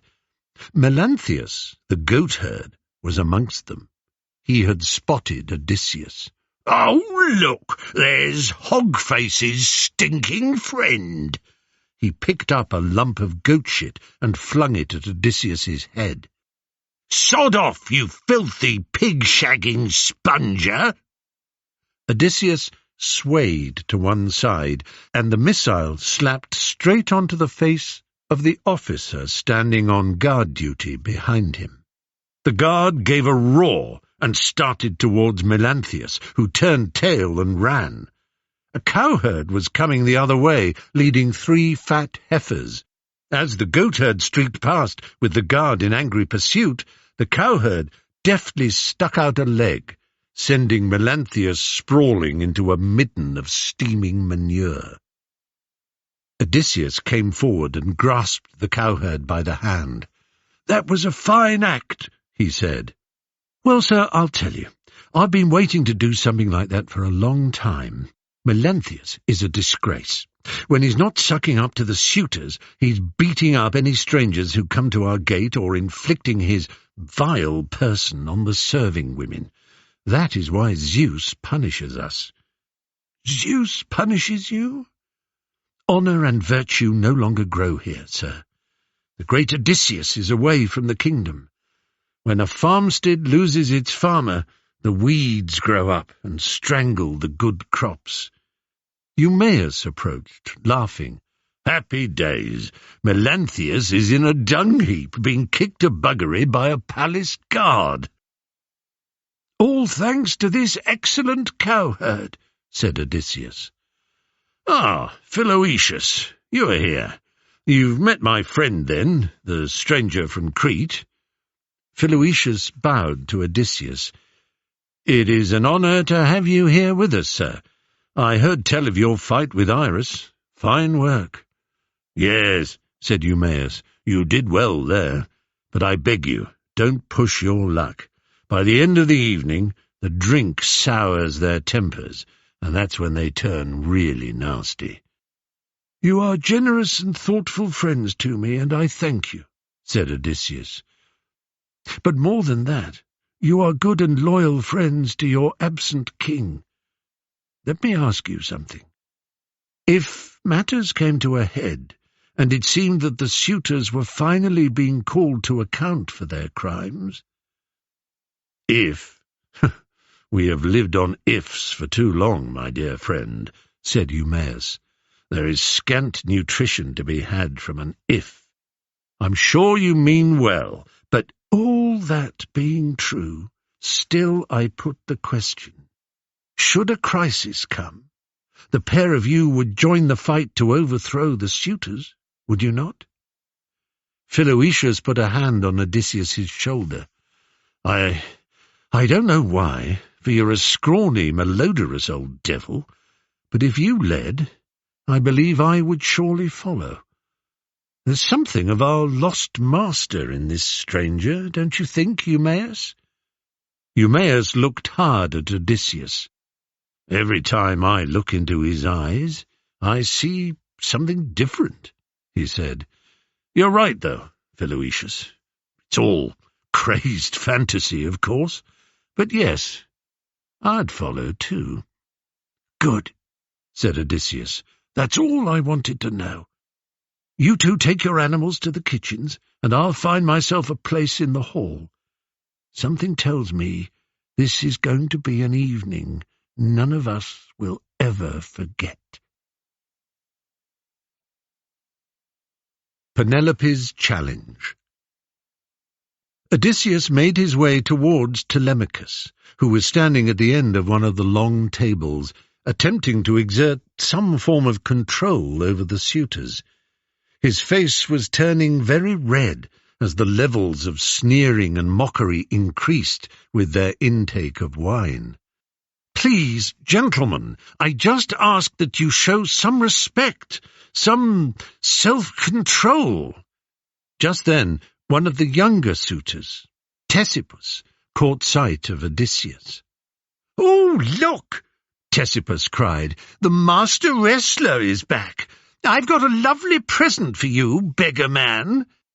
He picked a cow's hoof from a basket on the table and hurled it with all his strength at Odysseus's head. Once more, Odysseus swayed to avoid a missile. This one whistled past his head and hit the stone wall behind him with a loud crack. The loud crack was followed by an even louder bang. Telemachus had slammed an iron plate down on the table. "Enough!" he shouted. The hall fell silent. Telemachus stabbed a finger towards Ctesippus. "You've no idea how lucky you are that our guest turned his head just now. If you had hit him, I'd have speared you like a chicken on a spit, and your rich daddy in Same would be organizing a funeral instead of the wedding that you are, pathetically I might say, dreaming of." There was a long silence. Agelaus, also from Same, coughed gently and spoke up. "Bravely said, young Telemachus. It's entirely charming to see you put on your manliest voice and stand up to us just like a real grown-up. Altogether too endearing. And you make a good point. I'm sure we're all embarrassed by the loutish behaviour of some of our younger friends, who really should know better." He swatted Ctesippus on the back of the head. "I'll undertake to control them, if you undertake something more important." Telemachus folded his arms, as much to hide their trembling as to strike what he hoped was a confident and authoritative pose. "Well, surely you know that it's time. Bring your mother down and encourage her to choose. Tonight. No more evasions, no more delays. We insist." The suitors banged their cups on the table in agreement. With a loud scrape from his chair, Theoclymenus stood up, pointed at the suitors, and cried out, "Oh, you fools! Can't you see the blood running down the walls? Can't you hear the shrieks of your ghosts as they fly down to Hades?" Demoptolemus of Dulichium hurled the contents of his wine-cup at the wall. "Oh, look!" he cried. "Our blood is running down the walls!" Theoclymenus put his hands over his ears to drown out the raucous laughter. "Hear my shrieks!" hooted Ctesippus to his neighbour. "It's my ghost!" An urgent, hushing noise cut him off. Penelope had appeared at the top of the stairs and was making her way slowly down. As more became aware of her, the suitors fell silent, one by one. Eumaeus and Philoetius had come in from the kitchens to sit at their table below the suitors. They watched the queen descend. "Wonders will never cease," said Philoetius. "She never comes down," said Eumaeus. When Penelope came fully into view, they all saw that she was carrying a large cushion. A square of silk was draped over it, concealing whatever was underneath. 2 handmaidens followed her down, each bearing a wooden chest. "Gentlemen, every day you push me harder and harder for a decision. Which of you shall I choose for a husband? And how do I choose? Will it be on the basis of character? Hardly so. None of you possesses the smallest shred of honour or decency. Will it be on the basis of your property and wealth? I have no need of your trash, nor does my son. Honest poverty in a herdsman's hut appeals to us a great deal more than a life of opulence in the grandest of palaces, belonging to such as you. Or do I, who was married to Odysseus of Ithaca, select you for your wisdom, acumen, and intelligence? Please, don't make me laugh. Besides, even if I were to pick you for any of those qualities, they would be hard to test you for, one against the other. Which brings me to strength. A test of both brute strength and skill is easily undertaken, and I know just the way. She pulled away the square of silk. Here is my husband's bow, and here his quiver and arrows. Penelope raised them above her head so that all could see. This was a gift from Iphitus, son of Eurytus, whose weapon it was. Yes, gentlemen, this was the very bow of Eurytus, grandson of the archer god Apollo. Eurytus, the master bowman who taught the hero god Heracles how to shoot. Eumaeus, Philoetius, lay them on the table. When Eumaeus took the bow, sharp memories of Odysseus drawing and shooting came flooding back to him, and he could not help but weep as he nuzzled the bow against his cheek. "Gods alive!" scoffed Antinous. "The old fool is blubbing. put it on the table as you were told, or I'll kick your ass from here to Corinth." Eumaeus laid the bow down as tenderly and reverently as if it were a sacred relic, which to him it was. Philoetius set the quiver and arrows next to it.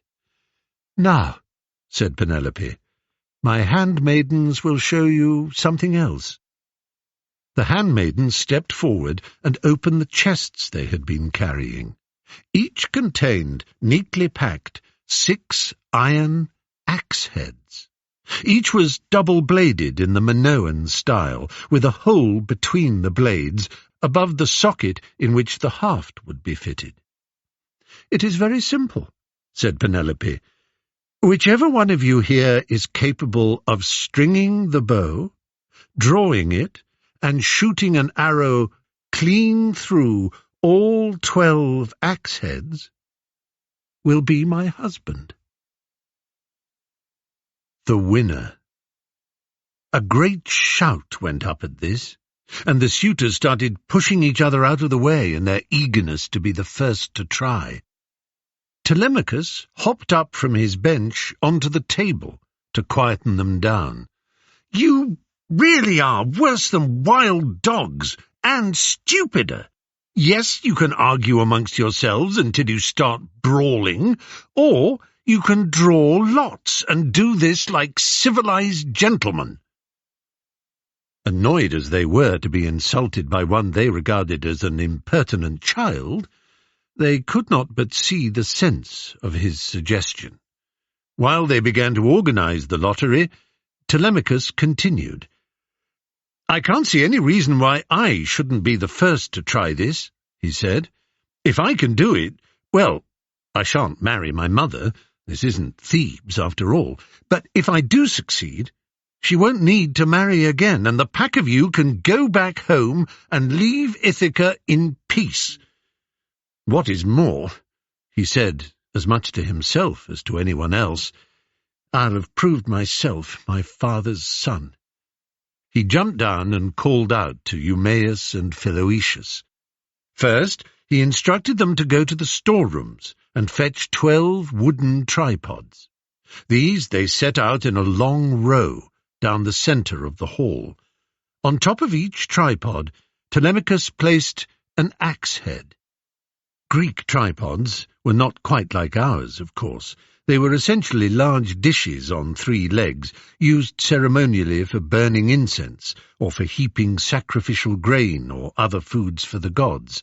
Or, if it pleased you, you could, like the Pythia at Delphi, sit on them.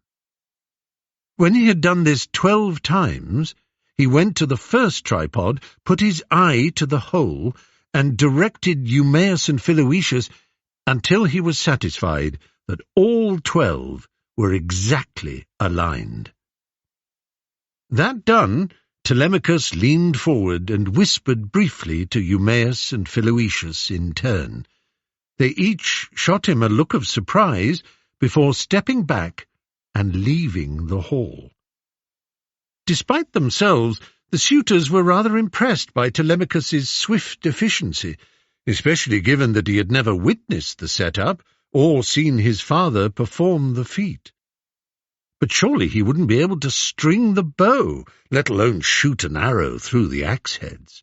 If a mere boy could, then the task was insultingly easy, and in all likelihood every suitor would complete it, in which case they would be back where they started, with Penelope still needing to make her choice. Telemachus had taken up the bow. It was a remarkable weapon, made not of wood, but of ibex horn. This gave it a strength unmatched by any conventional equivalent. With a nervous smile, Telemachus tied a line of bowstring to the end of the top limb, took a deep breath, and pulled down. Almost nothing happened. The suitors tittered. Telemachus tried a second and third time, seemingly making no impression at all except a sharp pain on the fleshy inside of his fingers as the bowstring cut in. So rigid and unyielding was the ibex horn. The fourth time he held the bow between his legs and pulled the two limbs together with a final huge effort. The bow began to bend. Perhaps he could do it. A small cough close at hand caused him to look up. He caught his father's eye and saw him give an almost imperceptible shake of the head. With a laugh, Telemachus put down the bow, untied the string, and gave a cheerfully resigned shrug. "Well, this beats me, I must say," he said. "Damn thing might as well be carved out of marble." Antinous laughed. "My turn." Eurymachus held up a hand. "Antinous, we've just conducted a lottery for the order, and as leader I will make the first attempt. Then the rest of you may go in your lottery order as you please. Hand me the bow." He clicked his fingers impatiently towards Telemachus, as if the Prince of Ithaca were little better than a wine steward. Antinous seized the bow and addressed the hall. "You see, as with so much in life, a little thought is required here. I think I know the trick of it. You, Melanthius, to the storerooms. Command the custodian to give you a large ball of wax." Melanthius, the goatherd who had been so rude to Odysseus and Eumaeus, haired off excitedly. "There's a technique to everything, after all," Antinous continued, in the manner of a tutor teaching a class of more than ordinarily backward pupils. "It just demands a little forward thinking." He raised the bow and made a huge effort to bend the two limbs inwards. "Yes," he said, panting slightly. "Stiff, you see? Aged and stiff, like our friend the smelly beggar over there." He pointed the bow towards Odysseus, who grinned and bowed. "But apply a little common sense, and a little of this." Melanthius had come in, brandishing a ball of wax above his head. Antinous took it, went to the great fireplace, stuck it onto the end of a poker, and waved it over the flames. He had the attention of the entire hall. Penelope, who had taken up a position halfway up the staircase, as if ready at any moment to return to her bedchamber, frowned slightly. Telemachus appeared to be genuinely concerned. Had Antinous discovered a technique? The idea of that man as a stepfather! Telemachus would kill him, and then himself, if such a thing should come to pass. Odysseus, however, took this opportunity to slip out of the hall, where a puzzled Eumaeus and Philoetius were waiting in the passageway. "Thank you," Odysseus said. "Now, I'm just a poor beggar, but sometimes I get fancies. Here's one. Suppose some god decided that this was the evening when your old master Odysseus would return to you. And further suppose that he began to exact his revenge on the suitors. Where would you stand? What would you do?" Eumaeus and Philoetius stared at him wide-eyed. "As I told you before, sir," said Eumaeus, "I'd fight by his side." "Aye, and die by his side if need be," said Philoetius. "That's all I needed to know. Now, look." He drew back his clothes and revealed the scar on his thigh. "See? I am Odysseus. I have returned, and soon, with your help, the suitors will be lying dead in that hall, every last one of them. No, up, on your feet." They had both fallen down and grasped his knees. Odysseus pulled them up and embraced them. "Now, let's go back inside and watch this comedy unfold." Back in the hall, Antinous was kneading the ball of wax in his hands. Melanthius pointed at the proceeding, mouth agape with amazement, as if demonstrating one of the great wonders of the world. Satisfied that the waxy animal fat was softened enough, Antinous now walked up the centre of the hall, past each of the 12 tripods. As he went, he vigorously applied tallow to the entire length of the bow, sliding his palm up and down to work it in. This caused some tittering in the crowd. "Like getting seed from a bull," someone whispered to raucous laughter. "Silence!" barked Antinous. He nodded to Telemachus, who handed him the bowstring. "Now, out of the way." Telemachus stepped back to watch. Silence fell. Antinous took up the bow, tied on the string at one end, and pulled down. Nothing. With a brisk nod, as if to say this was exactly what he had expected, he now grasped the bow by the ends and pulled hard. His top hand slipped straight down and banged against the other. "Damn it!" He angrily snatched a cloth from Melanthius. "Too slick. Must work the wax right in. There." On the third attempt, his hand didn't slip down, but neither did he bend the bow. "I think one end might have quivered slightly," said Odysseus, trying to be helpful. "Quiet, you damn fool!" Red in the face, Antinous slammed the bow onto the table and glared at Telemachus. "I don't believe your father ever managed this. It manifestly cannot be done."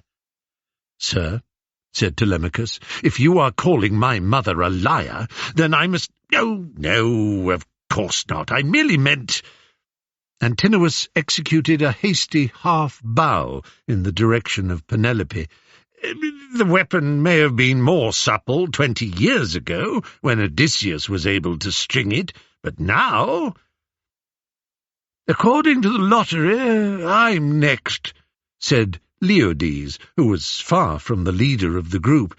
Indeed, he had, as their diviner, many times warned the suitors that the day would come when they would have to pay for the liberties they were taking in Penelope's household.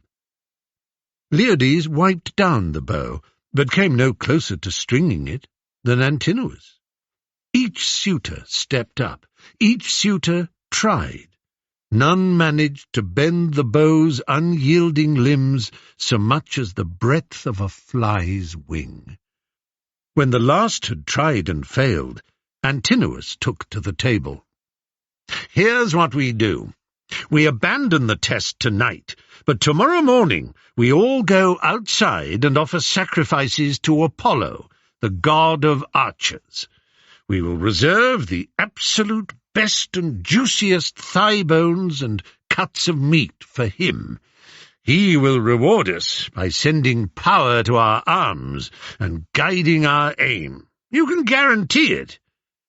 "But excuse me," came a slightly quavering voice. "I haven't tried yet."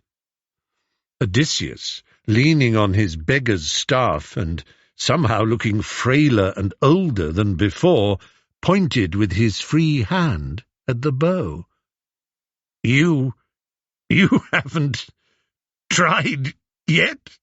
Antinous repeated, before bursting out with laughter. The whole hall began to bray and hoot and stamp their feet. Antinous's amusement swiftly turned to cold anger. "Out! Get out, old man! I've put up with you long enough. Someone throw this stinking dog out onto the shit-heap." Telemachus jumped on the table. "No, I forbid it. What did the queen say?" He turned to Penelope. "Mother, did you not say, 'Whichever one of you here is capable'? Were those not your words?" Penelope, though puzzled by the earnest heat with which her son was addressing her, nodded. "Yes, I believe those were my words. Whichever one of you here. Well," Telemachus stooped to pick up the bow. This gentleman is one of us here, and must therefore be allowed to try his luck." While the suitors clamoured and debated the matter, Odysseus whispered to Euryclea, "When I stoop forward to try the bow, all eyes will be on me. I want you to go out into the corridor and bolt every door to this hall from the outside. You understand? Lock us all in." Pink with excitement, Euryclea bustled out. Telemachus looked to Penelope. "Well, mother?" A look of great sadness passed over Penelope's face. She had rather enjoyed her conversation with that old beggar earlier in the day, and did not like the idea of him being made a fool of. "He must be allowed to try," she said. "Of course he must. But it is not something I wish to witness." She turned and went upstairs. Once she reached her bedchamber, she fell onto the bed and into a sleep so deep one might have imagined that it had been induced by a god of some kind, perhaps even Athena herself. Meanwhile, in the hall below, Odysseus shuffled his way to the table. Telemachus bent down to hand him the bow. "Here it is, old fellow, and there on the table you see the quiverful of arrows, and as it happens," he added in a low whisper, so only Odysseus could hear, "there are more in that box next to it." Odysseus mumbled his thanks, took the bow, and eyed it up and down, wonderingly. "It's called a bow," a man sang out, as if explaining to a backward child. "Ah," said Odysseus, "a bow." Holding it up with one hand, he pulled off his cloak with the other and slung the quiver over his back. Now he examined every part of the bow, turning it in his fingers to see if, over the past 20 years, some worm or other might have burrowed into the horn and weakened it. "Oh, quite the connoisseur," someone shouted. "Looks like the Queen has finally found her future husband," called out another, to appreciative snorts. But a hush quickly fell. Odysseus had taken the bowstring, tied it to the upper limb of the bow, and pulled it down towards the lower in a single smooth movement that seemed to take no effort at all. Like a musician calmly stringing a lyre, Odysseus tied a knot to the other end and brought up the bow to eye level. He twice drew back the string, flexing the bow, and nodded to himself. Not a sound could be heard in the hall, as now he stepped forward to face the line of 12 tripods on which stood the 12 axe heads. He took an arrow from the quiver at his shoulder and set its nock on the bowstring. His left fist clutched the centre of the bow. Laying the arrow on top of the fist, he curled his topmost finger over the shaft. The arrow now ran smoothly between his index and middle fingers. He let out a long, soft sigh. There was not a man in the room who did not recognize at once that, whatever else he might be, this scrawny old beggar was a practised archer. The handling was so confident, so precise, so swift. Odysseus stepped back until he was the length of perhaps 2 horses from the first tripod. He sighted the hole in the centre of the first axe head and pulled the bowstring back and back and back until, creaking with the tension, it reached his right eye. He held it there. Everyone in the hall held their breath. Odysseus let go. The arrow fizzed through the first axe head, the second, the third. It flew through all 12 without touching the sides. The tip buried itself in the rightmost wooden post of the fireplace with a dead thud that echoed like thunder in the silence of the hall. Odysseus sprang onto the table and again drew his bow. "And now the real fun begins," he cried. Antinous stood, outraged. "Who the hell do you think you are?" Those were his last words. Odysseus let loose an arrow that flew straight to Antinous, piercing his throat. Blood spurted from his nose, his eyes, and his ears. Gargling, he clutched at the arrow and fell back dead, his eyes still staring in disbelief. Now the hall was in uproar. The suitors went to the walls to pull down spears and shields. But of course the walls were bare. Shouts of fury rang out, but Odysseus's voice topped them all. "He asked me who the hell I thought I was. I'll tell you who the hell I think I am. I think I am Odysseus of Ithaca, come back from the dead to revenge myself upon you. You fucking animals! You thought I was never coming back, didn't you? You thought you could loot my palace, devour my food, rape my housemaids, beat my servants, ransack my estate, plan my son's murder, drive my mother to the grave, and lay siege to my wife. Well, it's time to pay." Eurymachus came forward, trembling, arms outstretched. "Odysseus, if it really is you, spare our lives. It was Antinous, always Antinous. It was his idea to murder your son. At every turn, he was the one who urged us on. As for your property, we can repay you 10, 20 oxen from every man here. Every goat, every sheep, every bushel of wheat, every barrel of wine. We'll repay you double.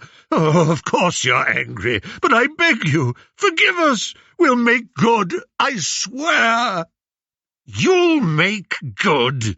You'll unrape the women and girls, will you? You'll unbeat the servants and bring back my mother from the grave? No. You have two choices and two choices only. Stand and fight, or run and be cut down." Eurymachus drew a dagger from his belt and, screaming a blood-curdling war cry, hurled himself at Odysseus, who took one step backwards and let loose an arrow. It flew straight into Eurymachus's side, piercing the liver. He fell to the floor, screaming in agony. He jerked and thrashed and kicked for a full half-minute before death took him. Telemachus looked on in wonder. A movement high above him caught his eye. Was that an eagle perched on the rafters, and next to it an owl? Telemachus shook his head and turned back to watch his father, who was loading and shooting arrows into the crush of suitors like a machine. Every tip found its mark in flesh and ended a life. Dozens of panicked suitors threw themselves against the locked doors, screaming to be let out, begging Odysseus for mercy. But there was not a shred of mercy alive in Odysseus's soul. Blood washed over the floor and splashed against the walls. Telemachus looked up at the rafters again. He must have imagined the eagle and the owl. Amphinomus, sword drawn, ran around to attack Odysseus from behind. Odysseus never saw him, but Telemachus had a clear view and launched a spear. His aim was good. The point tore into Amphinomus's side, killing him instantly. As he ran forward to wrench out his spear, he called hurriedly to Odysseus, who never stopped drawing, aiming, and loosing while he listened. "You're going to run out of arrows soon, father. There's a sword, shield, and helmet for you in the corner, as arranged, but I'll go to the storerooms and bring more for the rest of us. Be quick, son." Odysseus held the suitors at bay. Had they gathered themselves together under a leader, they could have split into groups, rushed and overpowered him, but the implacable coldness in his eye and the faultless flights of his arrows unmanned them completely. Telemachus returned to the hall bearing spears, helmets, and shields. Philoetius helped unburden him, but Telemachus was muttering curses against himself. "As I was coming back, I saw that treacherous goatherd Melanthius slip out of the door. I just know he'll be heading to the storerooms to get weapons for the suitors. I was too laden to lock up when I left." The supply of arrows was rapidly depleting. Without taking his eyes off his targets, Odysseus told Eumaeus and Philoetius to stop Melanthius. "Show the runt no mercy," he called after them as they slipped away. Telemachus, meanwhile, was wading in with his sword, hacking at suitors to the right and left. The final arrow shot, Odysseus cast aside his now useless bow and allowed himself a second to admire his son's balance, skill, and sheer ferocity. Eumaeus and Philoetius found Melanthius in the storerooms. He had been loading up a cart with spears and swords. When he saw that he was cornered, he set it down and gave a sickly grin. "Oh, I was just getting weapons for Odysseus. How wonderful that he has returned! This is the day we have long prayed for, eh, brothers?" "Liar!" shouted Eumaeus. Philoetius took up a length of rope and tested its strength. "You must be tired. Time for a rest," said Eumaeus. They left him hoisted up in the rafters, hog-tied, howling in agony and begging to be let down. Back on the killing floor of the great hall, the dead now far outnumbered the living. With spear and sword, Odysseus and Telemachus drove Agelaus, Euronymous, Demoptolemus, Pisander, Polybus, and Amphimedon into a corner and finished them off. Leodes crawled out from under a table and clutched Odysseus by the knees, imploring mercy. "My lord, I was only their priest. I committed no crimes against your house. Spare me, I beg." The rage that burned in Odysseus did not abate. "Only their priest? Yes, and how diligently you prayed that I might never return." He swung down his sword, cutting clean through Leodes' neck. His head rolled under the table he had crawled out from. The next to grovel on their knees before Odysseus were Phemius the bard and Medon the herald. As he once more brought up his sword, Telemachus stayed his arm. "Father, these two are innocent. Phemius has always praised you in his songs. Medon has always been a kind friend to me. They are good, loyal men." Odysseus put up his sword and smiled. "You have my son to thank for your lives. Now, go outside to the courtyard. Prepare the staff to come and clean up in here." Odysseus and Telemachus surveyed the scene. Bodies piled on bodies, heaped together like a vast catch of fish. Father and son splashed ankle-deep through a lake of blood, to finish off with swift stabs of their spears those whom death had not yet released. They searched every corner of the room for any further signs of movement. There were none. They stood leaning against each other, breathing heavily. "Father, can it really be? All 108? "I told you, son. With Athena and Zeus on our side, we could not lose." "I did not see them there." "Didn't you feel them? in your arm and in your eye? Didn't you feel them here?" Odysseus thumped his fist against his chest. Telemachus remembered the owl and the eagle in the rafters, and wondered. He looked at Odysseus, smeared and spattered with gore. He looked like a lion that had just raised its head from the bloody carcass of a deer. Odysseus looked at Telemachus. He had summoned to his mind so many imagined pictures of his son over the past 20 years, but in none of them had the boy been streaked and splashed in blood from head to toe. A sudden shrill wailing made them turn.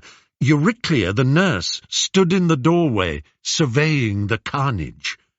The noise she made was not one of terror or revulsion, however.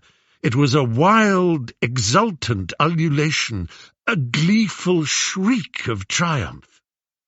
Telemachus was shocked. "Nanny!" Odysseus went over and led her gently back out.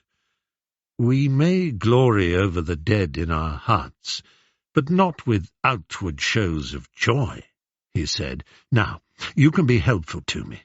It will take some time to clean out this slaughterhouse. I will let you know when it is fit for Penelope to come down." Eumaeus and Philoetius had gathered a team from the palace and the outlying barns. They came in now to pile up the dead in carts, and to purge and fumigate the hall with sulphur candles, torches, and incense. The work was long and terrible. Odysseus and Telemachus did their share. Finally, they stood back, arms over each other's shoulders, surveying the hall. Telemachus laughed. "It's going to take me a long time to get used to this, Papa." "Get used to what? And don't call me that." "To get used to this." Telemachus spun around, a huge smile on his face. "The empty silence. It's so damn quiet. No banging of dice on the table, no rattling of cups and plates, no terrible singing, no fights breaking out every 10 minutes. Euryclea curtsied in front of them. "Looking lovely now, isn't it, my boys? I mean, you'd never know." "Time, then," said Odysseus, feeling unaccountably nervous, "to bring down Penelope." "And I can tell her who you are, at last?" "Yes, you can tell her." Home. Euryclea touched a hand to Penelope's cheek. "Wake up, my lady! Wake up!" Penelope sat upright. "Good heavens! What a sleep! And what dreams! Now, where are we? What's happening downstairs? It's very quiet. Oh, Lord, Euryclea, tell me no one managed to shoot through the axe heads." "I'm afraid they did, my duck." "No! Who? Please, not Antinous." "No, I saw him try, and he couldn't even string the bow. But knowing him, he would insist on a second go. It wasn't him." Euryclea laughed and gently pulled Penelope from the bed. "Into your best gown, and I'll tell you who." "Eurymachus?" "None of them, my love." "What? Then, oh, have you been teasing me? One man strung the bow and shot the arrow through, but not one of your cursed suitors. Euryclea, if you don't tell me at once, I swear I will slap your face." "As if you dare! You know plain well I'd slap you right back." "I'll tell you, though. It was the stranger." "The stranger?" "The one dressed as a beggar. The man you talked to up here earlier this evening. Him. He could draw back the bow and—" "Wait, why do you say dressed as a beggar?" Because, my lady, oh, sweet lady, that man is your husband. Odysseus, come back to us. He strung the bow and has revenged himself on the suitors, he and Telemachus. You never saw such a thing. They're all dead, my queen, every one. Penelope stared deep into Euryclea's eyes. It's not possible. It's not possible. Odysseus is lost at sea. Listen! You said yourself how quiet it is. Not a shout rising up, not an oath, nothing. Then it must have been a god. Yes, a god has done this. No, my lady. I bathed his feet, remember? And that's when I saw the scar. The long boar's tusk scar. It's him! Penelope went to the door. Nanny, I adore you, but you wouldn't know a god from a goat. Gods are perfectly capable of giving themselves scars. But I'll go down and see my son and this miracle worker of yours. But for all I know, this is nothing but a dream. The gods are perfectly capable of that, too. Penelope descended the staircase slowly. The hall was empty, save for 2 men. Her son Telemachus was pacing up and down. The stranger, the beggar, still in his rags, blood-spattered now, sat on a stool, looking at the floor. Penelope took a seat by the fire and stole glances towards him. Her heart was pounding fast. Sometimes she thought it really could be him. But then a shift in his position, a different angle, a new tilt of the chin, and all she could see was a fierce and filthy beggar. Telemachus had stopped pacing and was staring at his mother in shocked disbelief. "Mother, can't you see who it is? How can you be so cold? After 20 years, all you can do is sit there? No questions, no embrace, no welcome? After all he's been through? Are you made of stone?" Hey, said Odysseus. Your mother has been through plenty too. She's got every right to test me. Whoever you are, said Penelope, I must certainly thank you for the part I understand you have played in ridding me of that plague of suitors. I'm sure Euryclea will be at the door, listening. Euryclea? Sure enough, the old nurse revealed herself in the doorway. Euryclea, our guest must be bathed. He will be exhausted, too. Have some men go to my apartments and bring down my bed and set it up here. Odysseus was on his feet immediately. What did you say? Has someone dared move my bed? To do that, they must have mutilated it. I made it myself out of an old olive tree. It took me a week. To move the bed is to ruin it. How dared they? Penelope rose, her face radiant with joy. And who on this earth could have known that? But you.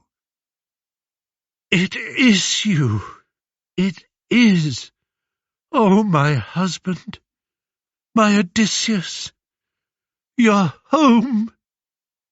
As they moved towards each other to embrace, Telemachus took Euryclea by the elbow. We're not needed here, he said. He's home now. He's home. The end. Further adventures. We leave Odysseus and Penelope reunited by the hearth because that image allows us to tiptoe away, like Telemachus and Euryclea, from a perfect scene of homecoming. Of course, things are never that simple. Homer's Odyssey ends with Odysseus and Telemachus visiting old Laertes, who is overjoyed to see his son alive and back on the island. The 3 generations now have to stand against the outraged relatives of the slaughtered suitors, bent on their revenge. Athena comes down to declare that those killings were divinely approved, and that the fighting should stop. Zeus has commanded her to tell them to swear to a treaty, recognizing Odysseus as the rightful king of Ithaca. The Greek world is slowly moving from a time of divine covenant to a time of human treaties and contracts. But Odysseus' debt to Poseidon is not yet fully discharged. The price he has to pay for poking that stick in Polyphemus's eye is high indeed. If you recall, when he visited Hades, Tiresias told him, "Finally home and in the bosom of your wife and son, scores settled and peace established at your hearth, you will immediately have to leave Ithaca, an oar on your shoulder, to search for the land whose people have never heard of the sea, who use no salt, have no understanding of ships or sailing, and do not so much as know what an oar is. When a stranger hails you there, points at the oar on your shoulder, and asks why you are carrying a winnowing fan, you are to plant the oar in the ground, make sacrifices to Poseidon, and as you make your way back home, to each of the 12 great gods in turn." Homer is of no use to us now. Instead, the major source for post-Homeric Odyssean doings is the Telegony, a lost manuscript of disputed authorship that tells the adventures of Telegonus, Odysseus's son by Circe. Only 2 lines of that poem survive. We know what it contained thanks to a chrestomathy, a kind of anthology of writings for the benefit of those learning a new language, by an unknown figure who goes by the name of Proclus. Telemachus means warrior far away, and Telegonus means born far away. Just as telephone, telecommunications, etc. all refer to remote or distant forms of transmission and reception. And Odysseus was nothing if not a remote father. To satisfy Poseidon, then, Odysseus leaves Ithaca and travels by foot to the land of the Thesprotians, where the business with the oar and the winnowing fan takes place as directed by Tiresias. While there, he consorts for a number of years with Queen Callidice of Thesprotia, who bears him a son, Polypoetes. The Thesprotians then go to war with the neighbouring kingdom of the Brigoi, who have Ares on their side. Odysseus, with the help of Athena, of course, fights for the Thesprotians, but after much bloodshed, Apollo intervenes and declares the whole thing a draw. Callidice dies, and Odysseus finally departs, leaving Polypoetes to rule as king. Trying to present the Odyssey as a story of a faithful, loving husband yearning for his beloved wife is all very well, but given his propensity to father children by women beginning with C alone, Circe, Calypso, and now Callidice, which perhaps ironically means good judgment, we have to appraise Odysseus against standards of marital fidelity and monogamy rather different from our own.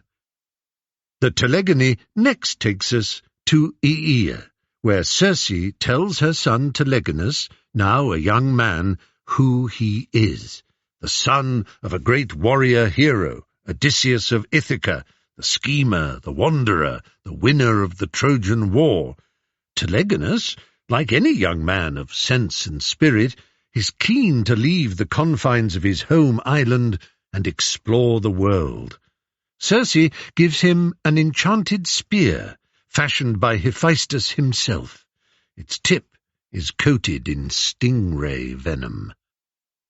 To borrow a phrase of Thomas Hardy's, we now witness the convergence of the twain. Odysseus is returning to Ithaca, while Telegonus explores the wide seas. The boy finds himself, like his father before him so many times, washed up by a storm on an alien shore. He keeps body and soul together by killing a few cattle to eat. Odysseus arrives back home and finds a young man killing his cattle.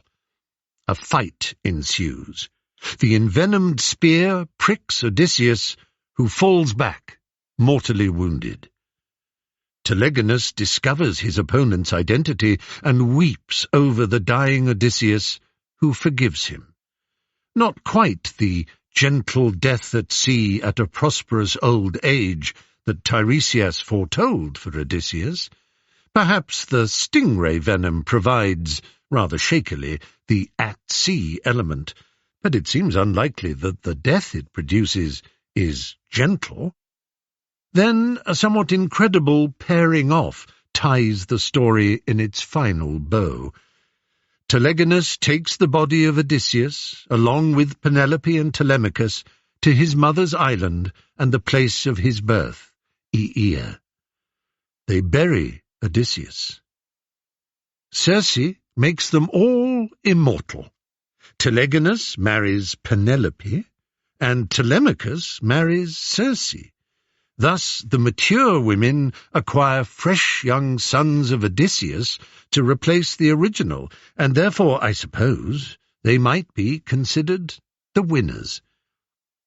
I used as an epigraph for this book the last two lines of the R.L. Stevenson poem Requiem. Given what we now know of Odysseus's death and burial, we could use the whole poem now for an epitaph. Under the wide and starry sky, dig the grave and let me lie. Glad did I live and gladly die, and I laid me down with a will. This be the verse you grave for me. Here he lies where he longed to be. Home is the sailor, home from sea, and the hunter, home from the hill. Perhaps Odysseus didn't long to be on Aeaea, but Circe certainly longed for him to be there. Immortals usually get their way. Meanwhile, what of Aeneas, whom we last saw sailing away from Carthage as the smoke rose from Dido's pyre? Virgil in the Aeneid to some extent mimics Homer, especially in Book 3 of his epic, having him face down Scylla and Charybdis, and even, like Odysseus, make a descent into the underworld in Book 6. There Aeneas confronts the shade of the inconsolable Dido and discovers what her love for him led her to do. His dead father, Anchises, gives him a vision of the great empire he is to found. Yet another one, I should say. The Aeneid is full of extravagant prophecies of the grandeur that will be Rome.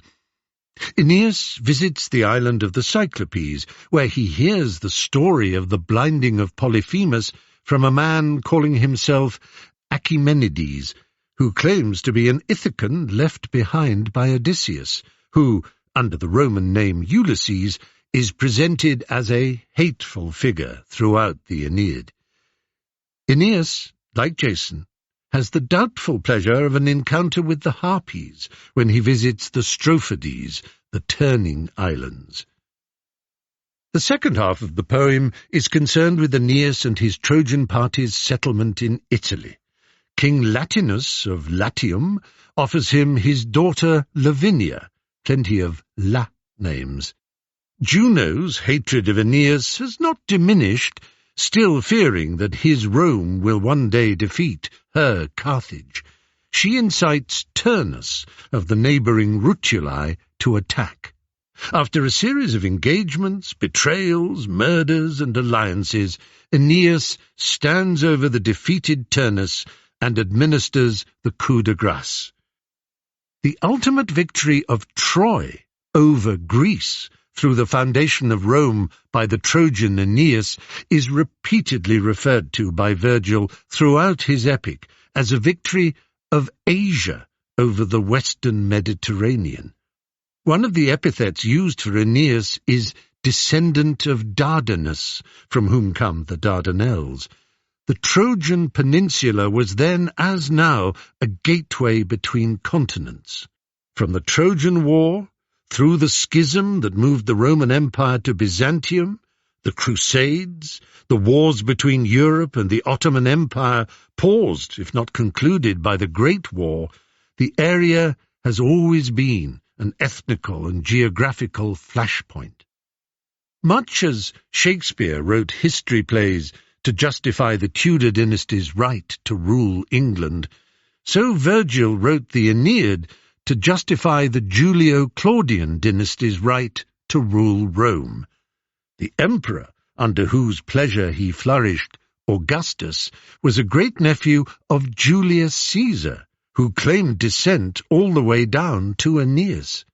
After defeating Mark Antony and Cleopatra, Augustus had declared himself Rome's first emperor, an act that shocked many. It needed to be vindicated before the public, and Virgil was the man to do it. He pulled off the clever trick of changing Aeneas' son's name, Ascanius, from Ilus, derived from Ilium, the other name for Troy, to Iulus, Julius, which places him as a forebear of the gens Julia, the clan from which Augustus and the following Caesars descended, though an entry in the Oxford Classical Dictionary states that actually the name of Iulus for Ilus was written about by Cato the Elder, who preceded Virgil by almost 100 years.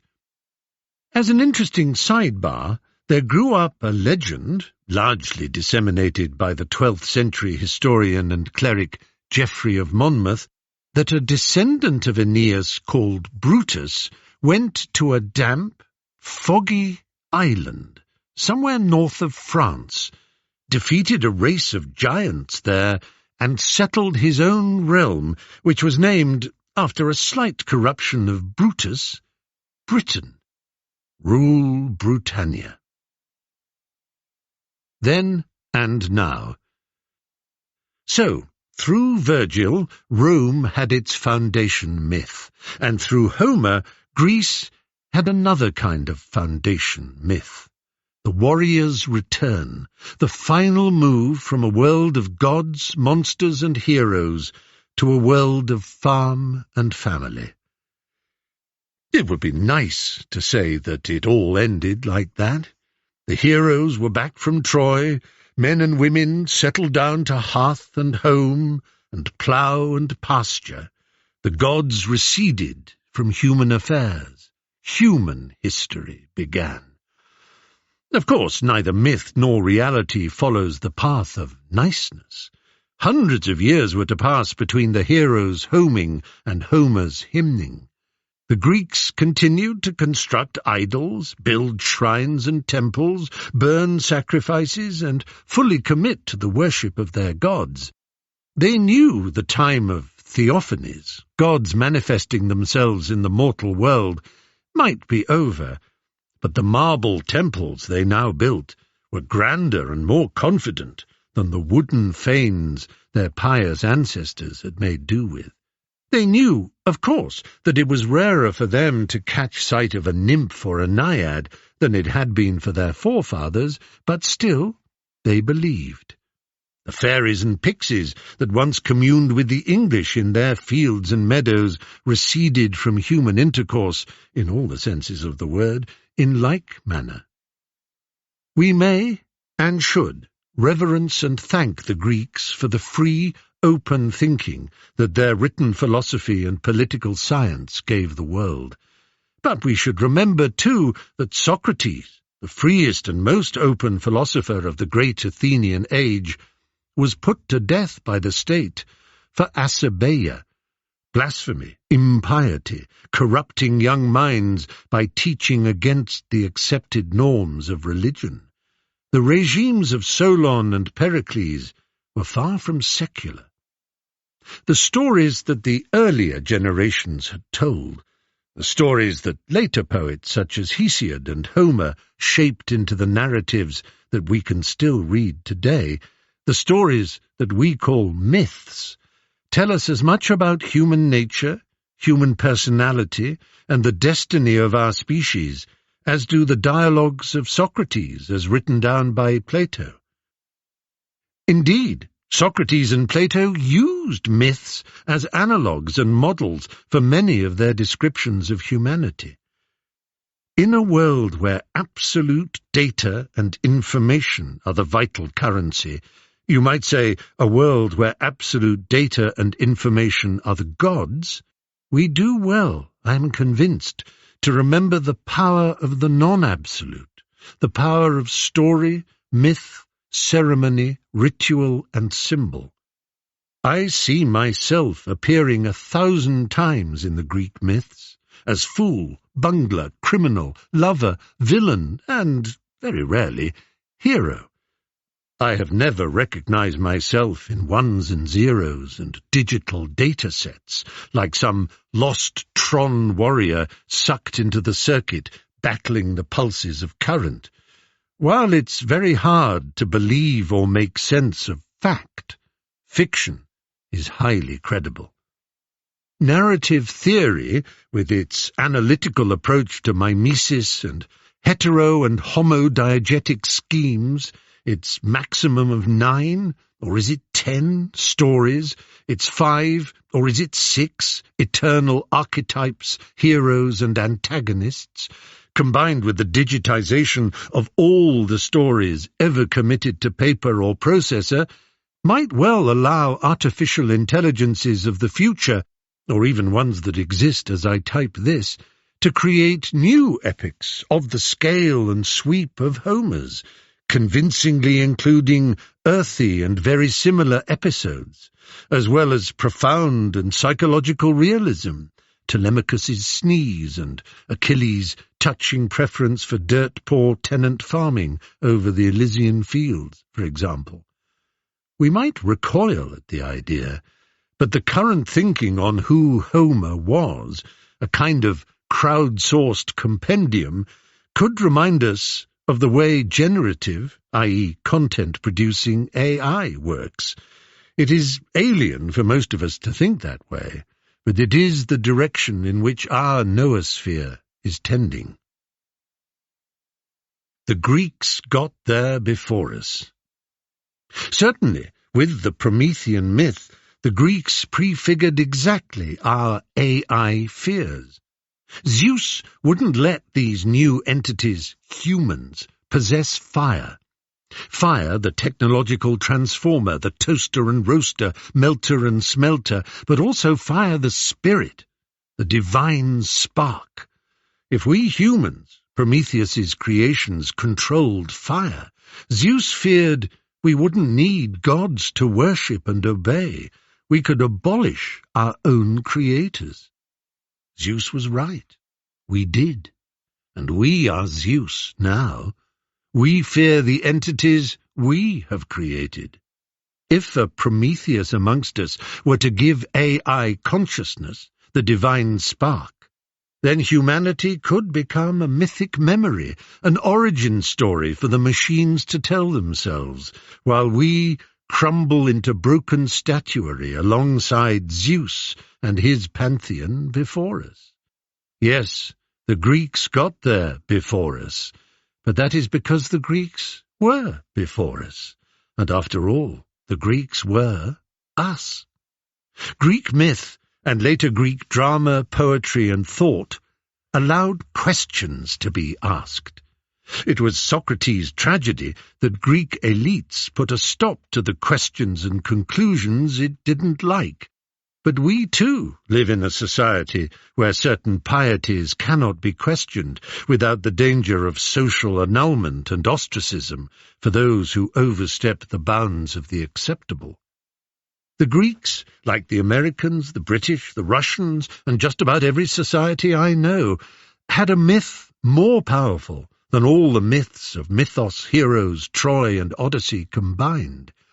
The myth of themselves, the Greek people, Greek society, Greek achievement, and Greek value. Some Philhellenes like me might argue that the Greeks have a greater right to a greater myth than most other nations, but that would be just an argument. The reality of Greek history is that, in truth, they engineered that myth of themselves, just as all nations do. Take the justice system of Athens, the Hill of Ares. On the Areopagus, the Hill of Ares, Mars, the Athenians held their courts of justice, very much in the mode Athena initiated for the tribunal that heard the case of Orestes v. the Furies. Only, of course, Aeschylus, in his play The Eumenides, which is my chief source for the trial of Orestes, took what was already idealized in his Athens and bestowed upon it a glorious divine precedence. He thereby gave Athenian judicial practice an origin story grounded in divine wisdom and will, which perhaps Aeschylus wanted to see restored, for the court was already pretty much in desuetude by his time. The orator and rhetorician Isocrates wrote his impassioned Areopagiticus in the mid-4th century BC, 100 years after Aeschylus, calling for the return of the court of the Areopagus, again to a noble original form that never really existed. John Milton wrote his even more impassioned pamphlet Areopagitica, a plea for free speech, and the lifting of state censorship on printing in 1644. He uses biblical and other precedents to suggest that somehow there was a time of free speech from which the present day was moving away. But of course, printing was still relatively young when he wrote the pamphlet. There may have been a Wild West when the first presses rolled, something akin to the early free expression days of the Internet, perhaps. But pushing the claim that unlicensed writing and speaking could have been a golden age virtue was a very Greek manoeuvre on Milton's part. But that is perhaps the greatest of all Greek tricks, idealism, the imagining of perfect Platonic forms and paradigms that can be posited and, once posited, pursued.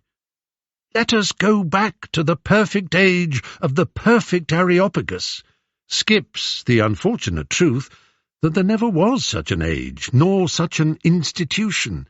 Nevertheless, the call inspires us all to imagine it and believe it to be worth striving for.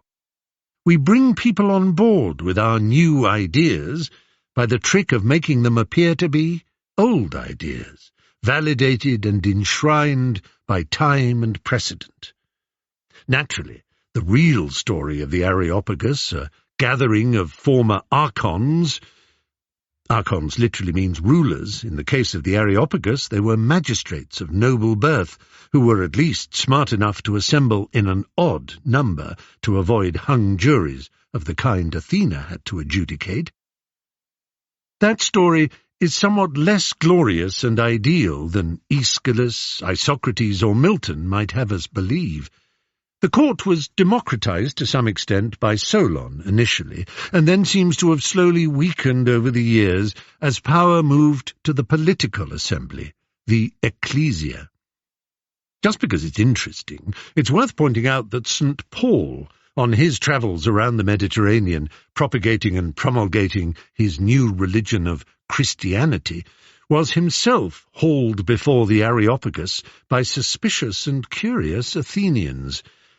Then certain philosophers of the Epicureans and of the Stoics encountered him, and some said, "What will this babbler say?" Other some, "He seemeth to be a setter forth of strange gods," because he preached unto them Jesus and the resurrection. And they took him and brought him unto Areopagus, saying, "May we know what this new doctrine whereof thou speakest is? For thou bringest certain strange things to our ears. We would know, therefore, what these things mean." For all the Athenians and strangers which were there spent their time in nothing else but either to tell or to hear some new thing. Acts of the Apostles, chapter 17, verses 18 to 21. Appendix. Nostos. The ancient Greeks had a word for the hero's journey home, their voyage of peril, temptation, loss, yearning, and epic adventure. The word was nostos.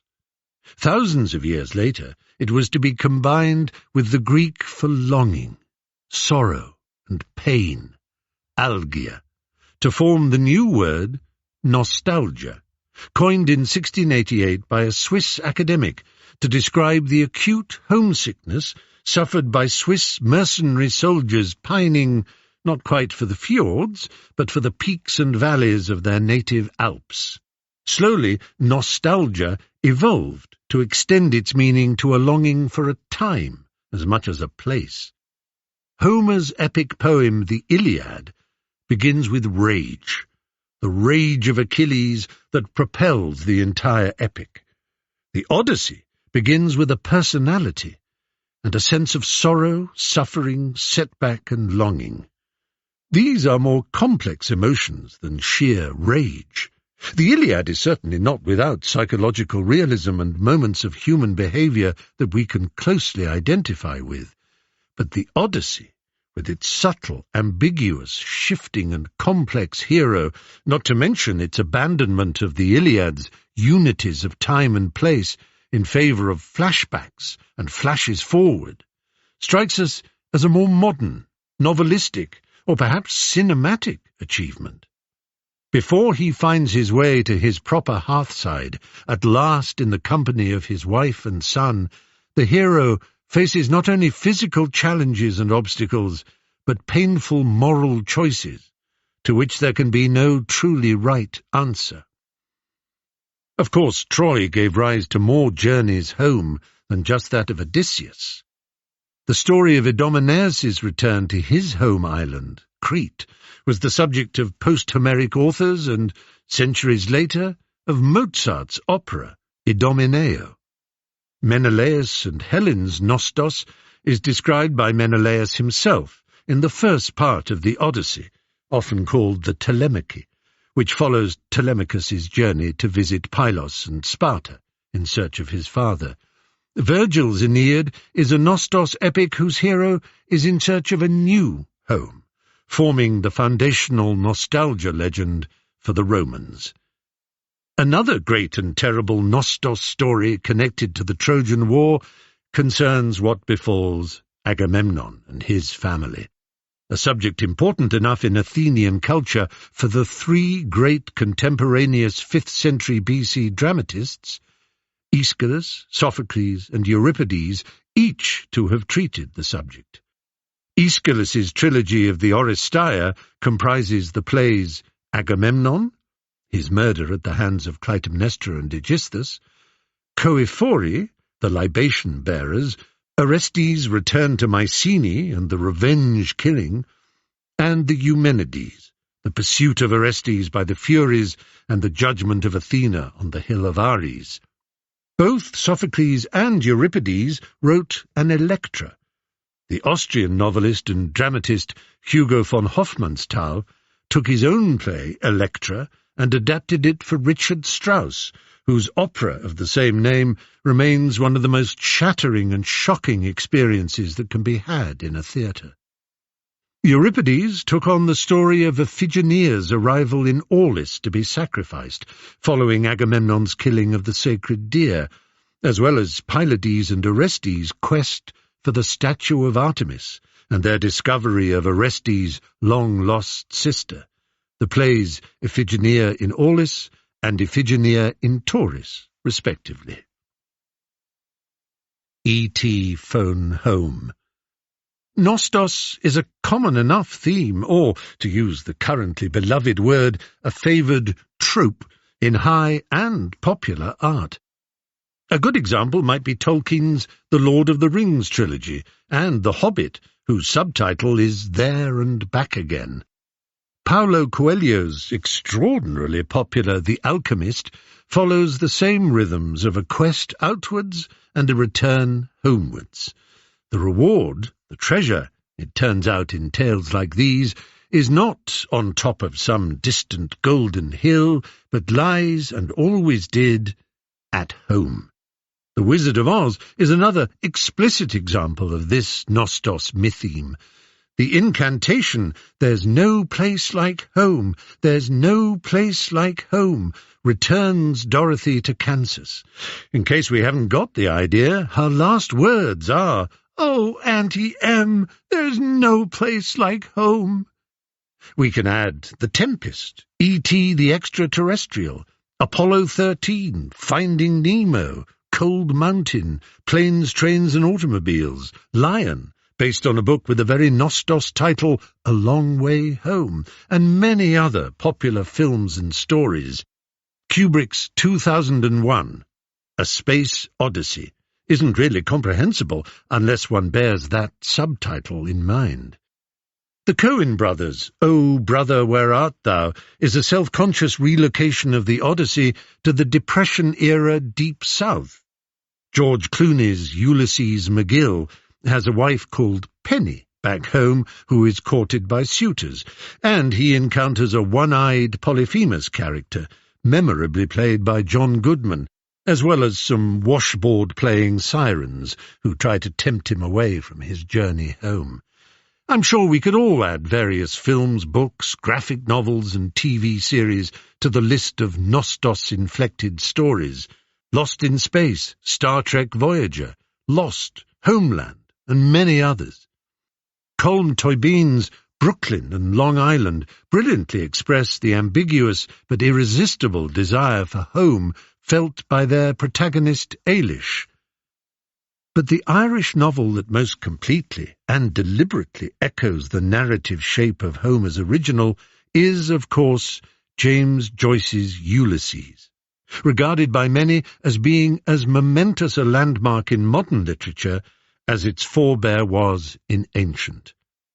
Over the course of one June day in Dublin in the year 1904, Bloomsday, a father finds a kind of son, and the son a kind of father, each of which they had long needed without knowing. This forms the emotional core of Ulysses. The Odysseus figure here is the Jewish Dubliner Leopold Bloom, while his wife Molly stands as Calypso at the novel's commencement and Penelope at its conclusion. Telemachus is Stephen Dedalus, the arrogant and brilliant intellectual hero of Joyce's earlier semi-autobiographical work, A Portrait of the Artist as a Young Man. Structurally, the novel follows the episodes of the Odyssey, with Joyce giving them directly Homeric titles, such as Lotus Eaters, Laestrygonians, Scylla and Charybdis, Oxen of the Sun, and so on. Since, following on from its nomadic life of hunting and gathering, our branch of humankind first built settlements and hearths, first established ports and trading posts, first ventured and explored, the idea of a return home has burned brightly within us. Whether home is a physical or a spiritual, a real or an imaginary place, our journeys to find it or return to it will always remain, we can be sure, a proper subject for art, music, drama, and entertainment. Homer's Odyssey will eternally stand as the avatar and exemplar, as, appropriately enough, the home of such stories. Even if, as some believe, he never existed, we can agree that for us English speakers at least, the imaginary poet has been given the right name. Homer. As discussed in Troy, the poet Homer, if he lived and breathed at all, was most likely a combination of different rhapsodes, as the epic bards were called. They recited the poems from memory, using the flowing 12 to 17-syllable lines known as dactylic hexameter and the various epithets, descriptive phrases such as the wine-dark sea, grey-eyed Athena, cloud-gatherer Zeus, and perhaps the best-known of them all, Eos Rhododactylos, rosy-fingered dawn, to aid their performances. Demodocus, the Phaeacian bard, whom Odysseus so shockingly interrupts, might be considered a semi-comic self-portrait of Homer himself, as perhaps is the Ithacan minstrel poet Phemius. There are almost as many theories about Homer as there are classical academics in the world. Most believe the Iliad was written is not the right word, composed before the Odyssey. Some believe that, in fact, only parts of the Odyssey were the work of the Iliad's author, and that it was mostly the creation of somebody, or many somebodies, else. The textual analysis employed by these scholars is detailed, abstruse, and way beyond either my capacity or the scope of this note. Similar quantities of ink have been spilled over the modern-day locations that correspond with the islands and coasts mentioned in the Odyssey. Is today's Ithaca Homer's Ithaca? Some think it is more likely to have been neighbouring Kephallonia, but don't suggest that to an Ithacan. Phaeacia Scheria is believed to be Corfu. Virgil places Scylla and Charybdis in the Straits of Messina, which divide southern Italy from Sicily. Calypso's Ogygia might be Gozo, Malta itself, or even the lost city of Atlantis. Aea, where Circe lived, is said, by the Italians at least, to be Monte Circeo, the southwestern limit of the Pontine Marshes, which Julius Caesar never managed to drain, but Mussolini boastfully did. It is a whole separate game. Fun for those who enjoy such pastimes, but short of fresh archaeological or documentary evidence, hard to prove. Farewell to the gods. Odysseus and Penelope are locked in an embrace by their fireside, while their son Telemachus looks blushingly on. This is the scene we tiptoe away from. This is where the curtain drops on Greek myth. The great arc from the birth of the gods through the creation of humankind and the homeward journeys of the Greek heroes has been completed. Archaeologists, ethnologists, and historians will recognize far more complex shapes, shifts, and turns in the development of Mediterranean and wider history than the crude outline I will sketch, but in my mind at least, Greek myths cover a period in which our species moved from fear of nature and its monsters and the phenomena of fire, thunder, tidal waves, earthquakes, volcanoes, plague, and all the disasters that befall us in the world, towards a feeling that we might try to master or at least manage these apparently mysterious forces. At first we gave them divine identities, gods of storm, sea, sky, harvest and war, nymphs and local deities of rivers, mountains, meadows and trees. We imagined that the best we could do to improve our lives was to worship and placate these powers through sacrifice and prayer. But slowly, fields and groves were systematically harvested. Fire became friend, not foe. As sea levels stabilized, harbors could be built, allowing marine trade with other lands.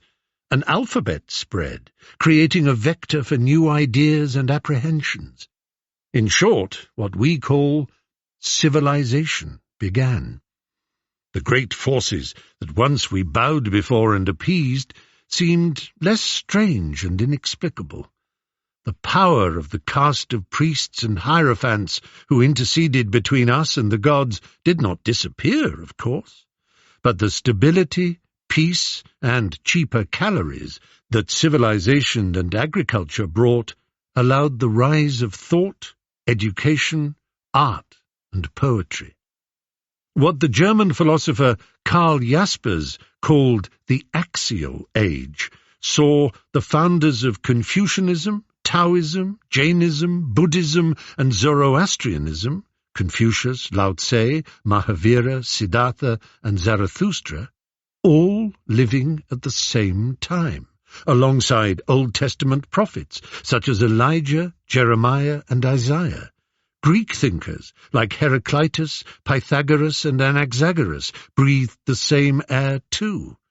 This constituted what has been called the Great Leap of Being, and it brought along with it skepticism, doubt, free inquiry, and many of the fundamental building blocks of modern thought, all contemporaneous on two sides of the world that had no intercourse with each other. Those who like to see history through the lens of economics have pointed out that on those same continents coinage too appeared at just that same exact time. As I have acknowledged, history is never quite as convenient as such a beguiling and overarching idea suggests. Nonetheless, the axial age designation does remind us of a startling development in our species which cannot be denied, no matter how inexact, exaggerated, and pat it might be for some tastes. As the Italians neatly phrase it, se non è vero, è ben trovato. Even if it isn't quite true, it's well-founded. At any rate, humankind moved on from the gods. The gods no longer appeared before us, or demanded sacrifice of us, no longer mated with us, commanded us, cursed us, or cast us up to the heavens as constellations. Except they are still here. Whenever we find our reason wrangling with our instinct, Apollo and Dionysus are contending within us. We contain them all, the cheek and cheerfulness of Hermes, the wisdom of Athena, the rage of Ares, the homeliness of Hestia, the craft of Hephaestus, the pride and propriety of Hera, the majesty of Zeus, and the capricious inconsistency, beauty, savagery, insight, glory, and madness of the whole blessed pantheon. Acknowledgements. Publishing is a job of patience, for which the patience of Job is needed. Works better in print. My thanks go to editor Gillian Taylor and to the head of Michael Joseph, Louise Moore, who each waited resignedly for at least 2 years for me to get round to delivering this book. When you start on your way to Ithaca, pray that the journey be long. So begins C.P. Cavafy's great poem, Ithaca. In my case, the road was indeed a long one. I could, and should, have written Odyssey during that pestilential pandemic to which we do not wish to return, even in mention and memory. But something about that experience robbed me of the ability to concentrate. The small flood of film and television assignments that flowed my way the moment the lockdown's dam at last broke kept me from the writing desk too. But here the book is, and never a word of complaint from either of them. Nor did my agent, Anthony Goff, wag a finger or add the least pressure. They all had faith that I would get round to it. I thank them very deeply. Thanks also to Kit Shepherd, whose diligent and scholarly copy editing makes sure that my errors of logic, geography, and history are put right, that my errant east is replaced with the accurate southwest, my ill-assigned cousin amended to nephew, my Bronze Age corrected to Iron Age, and so forth. And once more, thanks to Audiobook Supremo Roy Macmillan for his endless patience and skill.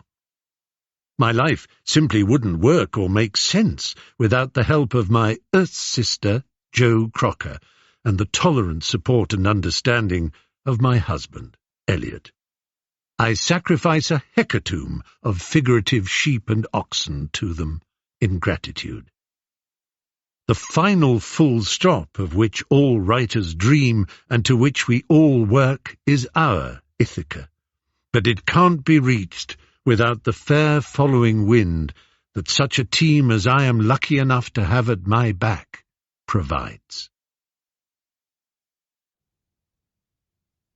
We hope you've enjoyed this Penguin audio production of Odyssey, written and read by me, Stephen Fry. It was produced by Roy Macmillan. The post-production was by Tom Robotham and Kyle Gabidon. Text copyright Stephen Fry, 2024. Copyright in recording Penguin Audio, 2024. The moral rights of the author have been asserted. All rights reserved. For more Penguin Audio productions, visit us at penguin.co.uk/audio. Thanks for listening. Audible hopes you've enjoyed this program.